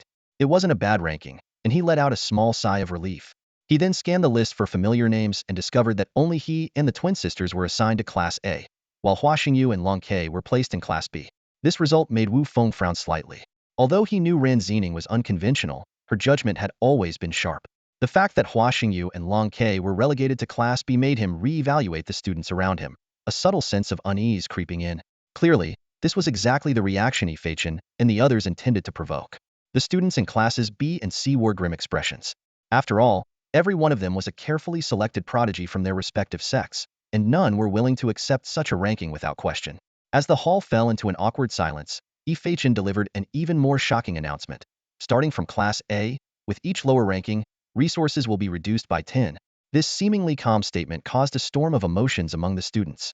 A confident young woman with a ponytail suddenly stood up. Teacher, is this really necessary? Oh, do you have an objection? Ifeichen asked, his face expressionless. I do, she replied through gritted teeth. To everyone's surprise, Ifeichen didn't reprimand her. Instead, he nodded and said, very well. Then let's redistribute classes' resources to Classes B and C. But keep this in mind. The resources allocated to Class A are far greater than the combined resources of Classes B and C. Additionally, any resources taken away from other students will also be transferred to Class A. He fixed his gaze on the young woman. Now, tell me your decision, A5 Ruan Sanshan. I. Ruan Sanshan faltered. her resolve wavering before she slumped back into her seat in confusion. Wu Feng observed the entire scene coldly. The purpose of Zhongluo Academy had been achieved. Ironically, even Ruan Sanshan, as one of the beneficiaries, failed to embody the selflessness she claimed to uphold. More importantly, even if she truly wished to follow through with her suggestion, the hesitant and guarded looks from the others made it clear that her proposal would never gain support. Human nature really is a strange thing, Wu Feng thought to himself. This class meeting was purely for the purpose of dividing students into different classes. After the meeting ended, the students gradually returned to the residential area. Ephesians' final words still echoed in their minds. Classes would officially start the next day, and the rules for ranking and promotion would also be announced. Wu Feng, Long Ke, and Hua Xingyu walked home together. It was only then that Wu Feng learned Hua Xingyu, like Long Ke, was also his neighbor. The three walked in silence, a heavy atmosphere hanging between them. Wu Feng had expected Hua Xingyu to speak first, but to his surprise, it was Long Ke who broke the silence. Wu Feng, enjoy your time in Class A, I'll be there soon enough, he said, before quickening his pace and walking away without looking back. Wu Feng stopped, feeling a little lost. Even the typically composed Long Ke seemed rattled. How would the others react? He couldn't help but glance at Hua Xingyu beside him. I'm in B2, so my resources won't be reduced too much, Hua Xingyu sighed. But Long Ke is in B9. It's different for him. With that, Hua Xingyu also quickened his steps and left. Watching their figures disappear into the distance, Wu Feng muttered to himself, this isn't just dividing classes, it's dividing minds. That night, all the students seemed possessed, training obsessively in the divine realm. Even Wu Feng, who was ranked A8, cherished every tiny bit of progress he could make. Under the special privileges of Chonglu, Yifeichen and the others could clearly observe every move the students made. Old Qin, the strategy to divide their focus has worked, Yifeichen said, withdrawing his gaze and nodding toward Qin Mingxian, the most senior among them. Although Qin Mingxian wasn't a class advisor, as Yifeicen's former teacher, he commanded great respect from all five of them. Push them harder tomorrow. Old Qin showed no signs of relenting. Isn't this too cruel? Asked Mu Yushan, the only female true god among the five, unable to hold back her concern. Cruel? Old Qin tugged at his beard and shook his head. The real cruelty is on the battlefield outside the realm. This is nothing more than child's play. The five of them had all experienced war, even large-scale battles, and knew the truth in Old Qin's words. But Mu Yushan still felt the pace was too fast. Can't we slow down? Ordinary students don't enter the outer realms until the second semester. They still have plenty of time. No, they don't, Old Qin said firmly. Trust me, other top academies are undoubtedly pushing their students even harder. Within 6 months, I guarantee at least one of them will send their preparatory class students into the outer realms. If you don't believe me, we can make a bet. Mu Yushan fell silent. Facing the wisdom of the god of creation, she knew she stood no chance. Stick to the plan, Old Qin instructed Yifeichen. Understood, Old Qin, Yifeichen replied. He was well aware that he was merely the executor on the surface. The real decisions were in the hands of people like Old Qin. Meanwhile, far from Chonglu, at the Journey Academy, Zhu Xiong was facing an equally, if not more, brutal situation. Just as Old Qin had said, the alliance of 100 schools would undoubtedly seize this opportunity. Since the advent of the Divine Era, competition among academies had fundamentally changed, becoming increasingly similar to ancient sect rivalries. The 8 great academies remained an insurmountable mountain over the 100 schools alliance. On the surface, it appeared to be a competition among young students, but in reality, it was a game of strategy and power among the highest decision-makers of the academies. From the moment Wu Feng and others entered the divine preparatory class, they had already been swept into this vast vortex. Yet even if Wu Feng had known this beforehand, he would have joined Chonglu without hesitation. Heroes are forged by the times, and Wu Feng aspired to become that hero. The next day, at the same time and same place, only Yifeichen showed up.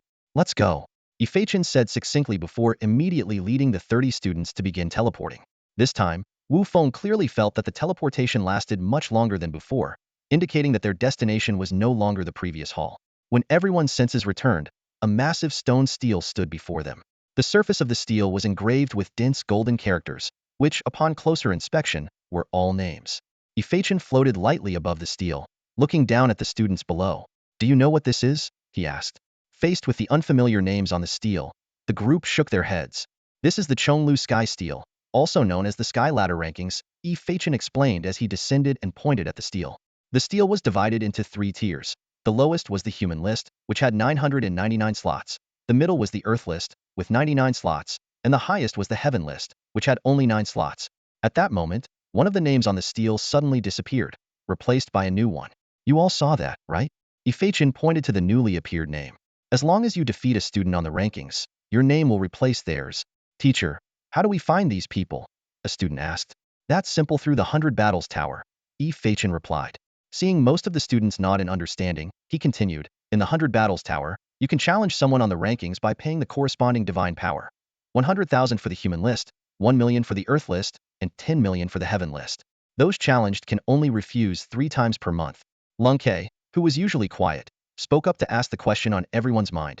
Teacher, can you tell us the approximate level of the student at the bottom of the human list? He pointed to the last name on the list. Fachin chuckled. Normally, I'd let you find out for yourselves, but since I'm in a good mood today, I'll tell you directly. His gaze swept to the bottom of the human list, but before he could finish his sentence, another name was replaced by a new one. See that? The competition is this fierce, Fachin said, pointing from the bottom of the human list upward until he stopped at the 100th name. These are all second-year veteran students, and that's only because third years and above aren't allowed to participate in battles below the Earth list. As for the top 100 on the human list, don't even think about it for now. Those are the cream of the crop among second years, far stronger than your average second-year student. This revelation sent a wave of unease through Wu Feng and the others, who exchanged wry smiles.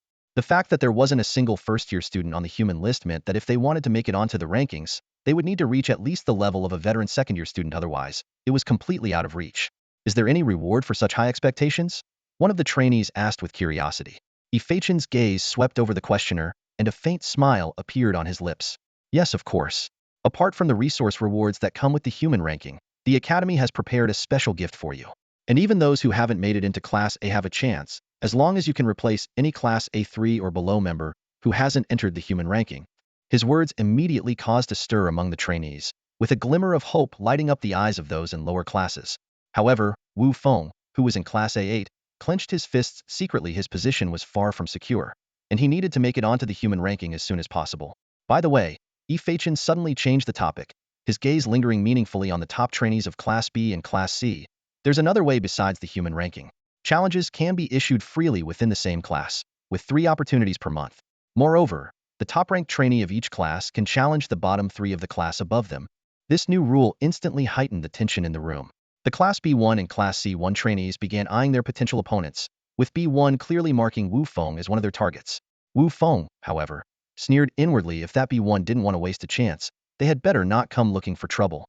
Still, Wu Feng knew his A8 position wasn't solid, and he was already considering ways to move up. He noticed Hua Xingyu staring intently at the B1 trainee, clearly calculating whether this would be an easier route to promotion. As Fachin observed the various schemes forming in the minds of the trainees, he decided it was time to drop the final bombshell. With a wave of his right hand, 30 storage rings descended steadily in front of each trainee. Here are your resources for the first month. When Wu Feng used his spiritual sense to probe the contents of his ring, his expression changed dramatically. He turned to Hua Xingyu and asked, "What did you get?" 1 4-star Divine Power card, 1 2-star Divine Domain Expansion card, and a crystal card worth 9,000 contribution points, Hua Xingyu replied. Not bad, I'd say. Wu Feng gave a wry smile. His ring contained a 5-star Divine Power card, a 3-star Divine Domain Expansion card, and a crystal card valued at 110,000 contribution points, 10 times more than Hua Xingyu's. This shocking disparity quickly spread throughout the room. Aside from the Class A trainees, everyone else's expressions darkened. With each rank drop, resources were reduced by 10, leaving those at the bottom of Class C with almost nothing. All the deducted resources were redistributed to the Class A trainees, with Wu Feng receiving an extra 10,000 contribution points and A1 gaining an amount far exceeding even that. Wu Feng still found it hard to believe as he stared at the documents in his hands. After being sent back to his residence by Fachin, he had taken the time to thoroughly understand the purchasing power of contribution points through the public divine realm, and it far surpassed the value of divine power points. For instance, the most basic unclaimed divinity, which would cost over 100,000 divine power points in the outside world if it could even be purchased, was available in Chonglu for just 8,000 contribution points. The difference was staggering tenfold. Wu Feng's fingers unconsciously rubbed the edges of the documents as he calculated the possibility of converting all his contribution points into divine power. But reason quickly prevailed. This idea was too risky. When everyone else was exchanging divine power points for contribution points, going against the trend would inevitably attract unnecessary attention. Cooperation? The thought flickered through his mind. However, his most familiar acquaintance, Hua Xingyu, was still someone he had only known for a few days, far from trustworthy. Besides, from his observations over the past few days, it was clear that Hua Xingyu's family background was far from affluent. Even if he wanted to collaborate, Hua Xingyu likely couldn't handle a large number of contribution points. This plan would have to be shelved for now. Of course, contribution points were not entirely useless to Wu Feng. The corpses of strong beings, unclaimed divinity, and semi-divine artifact embryos, these were all items he was determined to obtain. But for now, divine power points were the resources he needed most. Needed as many as possible. After careful consideration, Wu Feng decided to spend 8,000 contribution points to exchange for 1 unit of unclaimed divinity. Given his current level of divinity strength, it would take about 2 months to fully assimilate it. Though the progress would be slow, it was still better than walking away empty-handed. As the first month's resources were distributed, the competition among the trainees became increasingly intense, especially among those in Class A. No one was willing to lose the hard-won resource support. Unfortunately, the 5-star divine power card in Wu Feng's possession was not usable for the time being. Otherwise, with this card, his strength would undoubtedly see a significant boost. Rather than focusing solely on securing his current rank, Wu Feng was more concerned with how to advance further, even to the point of engraving his name on the human rankings. To that end, he purchased a dossier of information about the human rankings trainees from a senior student. Although the data was from the previous month and likely outdated, it at least gave him a basic understanding of the strength required to make the list. He carefully reviewed the information. Cheng Lu, ranked 999 on the human rankings, second-year trainee, enrolled for 17 years. Divine realm attribute, light. Main focus, light laws. Secondary focus, life laws. Possesses 3 semi-divine followers, 3 unclaimed divinity followers, over 200,000 high-star followers ranging from 7 to 9 stars, and more than 10 million other followers. Yuan Huan, ranked 998 on the human rankings, second-year trainee, enrolled for 18 years. Divine realm attribute, demon. Main focus, destruction laws. Secondary focus, dark laws. Possesses 3 semi-divine followers and 3 unclaimed divinity followers. Looking at the data of these senior students who had been enrolled for over a decade, a sense of powerlessness swept over Wu Feng. Compared to them, the new students seemed to have no choice but to be crushed. Where did the Academy's confidence in them come from? What Wu Feng didn't know was that the Academy had already devised a detailed plan for these 30 trainees. Within half a year, they would either grow into exceptional talents among geniuses or be completely abandoned. The human rankings were merely the minimum expectation Chenglu had for them. The Academy's ultimate goal was to cultivate preparatory trainees capable of making it onto the Earth rankings within a year. At this moment, 5 kindly-looking teachers once again gathered in Yi Feichen's Time Divine Realm. The students have mostly adjusted their mindset. Let's take them to the 100 Battles Tower soon. Yi Feichen turned to Elder Qin, his eyes filled with anticipation. Elder Qin nodded slightly, a glimmer of sharpness flashing in his eyes. The fire has been lit. Now, we just sit back and watch. Hopefully, a few prodigies will emerge. The people present all nodded in agreement. What Chenglu needed most at this moment wasn't just ordinary talents, but individuals capable of dominating an entire generation. After the meeting, Yi Feichen immediately sent a divine message to all the students. Upon receiving the notification, Wu Feng clenched his fists. He knew very well that this would be the students' first battle. As one of the bottom 3 in Class A, he had already felt the predatory stares from the others. In front of the 100 Battles Tower in the public divine domain, 30 students quickly gathered. Everyone clearly understood Yi Feichen's intentions, and many had already chosen their targets. To Wu Feng's surprise, the top student of Class B was staring directly at him. Instead of challenging A9 or A10, they had set their sights on him, A8. Wu Feng couldn't fail to grasp the blatant provocation. Ambitious, but you might choke on it, Wu Feng thought with a cold smirk, silently vowing to make the challenger pay the price. Hua Xingyu walked up to Wu Feng and said helplessly, I was planning to knock that person out and go straight for you. But unfortunately, the rules require starting from B1 downward. Wu Feng glanced at Hua Xingyu in slight surprise, then understood. Everyone chosen to be here was naturally proud and ambitious. If not for the rules, these people might have directly challenged the top 3 of Class A. As it stood, his A8 position had instead become a prime target. Damn it! Wu Feng cursed under his breath. Fortunately, the rules limited each student to a maximum of 3 challenges per month. Otherwise, dealing with constant challenges alone would be overwhelming. Looking at the B1 student again, Wu Feng's gaze grew sharp. He had already made up his mind would teach this overconfident individual a harsh lesson. It wasn't long before the 5 instructors arrived at the 100 Battles Pavilion. Their presence immediately caught the attention of many senior students inside. Numerous curious glances were cast toward the 30 preparatory class trainees, as it became evident that these were indeed the new instructors. Let's go in. Yi Feichen gestured to the trainees. Though the exterior of the 100 Battles Pavilion appeared to be an ancient-style building, its interior was an entirely different world.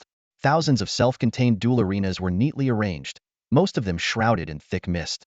Watching the battles required consuming divine power, but the victorious side could earn a share of the spectators' contributions, making it a viable way to gain divine power. Let's begin, Ifachin announced. We'll start with Gao Zishuan, ranked first in Class B, and proceed downwards. The ranking battles for Class A will be held later.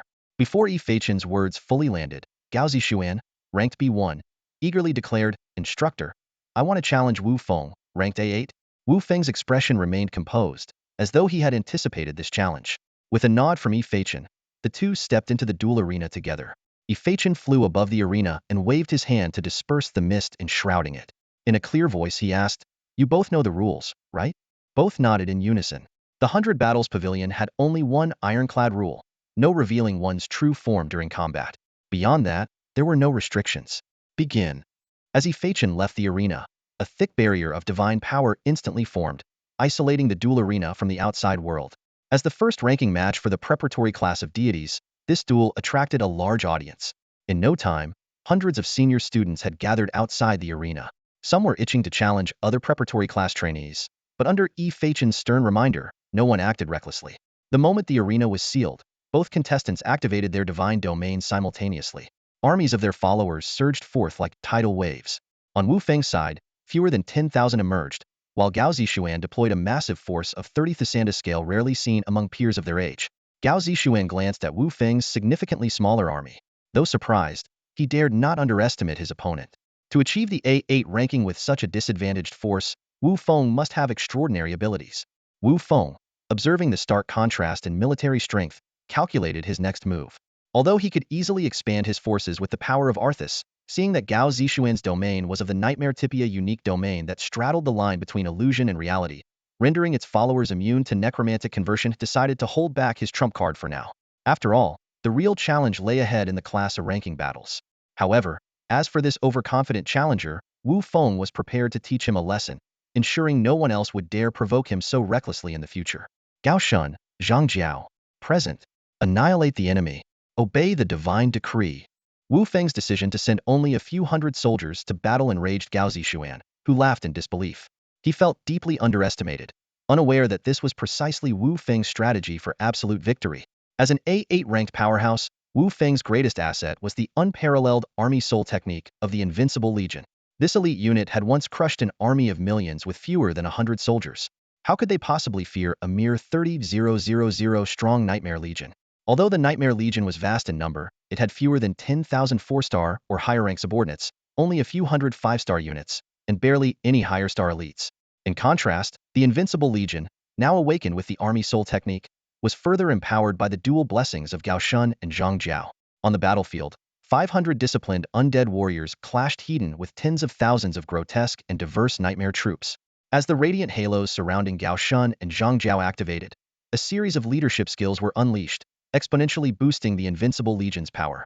What had been soldiers at the level of 3-star subordinates now wielded combat strength comparable to terrifying 7-star elites.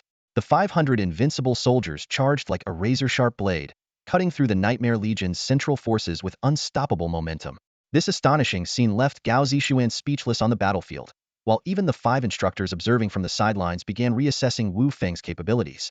Though they were already aware that Wu Feng possessed 2 destiny subordinates and had data on the Invincible Legion, witnessing its power firsthand was a shocking experience. Ifachin even speculated that Wu Feng's A8 ranking might be undervalued.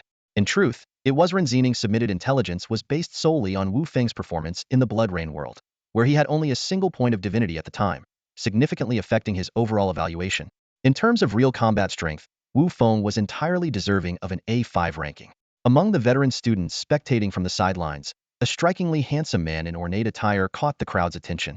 Turning to his companion, he said, Xiaoji, look into his background. Consider recruiting him into the Pantheon Society as an external member. The reserved female student addressed as Xiaoji nodded in acknowledgement.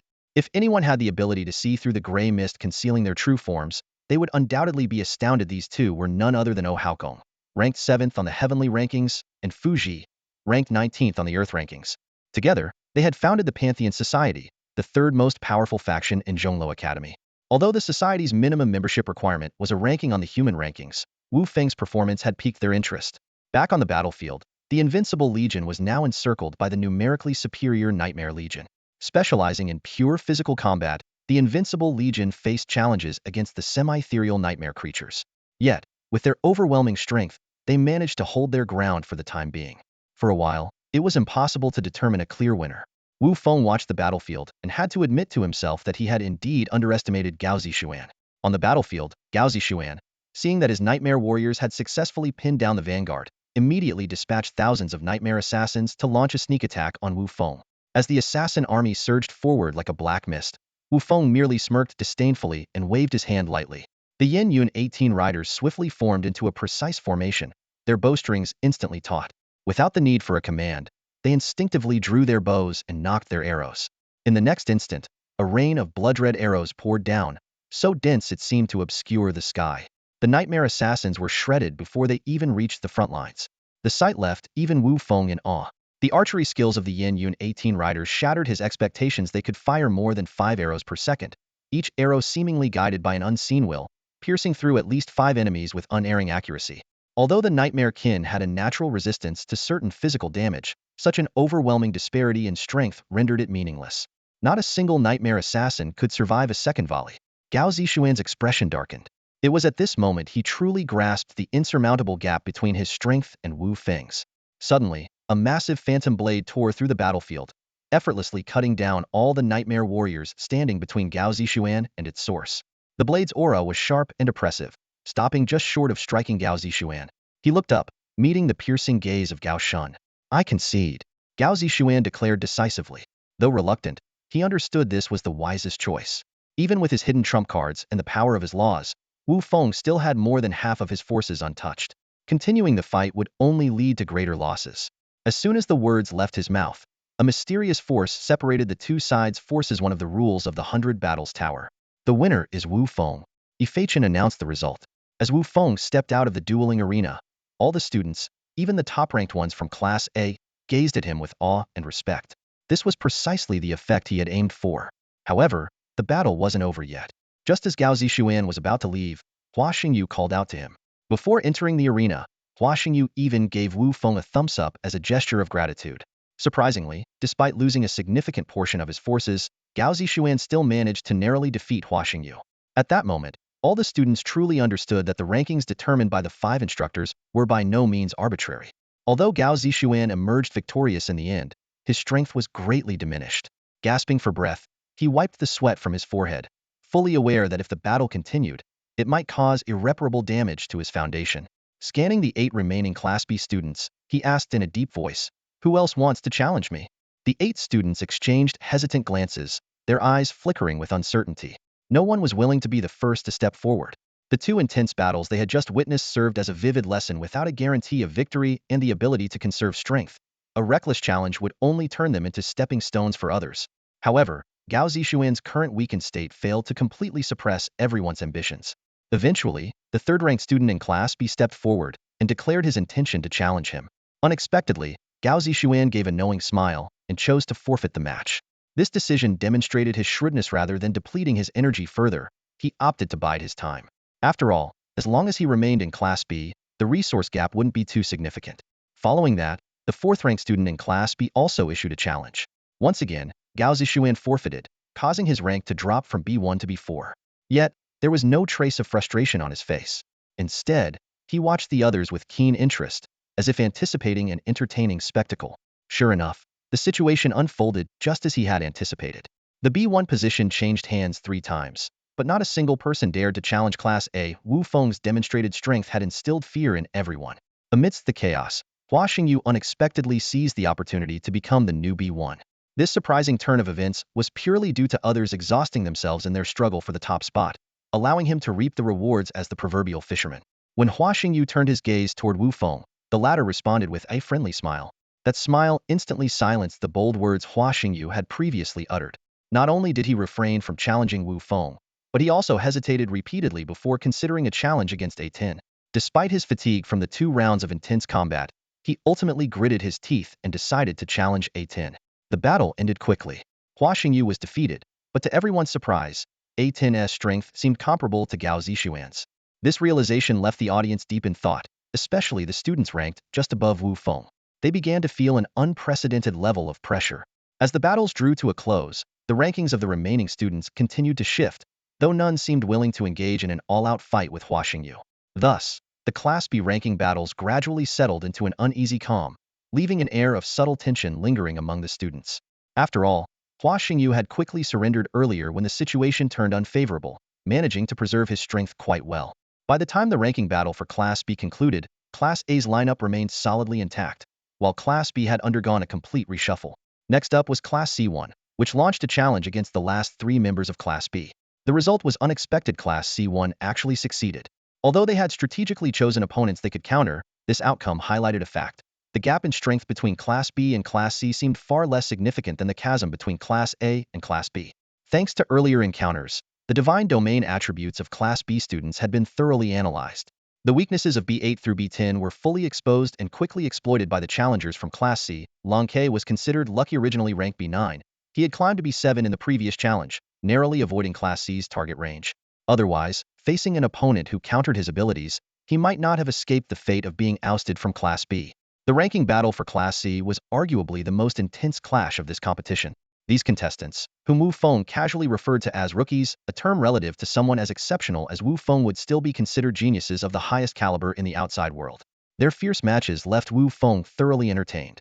After the battles, there were both celebrations and disappointments, especially among those who had been demoted from Class B to Class C. They had previously complained about the less than ideal conditions in Class B, only to lose their spots there entirely. However, these individuals didn't dwell too much on their setbacks. After all, in terms of raw strength, they were still superior to the long-standing members of Class C. As long as they avoided mistakes next month, reclaiming their positions in Class B wouldn't be too difficult. As one thrilling match after another unfolded, more and more senior students arrived, drawn by the news. They quickly grasped the current situation. While they found these preparatory class students still somewhat immature, they had to admit that at the same age, they themselves likely wouldn't have measured up to these younger talents. This realization only heightened their anticipation for the upcoming Class A ranking battles. Feichen's gaze swept across the 10 members of Class A as he began calling out their names one by one. A10 Zhu Shui, A9 Chen Xiong, A8 Wu Feng, A7 Ji Wenhuan, A6 Ying Yi, A5 Erwan Sanshan, A4 Yao Shiqing, A3 Yao Huayu, A2 Ming Qian, A1 Huan Qingcang. As Feichen announced their names, these 10 elite students of Class A stepped forward one after another. Observing these top-tier prodigies standing at the forefront, everyone present couldn't help but notice a striking phenomenon: overwhelming dominance of female talent over male. Based on the previous rankings, there had already been speculation, but it wasn't until this moment that everyone could confirm it's even out of the top 10 were female trainees. Even more surprising, aside from the first place, Huan Qingcang, for out of the top 5 were women. This outcome was hard for the male trainees present to accept. Alright, starting with A10, Zhu Shui, choose your opponent, Feichen announced. As soon as he finished speaking, Zhu Shui stepped forward decisively. Huan Qingcang, I challenge you. This choice was within Wu Feng's expectations, yet he couldn't help but sign deed. Not a single trainee lacked ambition. Huan Qingcang's physique was as robust and imposing as Zhu Xiong's, but unlike Zhu Xiong's rugged appearance, Huan Qingcang had a strikingly handsome face and exuded an aura that commanded respect and awe. Wu Feng knew very well that this was a reflection of his high divinity. The top-ranked student of Class A was no ordinary figure. Without a word, Huan Qingcang stepped into the arena upon hearing Zhu Shui's challenge. She followed closely behind. For this battle, Wu Feng put away any trace of underestimation because of Zhu Shui, who, despite holding back against Hua Xingyu, posed no real threat to him but because of Huan Qingcang's strength, which was his true focus. After all, Huan Qingcang was the target of most Class A trainees. Their determination wasn't born of confidence in victory, but rather an unwillingness to yield. As the divine power barrier activated, all the preparatory class trainees, and even the observing senior students held their breath. The moment the barrier completely sealed, both combatants activated their divine domain simultaneously. However, in the next instant, Zhu Shui froze and her tracks. A blindingly radiant spear was already poised at her throat. Silence fell over the crowd, including some of the less experienced senior students. Demigod level. Zhu Shui's voice trembled as she stared at the four-winged angel before her. Huan Qingcang's movements seemed slow, yet they were akin to teleportation. In the blink of an eye, he was beside Zhu Shui, demonstrating a mastery of spatial laws that clearly surpassed Wu Feng's understanding. Concede, Huan Qingcang said coldly, his tone as aloof as a deity's. I concede. Zhu Shui closed her eyes in defeat, her expression filled with dejection. The barrier dissolved, and Huan Qingcang dismissed the four-winged angel without a backward glance before returning to the group. At this moment, No one dared harbor thoughts of challenging him, not even Wu Feng. Are you kidding? Is this really a new student who hasn't even taken the advancement exam? A senior student finally broke the silence. Immediately, the hundreds of senior students gathered around erupted into excited chatter. They all understood the significance of a demigod-level companionate was the threshold for ranking in the top 300 of the human list. In other words, Huan Qingkang's strength was already among the top tier. Xiaoji, get ready. Once this is over, we're going to meet this extraordinary junior, Oh Haokong said, his gaze toward Huan Qingcang burning with interest. Who would have thought a casual outing would yield such a discovery? The other clubs are going to cry over this. Fuji merely nodded, her expression as cold and indifferent as ever, as if Huan Qingkang's unprecedented strength didn't surprise her in the least. Don't be so cold, Xiaoji. If you keep this up, you'll never get married, Oh Haokong teased. Fuji didn't reply. Instead, she quietly reached into her divine domain. All right, my bad. Don't do anything rash. Seeing this, Oh Haokong immediately backed down. It wasn't that he couldn't win in a fight, it was that Fuji fought recklessly, and any altercation outside the arena would result in punishment. Even as the student council's vice president, he couldn't break the rules. Satisfied with his surrender, Fuji withdrew her hand, which had nearly touched her artifact. While the trainees were still reeling from shock, the 5 instructors remained composed. They had been prepared for this. Huan Qingkang's file was the most detailed among all the students, a testament to Changla's high regard for him. Ifachin exchanged glances with the other 4 instructors before stepping forward again. Looking at the silent crowd, his tone remained calm. Next. The competition for rankings in Class A was still in full swing. Chen Xiong, ranked A9, decided not to act recklessly this time. Instead, she chose what she thought was a safer opponent, A4, Yao Shiqing. Watching from outside the arena, Wu Feng shook his head slightly at her choice. In his mind, aside from Huan Qingcang, who had just revealed his demigod-level power, the ones he was most cautious of were not Itu Mengqian, but the identical twin sisters with matching eye colors. His concern was soon validated. Inside the dueling arena, Yao Shiqing was clearly displeased by Chen Xiong's challenge, feeling she had been underestimated. She glanced toward her sister, Yao Huayu, who stood outside the arena. Their eyes met, and Yao Huayu gave her a resolute look. As the arena's barrier rose once more, the duel between A4 and A9 immediately drew everyone's attention. However, when both participants activated their divine domains, the spectators were left in shock.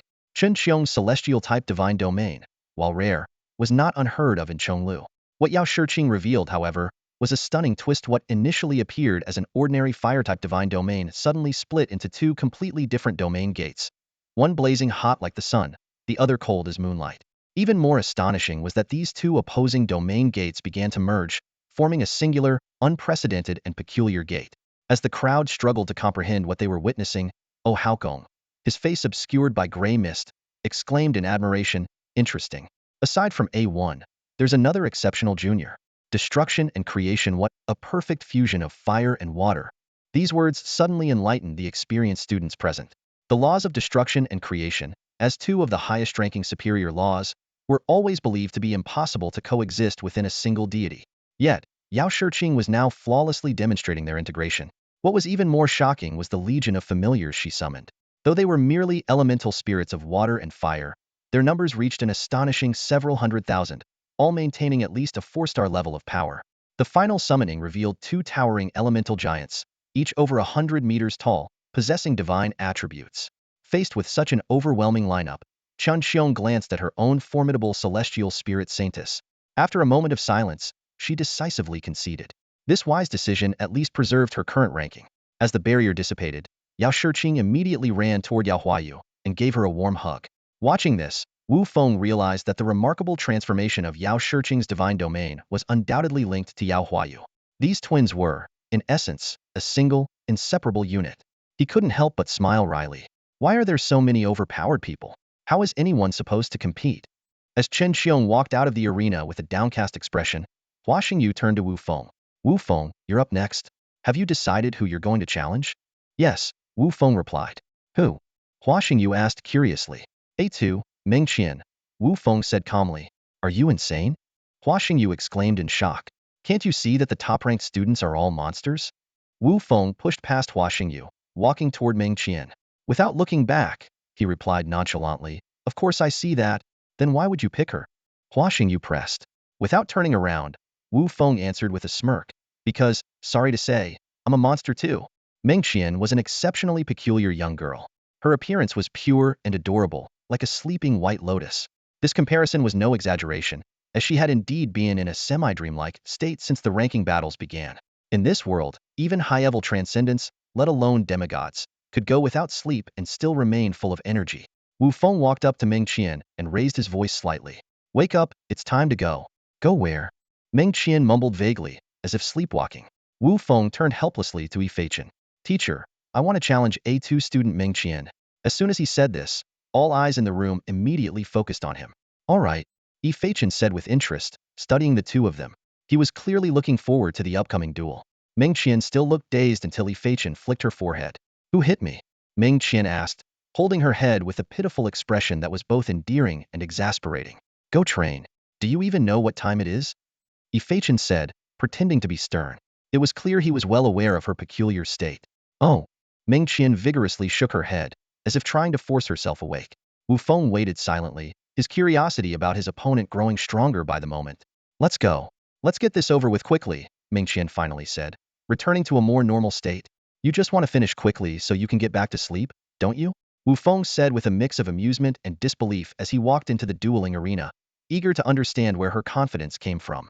When the domains of the two unfolded, everyone watching was stunned. Their domain attributes were identical, both being spiritual. While Wu Feng's familiars were well known, Meng Qian's familiars left everyone astounded. A continuous stream of spirits and heroic souls poured out from the gate of her domain. For the first time in an unknown duel, Wu Feng felt pressured. When Meng Qian noticed Wu Feng's domain attribute, a flicker of surprise crossed her eyes, and her previously languid demeanor became slightly more serious. Outside the arena, 5 teachers observed the duel intently, their focus especially on Meng Qian. "Is this the young girl from the Meng family?" Xiao He asked in surprise, stroking his beard. Feichin nodded in confirmation. "She's the only girl of her generation in the Meng family. It's a stroke of luck that we were able to recruit her to Chonglu." "A girl from the Meng family, huh?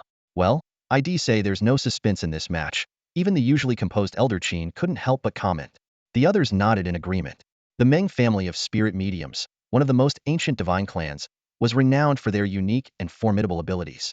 It was said that even before the age of deities, the Meng family had mastered the art of communicating with spirits and gods. This extraordinary talent allowed the Meng family to rise as the undisputed leaders of the spiritual domain when the age of deities arrived. Throughout the years, no one has ever been able to challenge the Meng family's supremacy. In this divine world, what makes the Ming family truly unique is not their prominent status, but their extraordinary lineage tradition. In the Ming family, there is an almost paradoxical rule that has remained unbroken. The current head of the family is always a woman, and the strongest member of the family is invariably female, without exception. What's even more remarkable is that these women do not inherit the surname Ming from their fathers, but instead bear the surname Ming Dream. The present Ming Qian is the sole female heir of the Ming family's new generation. The root of this phenomenon lies in the innate gift of the Ming family women. They are born spirit mediums. With the advent of the divine era, this ability has been amplified to an extraordinary degree. From the moment they are born, Ming family women can command the dead, control spirits, and even traverse dreams to seek out heroic souls lost in the river of time, bringing them back to the present world. This unparalleled gift allows them to far surpass their peers in nurturing and commanding familiars. At this very moment, Meng Qian was showcasing her astonishing power on the battlefield. Around her, countless spirits had gathered into a vast sea, their numbers exceeding 1,000,000. Over 100 powerful heroic souls stood by her side. In contrast, Wu Feng's fewer than 10,000 familiars seemed insignificant, like a single drop in the ocean. Wu Feng's expression shifted from initial shock to numb acceptance. The only small consolation was that Meng Qian's forces appeared to lack any demigod-level familiars.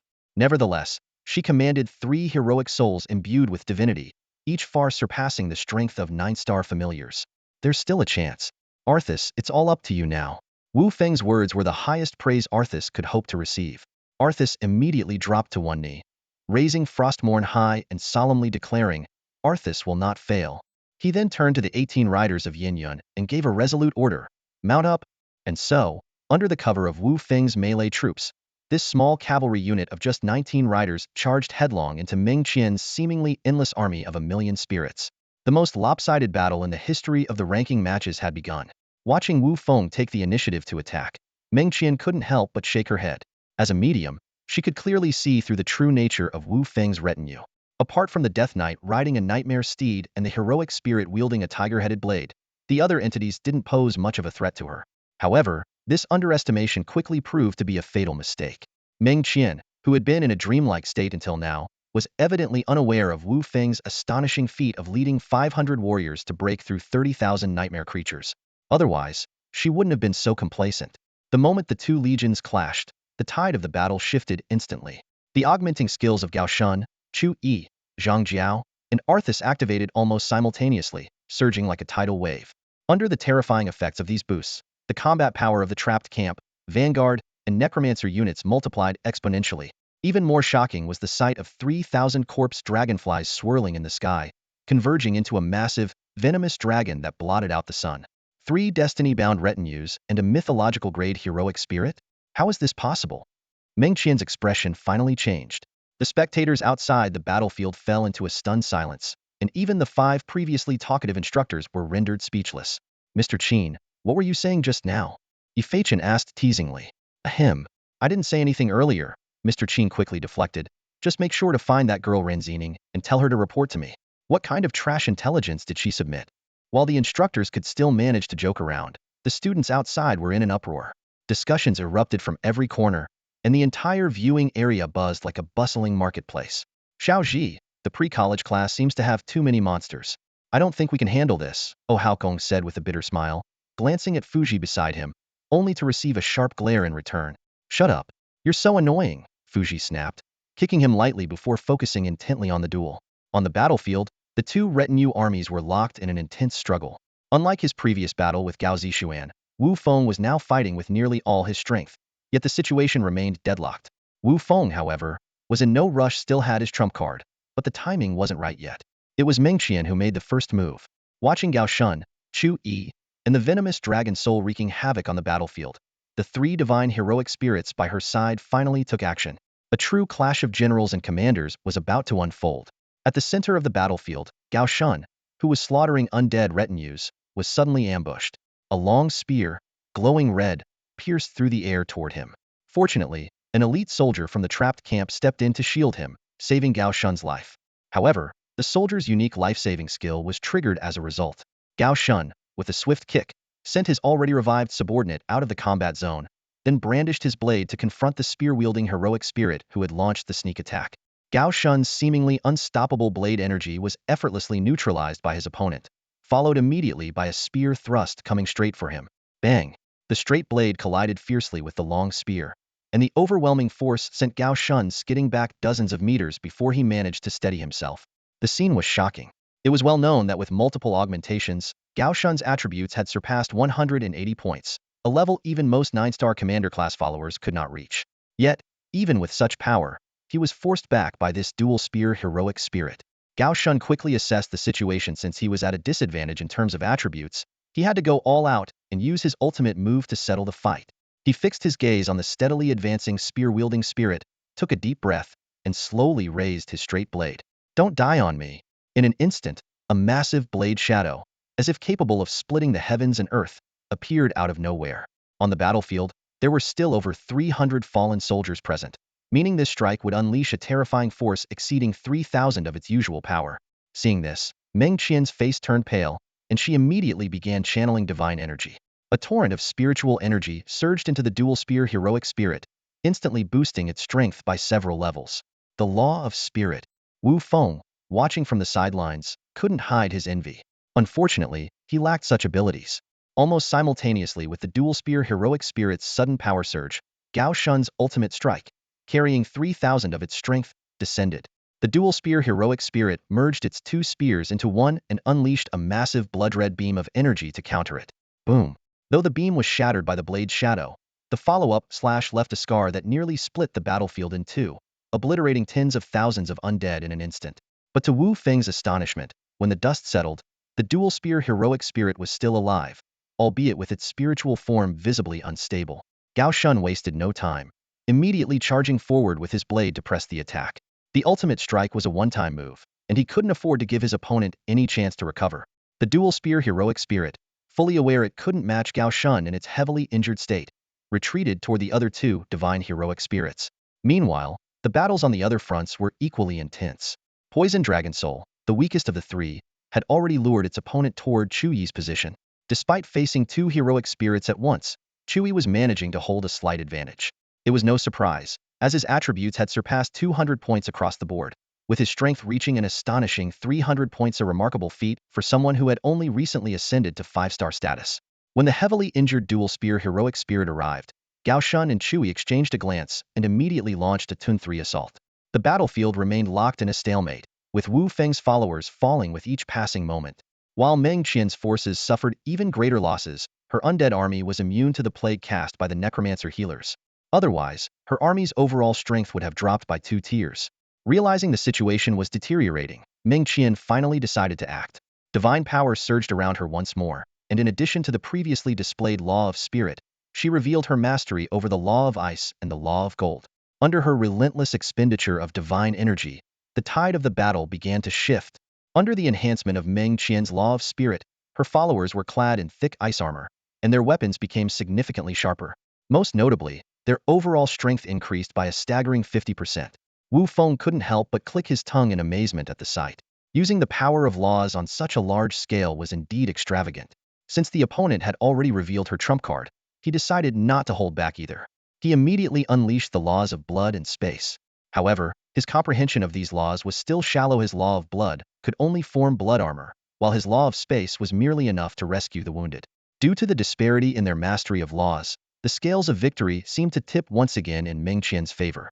Yet Wu Feng did not waver. Resolutely, he thought to himself, the A2 position belongs to me, Wu Feng, and no one else. Arthas. Even from a great distance, Arthas received Wu Feng's summons. At that moment, he was already prepared. Raising Frostmourne high, countless streams of dark energy rose from the corpses of the fallen. In the blink of an eye, 100,000 undead stood once more. This was the mythic skill, Scourge of the Undead, Resurrection of the Fallen. By activating his aura ability, Arthas could continuously consume spiritual energy to transform the corpses within range into undead, all of whom would serve him unconditionally. The followers who had once pledged their loyalty to Meng Qian now turned their weapons against their former allies. Seeing this, Meng Qian immediately dispatched 3 divine spirits to besiege Arthas. However, due to the prior amplification from the law of spirit, Gao Shun and Chu Yi were unable to stop these 3. When they attempted to intervene, Wu Feng halted them with a mental command. The reason soon became clear. Although Arthas, as a 3-star entity, had attributes that, even after enhancement, did not exceed 200 points, making him theoretically no match for the 3 divine spirits, he stood unshaken amidst their intense attacks. This was thanks to another of his mythic skills, Scourge of the Undead, Soul Drain. This aura skill allowed him to automatically absorb the souls of the fallen to heal himself, storing up to 200 of his maximum stamina as soul energy. Infinite souls. Heed the command of Arthas. On this battlefield littered with corpses, Arthas had found the perfect sanctuary. Meng Qian cast a meaningful glance at Wu Feng and sighed softly, I concede. The power of a mythic-level follower was indeed awe-inspiring. Outside, the observing students were left speechless. Even the proud senior students felt a sense of shame. The momentum of these rising stars was truly overwhelming. Fuji immediately made a decision. Let's confirm Wu Feng as the number 2 figure. We can try for the others, but the chances are slim. Shen Tian and Zhong Yun won't let us monopolize all the benefits. Oh Haokong nodded in agreement. Just as he was about to leave, Fuji stopped him. Where are you going? To intercept them. People from the Dragon Phoenix Hall and the Heaven and Earth Society are already on their way. I just got the news. Alright, go ahead. But take it easy. Don't worry, I'll be careful, Oh Haokong replied with a sly grin. The battle between Wu Feng and Meng Qian left many onlookers astonished. This duel showcased the extraordinary prowess of these 2 prodigies. On one side was Wu Feng, who possessed 3 divine destinies and a mythical familiar, and on the other was Meng Qian, a spiritual medium by origin. Both displayed a level of skill far beyond what ordinary students could ever hope to achieve. The winner is Wu Feng. Yi announced the result, then turned to Meng Qian. Your ranking will swap with Wu Feng's. It's now your turn to choose an opponent. Meng Qian's gaze immediately landed on Huan Qingcong. However, after a brief moment of contemplation, she abandoned the idea. Though she had been in a semi-conscious state earlier, she was fully aware that Huan Qingcong possessed a demigod-level familiar. Even Wu Feng, who had just defeated her, was not confident enough to challenge him, so it was clear she stood no chance. Despite having 3 divine spirits of her own, breaking through that boundary would take more time. She had to admit that someone who could command a demigod-level familiar at this stage was truly extraordinary. After dismissing Huan Qingcong as a choice, Meng Qian's gaze shifted between the sisters Shiqing and Huayu. Yet, considering she had just endured a fierce battle, Even opponents she could have defeated at her peak now seemed far more challenging. Finally, she turned her attention to Ascension at position A5. I challenge her, she declared. Ifachin nodded in approval, while Ascension hesitated visibly. She was well aware that even though Meng Qian had lost several familiars in her earlier fight, as long as those three divine spirits remained, Meng Qian was far beyond her capability to contend with. After all, Ascension only had one divine familiar. Teacher, I forfeit. Ascension wisely chose to conserve her strength, a decision that left Meng Qian visibly disappointed. With little enthusiasm, Meng Qian returned to her seat. Having dropped to position A8, Ascension immediately challenged Yi Ying at A6. Their duel turned into the longest battle of the ranking tournament. Both contestants had only one divine familiar. Ascension commanded a newly ascended two-winged angel, while Yi Ying wielded the power of the demonic domain. With their top-tier strengths evenly matched, the outcome ultimately hinged on the superiority of their ordinary familiars and the potency of their laws. This drawn-out battle captivated Ji Wanhuan, who ranked 7th. As a competitor without a divine familiar, she knew she was no match for either of them, but the post-battle dynamics could potentially work in her favor. In the end, Ascension managed to secure victory by a narrow margin due to her slight overall advantage. Fortunately, both sides exercised restraint, avoiding a scenario where their divine familiars fought to the death, which might have inadvertently benefited Ji Wanhuan. Facing Yi Ying, who still retained his divine familiar, Ji Wanhuan decisively chose to concede. And thus, the first-ever ranking tournament of the deity preparatory class came to a close. The ever-dominant Huan Qingsong remained firmly seated at the top of the A1 position, unchallenged. Wu Feng proved his strength and solidified his position as A2. A3 and A4 remained the sisters Shiqing and Huayu, while A5 was occupied by the formidable Meng Qian, widely acknowledged to have the capability to rank in the top 3. The top 5 of Class A were undeniably powerhouses. As for the remaining positions, apart from the divinely blessed Ascension and Yingyi, the others were relatively ordinary, which gave students from other classes hope of breaking into Class A. After the ranking battles concluded, Ifachin waved his hand and led all the students into the dueling arena. Gray mist once again enveloped the entire area, prompting the veteran students watching to leave the scene. Only Fuji remained outside, waiting. For Fuji and Oh Haokong, who were set to graduate in 2 years, the Pantheon faced a critical shortage of successors, which was the fundamental reason behind Oh Haokong's eagerness to recruit talent. Inside the mist-shrouded dueling arena, Ifachin exchanged glances with the other 4 mentors before stepping forward to address the students. Do you think the gap between yourselves and Huan Qingsong is vast? This question was clearly directed at everyone except Huan Qingsong. Most students instinctively lowered their heads, but a few, including Wu Feng, remained spirited and looked confidently at Huan Qingsong. Seeing this, Ifachin smiled. What if I told you that you have a chance to reach, or even surpass Huan Qingsong? Would you believe me? The students couldn't help but glance at the aloof Huan Qingsong, who seemed unfazed by Ifachin's statement. Noticing the skepticism on their faces, Ifachin chuckled helplessly and turned to Elder Qin. Elder Qin, bring it out. Elder Qin nodded and waved his hand. 30 crystals of various colors floated neatly before the students, one for each. Wu Feng curiously examined the colorless crystal before him, smaller than a fist.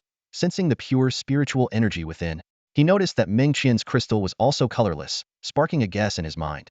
At that moment, Ifachin spoke again. Have you heard of the domain of legacy? His words immediately caused a stir among the students. Even the ever-aloof Huan Qingsong looked at the crystal before him in surprise. Everyone present understood the significance of the domain of legacy. Since the first demigod of the divine domain appeared nearly 100,000 years ago, demigods, with a lifespan of an epoch, should theoretically live for at least another 30,000 years. However, in reality, most demigods only lived for 30,000 to 50,000 years due to the difference in the flow of time between the divine domain and the outer realms. A demigod who remains in the divine domain without breaking through to the true god realm would struggle to survive even 500 years, let alone 50,000. Of course, very few demigods stayed in the divine domain indefinitely. But even in the outer realms, time flows 10 to 20 times faster than in the main world. This is why Wu Jianbai despaired upon learning he was exiled to the outer realm battlefield for 10,000 years, because even if he survived the battlefield, his demigod lifespan wouldn't last long enough to regain his freedom. Over the past 100,000 years, many demigods have perished due to the exhaustion of their lifespans. At the brink of death, these aging demigods, seeking to leave a legacy for future generations, would transform their divine domains into crystal cores resembling plain cores. These crystals, known as legacy crystals or domains of legacy, were preserved in the world. A single legacy crystal's value far surpasses that of a semi-divine artifact and even rivals that of a divine artifact, as it contains the full comprehension of laws and the divine essence of a peak-level demigod. The students were momentarily stunned, staring in disbelief at the inheritance crystals before them. It was evident that Chonglu had meticulously arranged everything, as each crystal perfectly matched the divine domain attributes of the students. This meant they could absorb the insights and laws within the inheritance domain to the greatest extent possible. For cultivators at the demigod level, this was undoubtedly a monumental opportunity. After all, the greatest challenge in achieving true godhood lay in comprehending the laws.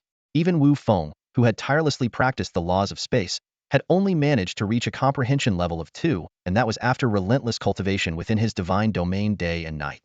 Seeing the students' shocked expressions, the teachers exchanged satisfied smiles. This was exactly the reaction they had hoped for. In truth, the inheritance domain was merely the first step in Chonglu's extensive plans for the deity preparatory class. Teacher, is this really prepared for us? One student cautiously asked, pointing at the inheritance crystal in front of them. Ifachen nodded in confirmation, but his expression quickly turned serious. There's something I need to make clear, he said, his gaze sharp. Most of you fall far short of Chonglu's standards for the preparatory class. This inheritance domain is a critical opportunity for you. So make the most of it. Can you elaborate, teacher? Another student asked, unable to hide their concern. Ifachen pointed directly toward Class C. What I mean is, if you can't make it into Class B in the next ranking competition, you're out. The preparatory class has no room for failures, and Chonglu won't waste resources on people who don't meet the mark. Do you understand? His words cut like a blade, striking straight at the hearts of the Class C students. Even the students in Class B felt a weight settle on theme. If it was Class C today, would it be their turn tomorrow? As for the Class A students, apart from the top 5 who were far ahead in strength, the rest also felt the immense pressure. It was clear that this inheritance domain was Chonglu's way of reshuffling the deck. All right, take your inheritance crystals and head back. Remember, you only have 3 days to absorb the inheritance. Make the most of it. With that, Ifachen and the other teachers disappeared from the dueling grounds. As Wu Feng stored the inheritance crystal in his divine domain, Meng Qian suddenly appeared in front of him, studying him with an odd expression. Is there something you need? Wu Feng asked awkwardly. Not really. I'm just curious. There aren't many people who can beat someone from my Meng family in the spirit domain, Meng Qian said matter-of-factly. The Meng family? The spirit medium Meng family? Wu Feng asked, astonished. That's right. Meng Qian replied proudly, clearly pleased with his reaction. However, recalling her earlier defeat, her expression quickly fell, clearly upset at having tarnished the Meng family's reputation. Wu Feng didn't know much about the Meng family, but he had long heard of their fame as the foremost family in the spirit domain. As he studied the adorable girl before him, he couldn't help but feel an inexplicable sense of familiarity and warmth. Faced with Wu Feng's sudden change in demeanor, Meng Qian instinctively stepped back half a pace, a flicker of unease crossing her face. Forcing herself to remain composed, she lifted her chin and said, "Just wait. Next time, I'll make sure you see what the Meng family is capable of." Before her words had fully landed, she quickly left the dueling arena, her retreating figure betraying a hint of panic. Hua Xingyu, who had been waiting nearby, strolled over to Wu Feng, a mischievous grin on his face. Not bad, brother. One sister's out of the picture, and you're already moving on to the next. Quick work, I must say. Wu Feng couldn't be bothered to respond to such teasing and simply stood there with an impassive expression. Seeing his righteous and unbothered demeanor, Hua Xingyu dropped his joking tone and spoke more seriously. So, what do you think the teachers are up to this time? What else could it be? Wu Feng replied bluntly. They're just giving the other trainees a shot at a comeback while putting some pressure on those of us in the lead. But whether anyone can seize this chance depends entirely on their own abilities. With that, he turned and walked away. With the divine inheritance domain in his possession, he was eager to explore its potential. Watching Wu Feng's figure disappear into the distance, Hua Xingyu clenched his teeth silently. I will make it into Class A, no matter what. Just as Wu Feng stepped out of the dueling arena, a figure blocked his path. Wu Feng, we need to talk, the person said. Who are you? Wu Feng asked, eyeing the woman in front of him with curiosity. The woman dispersed the gray mist obscuring her face and extended her right hand. Let me introduce myself. I'm Fu Ji, vice leader of the Temple of the Gods. You can also call me Senior Fu.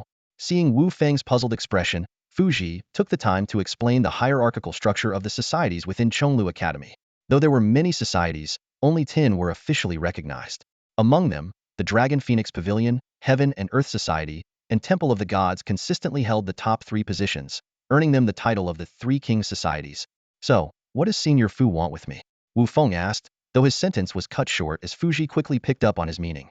Would you be interested in joining the Temple of the Gods? She asked. Wu Feng hesitated at the invitation. The strength of the Temple of the Gods was undeniable, but he preferred to act with careful deliberation. Without first-hand knowledge of the situation, he couldn't give a definitive answer. Noticing his hesitation, Fuji chuckled lightly and handed him a divine power seal. Take your time to think it over. Contact me whenever you've made up your mind. With that, she covered her face with the gray mist once more and turned to leave. Following the direction Fuji had gone, Wu Feng spotted the sisters Shiqing and Huayu. Clearly, the Temple of the Gods' recruitment efforts extended beyond him. In fact, Fuji had already approached Huan Qingcong and Meng Qian before him. While Meng Qian was still considering the offer, Huan Qingcong had directly declined, likely with other plans in mind. Seeing this, Fuji had no choice but to move on with some regret. Wu Feng decided to observe for now when it came to the invitation from the Council of Gods.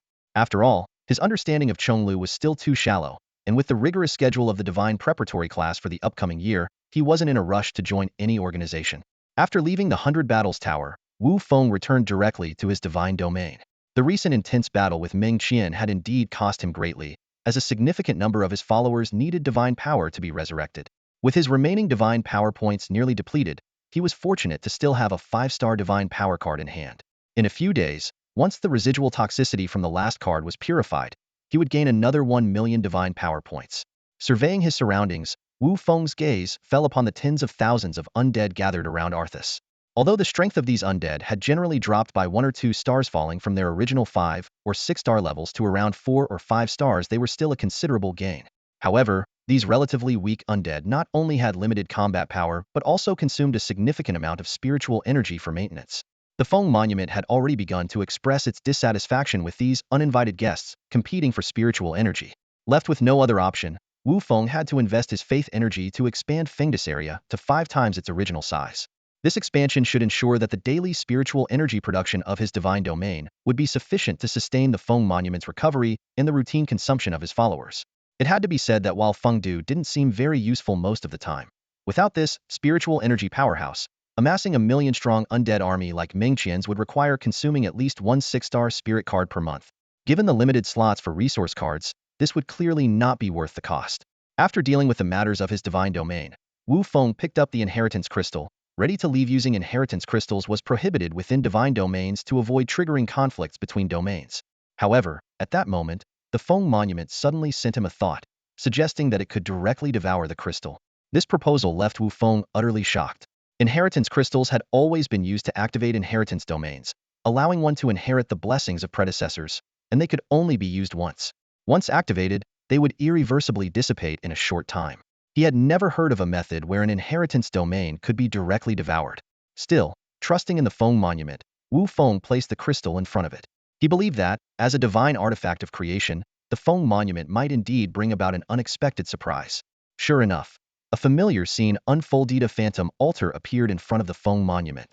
While its aura was far less imposing than the one created by Gaia's will, the technique was strikingly similar. Before Wu Feng could think further, the altar began to slowly consume the fracturing inheritance crystal. As the crystal completely disappeared, a massive, transparent sphere of light instantly enveloped Wu Feng. In the warm embrace of this light, Wu Feng once again slipped into a familiar state of slumber. During the time his consciousness faded, the divine realm was undergoing tremendous changes. Its territory, originally only 100,000 square kilometers, was expanding at a visibly rapid pace, tripling in size in the blink of an eye. This was merely the residual effect of the Feng Monument's devouring process. After years of repair within Wu Feng's divine realm, the cracks on the surface of the Feng Monument had nearly vanished. This recent absorption of the legacy divine realm allowed it to finally enter its second stage. The monument emitted an eerie glow, its height skyrocketing from less than 100 meters to over 1,000 meters, and then extending another 300 meters before ceasing its growth. No one knew how much time had passed before Wu Feng awoke from an unprecedentedly deep slumber. This rest was even more rejuvenating than when he had received Gaia's blessing. When he opened his eyes and saw the newly transformed Feng Monument before him, he was momentarily speechless. A system notification appeared before him. Creation artifact, Feng Monument damaged, second stage. Host, Wu Feng demigod. Divine abilities. Nether Covenant. Increases the growth rate of subordinate units by 200. Once a unit reaches its growth limit, there is a 10 chance to surpass its original star level, with a 1 chance of becoming a rare tier unit upon breakthrough. Nether Rebirth. Non-undead followers who reach the rank of devout believers can, upon death, be reborn as members of the Nether Legion. The system provided a detailed breakdown of the Nether Legion's promotion hierarchy, ranging from 1-star nether ghost soldiers to the mythological grade nether ghost lords. Each rank came with specific attributes and unique abilities. Additionally, new structures such as the Rebirth Altar, Three Spirits Sacrificial Altar, and Fengdu City, as well as items like the River of Forgetfulness Stone, Yellow Spring Water, and other shore flowers, which could ignite the divinity of followers, filled Wu Feng with excitement. However, his enthusiasm was quickly dampened by reality. Aside from the millions of indigenous believers he had acquired in the Blood Rain Plain, his sources of followers were severely limited. Those who had reached the rank of devout believers were even rarer. Apart from Gao Shun, Chu Yi, and a few fallen warriors, there were only about 20 individuals, including the Saint Althes. Suddenly, Wu Feng thought of a potential candidate, Zhang Jiao. This cult leader was unparalleled in his ability to spread faith. However, given the near-total isolation of the Divine Preparatory Academy from the outside world, transferring Zhang Jiao to the Wu family's outer domain seemed nearly impossible. Even communicating such a plan was fraught with difficulties, forcing Wu Feng to temporarily shelve the idea. The complete assimilation of the inheritance from the divine domain brought benefits far beyond Wu Feng's expectations. Aside from helping the Feng monument reach its second stage, the most astonishing improvement was the significant transformation of his demigod true form. At this moment, Wu Feng, as a demigod without divine power, possessed 13,200 points of divinity, with all his attributes seeing notable enhancements: 23 points in strength, 254 in speed, 247 in spirit, and 282 in constitution. While these numbers still fell short compared to the thousands of points held by true gods, for his current stage, they marked a qualitative leap. Even more crucial was the advancement in his comprehension of the laws. Both the laws of space and blood saw remarkable growth, reaching 5.65 and 9.7, respectively.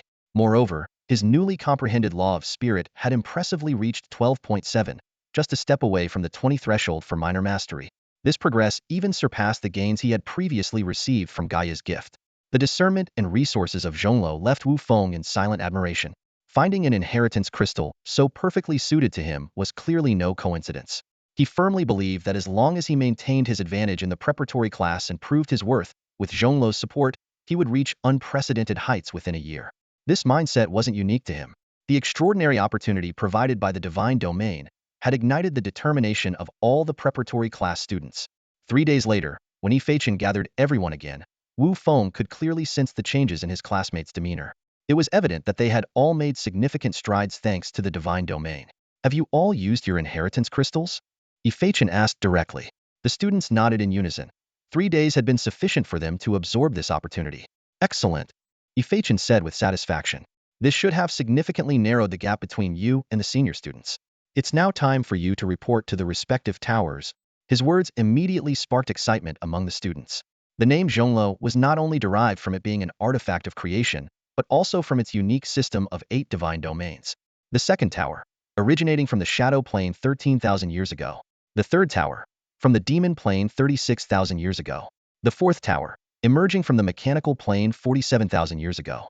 The fifth tower, rooted in the nightmare plane 58,000 years ago. The sixth tower, comprising the wild, savage, monster, and immortal systems, originating from the primordial plane, the first great enemy of the main world, 81,000 years ago. The seventh tower, spirit system, inherent to the main world. The eighth tower, dark system, inherent to the main world. The ninth tower, light system, inherent to the main world. These 8 towers encompass all the unique divine domains of the main world, each of which could be considered an independent divine system. This collective strength is what has secured Zhongluo's place among the 8 great academies. The history of Zhongluo is closely tied to the evolution of the main world. In its early days, the main world had only 3 unique divine domains: light, dark, and spirit. The other domains were gradually developed through the assimilation of planes of the same level, which is also one of the key reasons the main world continues its wars with external realms. It is said that Zhongluo is currently engaged in a campaign on the Abyss Plane in the Outer Realm, aiming to secure the 9th unique divine domain for the main world. However, faced with the alliance between the Abyss Plane and the insect race, this campaign has become the greatest challenge since the Age of Gods. Most students chose Zhongluo precisely because of its focus on nurturing unique divine domains. Joining the corresponding divine system would undoubtedly pave the way for a bright future. Yet, as Immortal watched the excitement on their faces, he couldn't help but shake his head internally. These young students likely weren't aware that Zhongluo had never intended to assign preparatory class students directly into the first year. Immortal handed out a crystal-clear identity badge to each person before leaving with the sisters, Yao Shiqing and Yao Huayu. It was apparent they had a special arrangement. The students quickly dispersed, and Wu Feng looked down at the crystal badge in his hand, engraved with the character Ling. Just as he was about to head to the teleportation array, Meng Qian appeared lightly in front of him. Together, Meng Qian playfully waved her own badge, also engraved with the character Ling, a mischievous smile on her lips. It was then that Wu Feng noticed that among all the students in the divine preparatory class, only the two of them had been assigned to the Ling domain. Sure, let's go together. Wu Feng nodded in agreement. Watching the two walk away, Hua Xingyu slowly lowered his raised hand, a tinge of bitterness rising in his heart. Outside the residential area, there were plenty of teleportation arrays, so there was no need to wait in line. As Wu Feng and Meng Qian stepped into the array, the badges in their hands began to emit a faint glow. With a flash of light, their figures vanished from the spot. When their vision cleared again, the sight before them left Wu Feng stunned. Thousands of ghostly spirits floated freely in the air, chasing, playing, laughing, and chatting as if they were alive. They showed no fear of the newcomers. Instead, they pointed and whispered among themselves. A small ghost girl boldly approached Meng Qian, sniffing curiously. Instead of avoiding her, Meng Qian gently picked her up, her eyes full of compassion. When Meng Qian attempted to retrieve some spiritual energy from the domain to offer the girl, she found nothing clearly. This place had restrictions similar to the first realm. Smiling apologetically, Meng Qian softly stroked the girl's hair, and the little ghost seemed to bask in the kindness. So this is what a spirit medium is like? Wu Feng murmured in awe. At that moment, a cold voice echoed near them. Are you the students from the divine preparatory class? A middle-aged man in gray robes approached them at a measured pace. The ghostly spirits immediately prostrated themselves, as though in the presence of a deity. Wu Feng instantly realized that this man must be a figure of authority in the seventh realm. Yes, teacher, Wu Feng responded respectfully. Meng Qian also gently set the ghost girl down and bowed politely. The young girl from the Ming family? The man in gray hesitated briefly. How is your aunt doing these days? Aunt Yu is doing well, Meng Qian replied, then asked curiously, do you know my aunt? The man paused for a moment before diverting the topic. Come, I'll take you to register with the department. Though puzzled, Meng Qian wisely refrained from pressing further. As they walked, the man introduced himself. My name is Yin Xiao. You may call me Teacher Yin or Director Yin. Wu Feng nodded to himself, confirming his suspicion that this person was no ordinary teacher. Meng Qian cast a puzzled glance at Yin Xiao. The name seemed vaguely familiar to her. Through the teleportation array, an expansive and magnificent complex of buildings suddenly appeared before them. Wu Feng's expression turned strange. The layout here was almost identical to Fengdu. What's wrong? Meng Qian noticed his odd reaction. Nothing, just a little curious about this place. Wu Feng deflected casually, choosing not to reveal the truth. Led by Yin Xiao, they walked through the courtyards toward the towering structure at the center. Along the way, several students of Zhongluo passed by. However, the moment they saw Yin Xiao, they immediately scurried away like frightened mice, their faces etched with fear. Go in. Yin Xiao finally stopped in front of an open doorway. Exchanging a glance, Wu Feng and Meng Qian stepped into the room one after the other. Wu Feng's sharp senses immediately picked up on something unusual. There were no restrictive formations commonly found in Zhongluo, but instead, the room was saturated with an intense spiritual energy. Yin Xiao followed them in and casually took a seat behind the desk, propping his legs up. Make yourselves comfortable.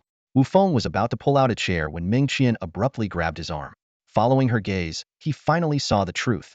The chair was actually a necrotic worm with its gaping maw open, oozing thick mucus down its grotesque body.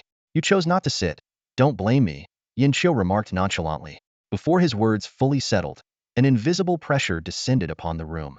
Wu Feng was instantly forced to the ground, unable to move. Meng Qian fared slightly better, but still had to kneel, her face contorted in pain. What is this? A show of dominance? Wu Feng grumbled internally. Not bad. Barely passable, Yin Xiao said flatly, as though commenting on the weather. The oppressive force disappeared as abruptly as it had come. Wu Feng struggled to his feet, trembling, his heart still racing as he looked at Yin Xiao. Meng Qian, too, wore an uncharacteristic expression of fury, clearly displeased with how they were treated. Don't look at me like that, Yin Xiao said calmly. Do you know why Feichen sent you here? He arranged for you, pre-academy students, to skip directly into the second year, and not just any year. It's the 10th academic cycle. Your classmates have all been cultivating for 20 years longer than you. The two exchanged glances, seeing the same helplessness in each other's eyes. While the arrangement aligned with their abilities, it was still a bitter pill to swallow. Oh, and one more thing, Yin Xiao added. From now on, aside from the special courses in the Divinity Pre-Academy, you'll be under my supervision. Understood? Understood, they replied weakly. Your attitude seemed lacking. That won't hinder progress, Yin Xiao said, his voice calm yet carrying a hint of menace. Before they could react, an even more suffocating pressure enveloped the room. This time, even Ming Qian was forced to the ground, pinned as helplessly as Wu Feng. Wu Feng finally understood why the other students fled at the mere sight of Yan Qiu clearly. No one in the 7th Zhongluo could escape this special attention. The two people walking out of the room together seemed a bit lost, their hearts filled with uncertainty about the future. Who exactly had Feichen arranged for them? Just as they exchanged a wry smile, Yin Xiu's cold voice sounded again from behind. What? Reluctant to leave? The two dared not linger any longer and quickly made their escape. Inside the room, Yin Xiu still sat with her legs crossed, but her expression had grown unusually somber. She waved her hand to close the door and quietly gazed at the two registration forms on the table. Her eyes lingered especially long on Meng Qian's form, as if deep in thought. You look so much like her, Yin Xiu muttered, her voice carrying an indescribable tone, as though tinged with an unspoken regret. Back in the accommodation area after returning via the teleportation array, the two let out a sigh of relief. The day's events had been an eye-opener, giving them a new perspective on the teachers of Zhongluo. Yin Xiu seemed even more terrifying than the sorceress Ran Zining. By the way, Ming Qian, what's the deal between that woman and your aunt? Wu Feng suddenly asked, his curiosity piqued. Even a fool could tell there was more to this than met the eye. I don't know. My aunt's never mentioned her, Ming Qian replied with a shake of her head. She continued, but I'd advise you not to dig into it. To be honest, my aunt was recently promoted to a main god. No way. Are all the women in the Ming family this fierce? Wu Feng exclaimed, clearly stunned. Not really. How should I put it? Ming Qian hesitated, clearly reluctant to say more. All right, family secrets are better kept to yourself. I don't want to get involved, Wu Feng said with a knowing nod, earning a satisfied huff from Ming Qian. All right, see you tomorrow. Ming Qian waved goodbye. Wu Feng watched her leave, his face darkening. It wasn't Yin Xiu's attitude that troubled him, wasn't one to hold grudges, but rather the architectural complex on the 7th level of Zhongluo that bore an uncanny resemblance to Fengdu. That was the real source of his concern. With his mind weighed down, Wu Feng slowly returned to dormitory 7051, where he bumped into Hua Xingyu, who also seemed to be in a foul mood. It was clear Hua had been waiting for a while. Wu Feng, help me out here. Hua poured out his grievances, and Wu Feng soon understood the situation. Get lost. Don't bother me. Damn it, you just got assigned to the 2nd year, 5th term. I've been thrown straight into the 10th term. Do I look like I'm not stressed? Wu Feng's mocking yet somewhat consoling tone instantly lifted Hua Xingyi's spirits. All right, fair enough. Who knows what the upperclassmen are thinking? Let's just hope for peaceful coexistence. Are you kidding yourself? Wu Feng scoffed. If it were you, would you just accept it? Stop dreaming. Get ready to take some hits. With that, Wu Feng turned and walked into his dorm, slamming the door shut behind him. His own challenges tomorrow were far greater than Hua Xingyi's, and even Wu Feng himself was feeling the pressure. He had no time to console Hua further. As Wu Feng had just explained, the students of the Divine Preparatories class, who were new and hadn't even taken the unified exams, were being directly placed into the 2nd year. No matter how magnanimous the upperclassmen were, they were bound to have objections. And this was exactly what Zhongluo wanted. As long as things didn't spiral out of control, Wu Feng was certain Zhongluo wouldn't interfere in their conflicts with the upperclassmen. Chonglu had gone to great lengths to provoke them, using every method at his disposal. After returning to his room, Wu Feng lay down directly in the Divine Realm connection cabin. However, instead of connecting to the public Divine Realm, he first returned to his own. Standing before Fengdu City, he became more convinced of his earlier suspicion the appearance of the Feng tablet was no coincidence. Someone else in this world must know of its existence. After pondering for a moment, Wu Feng decided not to use divine power to hide Fengdu. If the 7th Chonglu was modeled after Fengdu, why can't I do the opposite? He murmured to himself. As it turned out, this idea wasn't entirely original. Many of the students above the 3rd level of the 7th Chonglu had imitated its layout, as it was naturally well suited for spirit-type followers. Setting this thought aside, Wu Feng entered the public divine realm. He sought out a senior once again and, much like when he had previously purchased information about the human rankings, quickly obtained the intelligence he needed. The detailed information about the 2nd year 10th term was as follows. Class leader Fan Aoshuang, ranked 12th on the human rankings, a member of the Pantheon Society, possessing 3 demigod followers and over 20 divine followers. Xiang Yuanliang, ranked 31st on the human rankings, a member of the Heaven and Earth Society, possessing 2 demigod followers and over 10 divine followers, reportedly in conflict with Fan Aoshuang. Inghaoga, ranked 34th on the human rankings, a member of the Pantheon Society, possessing 2 demigod followers and over 10 divine followers, and one of Fan Aoshuang's suitors. After reading the information, Wu Feng curiously studied the senior who was always shrouded in gray mist. He thought the intelligence was almost too detailed. Just as he was about to ask, Senior, Are you fencing stolen goods? The senior abruptly logged off and disappeared. It suddenly dawned on Wu Feng these intelligence merchants were most likely engaging in such activities. He made a mental note to return and discuss further another day. After all, he still had nearly 100,000 contribution points and a 3-star Divine Realm expansion card, both of which were worth at least 2 million divine power. As long as the other party dared to take the deal, he would dare to sell. With the information in hand, Wu Feng immediately forwarded it via divine power imprint to Meng Qian. As his sole ally, this kind of mutual assistance was only natural. At that moment, Meng Qian was in dormitory 7062, using the power of dreams to search for heroic spirits lost in the River of Time. Since her last defeat by Wu Feng, her training had become increasingly rigorous. Just as she had finally found a clue to a heroic spirit, she was abruptly interrupted by a divine power message, causing all her previous efforts to go to waste. Seeing that the message was from Wu Feng, Meng Qian's initial anger flared even more. But as she read through the contents, her frustration gradually dissipated. This guy. Fine, I'll let it slide this time, she replied with a simple thanks, then re-entered her dream, hoping to resume her pursuit of the vanished heroic spirit. The next day, following Yin Xiu's instructions, Wu Feng and Meng Qian arrived early at the second-year teaching area. Before coming, Wu Feng had already gained a preliminary understanding of Zhongluo's education system. The entire system was divided into 3 main categories. First, theoretical courses focusing on the development of the divine realm and external intelligence.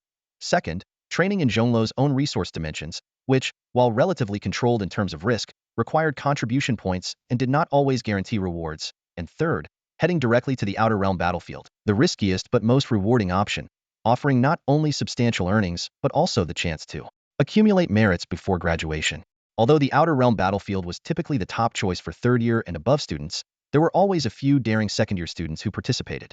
As one of the 3 oldest divine systems in Zhongluo Academy, the 7th-layer students were renowned for their exceptional strength. Upon arriving at the teaching area, the 2 were taken aback. It was completely empty. Clearly, the senior students were either in the resource dimensions or off fighting in the outer realm. This unexpected quietness brought them a sense of relief, at least sparing them any immediate trouble from the seniors. Oh, you're here. A chilling voice suddenly sounded from behind them. Yin Xiu had appeared out of nowhere, placing his hands on their shoulders. His sudden presence sent a shiver down Wu Feng's spine. Good morning, teacher. The 2 quickly turned around and greeted him respectfully. Noticing their nervous expressions, Yin Xiu's face broke into a meaningful smile. Do you know where the seniors have gone? After their previous experience with him, the 2 exchanged glances and feigned ignorance in unison. No idea? Good. It's better not to know. Yin Xiu chuckled sinisterly. Come on, it'll take you to find them. Before his words fully registered, he waved his hand and swept them into his grasp. This effortless display of spatial manipulation was a testament to his extraordinary mastery of the spatial arts. When the 2 regained their senses, they found themselves in the public divine realm. The ability to enter such a place without relying on a divine realm link pod left them in awe. Off you go. To Dimension S07, Yin Xiu said, pointing to the star tower not far away. His straightforward directive surprised Wu Feng. It was only their first day, and they were being sent to train in a dimension rated as level in danger. Noting their hesitation, Yin Xiu impatiently added, What are you waiting for? Do you need me to throw you in myself? No, we'll go on our own. Wu Feng quickly waved his hands and, alongside Meng Qian, headed toward the star tower. Despite his curiosity about the star tower, Wu Feng couldn't help but feel a twinge of anxiety as they prepared to enter. After all, this experience was bound to be far different from their time at the training camp. They and Meng Qian are in their true forms. If they die, it's a real death. Yin Xiu's voice was cold and stern. Your task is to outperform your senior students before you come out. There's no reward for success, but if you fail... He paused meaningfully. You know what will happen. With that, he turned and walked away. Once Yin Xiu's figure disappeared, Wu Feng and Meng Qian finally let out a sigh of relief. Meng Qian frowned and asked, I wonder how strong those seniors are. How long have they been inside? Can we still catch up? Wu Feng pondered for a moment before responding. It shouldn't be the top-tier group. Otherwise, we might as well give up right away. Meng Qian nodded in agreement. After all, no matter how harsh Yin Xiu was, he wouldn't assign them an impossible task. Let's go. Time is tight, but we're not weak either. If we give it our all, there's still a chance, Wu Feng encouraged. All right, Meng Qian replied. The star tower loomed ahead, its futuristic exterior awe-inspiring. At its center was a swirling vortex, the entrance to their challenge. Just as the 2 were about to step inside, the vortex rippled, and a group of figures slowly emerged.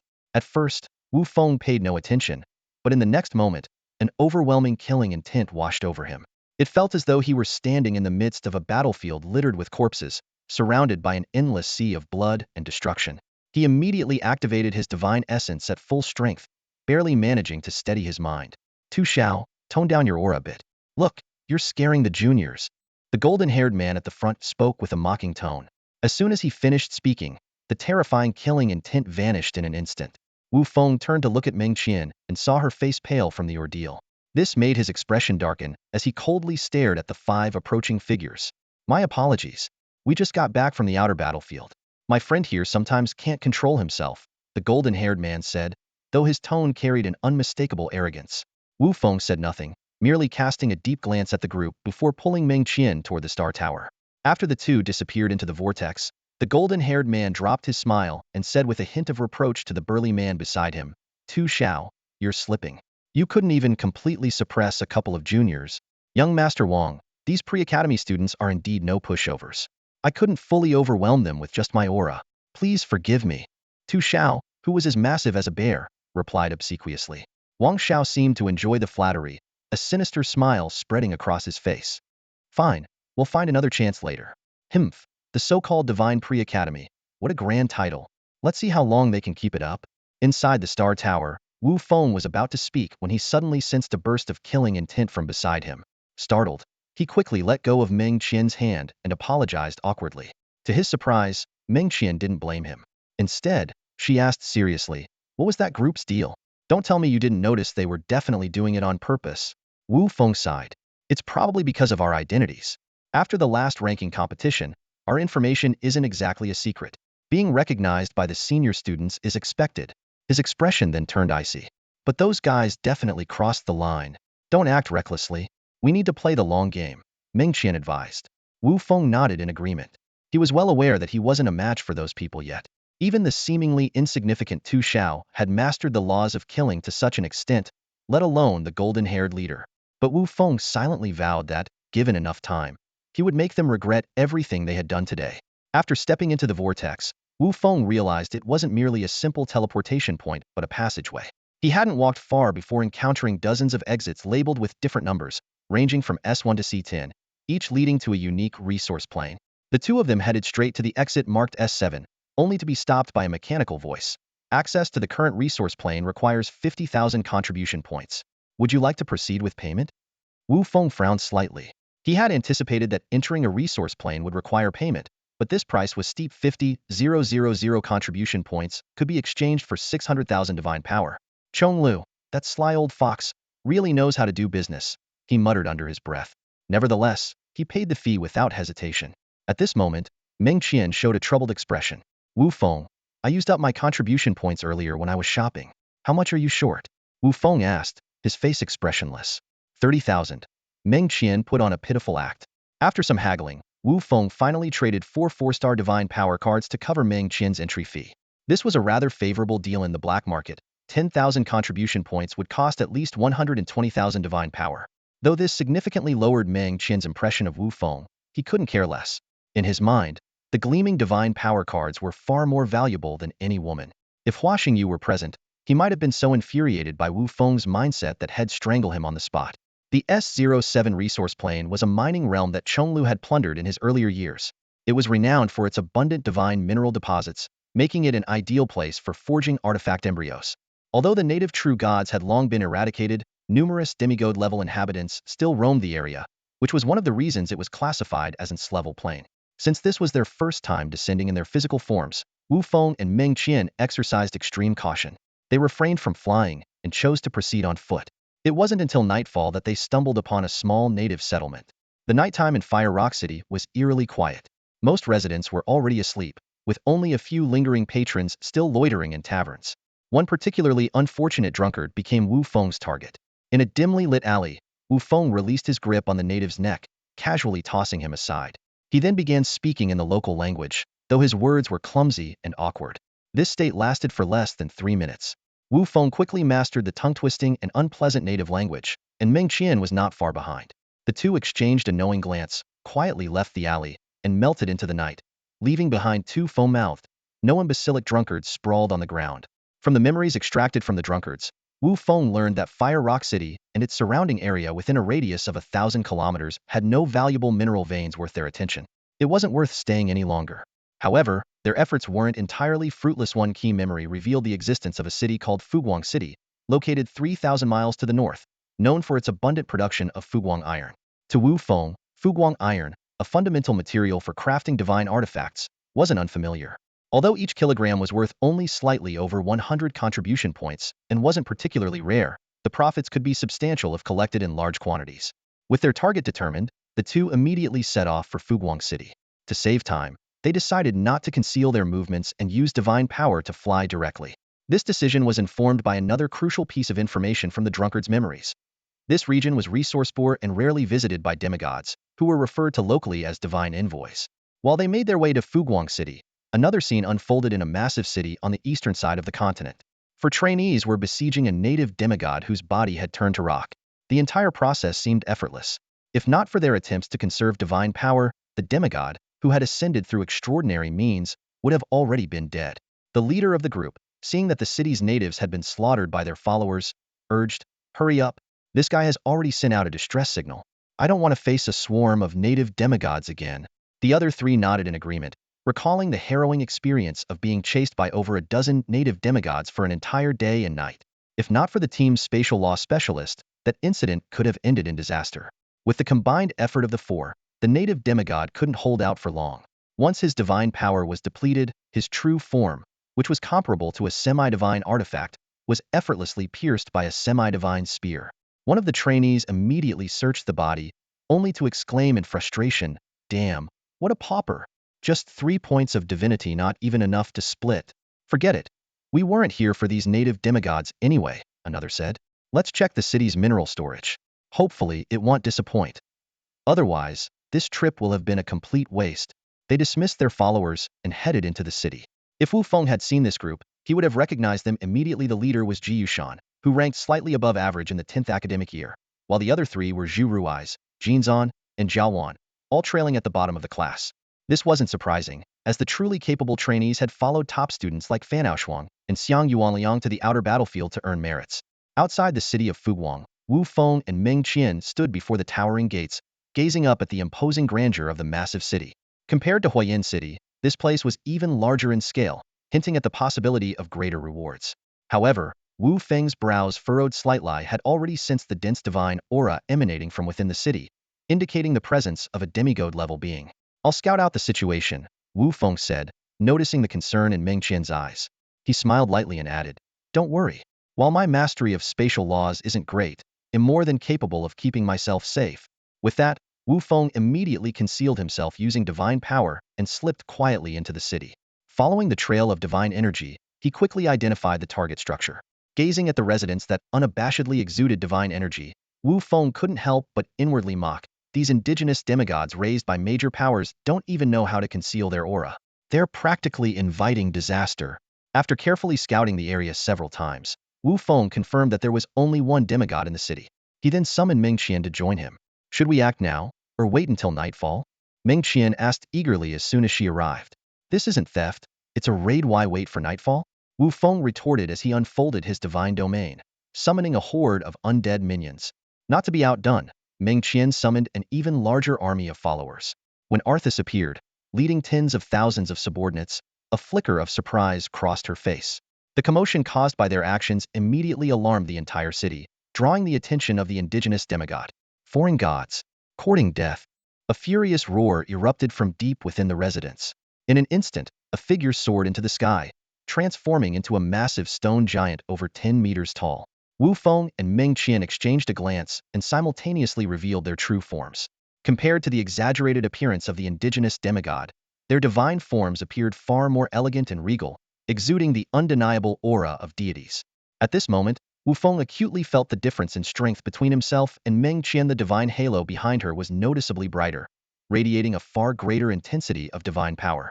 Facing a true demigod opponent for the first time, Wu Feng dared not be careless and injected 2,000 points of divine energy into his attack. Meng Qian, acting even more decisively, poured 3,000 points of divine energy into her glass lantern without hesitation. Although the indigenous demigod hesitated briefly in the face of the obviously stronger opponents, The sight of his followers being slaughtered by the undead pushed him into a desperate charge toward the two. As the guardian of Fuguang City for nearly a century, he could not stand by and watch his followers be massacred. Wu Feng's blood dominion condensed into a crimson beam, which, with the aid of spatial laws, struck the demigod's chest with precision. Just as the demigod attempted to evade, the blood-red beam twisted unnaturally, altering its trajectory to land a direct hit. To Wu Feng's surprise, the blood-red light infused with 2,000 points of divine power failed to completely pierce through the rock giant's body, only blasting a large hole in its chest. What made the situation even trickier was that, under the influence of the indigenous demigod's divine power, the wound was rapidly healing. Just as Wu Feng was preparing to intensify his attack, the soul fire condensed in Meng Qian's glass lantern descended in time. The indigenous demigod attempted to rely on its rock-like true form to withstand the attack, but as soon as it came into contact with the soul fire, it realized something was wrong too late to react. Watching the demigod writhe in agony within the ghostly blue flames, Wu Feng couldn't help but glance a few more times at the glass lantern in Meng Qian's hand. Clearly, this semi-divine artifact was far superior in quality to the Blood Majesty, a mere half-finished product. It was likely Meng Qian's personally crafted and carefully nurtured life-bound divine weapon, and its power was indeed astonishing. However, completely killing a demigod was no easy feat when the gap in strength wasn't overwhelming. Battles between beings of the same rank often boiled down to a contest of divine power consumption. If one couldn't completely drain the opponent's divine power, it was nearly impossible to kill them outright. Of course, this rule applied only to indigenous demigods. When dealing with demigods from divine realms, there was a more efficient method: launching a divine realm war. By destroying the opponent's divine realm core, a deity stripped of their divine realm's protection would inevitably perish. In this regard, Wu Feng held a significant advantage, as his divine realm core was the Feng Steel. The power capable of destroying a creation-level divine artifact like the Feng Steel was exceedingly rare in this world. However, this didn't mean he could let his guard down.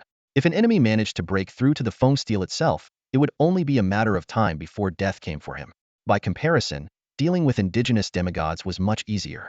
At this moment, the demigod, though stubbornly resisting the soul fire's relentless burning, could no longer sustain its true form as its divine power drained away.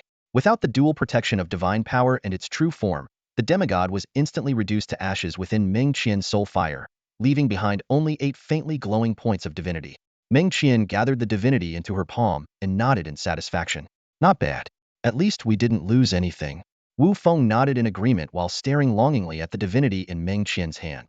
Meng Qian rolled her eyes at him in exasperation but eventually split off 4 points of divinity and tossed them to him.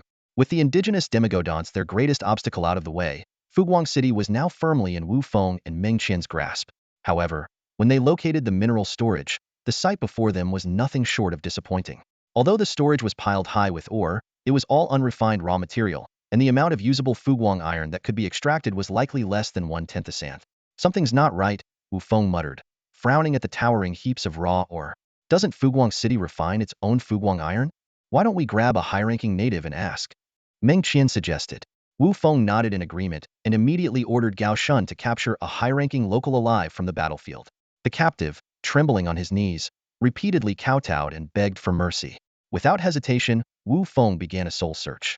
Moments later, his expression darkened, and he flung the native aside. Withdraw the followers. Now, Wu Feng urged Meng Qian in a sharp tone. The demigod we just killed belonged to the 72 sacred cities. Hearing this, Meng Qian's face also turned grim. In the S07 realm, the 72 sacred cities were a formidable organization formed by the indigenous demigods, with each city boasting an astonishing number of powerful demigods. No wonder all they had was raw ore. It was all being offered up. Meng Qian growled through clenched teeth. Though the spoils were far from satisfying, their priority now was to escape as quickly as possible. The two swiftly retracted their followers, concealed themselves, and fled into the distance, leaving behind a Fuguang city that had been utterly devastated. Barely 10 minutes after their departure, 10 beams of light, exuding overwhelming auras, descended from the sky, all of them indigenous demigods. Leading the group was a resolute-looking middle-aged man, his forehead bearing the emblem of Fengyuan City. Pursue them, commanded the leader, Otis. Yes, Lord Otis. The other demigods responded in unison before springing into action. Had Wu Feng witnessed this scene, he would have been thankful for their swift retreat. In this glass realm, making a profit was proving to be far more challenging than anticipated. Even raiding a peripheral city had managed to alarm one of the 72 sacred cities, Fengyuan City. This was not entirely surprising, though. After all, The extraordinary system of this realm was deeply intertwined with divine mineral resources. Though Fuguang iron was of average quality, its sheer quantity could still enable a native to ascend to demigod status. For Audis, ruler of Fengyuan City, the importance of Fuguang City was self-evident. The theft of its resources and the slaughter of its people had left him seething with rage. Fortunately, the natives' tracking abilities were woefully inadequate. Wu Feng and Meng Qian easily evaded their pursuers and took refuge in a small city, where they began gathering intelligence and identifying their next target. After some calculations, they determined that the raw ore from Fuguang City's storage could only yield a little over 100 kilograms of Fuguang Irona paltry haul, to say the least. To put things into perspective, even the most basic demigod weapon required tens of thousands of kilograms of divine minerals. However, certain rare materials, though required in small amounts, were immensely valuable. These were precisely what Wu Feng and Meng Qian intended to seek out next. While the two were busy gathering information and picking their next target, Ji Yushan and his 4 trainees had already arrived at Fengyuan City. It had to be said Wu Feng had inadvertently done Ji Yushan a significant favor. How these 4 individuals got the information remains a mystery. Taking advantage of the weakened defenses of Fengyuan City, they actually succeeded. By the time the city lord, Audis, returned with his subordinates, those 4 had long vanished without a trace. Foreign gods, I swear I will destroy you. That night, no one in Fengyuan City could sleep peacefully. Boss, 320 grams of Fengyuan crystals. We've struck it big. Seeing the excitement on his teammate's face, Ji Yushan couldn't help but smile a little too. 320 grams of Fengyuan crystals were worth nearly 1,000,000 contribution points. Just this haul alone had already covered the cost of their entry tickets, with plenty left over. We really have to thank those 2 kids from the preparatory class. I left a divine power avatar in Fuguang City, intending to lure the snake out of its hole, but I didn't expect someone else to do the job for me. Haha. Ji Yushan laughed smugly, and his teammates couldn't help but laugh along with him. Boss, how did those 2 even get in? This isn't class resource plane. One teammate asked. Ji Yushan shook his head. Who knows? But since they've done us such a big favor, I'm not going to bother them. Let's not interfere with each other. Anyway, there are plenty of people who don't like the preparatory class. We don't need to be the ones to stick our necks out.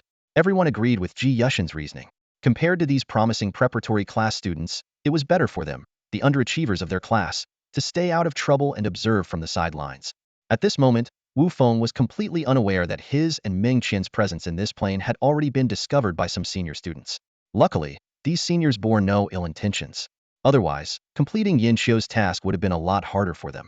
According to the rules of the Star Tower, an entry ticket allowed them to remain in a resource plane for only 10 days. It had already been 3 days since the 2 entered. Aside from collecting over 100 kilograms of Fuguang iron and 8 points of divinity, their gains were minimal.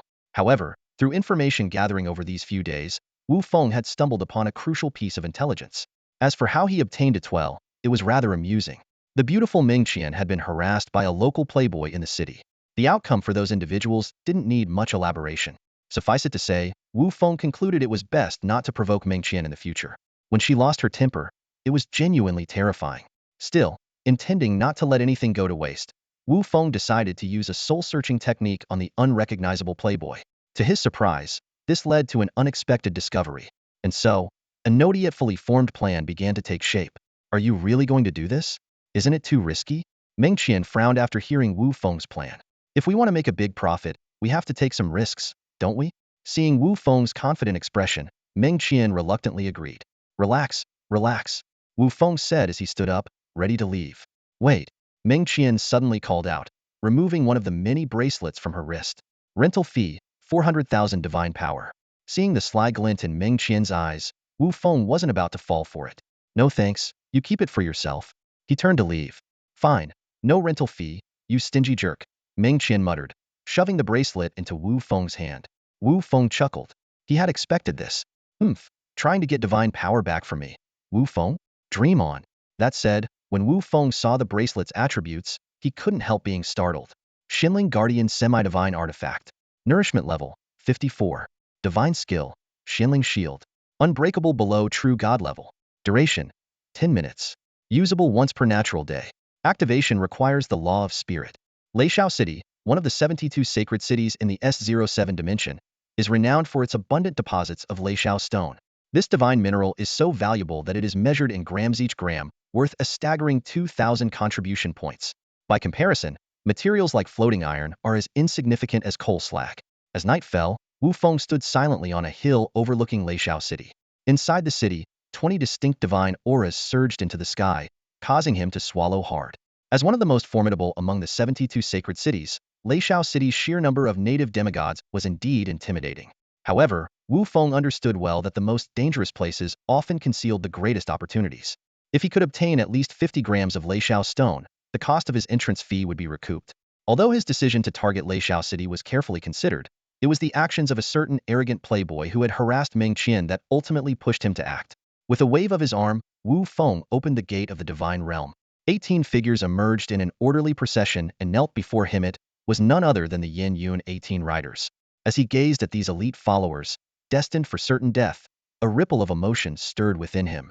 Yet for the sake of his plan, this sacrifice was unavoidable. After fully activating divine power and the rules of the spirit law, the Yin Yun 18 riders experienced a dramatic surge in strength. This law, perfectly suited for undead followers, enhanced their precision in archery and granted them movement speeds rivaling that of demigods. Even the native demigods, with their individual power, would find it exceedingly difficult to eliminate them quickly. The Yin Yun 18 riders shared a mental bond with Wu Feng.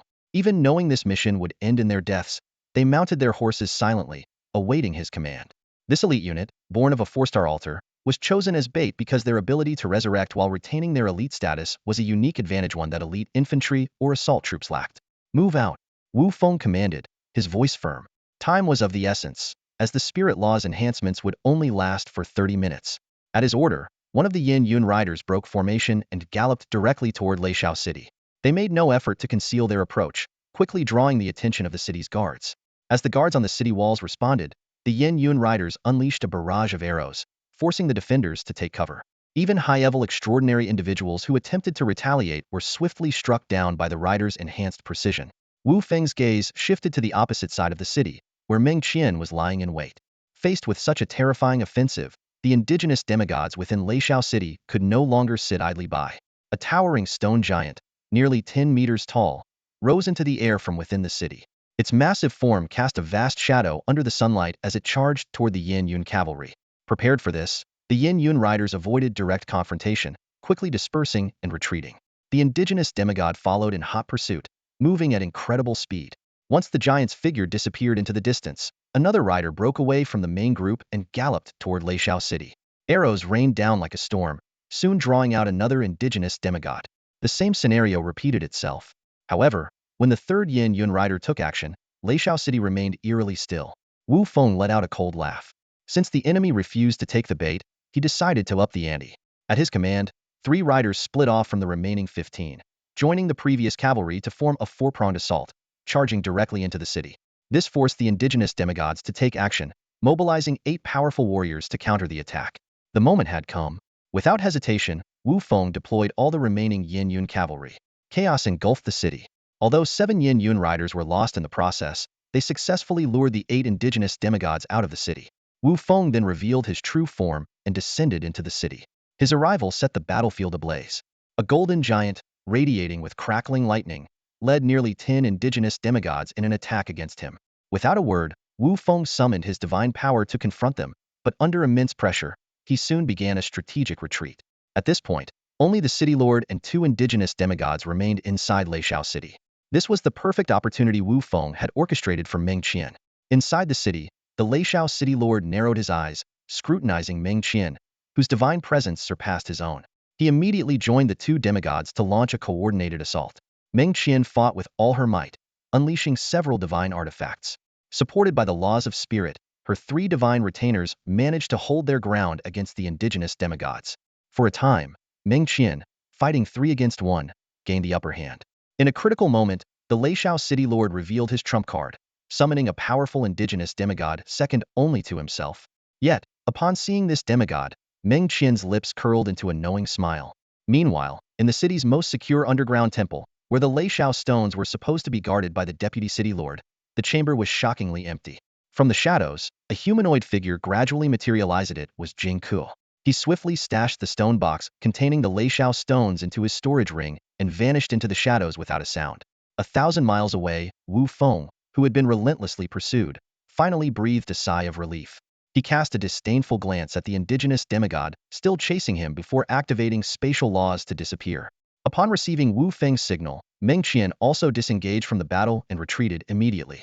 Though 3 demigods had returned to pursue her, she escaped unscathed, protected by an array of powerful artifacts. This was precisely why Wu Feng had chosen her as the main offensive force hailing from a prestigious family. Meng Qian's arsenal of life-saving artifacts made her the ideal candidate for such a mission. Lei Xiao City was in chaos. Standing atop the high tower, the city lord's face was ashen. The theft of the Lei Xiao stones, a vital resource for his cultivation, had nearly driven him to madness. Without them, his progress would come to a grinding halt. Investigate. Spare no cost to find out who did this, he roared. I refuse to believe that the foreign gods could have known the hiding place of the Lei Xiao stones. There must be a traitor. Find them. With his command, the entire city was plunged into panic. Suspicion ran rampant, and paranoia set in. Little did the city lord know that the so-called traitor was none other than his youngest son, though that traitor had already been reduced to ashes by a single soul flame from Meng Qian. As Lei Xiao City descended into turmoil, Wu Feng and Meng Qian were gleefully splitting their spoils in a makeshift underground hideout. Here, this is yours. Wu Feng handed the Xinling Guardian bracelet back to Meng Qian. Though it hadn't been needed in the end, he was still deeply grateful. Meng Qian took the bracelet and slipped it back onto her wrist. With 7 or 8 bracelets adorning her hands, Wu Feng couldn't help but feel a mix of envy and admiration. Still, having such a well-equipped ally gave him a sense of security. All right, time to divide the loot. Wu Feng eagerly opened the stone box brought back by Jing Ku. Instantly, a surge of violent lightning energy filled the underground space. The purple crystals inside the box sparkled with crackling electricity, making Wu Feng's heart race with excitement. As one of the derivative elemental attributes, the power of lightning was comparable to many rare attributes. The Lei Xiao stones, in particular, were essential for crafting lightning element artifacts, valued at a staggering 2,000 contribution points per gram. The box contained roughly 900 grams, meaning each of them would walk away with over 462 grams, equivalent to nearly 1,000,000 contribution points. Meng Qian stored her share into her personal domain, her face lit with joy. What do you think? Do you think this haul is enough to surpass those senior students? Should be, Wu Feng nodded after a moment of thought. After all, we just looted a holy city. How many students can claim to have done something like that? Over the next few days, the two of them waited patiently for their allotted time to end. Meanwhile, outside the Star Tower, Yin Q's second-year instructor known as the infamous Old Demon Yin had already been waiting for some time. Beside him stood Ji Yushan, Zhu Rui's, Jin Zan, and Zhao Wan, 4 students who had returned early. They stood rigidly, not daring to make a sound. Old Demon Yan's fearsome reputation had haunted the 7th floor of the Star Tower for centuries, leaving countless students with psychological scars. Just as Yin Qiu was nodding off in boredom, ripples spread through the spatial vortex of the Star Tower. A man and a woman stepped out. It was none other than the pair returning from the S07 realm. Oh, you're back. A drowsy Yin Qiu finally perked up. Standing at the doorway, his gaze swept over Wu Feng and another person, who approached respectfully, before shifting to Ji Yushan and his 3 companions standing to the side.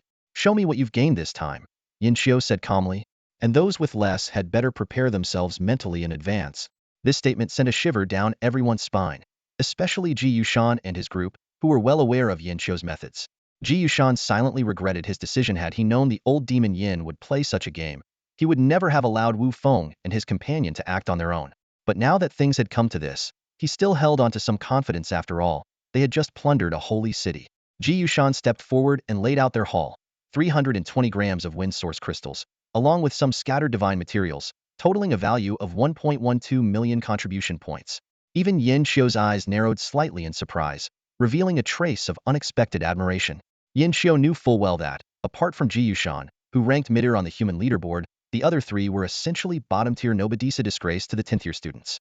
That was precisely why he had chosen them to serve as the first test for Wu Feng and Meng Qian. However, this haul seemed to exceed his expectations. Turning to Wu Feng and Meng Qian, Yin Qiu noticed their calm expressions, completely devoid of concern. Sure enough, when Wu Feng and Meng Qian each took out a Lei Xiao stone, the faces of Ji Yushan and his 3 companions instantly turned deathly pale. Ji Yushan, Zhu Rui's, Jin Zan, Zhao Wan, Yin Qiu said flatly, "Go to the soul crossing chamber and wait." The 4 of them trembled at his words, but they dared not disobey. Casting a complex glance at Wu Feng and Meng Qian, they silently left the shared divine domain. Not bad, Yin Qiu remarked before turning and leaving as well. Only then did Wu Feng and Meng Qian breathe a sigh of relief. After putting away the Lei Xiao stones, Wu Feng couldn't help but ask, "What kind of place is the soul crossing chamber?" "I think it's a place for training in soul-related laws," Meng Qian replied. her voice tinged with lingering fear. But apparently, the methods are quite brutal. After bidding farewell to Ming Qian, Wu Feng headed straight to the resource plaza. He was well aware that contribution points were difficult to trade, but dealing in divine materials was much easier. He quickly found a stall and prepared to make a direct transaction. When Wu Feng stated his intention to acquire divine power, the senior manning the stall was visibly taken aback, casting a peculiar glance at him. Although somewhat hesitant, the senior eventually agreed to the deal. Compared to directly exchanging contribution points, this price was indeed lower. After some negotiation, they finalized the transaction at 11 million divine power points. With the divine power card in hand, Wu Feng wasted no time and immediately returned to the divine realm to load the 6-star divine power card into the system. Watching the skyrocketing numbers of his divine power value, he couldn't help but smile. First, he decisively upgraded the 3 spirits altar by 1 star, which cost him only 1 million divine power. Now, he still had 9 million divine power left to spend. Before recruiting a 5-star retinue, Wu Feng decided to address the issue of expanding the Necromancer Witch Doctor unit. The unit was still 300 members short of its maximum capacity, and he wanted to see if, like the corpse dragonfly, it could awaken a destiny skill through sheer numbers. Expanding the unit by 300 members required only 300,000 divine power, making it an investment worth trying. Sure enough, as soon as the Necromancer Witch Doctor unit reached full capacity, its destiny skill awakened. The newly acquired attributes and skills left Wu Feng pleasantly surprised. Necromancer Witch Doctor 5-star retinue. Unit capacity, 1008 star. Skills: Harbinger of Death. Constitution 20, Advancement 20. Undead Plague. Randomly applies negative statuses. The more units, the stronger the effects. Black Death Ray. Higher damage with more negative statuses. Plague Source Awakened skill. Continuously spawns various plague-affiliated creatures. Attributes: Strength 48, Speed 46, Constitution 4820, Spirit 6020. Description: once the closest beings to the god of death. Evaluation: a walking source of plague. The effects of Plague Source exceeded Wu Feng's expectations. Although the exact strength of the plague-affiliated creatures was uncertain, their sheer numbers combined with stacking negative statuses would make them formidable, even against divine retinues. The awakening of the Necromancer Witch Doctor's destiny skill marked an excellent start to Wu Feng's day, and he eagerly looked forward to the surprises the 5-star altar might bring. Without hesitation, he infused 1 million divine power into the heroic spirit altar. Immediately, a vortex appeared on the altar, with faint shadows of countless corpses swirling within. Moments later, a blood-red figure wielding a longsword slowly emerged from the vortex. The figure stood motionless in the air. Though not physically imposing, he exuded an overwhelming and suffocating aura of murderous intent. "I am Bai Qi, at your service, Divine Lord," he said in a deep, steady voice. The system immediately displayed Bai Qi's attribute panel. Lord of Wuan Bai Qi. Commander level 5-star retainer max, 9 stars. Skills: Butcher of Men absorbs the souls of fallen warriors into his sword, with a limit of 400,000 soul soldiers. Ghost Hero gains full attribute enhancements based on the number of soul soldiers. 100,010, 200,030, 300,060, 400,100. God of Slaughter Awakening skill conditions unmet, currently unavailable. Attributes: Strength 105, Speed 101, Constitution 106, Spirit 99. Description: a lifetime spent on the battlefield, undefeated in war, infamous for annihilating entire armies. His unparalleled achievements led to his tragic downfall, as his merits overshadowed his ruler. Evaluation: to kill one is a crime, to kill 10,000 is a hero, to kill a million is to become a god of slaughter. Wu Feng gazed at the expressionless Bai Qi and couldn't help but take a deep breath. Bai Qi alone could stand against an army of a million. What was even more terrifying was the perfect positive feedback loop between Bai Qi and his soul soldiers. The stronger Bai Qi became, the stronger the soul soldiers. The more soul soldiers he had, the stronger Bai Qi would become. As Wu Feng was lost in thought, the necromantic altar activated once more. This time, the vortex formed by the infusion of divine power was several times larger than usual. Under his focused gaze, a 100-man team clad in white robes marched out in perfect formation. The white robe army attributes were displayed. 5-star retainer unit max, 9 stars, unit cap, 7,000. Skills: Brotherhood, every 100 members increase all attributes by 2. Soul of the White Robe fallen members transform into spirit guardians to protect comrades, blocking 3 fatal blows. Soul Convergence, every 100 spirit guardians can form 1 elite cavalry officer. Every 7 cavalry officers can form 1 sub-commander. Army Soul Skill: Return of the Soul's dual phase conditions unmet, currently unavailable. Attributes: Strength 49, Speed 49, Constitution 49, Spirit 49. Description: donned in white, bound by brotherhood, 7,000 white robes can shatter 1,000 armies. Evaluation: even the greatest generals must tread carefully, for legions tremble before the white robes. Wu Feng immediately recognized the value of the white robe army. This was the strongest troop type he had encountered so far, even possessing a dual-phase army soul skill. However, fully activating the army soul seemed to require assembling all 7,000 members, an astronomical investment. After spending 6 million divine power, Wu Feng managed to recruit only 700 white robes, and the first phase of the army soul did not automatically awaken. It was clear that they would need to endure the baptism of a great battle. With 700,000 divine power remaining, Wu Feng already had a plan. He summoned 3 commander-level heroic spirits, Zhang Jiao, Jing Ku, and Bai Qi. Zhang Jiao and Jing Ku had been his companions for a long time and were on the verge of breaking through to hero level. Wu Feng decided to use the yellow spring water to assist them in their advancement. With the infusion of 700,000 units of divine energy, a total of 70 portions of yellow spring's water materialized, neatly arranged before Wu Feng. Zhang Jiao, you go first, Wu Feng instructed. Without hesitation, Zhang Jiao grabbed the first portion of yellow spring's water and drank it in one gulp. However, the power of a single portion was clearly insufficient to trigger a transformation. Continue, Wu Feng commanded in a deep voice. Zhang Jiao nodded and obediently consumed one portion after another. The moment the 18th portion entered his body, a sudden change occurred. A mysterious aura erupted from within Zhang Jiao, signaling the success of his transformation. The attributes of the great virtuous teacher, Zhang Jiao, were revealed. Heroic level, 7-star clan, with a potential cap at demigod level. Mastery of 4 major magical arts: thunder, fire, talisman, and wind, with abilities including paralysis, burning, flight, and healing. Frenzy aura grants a 20 increase to all attributes of allied units sharing the same faith within a range of star level 7,000 meters. Virtuous art yellow turban spirit soldiers can summon 700 yellow turban spirit soldiers daily. Forbidden art great virtuous teacher boosts the faith power of believers by 20. Awakening skill the way of supreme peace grants 3 divine abilities summon soldiers from beings, soul recall and rebirth, and peaceful existence. Zhang Jiao informed Wu Feng that the primary condition for an eidolon to awaken their fate skill was reaching the heroic level, though other requirements varied by individual. Following his breakthrough, Zhang Jiao exuded an enigmatic aura, a result of his elevated potential. Thank you, Divine Lord, for granting me a new life. Zhang Jiao knelt, his faith level rising from true believer to zealous follower. Next, it was Jing Ku's turn.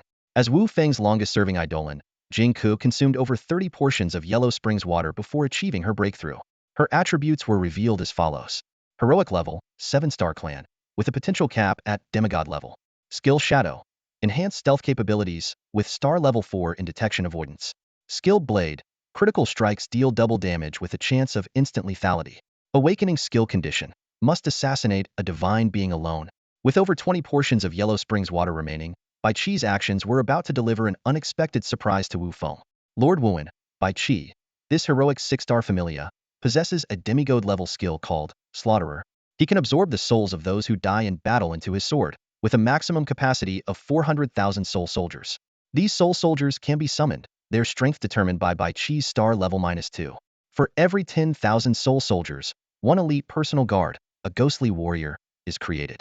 As the number of soul soldiers increases, Bai Qi receives a progressive boost to all attributes. 25 points for 100,000, 50 points for 200,000, 80 points for 300,000, and 120 points for 400,000. His ultimate skill, Killing God Awakening, requires the full 400,000 soul soldiers to activate. In terms of base stats, his speed is 172, Constitution 176, Spirit 180, and Description 170. Throughout his life, Bai Qi was undefeated in battle, but his overwhelming achievements overshadowed his ruler, leading to a tragic end. As the saying goes, to kill one is a crime, to kill 10,000 is heroic, to kill 1,000,000 is to become a god of slaughter. Similar to Jing Ku, Bai Qi's awakening skill also demands specific conditions.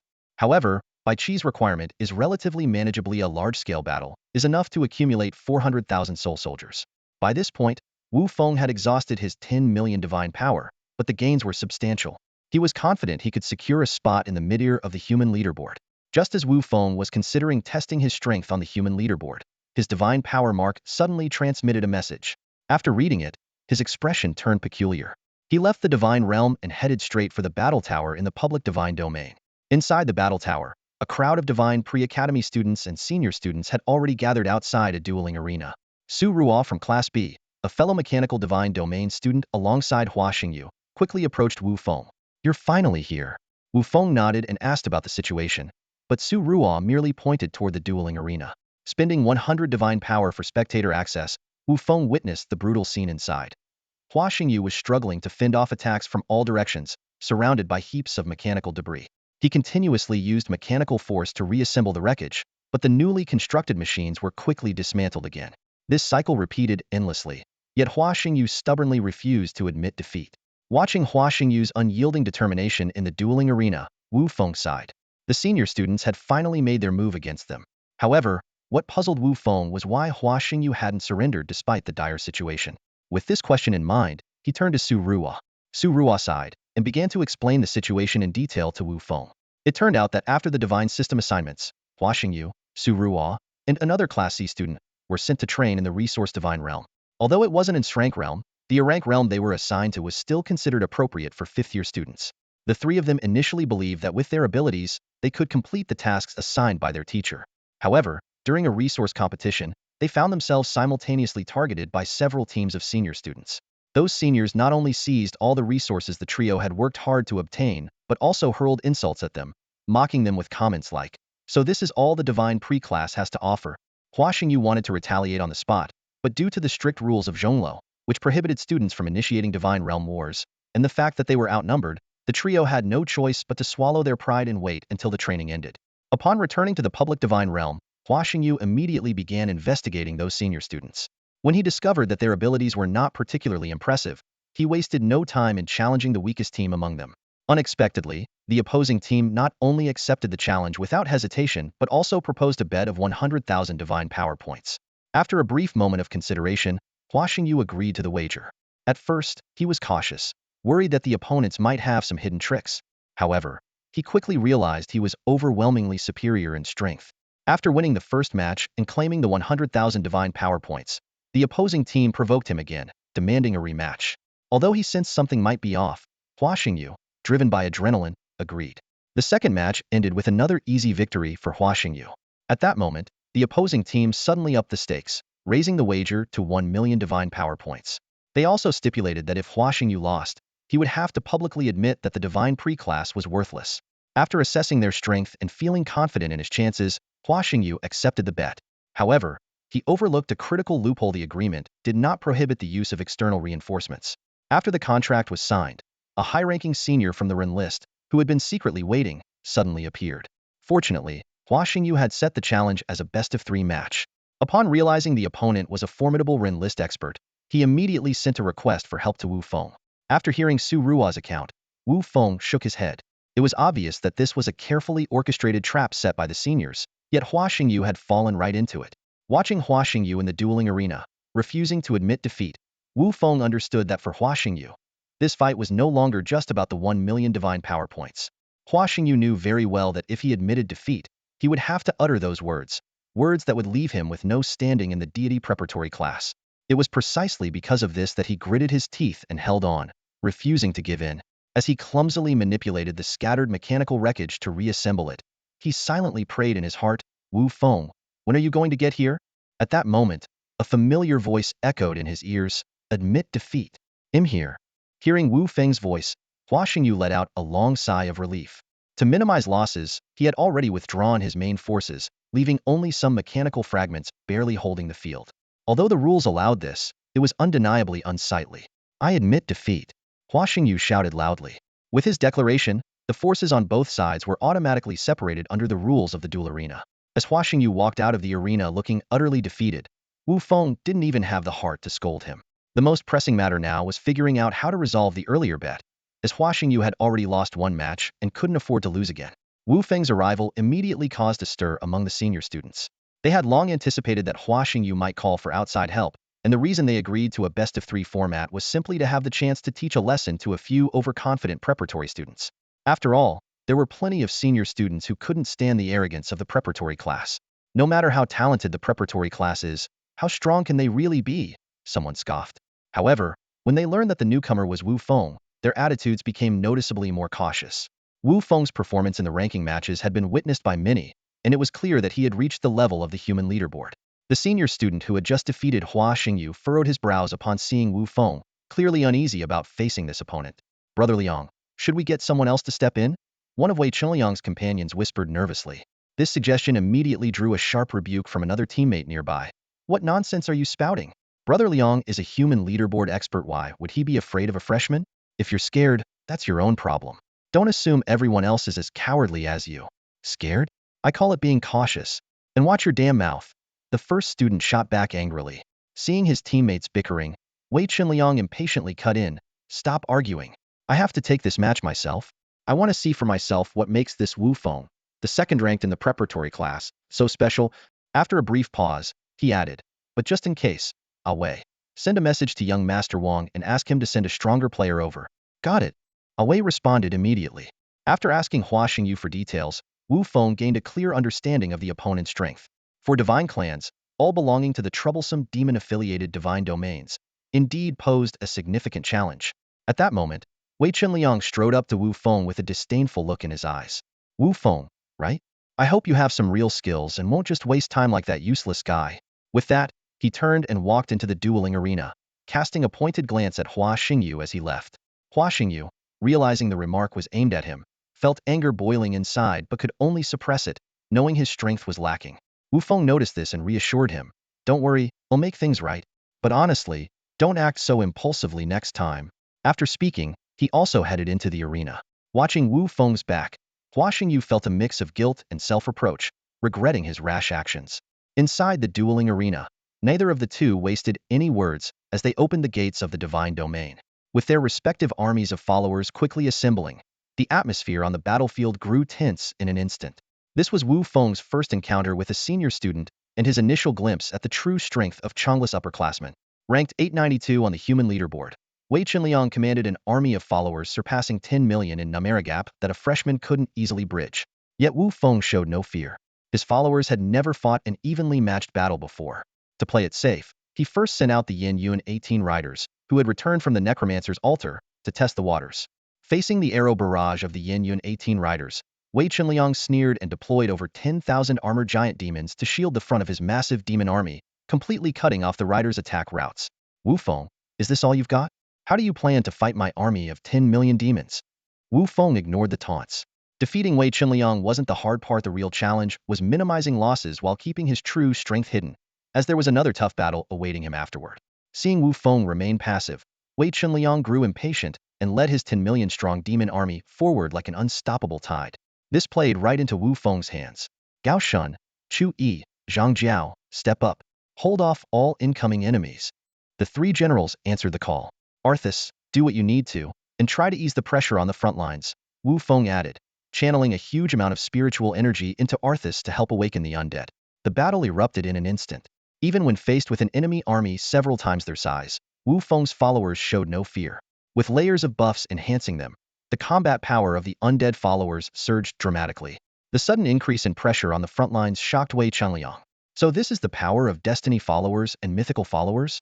But as a human leaderboard expert, Wei Chenliang was no ordinary opponent. With a single command, his demon army parted to reveal a path, and an elite unit of just 1,000 soldiers, though few in number, their presence rivaled that of high-tier clans, charged forward with unstoppable momentum. Wu Feng gazed at the half-human, half-elephant demonic creatures towering over 8 meters tall in front of him, a faint sense of unease stirring in his heart.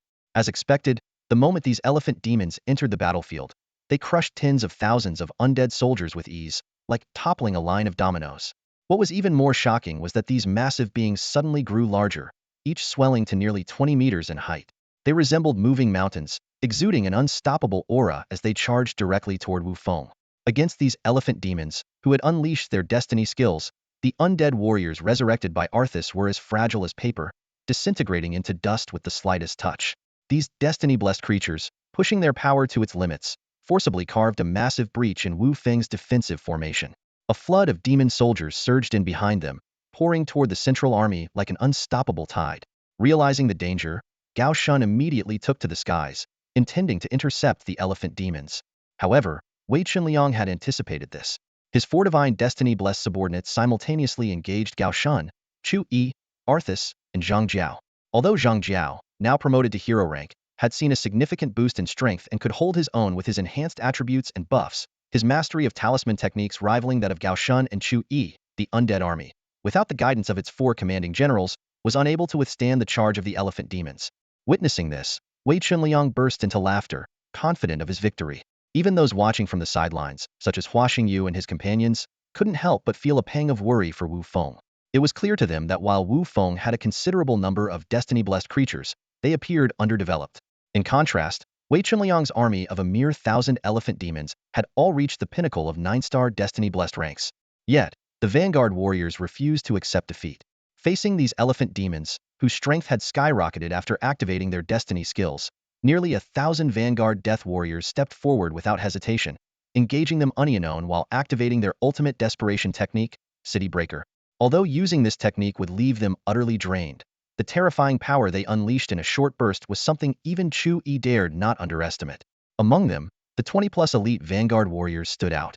With their vanguard blades extending waves of energy under the influence of City Breaker, they unleashed sonic booms as they struck the elephant demons with wild yet precise force. Astonishingly, these elephant demons, renowned for their immense strength, were overwhelmed by the sheer power of the vanguard warriors, even in their enhanced state.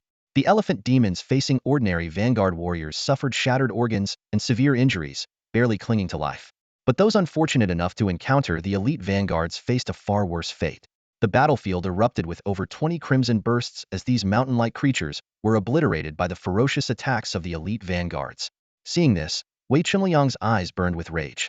Unlike the difficult-to-breed wild destiny creatures, certain demon species could reproduce faster than humanoid races, but high-level creatures like the elephant demons were even rarer than their wild counterparts. Wei Chunliang had invested an incalculable amount of resources to cultivate these nearly 1,000 elephant demons. Now, with over 20 lost in an instant and the rest critically injured, his heart ached with pain. Unable to bear further losses, he hastily ordered his other destiny-blessed creatures to cover the retreat of the remaining elephant demons. Watching this unfold, Wu Feng let out a cold laugh. "You came so easily. Leaving? Did you ask for my permission?" Zhang Jiao, who shared a telepathic connection with Wu Feng, instantly understood and deftly evaded the pouncing tiger demon. With a flick of his wrist, he scattered over 200 glimmering golden soybeans into the air. In an instant, they transformed into a towering yellow turban giant spirit army, each standing 5 meters tall. These spirits, each possessing the strength of elite retainers, were bolstered by various enhancements. While they couldn't kill, they were more than sufficient to stall the heavily injured elephant demon. Under the fearless assault of the yellow turban giants, countless undead swarmed onto the elephant demon like a tidal wave. Though most of the undead were crushed in moments, they were merely disposable creations of Arthas, freshly converted from corpses, making their loss inconsequential. More importantly, the elephant demon, entangled by the undead and yellow turban giants, lost any chance of breaking through and was gradually worn down in this battle of attrition. Watching his elephant demon army bogged down in the battlefield quagmire, Wei Chunliang could no longer remain calm.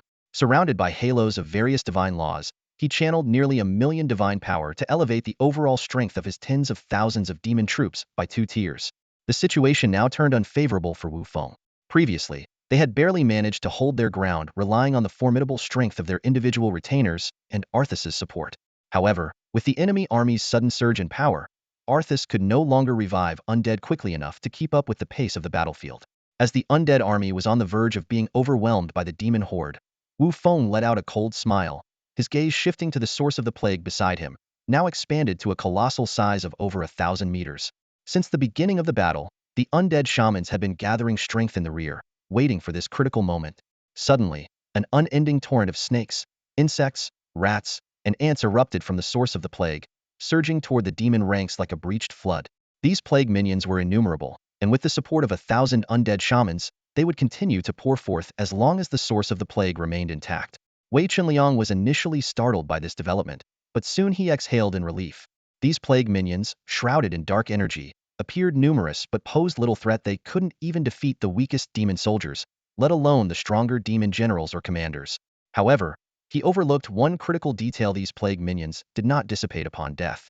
Instead, they transformed into black energy that seeped into the bodies of the demon troops. A few might have seemed harmless, but as hundreds and thousands of plague energies accumulated, the effects began to manifest.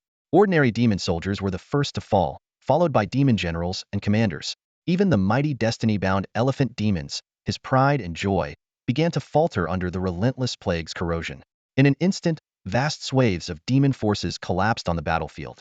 The undead retainers didn't even bother finishing them off, as those infected demons were doomed to wither to bones under the plague's curse. Arthas surveyed the scene before him and couldn't help but smile. His limit for raising the undead had reached its peak, and yet the ground was littered with endless corpses awaiting conversion. At this moment, Wu Feng's gaze pierced through the battlefield and locked onto Wei Qinliang on the opposite side. In the center of the battlefield, hundreds of elephant demons were still struggling in their final moments. Wu Feng, seeing that his opponent refused to surrender, a glint of coldness flashed in his eyes as he immediately issued the kill order. In an instant, countless plague minions surged forward like a tide, completely encircling the elephant demons. These filthy little creatures possessed incredible penetrative power. Even if they didn't kill the demons outright, they would burrow into their bodies. Witnessing this, Wei Qinliang's last shred of resolve utterly collapsed. "I surrender," he shouted. As soon as the words left his mouth, the protective mechanism of the 100 Battles Tower was activated. An invisible force separated all the combatants on the battlefield.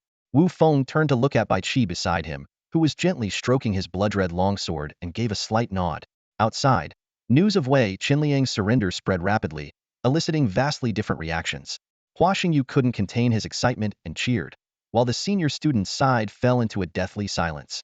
When Wei Qinliang walked out with a defeated expression, not a single person stepped forward to greet him. In stark contrast, Wu Feng was immediately surrounded by the preparatory class students as soon as he emerged. Hua Xingyu even gave him a bear hug, only to be met with an unceremonious kick from Wu Feng. With a gloomy expression, Wei Qinliang approached the senior students group and bluntly asked, "What's the update from Wang Xiao?" The one responsible for communication, Wei, promptly replied, "They're already on their way." "Good. Let's hope Wang Xiao's people can deliver," Wei Qinliang sighed. "Otherwise, we're in trouble." This crushing defeat had made him realize just how monstrous this second-ranked student of the preparatory class truly was. He was certain that Wu Feng hadn't even used his full strength, hadn't even unleashed the power of the laws, which was truly terrifying. In fact, the main reason Wu Feng didn't use the power of the laws was due to a lack of divine energy reserves. He had recently enhanced his strength through a ritual altar, leaving him with little energy in reserve. Although he still had some primal divine power left, he was reluctant to use it. Hua Xingyu, relieved to see Wu Feng secure an easy victory, approached the senior students with a cheeky grin. "Who's next? Hurry up. If you can't manage, just surrender and stop wasting everyone's time," he said mockingly. The senior students were at a loss for words when suddenly, a coy and exaggerated voice rang out, "Oh my, what a bold little boy. How about we have a match?" All eyes turned toward the source of the voice. A strikingly voluptuous woman with fiery red hair and daring attire sauntered forward. Strangely, despite her captivating beauty, the senior students all lowered their heads, avoiding eye contact.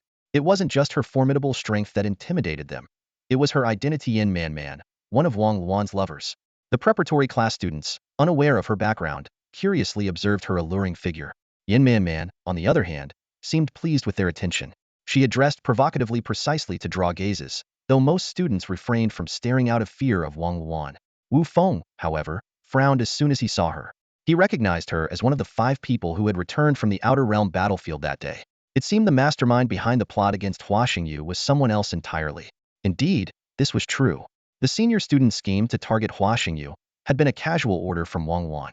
With his status, there was no shortage of people willing to do his bidding. Not only was he ranked high on the Earth list, but more importantly, he had an older brother whose strength was unparalleled in Zonglao, current president of the Heaven and Earth Society, Wang Xiao. Faced with such an enchanting woman, Hua Xingyu's gaze froze in an instant. However, he quickly noticed Wu Feng's serious expression and immediately realized that this thorny rose was not someone he could afford to provoke. Yin Man completely ignored Hua Xingyu, not even bothering to acknowledge the other senior students.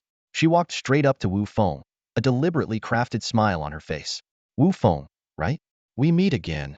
Wu Feng, however, said nothing in response to her pretentious demeanor. Without a word, he turned and headed towards the duel arena.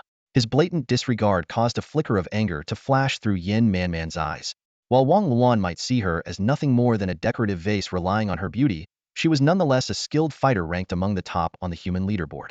Wang Luan had sent her with a clear purpose to use her as a tool to defeat the so-called prodigious talents of the preparatory class and prove they were nothing but a group of incompetent fools. Yin Man understood her mission perfectly. She had to win, and she had to win decisively. Under the watchful eyes of countless students, The two combatants in the duel arena opened their respective divine domains. To everyone's surprise, the seemingly flamboyant Yin Man possessed a light attribute divine domain, exuding a sense of righteousness.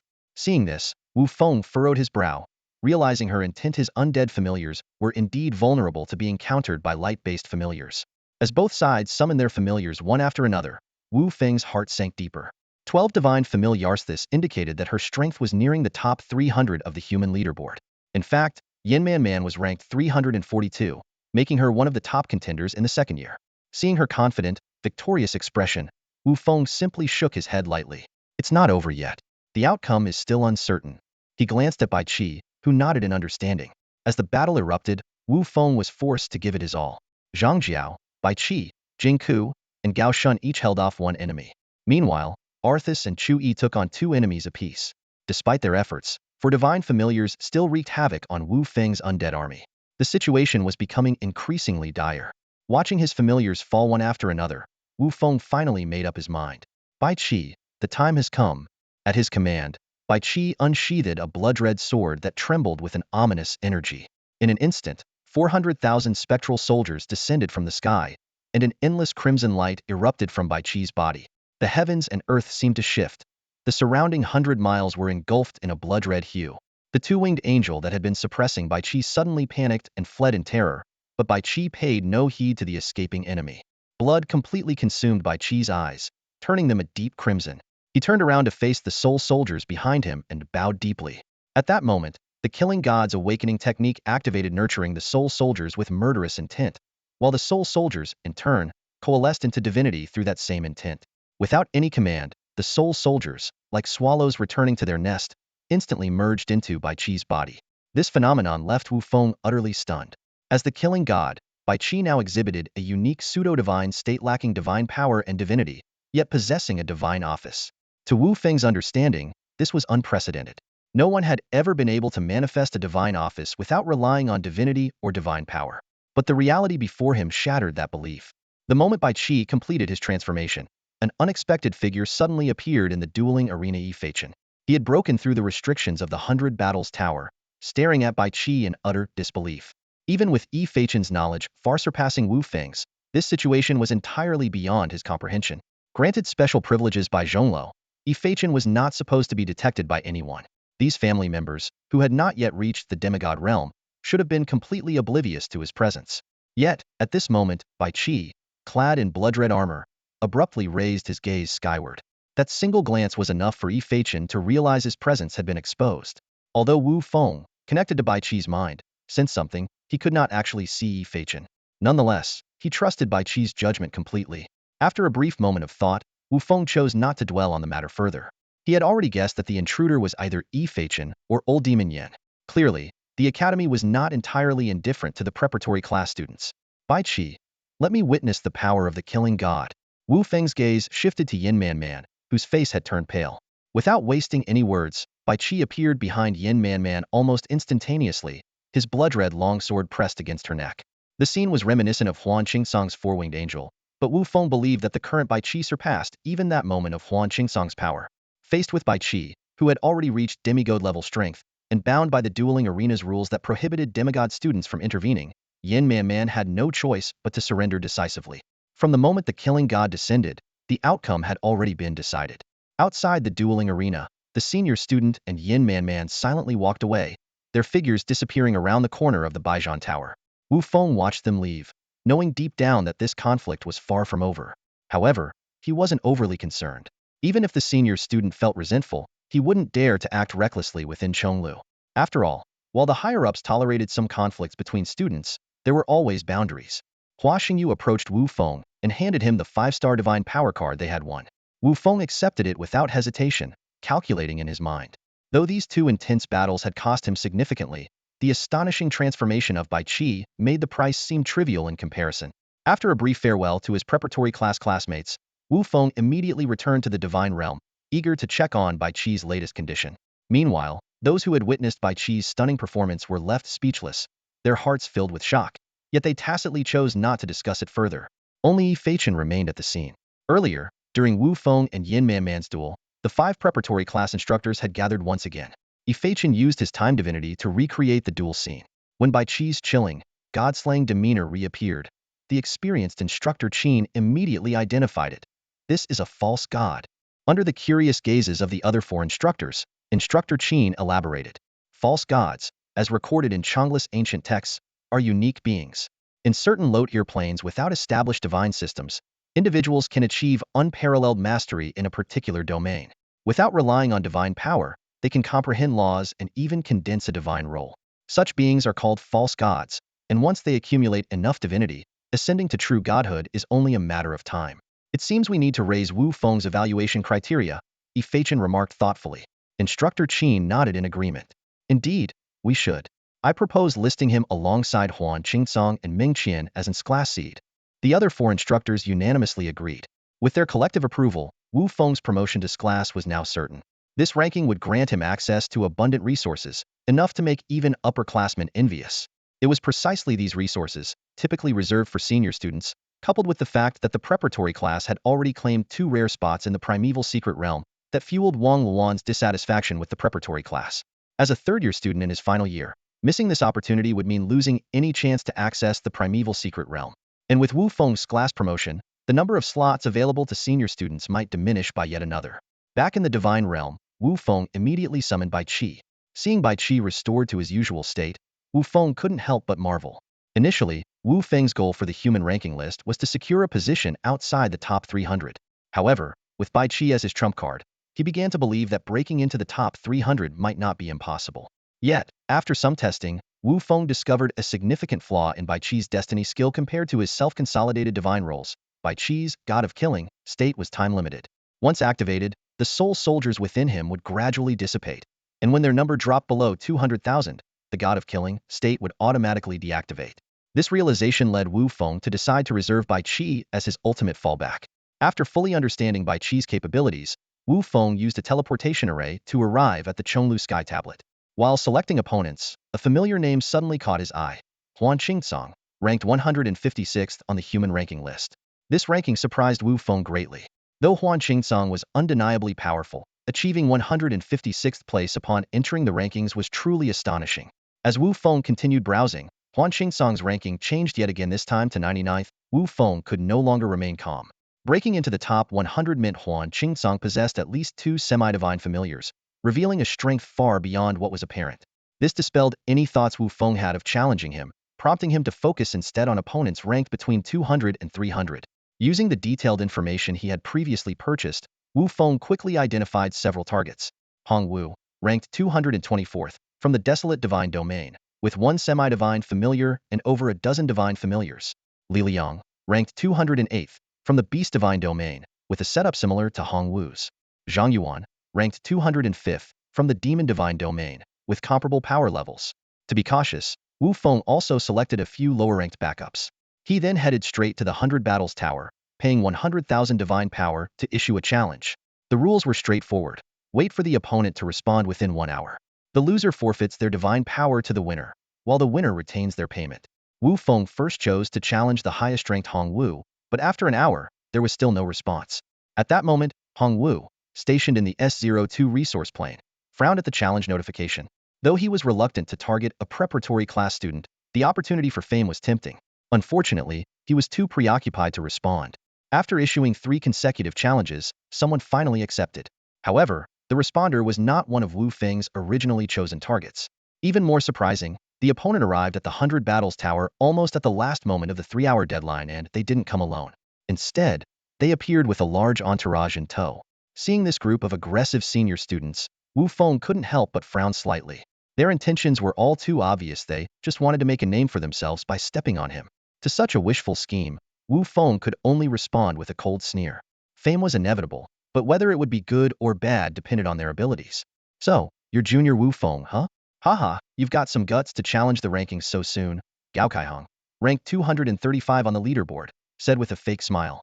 Wu Feng didn't bother responding to Gao Kaihong's words. Instead, he simply raised his hand to point at the dueling arena behind him, then turned and strode in confidently. This dismissive gesture made Gao Kaihong's face darken momentarily, though he quickly forced a smile back on. Inwardly, he vowed to teach this arrogant junior a harsh lesson. As Gao Kaihong stepped into the arena, the surrounding seniors erupted into a chorus of cheers and shouts. The commotion drew even more people, quickly forming a dense crowd around the arena. This was exactly what Gao Kaihong wanted. Defeating Wu Feng in front of an audience would significantly boost his reputation in Chonglu, a major advantage for his future. But Wu Feng had no intention of letting him succeed. For seniors who tried to climb the ranks by stepping on him, Wu Feng had only one goal: to make them taste the bitter consequences of their arrogance. As both sides summoned their respective entourages, Gao Kaihong continued his incessant chatter, but Wu Feng remained silent, his face cold and unreadable. His mind was consumed by a single thought: crush them. This determination radiated instantly to all his summoned spirits. Bai Qi, upon seeing the other side's demigod-level demon lord, wasted no time activating his god of war form. The moment Bai Qi transformed, the disdain on Gao Kaihong's face finally disappeared. Only then did he understand why the two seniors before him had lost to Wu Feng. This junior was nothing short of a monster.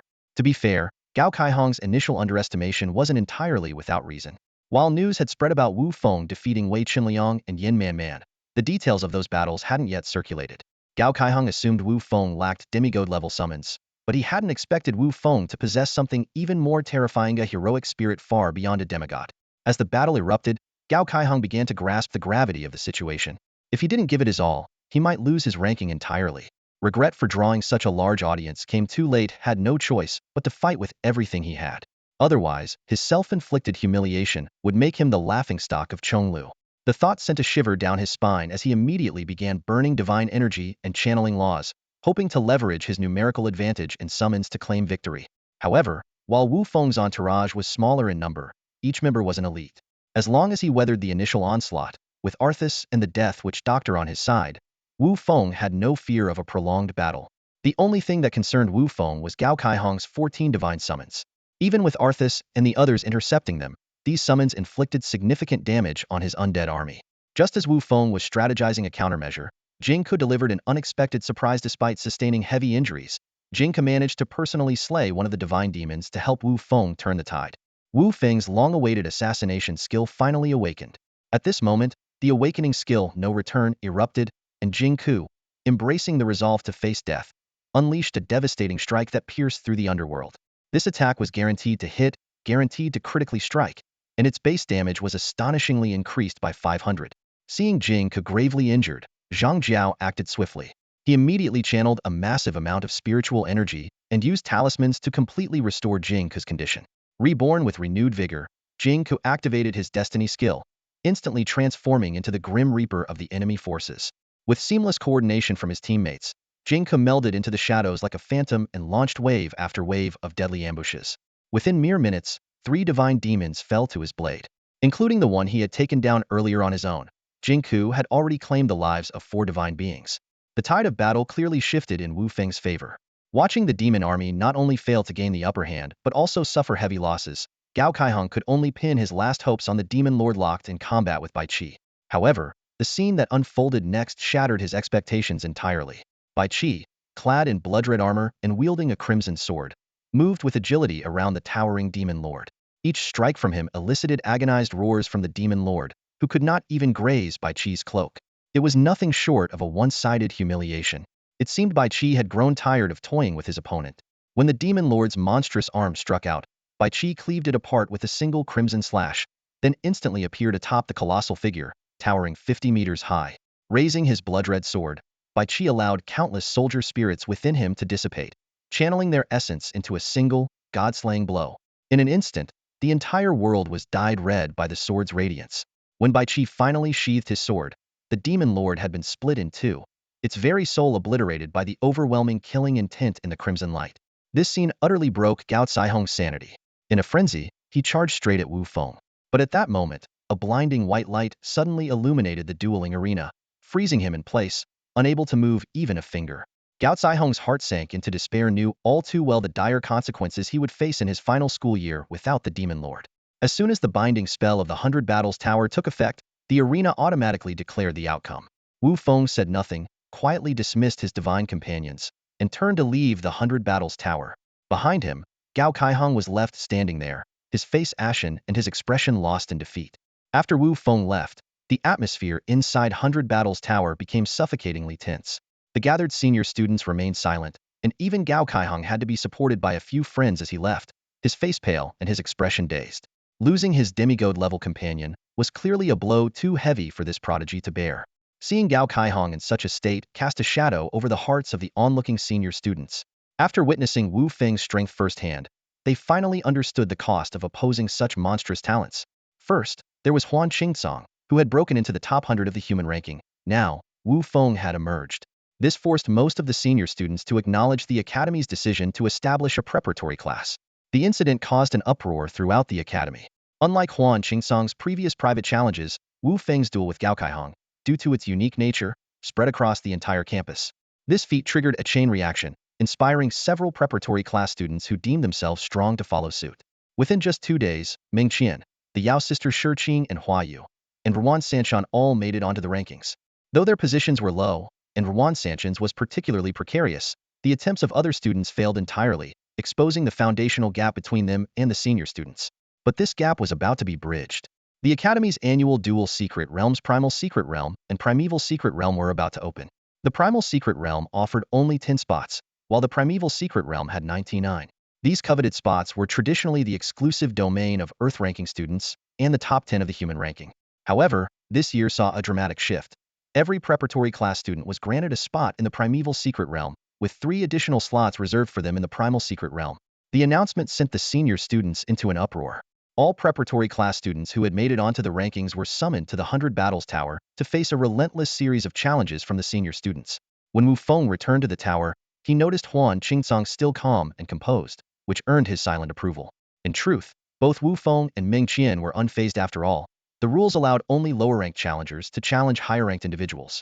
The ones truly in a tough spot were the Yao sisters, Shi Qing and Hua Yu, as well as the recently ranked Ruan Sanshan. As expected, just as Wu Feng finished one of his challenges, news of Ruan Sanshan's defeat arrived. Before he could inquire further, the next challenger was already waiting. Wu Feng shook his head with a chuckle and stepped back into the arena. 10,000 points of divine power per victory, plus the spectator fees. This was turning out to be quite a profitable venture. The relentless challenges lasted an entire day. Apart from Ruan Sanshan falling off the rankings, the positions of the others remained unchanged, meaning none of the challengers succeeded. When the challenge notifications finally ceased, Wu Feng felt a twinge of regret hadn't earned enough yet.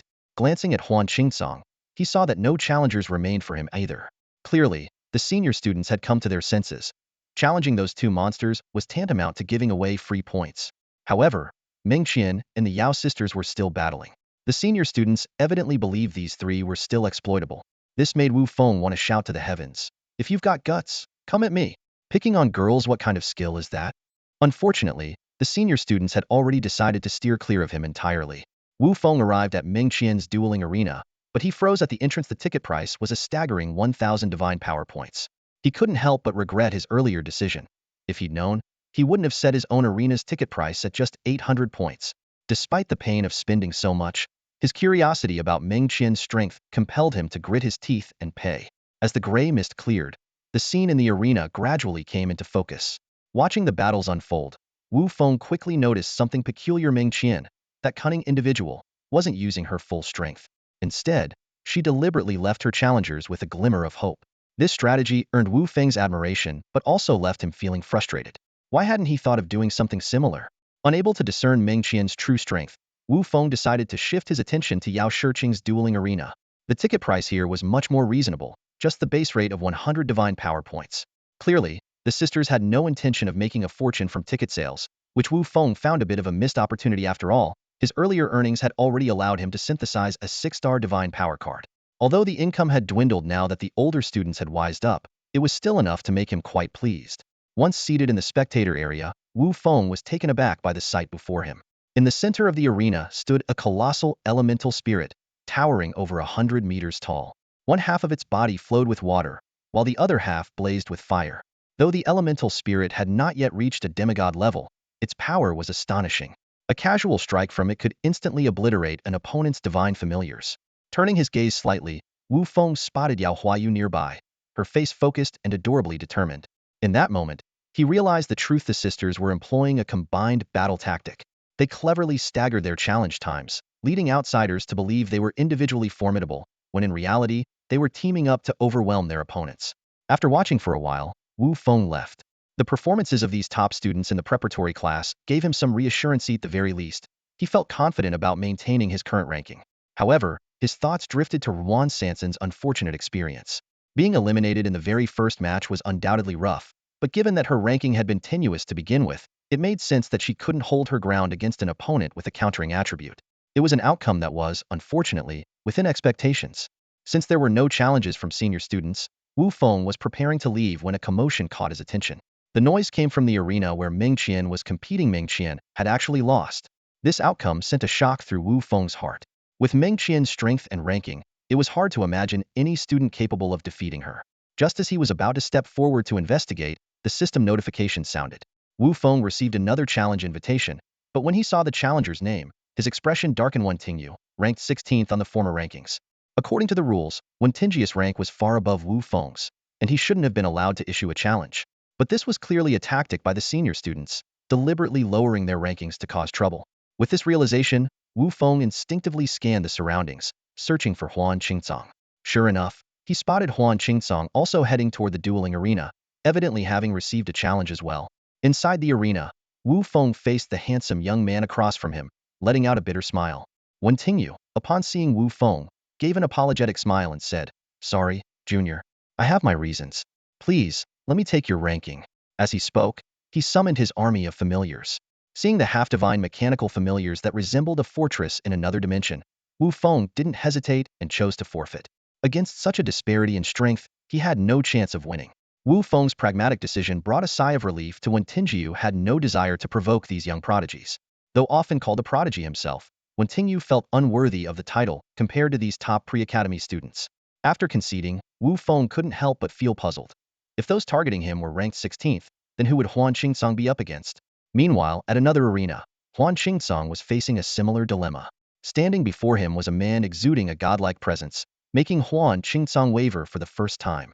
But his innate pride wouldn't allow him to surrender without a fight. Just as Huan Qingcong was preparing to risk everything, Ifeichen suddenly appeared between the two. His sharp "that's enough" snapped Huan Qingcong out of his resolve. Ifeichen turned to the other student and said, "Pei Yuanji, who sent you?" In the face of Ifeichen, Pei Yuanji dropped his arrogant demeanor and replied respectfully yet with a hint of defiance, "Teacher E, this is a matter between students. The academy has no authority to interfere, does it?" Ifeichen didn't respond, instead giving Pei Yuanji a deep look before leading Huan Qingcong out of the arena. Pei Yuanji, however, merely smirked nonchalantly. His task was complete, and Wang Luan wouldn't trouble him over it. Thinking about the easy 5 million contribution points he had earned, he felt quite pleased. After all, that price was well worth his involvement. After admitting defeat, Wu Feng dragged his weary steps to the dueling arena where Huan Qingcong had fought. The scene before him made him pause for a moment. Huan Qingcong had already been taken away by Ifeichen, and Pei Yuanji, ranked 3rd on the human ranking, was slowly walking out of the arena. Looking at his own ranking, which had dropped to 982nd, Wu Feng sighed softly. The targeted attacks from the senior students this time had been fierce and clearly premeditated. However, he didn't dwell on it too much. After all, unless one was in the top 100 of the human ranking, the monthly resource rewards didn't differ significantly, so the loss wasn't too severe. Still, when he thought of Huan Qingcong's situation, Wu Feng couldn't help but feel a bit regretful. The resource support for those in the top 100 was indeed substantial. Although there was still a week left until the end of the month, theoretically giving Huan Qingcong a chance to climb back up the rankings through surprise challenges, Wu Feng knew that with Huan Qingcong's stubborn personality, he was unlikely to resort to such tactics. If it were Wu Feng in that position, he might have given it a try, but unfortunately, his current strength wasn't enough to break into the top 100. As Wu Feng pondered how to deal with the senior students targeting, Meng Qian approached with the sisters Shi Qing and Hua Yu. Their downcast expressions made it clear that their own matches hadn't gone well either. "Wu Feng, aren't you angry?" Meng Qian asked, unable to hold back as she looked at his calm expression. Wu Feng smiled faintly. "What's there to be angry about? This situation is only temporary. Instead of wasting energy on anger, it's better to focus on improving our strength. One day, we'll turn the tables." Although the others agreed with Wu Feng's words, it was obvious they still struggled to suppress their frustration.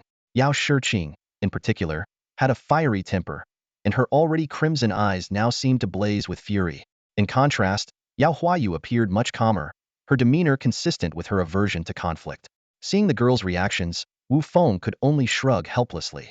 Women were naturally prone to holding grudges. This hadn't changed throughout history. Those so-called heroes who had knocked them down today had better watch their backs in the future. The following days were relatively calm. Although a few individuals had fallen to the bottom of the human ranking and were temporarily safe, Wu Feng knew this was merely the calm before the storm.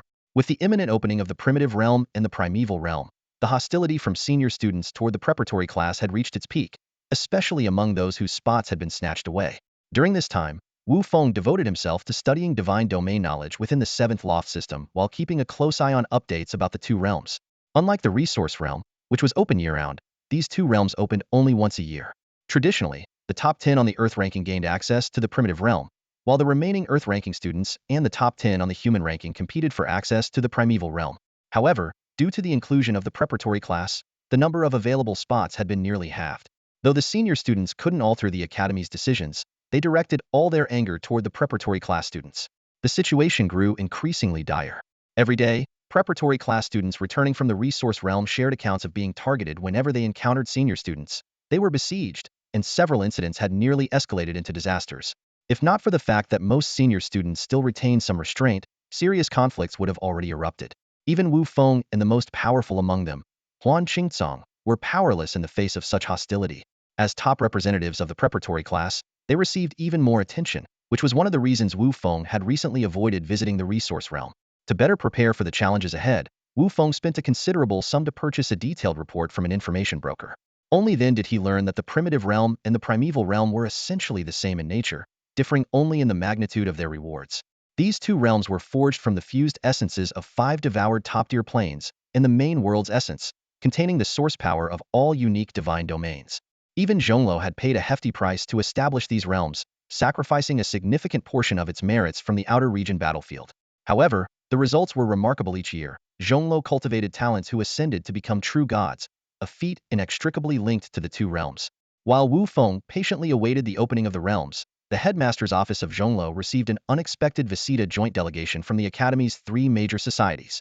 As Zhongli's most historically prestigious organization, the Three Kings Society indeed had the authority to raise concerns with the Academy. Are you people done yet?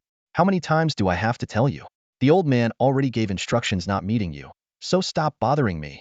A young girl in a palace dress, none other than Zhou Xiao, the artifact spirit of Zhongluo, impatiently berated the 3 society presidents, who usually carried themselves with great authority. Faced with the entity that literally encompassed their existence, none of them dared show the slightest disrespect. Lady Linglong, we're not here to trouble you on purpose. But this time, the Academy is truly disregarding the senior students, and the dissatisfaction among them is overwhelming. Wang Xiao, hoping to secure one final opportunity for his younger brother, had united the 3 societies to make this visit. Naturally, it was also an effort to safeguard the interests of all senior students. The addition of Longfeng Pavilion and the Hall of Deities brought new dynamics to the situation. Wang Xiao stood at the forefront, determined to take the lead, earning approving glances from Oh Haokong and Yulwan. However, Linglong grew impatient with their persistence, covering her ears and turning away, clearly unwilling to engage with them any further. The 3 exchanged looks, but eventually gave up. They couldn't afford the consequences of offending this little ancestor. Let it be. The Academy's decision is final, Oh Haokong sighed. Yulwan nodded in agreement, and Wang Xiao could only shake his head helplessly. Although all 3 factions had suffered considerable losses, Wang Zhao's enthusiasm stemmed entirely from his concern for Wang Wan. Unfortunately, the Academy's stance was resolute, and their efforts were in vain. 3 days later, the anniversary of Zhongluo's 98,755th year arrived as scheduled. The sacrificial hall on the first floor was crowded, with nearly all the students who hadn't left the campus gathering there. This day marked not only the opening of 2 major secret realms, but also an opportunity to showcase Zhongluo's profound heritage. For the preparatory students like Wu Feng, it was their first glimpse into the capabilities of a top-tier academy. Over 1,000 faculty members, all true gods wielding advanced divine power, and a total of over 100,000 students across 40 cohorts, even with many senior students and teachers absent from the main world. The preparatory class, led by 5 instructors, was seated in the most conspicuous spot in the sacrificial hall. This arrangement caused the students to frown inwardly. Clearly, the Academy was intentionally drawing attention to them. Yet, under the countless curious or hostile gazes of the older students, they could only quietly take their seats. Wu Feng soon realized he was surrounded by notable figures. Among them was Pei Yuanji, who had defeated Huan Qingcong, along with other top talents from the Earth and human rankings. As one prominent figure after another from Zhongluo took the stage, the atmosphere grew increasingly electrified. While Wu Feng was unfamiliar with most of them, he recognized Ran Xining's teacher Yin Zhu, the master of Zhongluo's demonic lineage and a main god-level figure. There were also 2 other masters present, though the master of the 7th floor appeared to be absent due to duties in the outer realms. The most attention-grabbing figure was an elderly man who stepped forward to stand before the three masters, the founder of Zhongluo Academy, Tianyin Godlord Ren Tiandu. As one of the pioneers who led humanity's rise in the main world, his achievements had long been etched into history. His unexpected appearance at the anniversary celebration, after years of absence, electrified the crowd. Even the seasoned faculty members showed surprise, their gazes collectively turning toward the preparatory class. The OK anniversary celebration continued, as per the traditions of previous years. Ren Tiandu did not take on the role of host this time, delegating the responsibility to other leaders. Throughout the event, he appeared indifferent, as though he was merely going through the motions. Yet, despite his seeming lack of enthusiasm, everyone's gaze naturally followed him, a testament to the weight he carried in the hearts of the Zhongluo Academy's students and teachers. As the anniversary ceremony neared its conclusion, Ren Tiandu, who had been resting with his eyes closed at a higher vantage point, suddenly opened them. In a flash, his figure appeared in the center of the grand ceremonial hall. This year, I will oversee the secret realm, he announced.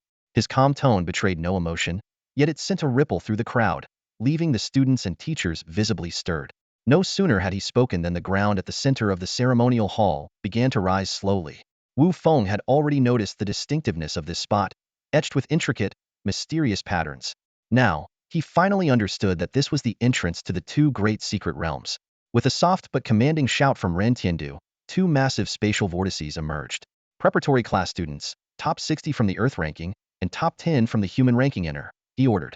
Without hesitation, the prepared senior students dashed toward the entrance. Wang Luan paused for a moment before stepping inside, his gaze lingering on the original secret realm, which should have been his. His expression grew darker. As someone who had experienced it firsthand, he knew all too well the vast difference between the original secret realm and the primal secret realm. His brother, Wang Xiao, owed much of his current achievements to the original secret realm. However, Wang Luan dared not defy the Academy's orders. After casting a deep glance at the preparatory class students, he finally entered the primal secret realm. Led by Yi Feichen and 4 other instructors, Wu Feng and the others arrived at the edge of the vortex. Ren Tiandu, his face expressionless, declared, Huan Qingcong, Wu Feng, Meng Qin enter the original secret realm. The rest of you, proceed to the primal secret realm. Faced with Ren Tiandu's direct orders, no one dared to delay. They quickly flew into their respective realms. According to the information Wu Feng had gathered, while there was no life-threatening danger in the 2 secret realms, the rewards varied greatly depending on individual strength. Of course, history also recorded instances of less powerful individuals achieving remarkable gains. The moment Wu Feng entered the vortex, as expected, he lost consciousness. When he opened his eyes again, he found himself in a vast, empty space. Suddenly, a voice echoed, Student Wu Feng, welcome to the original secret realm. Do you accept the trial? Having anticipated this, Wu Feng responded calmly, I accept. The expensive information he had purchased specifically, a secret realm journal from a senior, had finally proven its worth. That senior, who had only reached the 6th level, had achieved a significant breakthrough despite their moderate results in Zhongluo's history. While Wu Feng knew his own strength was inferior to that of the senior, the record suggested that the trials adjusted according to one's abilities, giving him a glimmer of hope.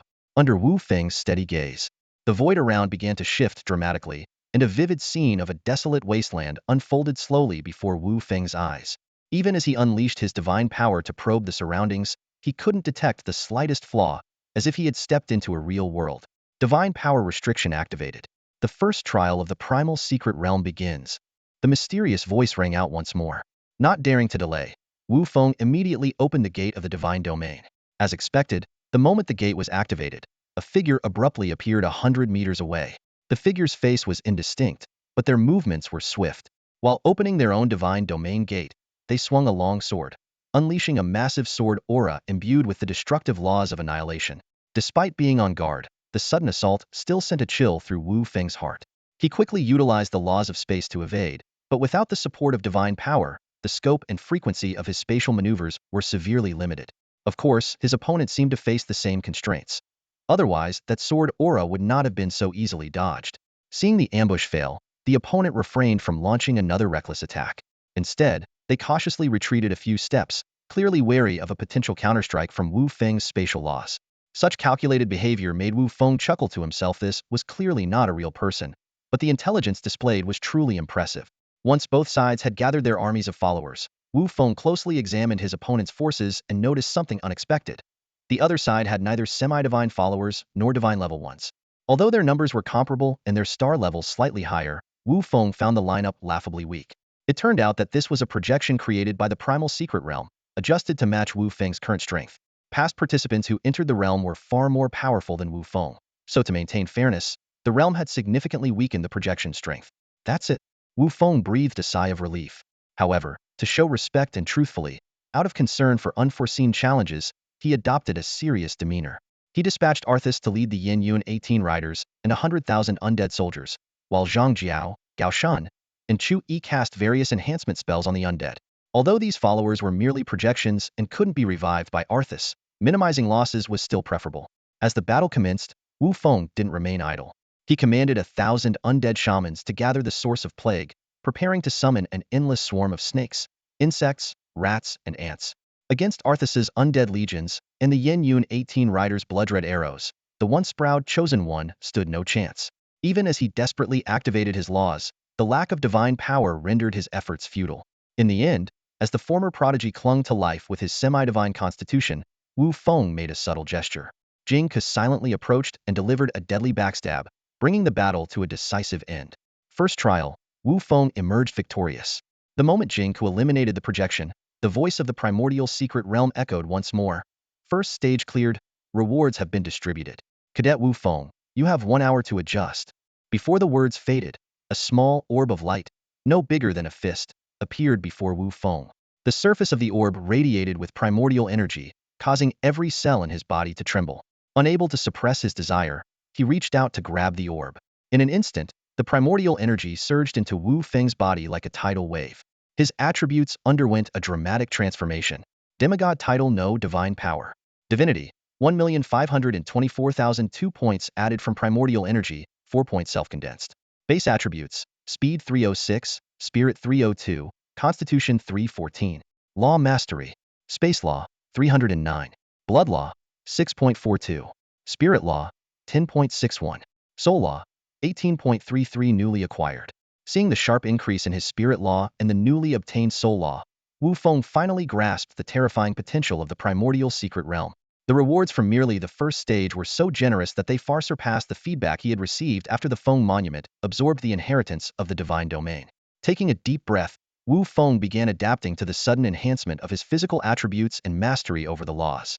Since the primordial energy he gained this time was specifically aligned with the spirit-type divine domain, his physical attributes and divinity showed only minor improvements.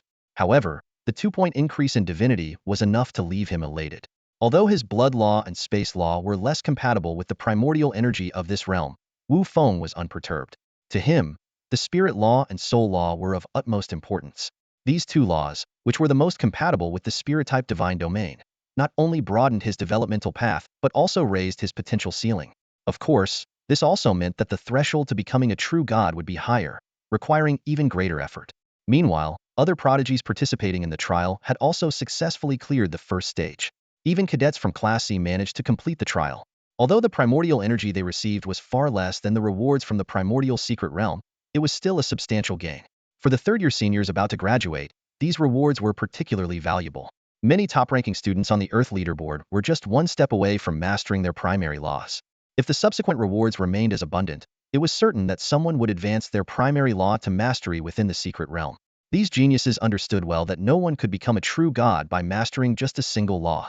By the time they reached their 4th year, the Outer Realm battlefield would become their true testing ground. With enough strength and courage, resources would never be a problem. The Academy's current role was merely to lay a solid foundation and increase their chances of survival. Of course, fallen geniuses are no longer considered geniuses. Their ultimate achievements would depend on their own fortunes. Notably, the few powerhouses on the heavenly leaderboard almost all earned their place by emerging victorious from the Outer Realm battlefield. The trial of the hidden realm continues. Wu Feng sat cross-legged on the ground, fully immersed in exploring the principles of the soul law.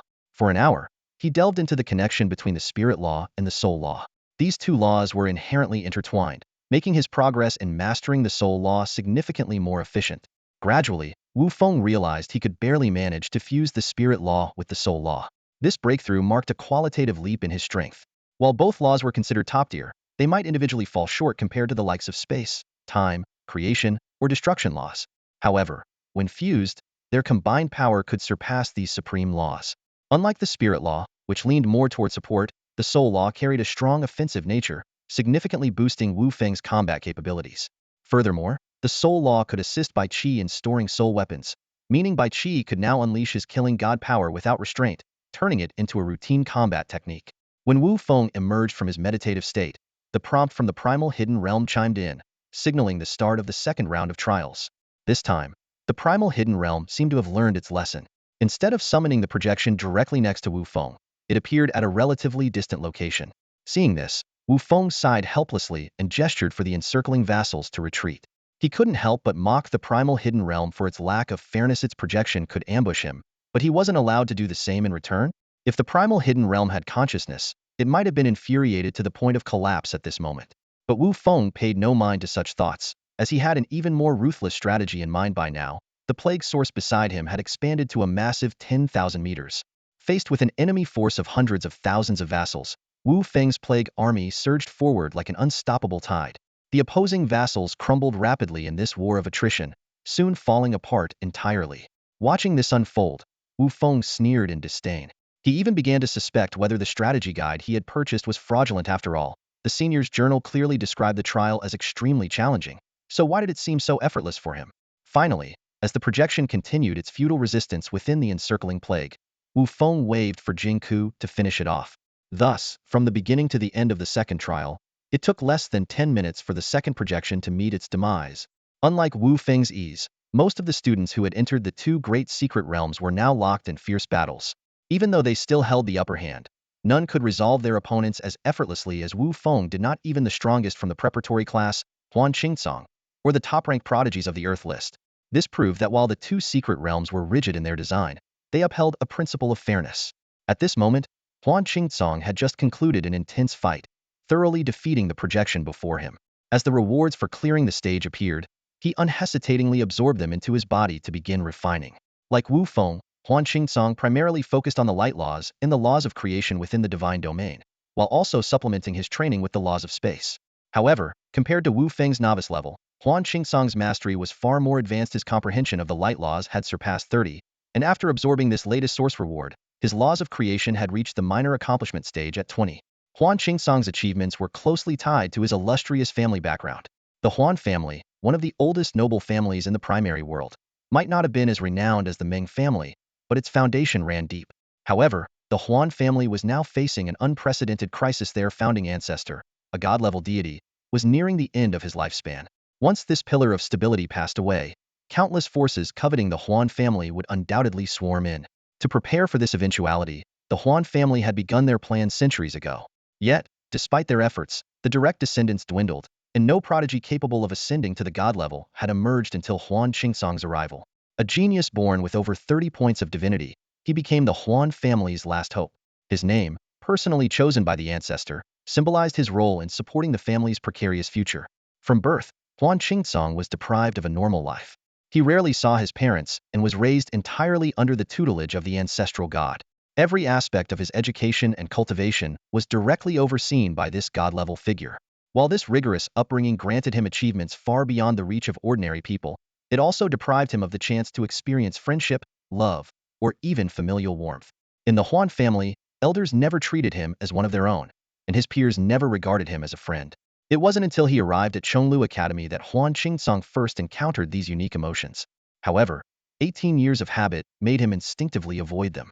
It wasn't that he didn't want to embrace them, simply didn't dare to. As the Huan family's beacon of hope, his sole focus had to be on growing stronger and fulfilling the mission entrusted to him by his clan. This primordial secret realm was of critical importance to him.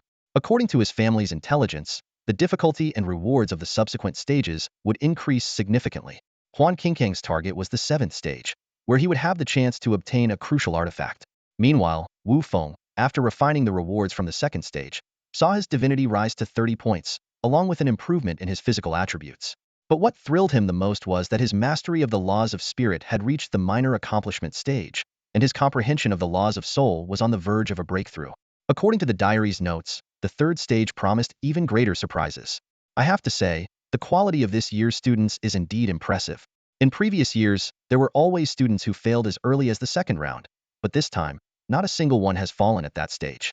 This might also be attributed to the fact that the preparatory class has replaced the bottom 30 rankings on the Earth list. It's clear that the potential of the preparatory class is quite remarkable.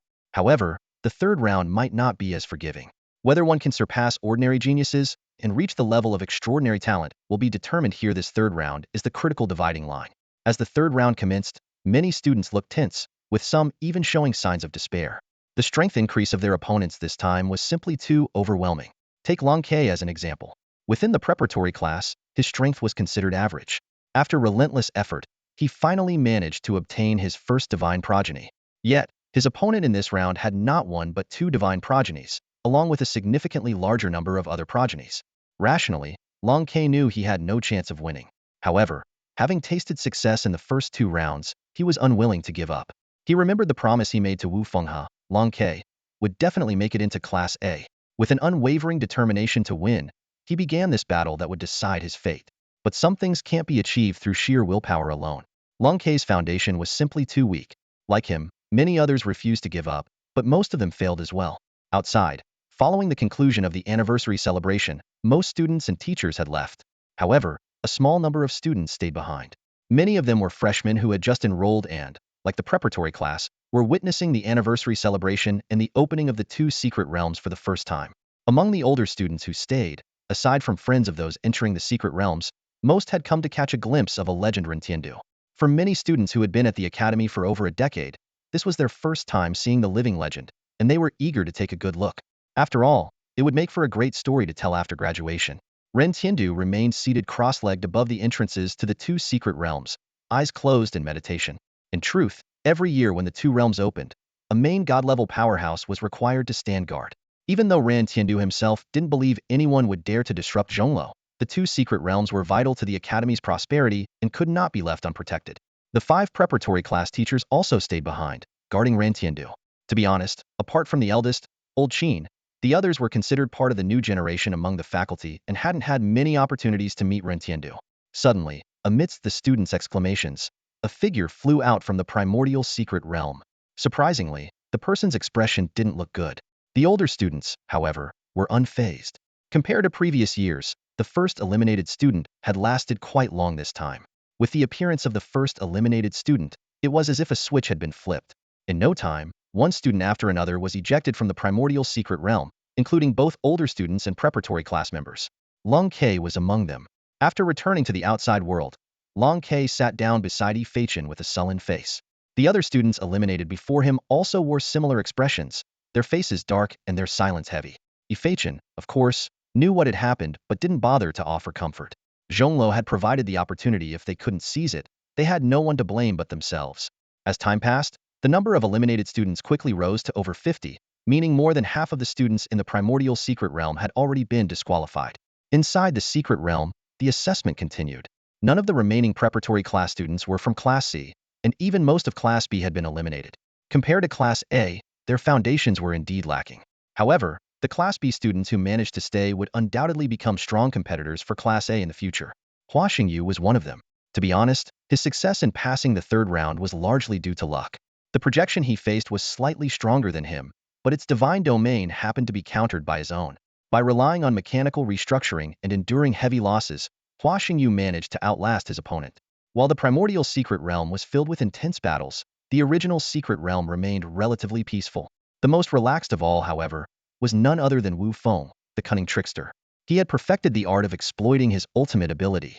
Standing beside the plague source, which had expanded to its maximum range of 10 kilometers, Wu Feng watched as the army of progenies struggled in vain amidst countless venomous creatures. He turned away, feigning sorrow, as crocodile tears welled up in his eyes. This moment truly called for some dramatic background music. At the end of the third trial, not a single participant from the primal realm was eliminated, while more than half of the original realm's participants had fallen. Many students had overdrawn their foundations in pursuit of victory. If the rewards were merely the origin of laws, they would still be worthwhile but far from surprising. However, when the true rewards were revealed, most students stood in stunned silence. Hua Xingyu stared blankly at the reward in his hands, the Fire Seed Cube, an artifact embryo. This artifact seemed tailor-made for the mechanical god domain. It was compatible with all mechanical domains, possessed extraordinary power, and its mechanical regeneration and divine modification abilities were at the highest level. Additionally, it held the divine skill Mechanical Fire Seed, waiting to be unlocked. This single artifact embryo was enough to significantly enhance his power. And this was just the reward for the third trial of the original realm. Other students also received top-tier artifact embryos perfectly suited to their respective god domains. However, not everyone was pleased with their rewards. Wang Luan looked at the light scepter before him, his expression devoid of joy. He already possessed the Holy Light Codex gifted by Wang Xiao, an artifact embryo he had nourished for years, whose power surpassed the light scepter. With his goal of achieving true godhood before graduation, he had no time to cultivate a new life-bound artifact. This only reinforced his belief that the rewards from the primal realm must be far greater. Wang Luan's suspicion proved correct. In the primal realm, Wu Feng was gazing at the black tome before him, the Soul Spirit Codex. This was an origin artifact embryo, specifically designed for spirit-based god domains. It possessed two foundational powers: Soul Return, which could resurrect followers below demigod level, and Spirit Convergence, which could help followers break through their star level limits. These capabilities far surpassed those of ordinary artifacts, leaving Wu Feng in awe. Such origin artifacts were prepared by Zhongluo annually, with 10 given as rewards. Although this was a significant expenditure for the primal realm, it showcased Zhongluo's immense strength. In comparison, the blood majesty Wu Feng had previously obtained now seemed lackluster. The Soul Spirit Codex not only allowed him to save a vast amount of divine power used for resurrection, but also accelerated the growth of his followers. Especially for the 7-star Arthas, with the aid of Spirit Convergence, he could soon become Wu Feng's first true demigod-level follower. To make full use of the 20 opportunities available each day, and to prepare for the even more challenging trials ahead, Wu Feng immediately summoned his followers and embarked on a new path of growth. Wu Feng's comprehension of the laws of spirit had now reached 23.33. With the aid of the spirit gathering power, he gained 20 opportunities each day to enhance the star levels of his followers. This allowed his subordinates, such as Zhang Jiao and other heroic spirits, to achieve 6 to 7-star levels. Although further advancement beyond 9 stars required the spirits themselves to accumulate strength, the support of the Soul Spirit Compendium provided Wu Feng with a qualitative leap in power within a short period. Particularly notable were the mythical followers Arthas and Bai Qi, the latter renowned as the god of slaughter. These two formidable beings could even confront native demigods Hedon. However, with the opening of the 4th stage, a truly formidable adversary emerged before Wu Feng. Several kilometers away, a graceful figure stood leaning on a sword. Wu Feng frowned slightly. Although it was clear that the figure was not from the human race of the primary world, the unmistakable aura of a demigod could not be faked. This type of demigod, ascended through extraordinary sequences, often exhibited greater combat prowess than domain demigods when their law comprehension was still in its infancy. Of course, once a domain demigod achieved mastery of their laws and combined them with abundant divine power, ordinary demigods would find it hard to compete. Yet in the primordial secret realm, Wu Feng was unable to draw upon divine power, while native demigods were freed from many of their restrictions. As he pondered this, the opponent made the first move. A colossal sword energy, spanning a kilometer, roared toward him, accompanied by a deafening sonic boom. Without waiting for Wu Feng's command, Gao Shun immediately stepped forward, wielding his blade in retaliation. To everyone's surprise, even at 9-star strength, Gao Shun failed to completely block the sword energy. Portions of it breached his defensive blade aura, continuing their trajectory toward Wu Feng. Feeling humiliated, Gao Shun launched another attack in fury, finally intercepting the energy just before it could reach Wu Feng. A demigod-level sword immortal? Wu Feng muttered, coming to a conclusion based on the opponent's technique. It was evident that as his strength increased, the primordial secret realm had begun taking him more seriously. Even so, this sword immortal from the ancient primordial era was clearly a weakened version. Otherwise, Gao Shun would never have managed to stop that strike. It was important to note that over 80,000 years ago, these primordial gods who mastered the way of the sword were able to challenge entire divine kingdoms single-handedly. During the wars against the primordial plane, these sword immortals, capable of shattering myriad spells with a single blade, had been the most feared adversaries of the primary world's ancestors. Countless demigods and true gods had fallen to their swords. Other trainees faced even graver challenges. In addition to the projections of demigods from the primordial plane, adversaries from the shadow plane, nightmare plane, demon plane, and mechanical plane long-standing enemies of the primary world also appeared. Hua Xingyu's luck ran out when he encountered a demonic overlord at demigod level, standing over 100 meters tall. Without hesitation, he chose to forfeit. Unlike the weakened opponent Wu Feng faced, Hua Xingyu had to contend with an enemy at full strength, making further resistance futile. Many trainees found themselves in similar predicaments. These projections represented former enemies of the primary world, foes that had ultimately been defeated, though not without tremendous effort and sacrifice. But their strength was far beyond that of ordinary native demigods. The trials within the secret realm were far harsher than anticipated, and most of the trainees who barely passed the 3rd stage chose to cut their losses and retreat. Only a few insisted on pressing forward either because of their exceptional abilities or because greed had clouded their judgment. These individuals quickly paid a heavy price for their ignorance. As wave after wave of battered trainees returned from the secret realm, the number of people within the two great realms dwindled rapidly.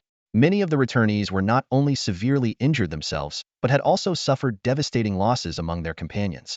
Clearly, they had underestimated the power of those ancient foes. In response, the 5 instructors, including Rintion, who oversaw the secret realm, remained expressionless.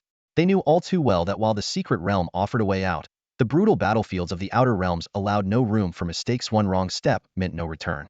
When the projection of a primordial sword immortal emerged, Wu Feng immediately realized that fighting alone would be unwise. The main world had triumphed over the primordial plane by relying on a more systematic approach to nurturing talent and employing strategies that overwhelmed opponents with numbers. Watching the sword immortal exude an ethereal air and stand with such aloof confidence, Wu Feng couldn't help feeling annoyed. So what if you're a sword immortal? Looking cool and striking poses doesn't make you stronger. Let's gang up on this pretentious show-off.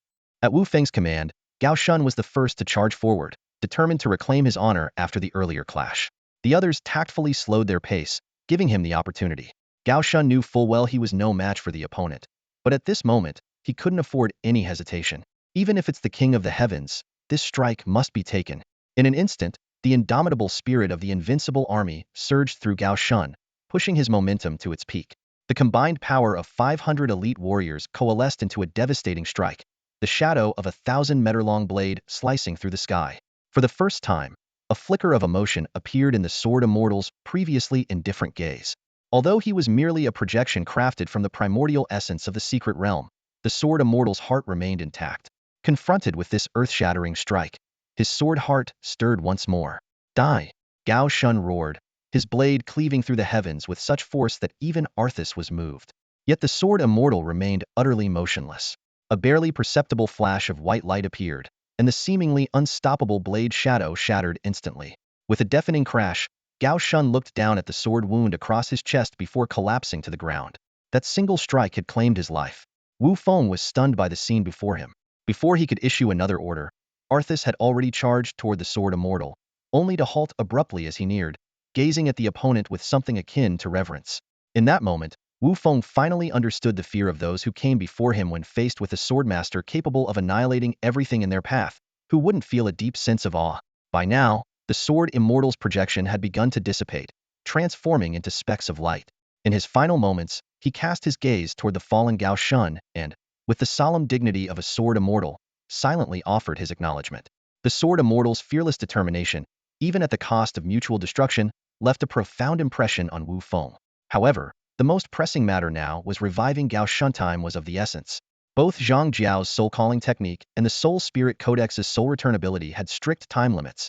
Once missed, not only would it require divine power to summon Gao Shun back from the altar, but his strength would also reset completely. Wu Feng swiftly retrieved the Soul Spirit Codex, still nurtured within the divine realm, and used its soul return ability on Gao Shun's body. The moment Gao Shun was revived, he instinctively reached for his chest, where the deep sword wound, cutting down to the bone, remained clearly visible. Wu Feng immediately instructed Zhang Jiao to heal Gao Shun's injuries.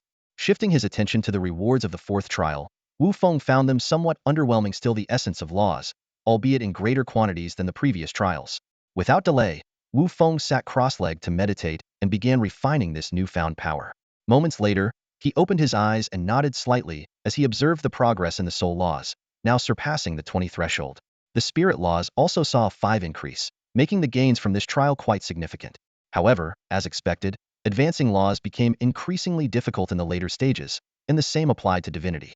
Despite the abundant essence obtained this time, his divinity only increased by a single point. This was because, after reaching 30 points in divinity, each additional point required 30 units of essence, and after surpassing 50 points, it would require 100 units. Nevertheless, the attribute boost from this single point of divinity exceeded that of the previous 2 points combined. At this point, Wu Feng's physical attributes were approaching the 400-point milestone. With the conclusion of the fourth trial, only Wu Feng, Huan Qingcong, Meng Qian, and the sisters Shi Qing and Hua Yu remained in Class A. Even the primal secret realm saw its first elimination. Gu Yonga, ranked 6th on the Earth list. This unexpected result caused a stir among the veteran students, as they had anticipated the 3 preparatory class members to be the first to fall, not Gu Yonga. Gu Yonga left with a grim expression, saying nothing. His luck had been particularly unfortunate. Like Wu Feng, he encountered a sword immortal from the primordial era, but it was a strengthened version rather than a weakened one. Facing the sword immortal's self-sacrificing strike, Gu Yunga was forcibly teleported out of the primal secret realm, as the system deemed his survival impossible. In hindsight, this might have been a blessing in disguise. Whether he could have passed the fourth trial remained uncertain. As the adjustment period ended, the opponent for the fifth trial descended a demon lord towering 100 meters tall. Upon seeing this opponent, Wu Feng let out a sigh of relief. Compared to the semi-divine beings of the primordial era, whose individual strength reached its peak, this demon lord, who balanced personal power with summoning abilities, seemed more manageable. The battle proceeded as expected. Despite the demon lord summoning an endless horde of demons, they were no match for Wu Feng's relentless plague minions. Stripped of its minions, the demon lord was ultimately frozen solid by Frostmourne, and then shattered into pieces by a single strike from Chu Yi. Huan Qingcong and Meng Qian, despite a grueling battle, ultimately managed to pass. However, the sisters Shi Qing and Hua Yu succumbed under the pressure. Thus, only 3 students remained in the preparatory class. The situation was even more dire for the senior students, with only 6 left in the primordial secret realm. Among them were 3 Earth List veterans, including Wang Wan, who had been replaced, as well as Jia Xian, the top of the human list, Kuei Songyue, ranked 2nd, and Pei Yuanji, who had previously pushed Huan Qingcong out of the human list's top 100. The developments in the primordial secret realm were unexpected. Among the 6 who remained after the 5th trial, half were preparatory class students. This outcome silenced the senior students who had doubted the academy's fairness, forcing them to acknowledge the strength of these 3 newcomers. As the 6th trial commenced, the challenges grew even more daunting. Wang Luan and his peers, nearing their limits, had no choice but to withdraw. Meng Qian found herself in a dire situation, caught between advancing and retreating as she faced the mechanical gods that loomed like cosmic motherships in the sky. Meanwhile, Wu Feng was confronting a formidable adversary, a golden-winged rock with a wingspan stretching over 1,000 meters. This ancient beast, infamous in the prehistoric plains for preying on dragonkind, was renowned for its breathtaking speed as it soared through the skies. High above, the rock's golden, gleaming eyes gazed down at the undead army below. With a piercing screech, a storm of golden feathered blades rained down toward Wu Feng. Bai Qi attempted to intervene, but Wu Feng stopped him. Wu Feng commanded the plague source, a colossal sphere with a diameter of 100,000 meters, to shield him from the assault. Watching the rock glide gracefully through the air like a golden streak of light, Wu Feng sighed softly. While its strength wasn't particularly overwhelming, its speed was a significant challenge. Aside from Bai Qi in his transformed state, none of the other retinues could match its velocity. However, Wu Feng was reluctant to deploy Bai Qi, his ultimate trump card, prematurely. The enemies in this realm were merely projections and could not replenish Bai Qi's soul weapons. Instead, his attention turned to another long-overlooked force, the corpse dragonflies. As the first retinue to awaken a fated skill, the potential of the corpse dragonflies had never been underestimated. Now, with a large number of them reaching 7-star status, their fated skill's power was finally coming to light. When 300 corpse dragonflies converged, they could awaken the soul of the venomous dragon. This unit possessed several mythical great abilities. The spectral venom dragon could lower all of an enemy's attributes. The soul venom dragon breath delivered dual destructive effects. The spectral dragon form provided 90 immunity to physical damage, and the spectral dragon soul granted 50 resistance to energy attacks while also rendering them immune to control effects. Wu Feng looked at the newly revitalized ghostly venom dragon and nodded in satisfaction. Before he could give an order, the dragon had already roared and charged toward the golden-winged rock. The golden-winged rock halted its feather sword attacks, a trace of disdain flashing in its eyes, and it advanced without hesitation. As an ancient divine bird, its pride would not tolerate sharing the skies with such a tainted creature. Sensing the contempt from its opponent, the ghostly venom dragon burned with rage. The 2 colossal beings clashed fiercely in midair. The golden-winged rock initially gained the upper hand with its unparalleled speed, but Wu Feng remained calm, fully aware of the ghostly venom dragon's strength. As the battle wore on, the tide began to shift subtly. While the dragon's innate aura had no effect on the ancient demon-like rock, the rock's attacks also failed to penetrate the dragon's formidable defenses. Thanks to its mythical abilities, the ghostly venom dragon's defense, bolstered by the ethereal dragon body and ethereal dragon soul, was nearly impenetrable. More importantly, the ghostly venom dragon's ethereal dragon breath was relentless and pervasive. Though it struggled to directly hit the rock due to its high speed, every close encounter left traces of the venomous breath on the bird. Gradually, the once dazzling feathers of the golden-winged rock began to lose their luster. Had it been the real golden-winged rock, it would have retreated by now. However, as a mere projection, it only knew to fight to the death. Eventually, its speed diminished, and it took a direct hit from the ghostly venom dragon's breath. With a sorrowful cry, the rock plummeted to the ground, raising a cloud of dust. Chu Yi moved forward, intending to deliver the final blow, but Wu Feng stopped him. This was the ghostly venom dragon's victory to claim. With its master's approval, the dragon dove down, its semi-ethereal claws pinning the rock firmly to the ground. It unleashed a fatal blast of breath at the rock's head. The golden-winged rock disintegrated into specks of light and vanished, while the ghostly venom dragon let out a triumphant roar, proclaiming its victory. This had been Wu Feng's toughest battle yet, primarily due to the rock's extraordinary speed. Against any other demigod-level beast of the same rank, the fight would not have been so grueling. With the rock's demise, the notification for clearing the 6th level sounded, and the rewards appeared before Wu Feng. Outside the secret realm, as the prodigies began to retreat in defeat, all eyes were fixed on the few remaining contenders. In the primeval secret realm, Jia Xian, ranked first on the human board, and Pei Yuanji, ranked third, were still holding on. Meanwhile, in the original secret realm, 4 competitors remained: Zhu Hong, ranked first on the earth board; Wei Xiaoyu, ranked 5th, along with Huan Qingcong and Wu Feng. Meng Qian stayed near the entrance to the secret realm, hoping Wu Feng would continue advancing. As someone who had once been defeated by him, she didn't want to see him falter at the 6th level. Many preparatory academy students shared her sentiment. After all, both Huan Qingcong and Wu Feng were fighting to bring honor to their academy. If they could persevere until the end, this would mark a significant turning point for the preparatory class students. Sure enough, Wu Feng and Huan Qingcong did not disappoint. Up until the very last moment when the secret realm closed, neither of them appeared, which meant they had successfully passed the 6th stage. The 5 instructors of the preparatory class couldn't hide their joy. The students present were equally thrilled. After all, in previous years, very few had ever made it past the 6th stage of the primordial secret realm. Yet this year, 4 individuals had accomplished it, and 2 of them were from the preparatory class. This was undoubtedly a monumental breakthrough. Not bad. These 3 sudden words sent a jolt through Yi Feichen and the others. Receiving such praise from this legendary figure was a testament to the remarkable achievements of Huan Qingcong and Wu Feng. Ren Tiandu, who personally oversaw the secret realm, was naturally well aware of everything that transpired within it. What intrigued him most wasn't Zhu Hong, the top-ranked powerhouse on the Earth list, but rather the 2 rising stars, Huan Qingcong and Wu Feng. Huan Qingcong demonstrated an extraordinary talent for comprehending laws. Through several rewards and refinements, his understanding of the law of light had reached 40. Such an achievement was unattainable for many seasoned Earth list students, let alone someone under the age of 18. Wu Feng's performance, on the other hand, was even more perplexing.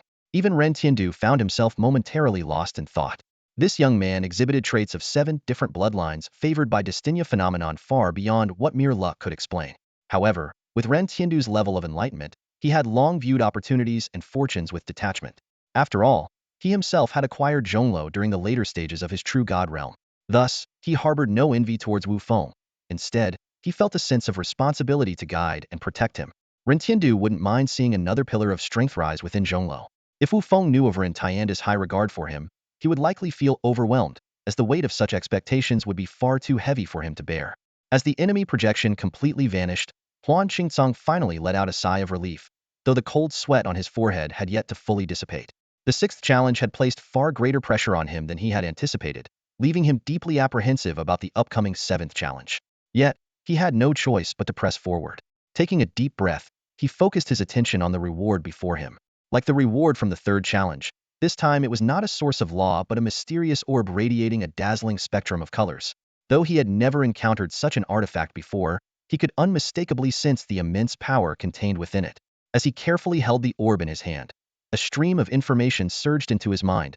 Heaven's gift to divine creation can be used on any chosen subordinate to transform them into a heaven's mandate subordinate, evolved from the essence of the main world, wielding the power to rival the forces of creation and destruction.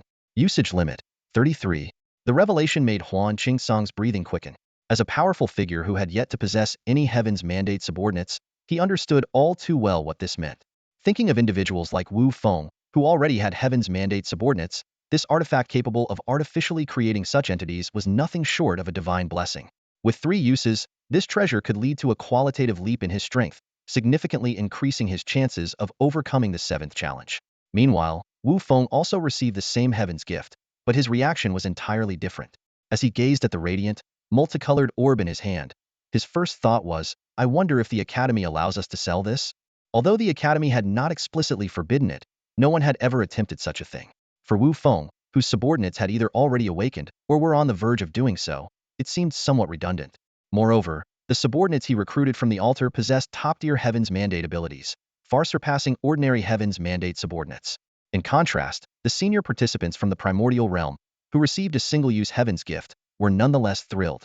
Most chose to hold on to it for the time being, intending to carefully consider how best to use it. The arrival of Heaven's gift also heightened their anticipation for the 7th challenge. Despite rumors suggesting that the difficulty of the 7th challenge would increase drastically, many believed that Wu Feng might be the only one capable of ensuring success. As the preparation time came to an end, the 7th challenge commenced. This time, participants from both the primordial realm and the original realm would face the same opponent, child of the abyss from the abyssal plane, the greatest current threat to the main world. The abyssal plane's ability to engage in such fierce battles with the main world is no coincidence. It is a force to be reckoned with. Its divine domain system bears some similarities to that of the main world, yet fundamental differences set them apart. While the main world's divine path follows a gradual progression of nurturing followers and comprehending laws, the abyss takes an entirely opposite approach, evolving through relentless plundering and devouring. This extreme developmental method results in the chaotic and disorderly nature of the abyssal divine domain. Within it, one can find followers of almost any form. As their connection with the will of the abyss deepens, these assimilated beings inevitably undergo grotesque mutations. This uncontrollable evolution is entirely luck-based, yet it poses significant challenges to the main world's some abyssal followers, through perfect mutations, even surpass the power of the destiny-bound followers. In the 7th trial, Wu Feng was facing such an abyssal child. Despite having studied a great deal about the abyssal plane in Zongless lessons, he quickly realized that conventional logic held no sway when confronting an abyssal child. On the other side of the wasteland stood an abyssal child, his body covered in black scales yet strikingly handsome. He was summoning an endless stream of abyssal followers of various grotesque forms. Without hesitation, Wu Feng commanded his necromancer shaman to unleash a plague upon the enemy forces, aiming to encircle them. However, his once reliable plague tactics failed completely. Those abyssal followers moved through the infected army as if bathing in a soothing hot spring, entirely unharmed. This scene revealed to Wu Feng the terrifying nature of the abyss. These uniquely mutated followers, evolved through grotesque means, possessed astonishing resistances. Clearly, the star level of his necromancer shaman was still too low. But so what? If he couldn't even defeat an abyssal child, how could he hope to dominate the outer realms in the future? Gazing at the million-strong abyssal army advancing through the plague-ridden battlefield, Wu Feng resolutely issued the order for an all-out attack.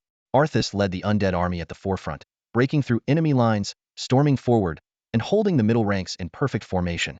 The necromancer shaman and the Yin Yun 18 riders held their positions at the rear. Other heroic spirits quickly took their places, activating a variety of enhancement skills simultaneously. Above in the skies, the ghostly venom dragon clashed fiercely with the enemy's aerial units, their battle blotting out the sun. This was Wu Feng's most serious battle since entering the primal secret realm. Meanwhile, similar battles raged elsewhere in the realm. 2 senior students from the Earth rankings faced even stronger abyssal children and were already at a disadvantage. Huan Qingkang's opponent was slightly stronger than Wu Feng's, yet his profound understanding of higher-level laws still gave him a fighting chance. As for the 2 senior students from the Prime Plane, while their opponents were relatively moderate in strength, whether they could hold their ground remained uncertain. Ren Tiandu's mind was fully immersed in the 2 secret realms, closely observing the performance of each participant. The 7th trial was of particular importance to him, as it directly impacted the combat readiness against the abyssal plane. The greatest threat to Chonglu at present was the abyssal plane. Ren Tiandu was well aware that if the main world could devour the abyssal plane, not only would Chonglu reach perfection, but he himself might also have the chance to break through the limits of a peak-level main god. This was the fundamental reason he had long advocated for an offensive against the abyssal plane. On the battlefield, Wu Feng's legion held an overwhelming advantage. Whether it was the ordinary abyssal kin or the elite forces, his troops completely suppressed the abyssal forces. In a desperate moment of retreat, the abyssal sun decisively revealed his final card. In an instant, the remaining abyssal kin on the battlefield began to self-destruct, their countless fragments of flesh converging like a tide toward the abyssal sun. Under Wu Feng's stunned gaze, these fragments formed a colossal giant, towering over 1,000 meters high. Covered in black scales, the giant resembled an enlarged version of the abyssal sun, but all its sinister charm had vanished, replaced by an overwhelming grotesqueness. Faced with this monstrous being, Wu Feng's heroic spirits immediately launched an assault, while the phantom poison dragon swooped down from the skies. Despite the abyssal sun's formidable power, he ultimately fell under the combined assault of the heroic spirits and the phantom poison dragon, reduced to ashes by the dragon's breath. The other participants faced far graver challenges. Except for Zhu Hong, ranked first on the Earth rankings, and Huan Qingcong, who were still locked in fierce battles, the rest were forced to withdraw. Huan Qingcong, wielding 43 mastery of the Law of Light, transformed into a giant of light hundreds of meters tall and, with the aid of 3 four-winged angels, barely secured victory. Zhu Hong, who had achieved mastery in the Law of Darkness, fought with the aid of over 10 demigod abyssal kin. However, the prolonged battle took a heavy toll, and he was ultimately forced to retreat. As one veteran after another returned from the secret realm, the spectators outside were on the verge of losing their minds with excitement. The senior students' spirits hit rock bottom. Faced with the mocking gazes of the preparatory class trainees, many of them were left utterly humiliated. In this secret realm competition, the seniors had suffered a complete defeat. Even the preparatory class trainees hadn't anticipated such an outcome. The performances of Wu Feng and Huan Qingcong were astonishing. They had effortlessly cleared the 7th stage that even the top-ranked geniuses of the Earth list and Human list had failed to pass. Within the primal dimension, Huan Qingcong gazed at the reward from the 7th stage and let out a deep breath. His goal was achieve this treasure guaranteed his ascension to true god status within 3 years. Achieving the rank of true god at the age of 20 was a testament to the terrifying resources that a top-tier family could dedicate to nurturing a single individual. On Wu Feng's side, he too had claimed his reward. The appearance of such a high-grade treasure as a stage reward was beyond his expectations, forcing him to reassess the profound foundation of Chonglu. The fragment of the primary world's origin in his hands was the essence shed during the evolution of the primary world, making it the ideal cornerstone for constructing a divine kingdom. Wu Feng's knowledge of this legendary treasure was limited, but he knew it could significantly shorten the time required to ascend to godhood. Moreover, a divine kingdom built upon this foundation would possess extraordinary power. When Wu Feng stored the fragment, radiating pure origin energy, into his divine domain, the Feng monument suddenly became extraordinarily restless, transmitting an intense longing to him. Despite feeling tempted, Wu Feng maintained his composure. The last time it had devoured a legacy divine domain, he had fallen unconscious for several days. Seeing the monument's strong reaction this time, he dared not act recklessly. However, if the 7th stage offered such generous rewards, what surprises could the 8th and 9th stages hold? Wu Feng's anticipation only grew stronger. In contrast to Wu Feng's ambitious drive, Huan Qingcong was already content. He was well aware that he had reached his limit and had no hope of clearing the 8th stage. Even in a place like Chonglu, brimming with talent, it was rare for a student capable of passing the 8th stage to emerge once in a millennium. While confident, Huan Qingcong was not arrogant. An hour later, Huan Qingcong emerged from the primal secret realm. With a trace of lingering fear, he glanced back at the secret realm behind him before heading in the direction of the preparatory class. His appearance caused another stir, signifying that the champion of this secret realm competition had been decided. However, as he scanned his surroundings, Huan Qingcong realized something seemed amiss. She was not the last to leave the secret realm. At this moment, within the primal secret realm, Wu Feng stood as the sole remaining challenger. Though he could take pride in being the last one standing, he was far from satisfied. The allure of the 9th stage still called to him. Yet, the 8th stage before him seemed to exceed all expectations. His view was filled with nothing but a vast swarm of insects. At the far end of this endless sea of creatures, a seductive figure lounged lazily on a golden throne. Below the throne stood an enormous insect nest, towering tens of thousands of meters high, from which an unending stream of insect warriors emerged, as if they would never cease. Seriously, you're even craftier than I am. Are you just a sore loser? Wu Feng roared internally. This was karma. He had always been the one to bend the rules, and now he was tasting the bitter consequences of his actions. Before him stretched a sea of insects, its scale surpassing 1,000,000,000. Wu Feng's undead army appeared pitifully insignificant, like a drop in the ocean. To make matters worse, the Zerg Queen was relentlessly producing more soldiers, rapidly escalating the dire situation. The Plague Army had initially managed to hold back the tide, but against the seemingly endless swarm, they were beginning to falter. The plague source had shrunk to less than 10,000 meters, and the necromancer's mental strength was on the verge of collapse. Staring at the overwhelming insect horde and the towering Zerg Queen in the distance, Wu Feng gritted his teeth and made a firm decision. We must take out the queen, or we're finished. Gao Shun, clear the path. Gao Shun obeyed immediately, summoning the full strength of the elite death warriors. With a single, earth-shattering blade strike, he annihilated hundreds of thousands of Zerg, carving a fleeting gap in the sea of insects. Seizing this brief opening, Wu Feng led his followers in a direct charge toward the Zerg Queen. She raised her delicate hand, and in an instant, thousands of blade mantis each as powerful as 9-star elite followers descended upon Wu Feng. These were her meticulously cultivated personal guards, both formidable and energy efficient. Facing the onslaught of blade mantises, Wu Feng held nothing back, fully activating the laws of spirit. The strength of the 18 riders of Yin's sword, and in a flash, countless blood-red arrows pierced through the air like lasers, annihilating the blade mantises entirely. The Zerg Queen, enraged by the swift destruction of her personal guards, stomped her foot in fury. The entire hive shook violently as another 1,000 blade mantises emerged, followed closely by tens of thousands of massive tank beetles elite Zerg with immense size and extraordinary vitality. Wu Feng ordered the 18 riders of Yin to fire again, but their arrows failed to deliver fatal blows. Confronted with these tenacious foes, he switched to the more aggressive laws of Feng Soul. Invisible soul flames ignited the spirits of the tank beetles one by one. While the Zerg Queen's soul was powerful, the souls of her soldiers were unusually fragile, and they quickly collapsed. Stepping over the countless insect corpses, Wu Feng's assassination squad pressed forward. This time, the Zerg Queen finally got serious. At her command, the hive trembled violently, and over a dozen types of elite Zerg began to pour out in droves. In mere minutes, their numbers swelled to over 1,000,000. Wu Feng's face darkened at the sight before him. His mastery of the soul laws had only recently reached a minor breakthrough, and he was far from being able to unleash his full power against such an overwhelming swarm of Zerg forces. With just a glance, Jingku understood Wu Feng's intentions and instantly melded into the shadows.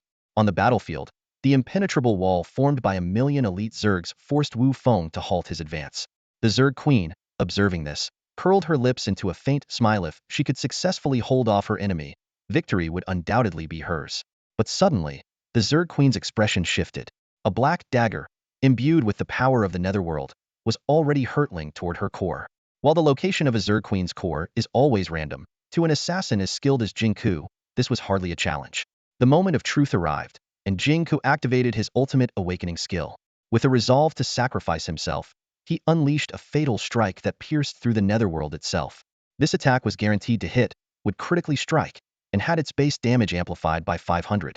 However, as one of the apex species that had consumed countless dimensions, the Zerg were not so easily defeated. Jingku's guaranteed hit relied on being able to penetrate the Queen's defenses, but her formidable psychic shield only caused his attack to ripple ineffectively just before reaching her core. Enraged, the Zerg Queen unleashed a psychic wave far more terrifying than anything Wu Feng could muster. Jingku, completely unguarded, was obliterated in an instant by the overwhelming psychic assault, his body reduced to fragments during his final, desperate assassination attempt. As Wu Feng watched the ghostly venomous dragon being surrounded by swarms of flying Zergs in the sky, he abandoned the idea of an aerial assault. While he was strategizing his next move, the first phase of the White Robe Army's soul skill finally activated. The White Robe Army, a 6-star faction, currently consisted of only 700 members, but could expand to a maximum of 7,000. For every additional 100 members, all attributes increased by 2. More crucially, fallen soldiers of the White Robe Army would transform into White Robe souls to protect their comrades, with each soul capable of absorbing 3 fatal attacks. Every 100 White Robe souls could merge into an elite White Robe Knight commander, and every 7 commanders could combine into a White Robe lieutenant. During the first phase of the soul skill, each enemy killed by a White Robe lieutenant would revive a fallen member of the White Robe Army. Although the attributes of White Robe lieutenants were the weakest among commander-level factions, their synergy with the soul skill made them exceptionally formidable. Amid the endless tide of Zergs, the White Robe Army took full advantage of this ability, falling in battle, merging, returning to the fight, and repeating the cycle endlessly. In just half an hour, a cavalry unit consisting of several hundred commander-level White Robe lieutenants had been formed. Above the vast insect hive, a flicker of astonishment flashed through the eyes of the Zerg Queen. She had clearly discerned the pattern behind the birth of the White Robe lieutenant commanders, yet she found herself trapped in a dilemma. Allowing her people to be slaughtered without resistance was out of the question, but continuing the fight would only lead to the enemy growing stronger. As the Zerg Queen, she was accustomed to overwhelming her enemies with sheer numbers, but this time, Wu Feng's tactics had left her deeply frustrated. This shameless army of spirit-bound warriors was unlike anything she had ever encountered. While the Queen grew increasingly restless, Wu Feng was brimming with delight. The near-limitless potential of the White-Robed Army's soul-binding technique left him in awe.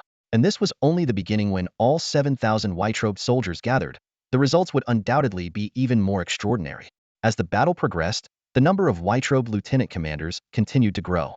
Each of them possessed the strength of a commanding-level combatant, and with the added support of other heroic spirits, their power had reached a level comparable to divine spirit-bound legions. Seeing the White-Robed Army perform so impressively, Wu Feng deliberately slowed the pace. This endless, Self-perpetuating soul-binding technique was the perfect counter to the Zerg swarm tactics. The tide of battle had turned, leaving the Zerg queen with only one desperate option: completely annihilate the white-robed army.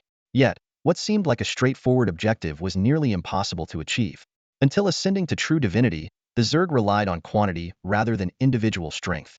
Apart from the queen herself, the strongest Zerg warriors were merely at the 9-star commander level. Even with the queen's enhancements, they could only match the strength of the white-robed lieutenant commanders at best. Worse still, creating such high-level Zerg warriors came at an enormous cost, and even recycling the energy of fallen Zerg couldn't sustain mass production. The battle had become a stalemate. From the moment the white-robed army awakened, the Zerg queen's defeat was inevitable. After a grueling 12-hour war of attrition, the Zerg forces were utterly annihilated. Wu Feng approached the insect hive with ease. Now, only the Zerg queen and a few thousand elite guards remained. The once mighty queen now cowered like a frightened girl, trembling behind her loyal guards. Faced with her pitiful demeanor, Wu Feng responded with nothing more than a cold smirk. With a wave of his hand, the group of white-robed lieutenant commanders, now at their 700-man limit, surged forward. In an instant, the remaining guards were slaughtered, and the Zerg queen was surrounded. Even as a mere projection, the Zerg queen felt the sting of fear. Watching Wu Feng, encircled by heroic spirits, step closer, her entire body shook, and her mental fortitude was on the verge of collapse. At this moment, even the weakest spirit-bound warrior under Wu Feng's command could have ended her life. Wu Feng glanced at the Zerg queen's stunningly beautiful face and shook his head lightly. What a pity. Standing beside him, Arthas seemed to understand his intent. Slowly, he drew the Frostmourne from his side and plunged it into the hive beneath their feet. In an instant, a frost storm swept through the air, freezing the Zerg queen and the entire hive into lifelike ice sculptures. 8th level cleared, Wu Feng wins. This announcement caused a massive uproar outside. As time passed, the tension among the remaining preparatory students grew increasingly intense. Huan Qingcong stood among the crowd, struggling to remain calm. Having personally faced the 8th level, he knew all too well the overwhelming terror of the endless swarm of Zerg that filled the skyset was a suffocating pressure that had utterly crushed his will to fight. Yet, not only was Wu Feng not eliminated, but news of his victory had spread. This fact forced Huan Qingcong to question himself. Am I really inferior to Wu Feng? The scene suddenly turned chaotic.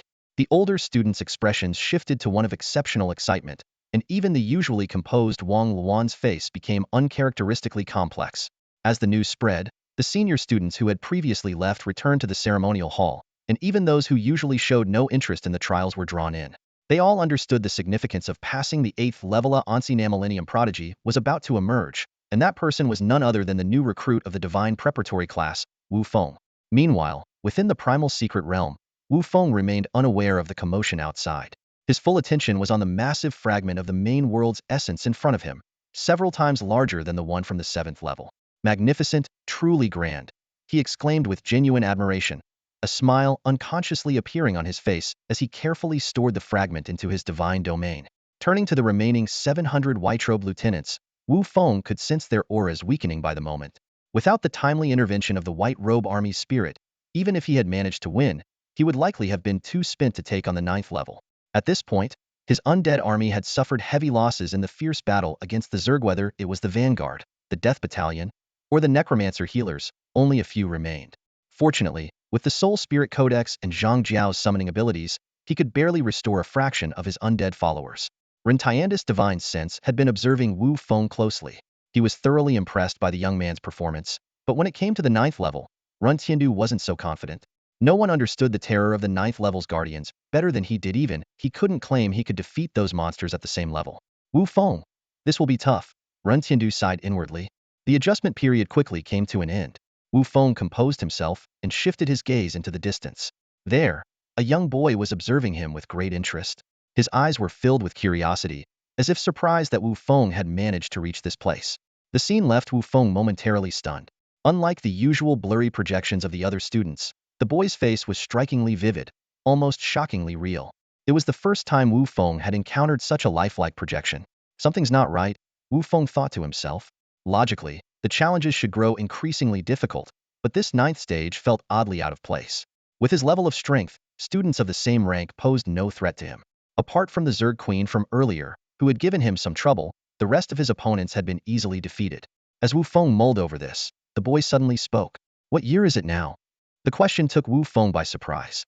A projection that not only looked real but could also talk? Though startled, he noticed no hostility from the boy and answered truthfully. Alliance year 99,775. Oh, over 80,000 years have passed? The boy's response shocked Wu Feng even more. This was someone from 80,000 years ago. Back then, the Chonglu Academy was still just an ordinary institution.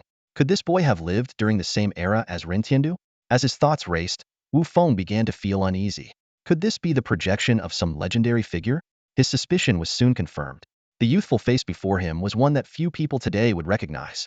But if it were the current appearance of this individual, even Wu Feng would immediately know who it was. The statue in the center of the 7th Chonglu Tower was modeled after him, Yi, the 7th Tower Lord of Chonglu. As the most powerful spirit domain deity in history, Yi's strength was second only to Ren Tiandu within Chonglu. He had long defended the outer realm battlefields, becoming the eternal nightmare of countless abyssal deities. This projection was an image of Yi during his first venture into the primal secret realm. Since then, no one had ever passed the 9th stage of the trial with spirit domain powers. You're quite impressive, Yi said with a smile. Defeat me. I hope you'll become the next legend. Faced with such an opponent, Wu Feng had no choice but to fight. But when he saw Yi summon the undead legion while simultaneously manifesting the true form of law, he couldn't help but exclaim, Primal secret realm, are you kidding me? Even if it's a projection of some legend in their youth, this is over the top. Mastering the law of spirit to this extent? That's just cheating. In truth, the projection of Yi had already been significantly weakened by the primal secret realm. The real Yi, at that time, had mastered both the spirit and soul laws to perfection, commanded dozens of demi-divine followers, and led over 1,000 divine followers. By the second semester of his 6th year, he had already claimed the top spot on the Earth rankings. Such was the legend of Yi. After the initial shock, Wu Feng regained his composure. Upon noticing the absence of divine and demi-divine followers among Yi's summoned army, he let out a small sigh of relief at least the primal secret realm had some sense of fairness. Even so, the battle ahead was still incredibly daunting. The massive army of followers, enhanced by the perfected spirit law, was enough to give him a headache. At that moment, Yi entered battle mode. His demeanor completely transformed, leaving no room for unnecessary words. The true form of the law, accompanied by an army of its undead kin, advanced menacingly, its massive figure blotting out the sky as it bore down on Wu Feng. In this critical moment, Wu Feng had no choice but to stake everything on a desperate gamble. Bai Qi, let's risk it all. At his command, 400,000 soul soldiers descended, their sheer numbers blanketing the heavens. Just as Bai Qi prepared to unleash his slayer's power, Wu Feng suddenly called him to a halt.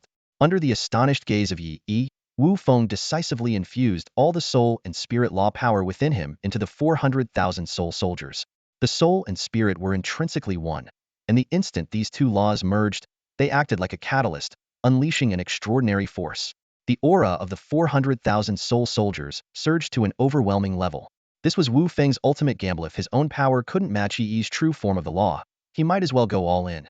Bai Qi, it's all on you now. Bai Qi knelt on one knee, gripping his long blade tightly. I will not fail. Before his words had even faded, the 400,000 soul soldiers bowed in unison to Wu Feng, then merged entirely into Bai Qi's body. In an instant, a fierce gale erupted within a 100-mile radius. A blood-red light shot skyward, tearing through the clouds. Even Yi paused in his advance, his interest piqued as he studied Bai Qi. Are all the young ones this insane nowadays? Even with the power of his perfected true form of the law, Yi could feel the immense pressure bearing down on him. Elsewhere on the battlefield, Yi's undead kin clashed fiercely with Wu Feng's forces. Though outnumbered, Wu Feng's side held firm for the time being with the aid of 700 white-robed generals who possessed undying bodies. However, the outcome of the battle ultimately hinged on the confrontation between Bai Qi and Yi. Bai Qi launched a ferocious assault, appearing instantly above the towering true form of the law and striking down with his sword. Yi stood his ground, directly countering the probing attack. But just as the sword energy was parried, Bai Qi teleported behind him and struck again.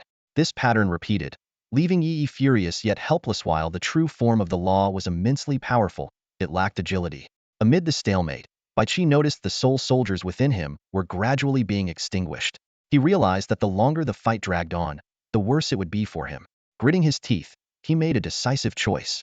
Intense blood-red flames erupted from his body, engulfing him entirely and turning him into a massive sphere of fire. From a distance, Wu Feng understood Bai Qi's intent and gave a silent nod of approval. Bai Qi returned a knowing smile, and in the next moment, the fiery sphere, with Bai Qi at its core, exploded violently. Yet the flames did not dissipate. Instead, they coalesced in midair into a blood-red sword less than a meter long, its tip unwaveringly locked onto Yi. This technique, inspired by the ancient sword immortals of the primordial era, was Bai Chi's ultimate act of sacrifice, and it succeeded. The change happened so swiftly that Yi had no time to react. The moment the blood-red sword locked onto him, a sense of impending doom washed over him. Wu Feng's entire focus was now on the blood-colored longsword in his hands. He was determined to channel every ounce of his remaining strength to aid Bai Chi. Though his mastery of the law of blood was only slightly above 10%, when combined with Bai Chi's killing god status formed from the murderous intent of 400,000 soul soldiers at the moment of their death, it was enough to make the incomplete divine authority of slaughter more complete and formidable. As Wu Feng infused the sword with the power of the law of blood, the weapon grew increasingly solid. The eerie, blood-red glow flowing along the blade was both mesmerizing and terrifying, as though it had truly been forged from the blood of countless warriors. The moment Yi saw the sword, only one thought consumed his mind. He must not be struck by it. His instinct screamed louder than ever before. Without hesitating, he withdrew his 1,000-meter true form of the laws and turned to flee into the distance. This sight left Wu Feng dumbfounded. Where's your dignity, senior? Have some shame, will you?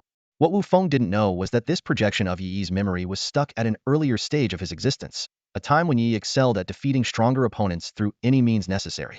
To him, victory justified all methods. If not for the constraints of the primordial secret realm's rules, Wu Feng would have witnessed even more shameless tactics. But there was no way Wu Feng would allow Bai Chi's selfless, sacrificial strike to miss its mark. Sensing Wu Feng's intent, the lingering will of Bai Chi within the sword immediately launched into pursuit. The blood-colored longsword moved with incredible speed, yet it was always just a fraction too slow to catch Yi. At this rate, the sword would dissipate before reaching its target, a result Yi was clearly counting on. Just as Yi began to feel a glimmer of relief at his impending escape, Wu Feng's lips curled into a faint smile. Close enough. In an instant, the blood-colored longsword crossed a distance of tens of thousands of meters, appearing directly behind Yi. This was Wu Feng's final gambit, achieved by exhausting the last vestiges of his spatial law power. By now, Wu Feng was completely spent. The energies of blood, spirit, soul, and space, all the laws he controlled, had been utterly drained, leaving him so weak he could barely stand. But it was all worth it. Yi, his instinct screaming of imminent danger, had no time to turn around. In desperation, he hastily constructed a barrier of spiritual energy behind him. But how could such a flimsy defense withstand Bai Chi's ultimate strike, forged from his own sacrifice and the souls of 400,000 soldiers? The blood-colored long sword pierced through the spiritual barrier effortlessly. In an instant, the sky was illuminated by a blood-red sun. Ethereal blood flames consumed Yi entirely, leaving nothing behind. His kin disintegrated into specks of light, vanishing alongside him. The primordial secret realm cleared. An exhausted Wu Feng finally allowed himself a smile of relief. He had given everything he had to conquer this 9th trial. Yet as he stood there, catching his breath, a chilling voice suddenly echoed around him. Not bad, kid. You've got some skill. Wu Feng turned in disbelief toward the source of the voice. There, a familiar figure was staring at him. Yi's face showed a mix of frustration and anger. You're not dead? How is that possible? Yi suddenly smiled as he saw the astonishment on Wu Feng's face. No, I did lose. But I'm quite special. Even the primal realm cannot completely control me. If I want to leave, it can't stop me. What do you want? Wu Feng watched Yi warily. At this moment, he was utterly drained and knew he would undoubtedly lose if another fight broke out. Relax. I said you won, so you won. I won't make a move again. Hearing this, Wu Feng finally let his tense nerves ease. But soon, he was puzzled. Where's my reward for passing the challenge? He looked around but found nothing. Don't bother searching. Your reward needs to be granted by me. So that's how it is. Wu Feng finally understood why Yi had appeared. Seeing Wu Feng's expectant gaze, Yi couldn't help but smile faintly. Kid, it's been 80,000 years since anyone defeated me. You're impressive. By the way, how old are you? 3 months shy of 18. Hearing this, Yi's breath caught, as if he were looking at a monster. He recalled how it wasn't until his 6th year, 2nd semester, that he became the top of the Earth rankings and earned the chance to enter the primal realm. He couldn't believe that such a prodigy had defeated Boy, not even 18 yet. Even with his thick skin, he couldn't help but feel a bit embarrassed. Not bad. I was 2 years older than you when I cleared this challenge. Seeing Yi's slightly awkward expression, Wu Feng clearly doubted him. He knew just how abnormal his own strength was and suspected Yi wasn't telling the truth. But it didn't matter, someone of Yi's caliber would surely have a notable reputation in Zhongluo. He could look into it later to uncover the truth. Sensing Wu Feng's skepticism, Yi quickly changed the subject. Do you know what the reward for the ninth challenge is? Seeing Wu Feng shake his head, Yi asked again. Then do you know what a child of the plane is? Wu Feng was all too familiar with the term back in the Blood Rain plane. The Blood Beast King had been a child of the plane. It ultimately fell to the combined forces of the Academy students and the Earth Tribe, using the Blood Sovereign artifact that now rested in Wu Feng's hands. What are you trying to say? Wu Feng's mind began to form an uncertain guess. Exactly what you're thinking. Yi pointed to the sky. The primal realm is actually a portion of the main world that's been isolated, and within it lies an incredible opportunity. He looked at Wu Feng with a meaningful gaze. That opportunity is the candidacy to become a child of the plane. Even though it's just candidacy, it will grant you unimaginable benefits. After listening to Yi's explanation, Wu Feng's chest heaved violently, and his breathing grew rapid. As the primary world of the highest plane, it wasn't surprising that it possessed multiple child of the plane designations, but even a candidate position was immensely valuable. From what he knew, the 13 current child of the plane designations in the primary world corresponded precisely to the 13 divine domain attributes. Seeing Wu Feng's excitement, Yi's lips curled into a faint smile. He remembered his own reaction when he first obtained this opportunity. That spirit child candidate designation had been in his possession for 80,000 years. At his current level, it was no longer of use to him, but for Wu Feng, it was undoubtedly a tremendous fortune. Let's begin. Close your eyes, Yi said curtly. Having remained in the primal secret realm for 80,000 years, even as a projection, he had long grown weary of unnecessary words. Wu Feng took a deep breath to calm himself and obediently closed his eyes. In an instant, he felt something stir deep within his soul. When he focused inward, he saw a glowing character for spirit shimmering at the center of his soul. Is that it? Wu Feng opened his eyes in astonishment, intending to ask Yi, only to find that the latter had already vanished. With the transfer of the spirit child candidate status complete, Yi's projection had finally been freed. At the same time, the primal secret realm quietly created a replica of Wu Feng to take over Yi's role at the 9th level. Outside, the entrances to the two great secret realms were bustling with people. Wu Feng's prolonged absence made it clear to everyone that he was challenging the 9th level and likely nearing success. This realization left figures like Ascension and others deeply shocked. In their thousands of years of experience, they had never encountered such an occurrence. Elder Qin watched the entrance to the primal secret realm with eager anticipation. He recalled that the last person to pass the 9th level had done so 8,600 years ago. To think that another challenger would emerge in less than 10 millennia was beyond his expectations. The crowd held their breath, all eyes fixed on the entrance. Suddenly, the entrance began to blur, and when it finally dissipated, a tall and upright figure appeared before them. Well done. Keep up the good work. Ren Tiandu's authoritative voice resonated through the ceremonial hall before his figure disappeared. The preparatory class erupted into thunderous cheers. Huan Qingcong looked at Wu Feng with a trace of bitterness in his gaze. Since the founding of the preparatory class, he had never regarded any of the students as rivals. Yet Wu Feng had completely shattered his pride. With Wu Feng's potential, surpassing him was only a matter of time, especially considering that Wu Feng hadn't yet claimed the rewards from the final 2 levels. The 7th level had already offered a shard of the primary world's essence. The rewards of the 8th and 9th levels were bound to be even more extraordinary. Meng Qian clenched her teeth in frustration. She had always wanted to vindicate the Meng family spirit mediums and prove herself by surpassing Wu Feng. But now, it seemed that her wish might remain unfulfilled. Wu Feng looked around in confusion, unable to speak before. Ascension waved his right hand gently, and an invisible ripple swept across the air. In the blink of an eye, he and the other 5 instructors vanished from everyone's sight. Among the students present, Wang Luan stood motionless, her gaze fixed on the spot where Wu Feng had disappeared, her expression complex and unreadable. In the next moment, Wu Feng's vision cleared, and he realized he was now in Ascension's temporal domain. Just as he was about to bow and greet the 5 instructors present, Elder Qin hurriedly stepped forward and grabbed his arm. Did you secure the candidate's identity? Elder Qin asked urgently. Startled by the elder's unusual behavior, Wu Feng nodded solemnly. Good, good, good. Elder Qin repeated the word good 3 times, his excitement evident. The other 4 instructors exchanged puzzled looks, clearly unaware of what this candidate business was all about. Without bothering to explain, Elder Qin turned to Wu Feng and said, Come with me. There are some things you need to understand in greater detail. With that, he prepared to leave with Wu Feng. Old Qin, don't keep us in suspense. Ascension called out helplessly. I'll explain it to you all later, Elder Qin replied curtly, then left the temporal domain with Wu Feng. The back-to-back spatial transfers left Wu Feng, already exhausted, feeling dizzy. At this moment, Elder Qin handed him a vial of red potion. Drink it. It'll replenish the laws of power you've expended. Wu Feng accepted it and downed it in one gulp, only to be overwhelmed by its sharp, almost unbearable taste. Comparing it to the concoctions made by Sua Yutong's mother, he found this potion significantly harder to swallow. However, a surge of potent energy coursed through his body immediately after, prompting him to exclaim, "A mythic potion." Elder Qin smiled in satisfaction. "How is it? Effective, isn't it?"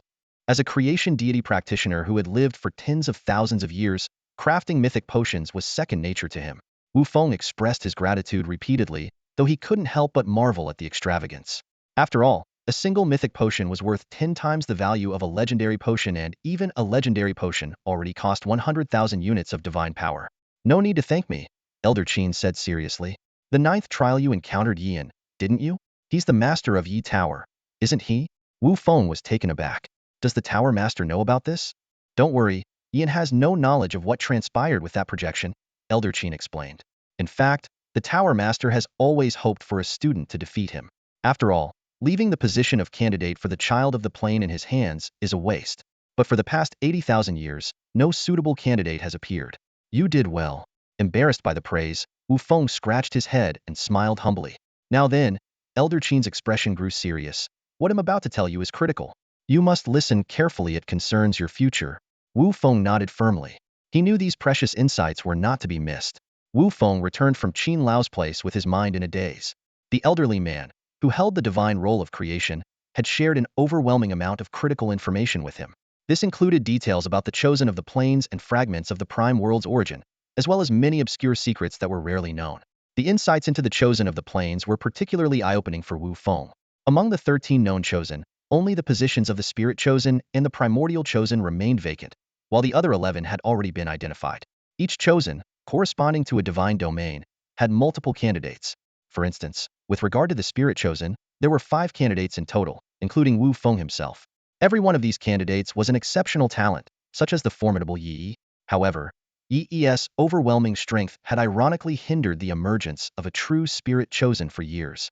Even Qin Lao could only speculate about the specific reasons behind this phenomenon. To ascend as a true chosen of the planes, 3 conditions had to be met. First, one must qualify as a candidity requirement Wu Feng had already fulfilled. Second, one must attain the rank of a true god and command the divine role associated with their respective domain, such as the spirit domain in Wu Feng's case.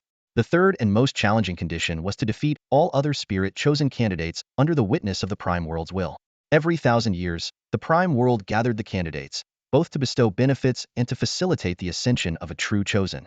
The benefits of being a candidate far exceeded Wu Feng's expectations. Beyond gaining an accelerated affinity for comprehending divine laws, the status itself served as a formidable shield. Even the mightiest beings, including those at the level of a supreme god, dared not act against him lightly within the prime world. More astonishingly, if Wu Feng faced a life-threatening crisis in an outer realm, he could directly teleport back to the prime world, with the privilege usable 3 times per millennium. Only beings who had touched upon the highest realms of existence could interfere with this teleportation ability. Although Wu Feng had not yet had the opportunity to test this teleportation power firsthand, he could clearly sense that his understanding of divine laws had progressed several times faster than before. As he considered these extraordinary privileges and imagined the power a true chosen of the planes might wield, an intense ambition surged within him. Qin Lao also provided a detailed explanation of the prime world's origin fragments. These invaluable materials originated from the top-tier planes devoured by the prime world during its 5 evolutionary phases. Each evolution released a large number of fragments. While many influential factions that had contributed to the prime world had managed to collect some, the overall supply was severely limited. Before the prime world underwent its next evolution, these fragments would only become scarcer. Given the vast number of human deities, it was impossible for everyone to use them to establish their divine kingdoms. However, a divine kingdom built upon these fragments would undoubtedly be far more powerful. Such divine treasures were so rare that even someone as revered as Qin Lao could only long for them from afar. However, Ren Xening had used this item when she first formed her divine kingdom. This gave Wu Feng the opportunity to seek guidance from Ren Xening. Additionally, Elder Qin informed Wu Feng that the origin fragment could actually be integrated into the divine realm immediately. Although it wouldn't unleash its full potential, it could still extend the time flow of the divine realm by 3 to 10 times, depending on the fragment size. Wu Feng clearly understood the significance of this. Aside from demigods who specialized in time laws, it was extremely rare for anyone to further enhance the already hundreds-fold time flow of their divine realm. With this fragment, Wu Feng could significantly shorten the time required to achieve true godhood. However, this also meant Wu Feng couldn't hand both fragments over to the Feng Steel. The Feng Steel, being connected to Wu Feng's mind, could naturally sense his thoughts. In Wu Feng's perception, the Feng Steel seemed like a little girl who didn't get the candy she wanted, pitiful and heart-wrenching. Be good. I'll give you the smaller one. I need the bigger one. Wu Feng consoled it with his divine sense. The Feng Steel, realizing there was no other option, reluctantly agreed with a dejected response. Wu Feng chuckled and placed the smaller origin fragment in front of the Feng Steel. Just like when it devoured the inherited divine realm previously, the illusory altar reappeared. However, compared to last time, the pressure was now even more intense, clearly showing the Feng Steel had grown significantly since entering its second stage. But the item it was devouring this time was no ordinary thing. At the center of the illusory altar, the origin fragment trembled violently under the altar's pressure but showed no signs of breaking apart. The Feng Steel grew anxious and drew a large amount of spiritual energy from the divine realm, injecting it into the altar. The altar became increasingly solid under the influence of this energy, and the pressure continued to build. Finally, the sound of cracking filled the air. The origin fragment, about the size of a baby's palm, began to fracture and eventually shattered completely. Having experienced this process before, Wu Feng was already prepared to fall unconscious at any moment. But after waiting for quite a while, nothing happened. Are you kidding me? You eat but don't give me any rewards? Feng Steel, I misjudged you. Wu Feng thought bitterly. But the next moment, the Feng Steel began to tremble violently, and its size started to expand rapidly. In the blink of an eye, it grew from its original height of around 1,300 meters to nearly 9,000 meters. At the same time, Wu Feng was shocked to discover that the entire continent beneath him was slowly ascending into the sky. It rose tens of thousands of meters before finally coming to a stop. Staring at the transformed netherworld divine realm, Wu Feng was stunned. Beneath the continent, a new landmass was beginning to take shape. Although still faint and somewhat illusory, it was undeniably real. Once again, the Feng Steel had brought Wu Feng an incredible surprise. Creation artifact, Feng Steel. Damage level, second stage, 91. Host, Wu Feng. Demigod skills. 1. Nether contract. Increases the growth rate of affiliated followers by 200. Upon reaching their growth limit, there is a 10 chance to break through their original star level. During such breakthroughs, there is a 1 chance of producing rare grade units. 2. Nether rebirth. When non-undead believers achieve the rank of fanatic or higher, their souls will re-enter the netherworld after death, reincarnating as members of the Nether Legion. 6 paths of reincarnation damaged. Paths: mortal path, heavenly path, beast path, azura path, hungry ghost path, hell path. Status: mortal path under evolution. Path descriptions: mortal path, humanoid races. Heavenly path, gods, immortals. Beast path, monsters, beasts. Azura path, demons. Hungry ghost path, wraiths, ghosts. Hell path, current special structures in the netherworld divine realm. Rebirth platform, 3 spirit altar. Fengdu city, 3 spirit exchange items. Forgetting river stone, yellow spring water, other shore flower. There was no doubt that the Feng Bei had gained tremendous benefits after devouring the core of the origin. Wu Feng was already certain in his heart that when the Feng Bei reached its 3rd stage, it would mark the day of the human Dao's accomplishment. At this point, the Feng Bei was not far from achieving this goal. Faced with the Feng Bei's craving for another fragment of origin, Wu Feng decisively refused. Compared to advancing the Feng Bei to the next stage, he needed this fragment to lay the foundation for his future divine kingdom. Following Qin Lao's instructions, Wu Feng held the fragment of origin in his palm and began the long process of refining the divine power of the origin. 3 years passed quietly, equivalent to just 1 day in the outside world. By this time, the fragment of origin in Wu Feng's hand had shrunk significantly, and his divine domain had undergone a qualitative transformation. This change was intangible. The flow of time had accelerated threefold, and the comprehension of laws had become more fluid and effortless.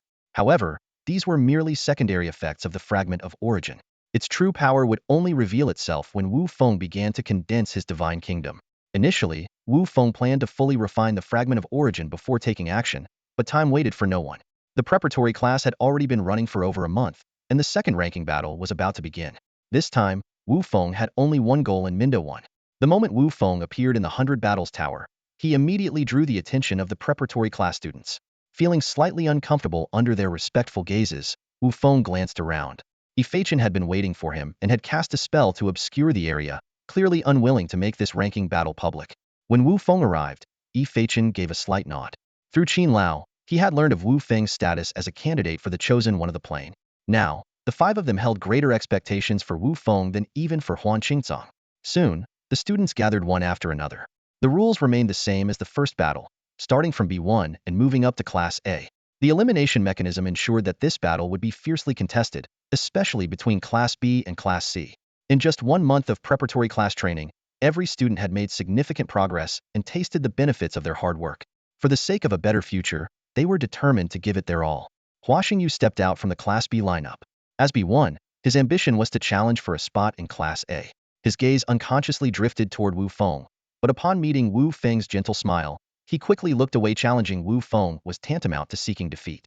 At this point, the top 5 in Class A had already created a significant gap between themselves and the other students, making it nearly impossible for newcomers to shake their positions. After careful consideration, Hua Xingyu ultimately chose to challenge A9, Chen Xiong. Since Chen Xiong and A10, Zhu Shui, were of similar strength, it was more advantageous to aim for a higher rank than to challenge someone at the bottom of Class A. The battle commenced, but the outcome was unexpected. Hua Xingyu easily defeated Chen Xiong and successfully advanced to Class A. Chen Xiong, who had been defeated, wore an expression of confusion, unable to believe her opponent had reached such a level in just 1 month. Watching from the sidelines, Wu Feng thoughtfully observed the cube in Hua Xingyu's hand. If his guess was correct, this item likely came from the 3rd level of the primal secret realm. Hua Xingyu turned out to be quite impressive. He managed to pass the 3rd stage, a challenge that even several top students from Class A had failed to conquer. This remarkable achievement significantly boosted his strength. His success was like a spark that ignited the fighting spirit of the other students. Participants from various classes began challenging higher ranks, though only a few emerged victorious. Among them was Chen Xiong, who, after advancing to B1, immediately challenged Zhu Shui from A10. By this time, Zhu Shui had already faced multiple challenges from Class B students. Although she had emerged victorious each time, the effort had taken its toll. The two were evenly matched, and the battle was intense. In the end, Zhu Shui narrowly claimed victory, leaving Chen Xiong to accept her return to Class B. The competition in Class B was particularly fierce, especially for the last 3 spots. These positions were precarious, as no one wanted to face off against Class C. Long K, a strong contender, successfully avoided these risky positions. When the challenges in Class B concluded, the students in Class C exchanged knowing smiles. B8, B9, and B10 were already drained. Faced with the eager eyes of Class C challengers, they could only manage bitter smiles in response. The battle for the 3 Class B seats among the 13 Class C students was brutal. In the face of survival or elimination, everyone gave it their all. Watching the relentless and costly duels in the arena, Wu Feng shook his head in disapproval. Such a self-destructive approach, even if it led to victory, would leave the winners too weakened to defend their positions in future challenges. After 2 intense rounds, everyone began to realize this harsh reality. In the subsequent challenges, some even chose to forfeit in order to preserve their strength. However, strategy was no match for the gap in power.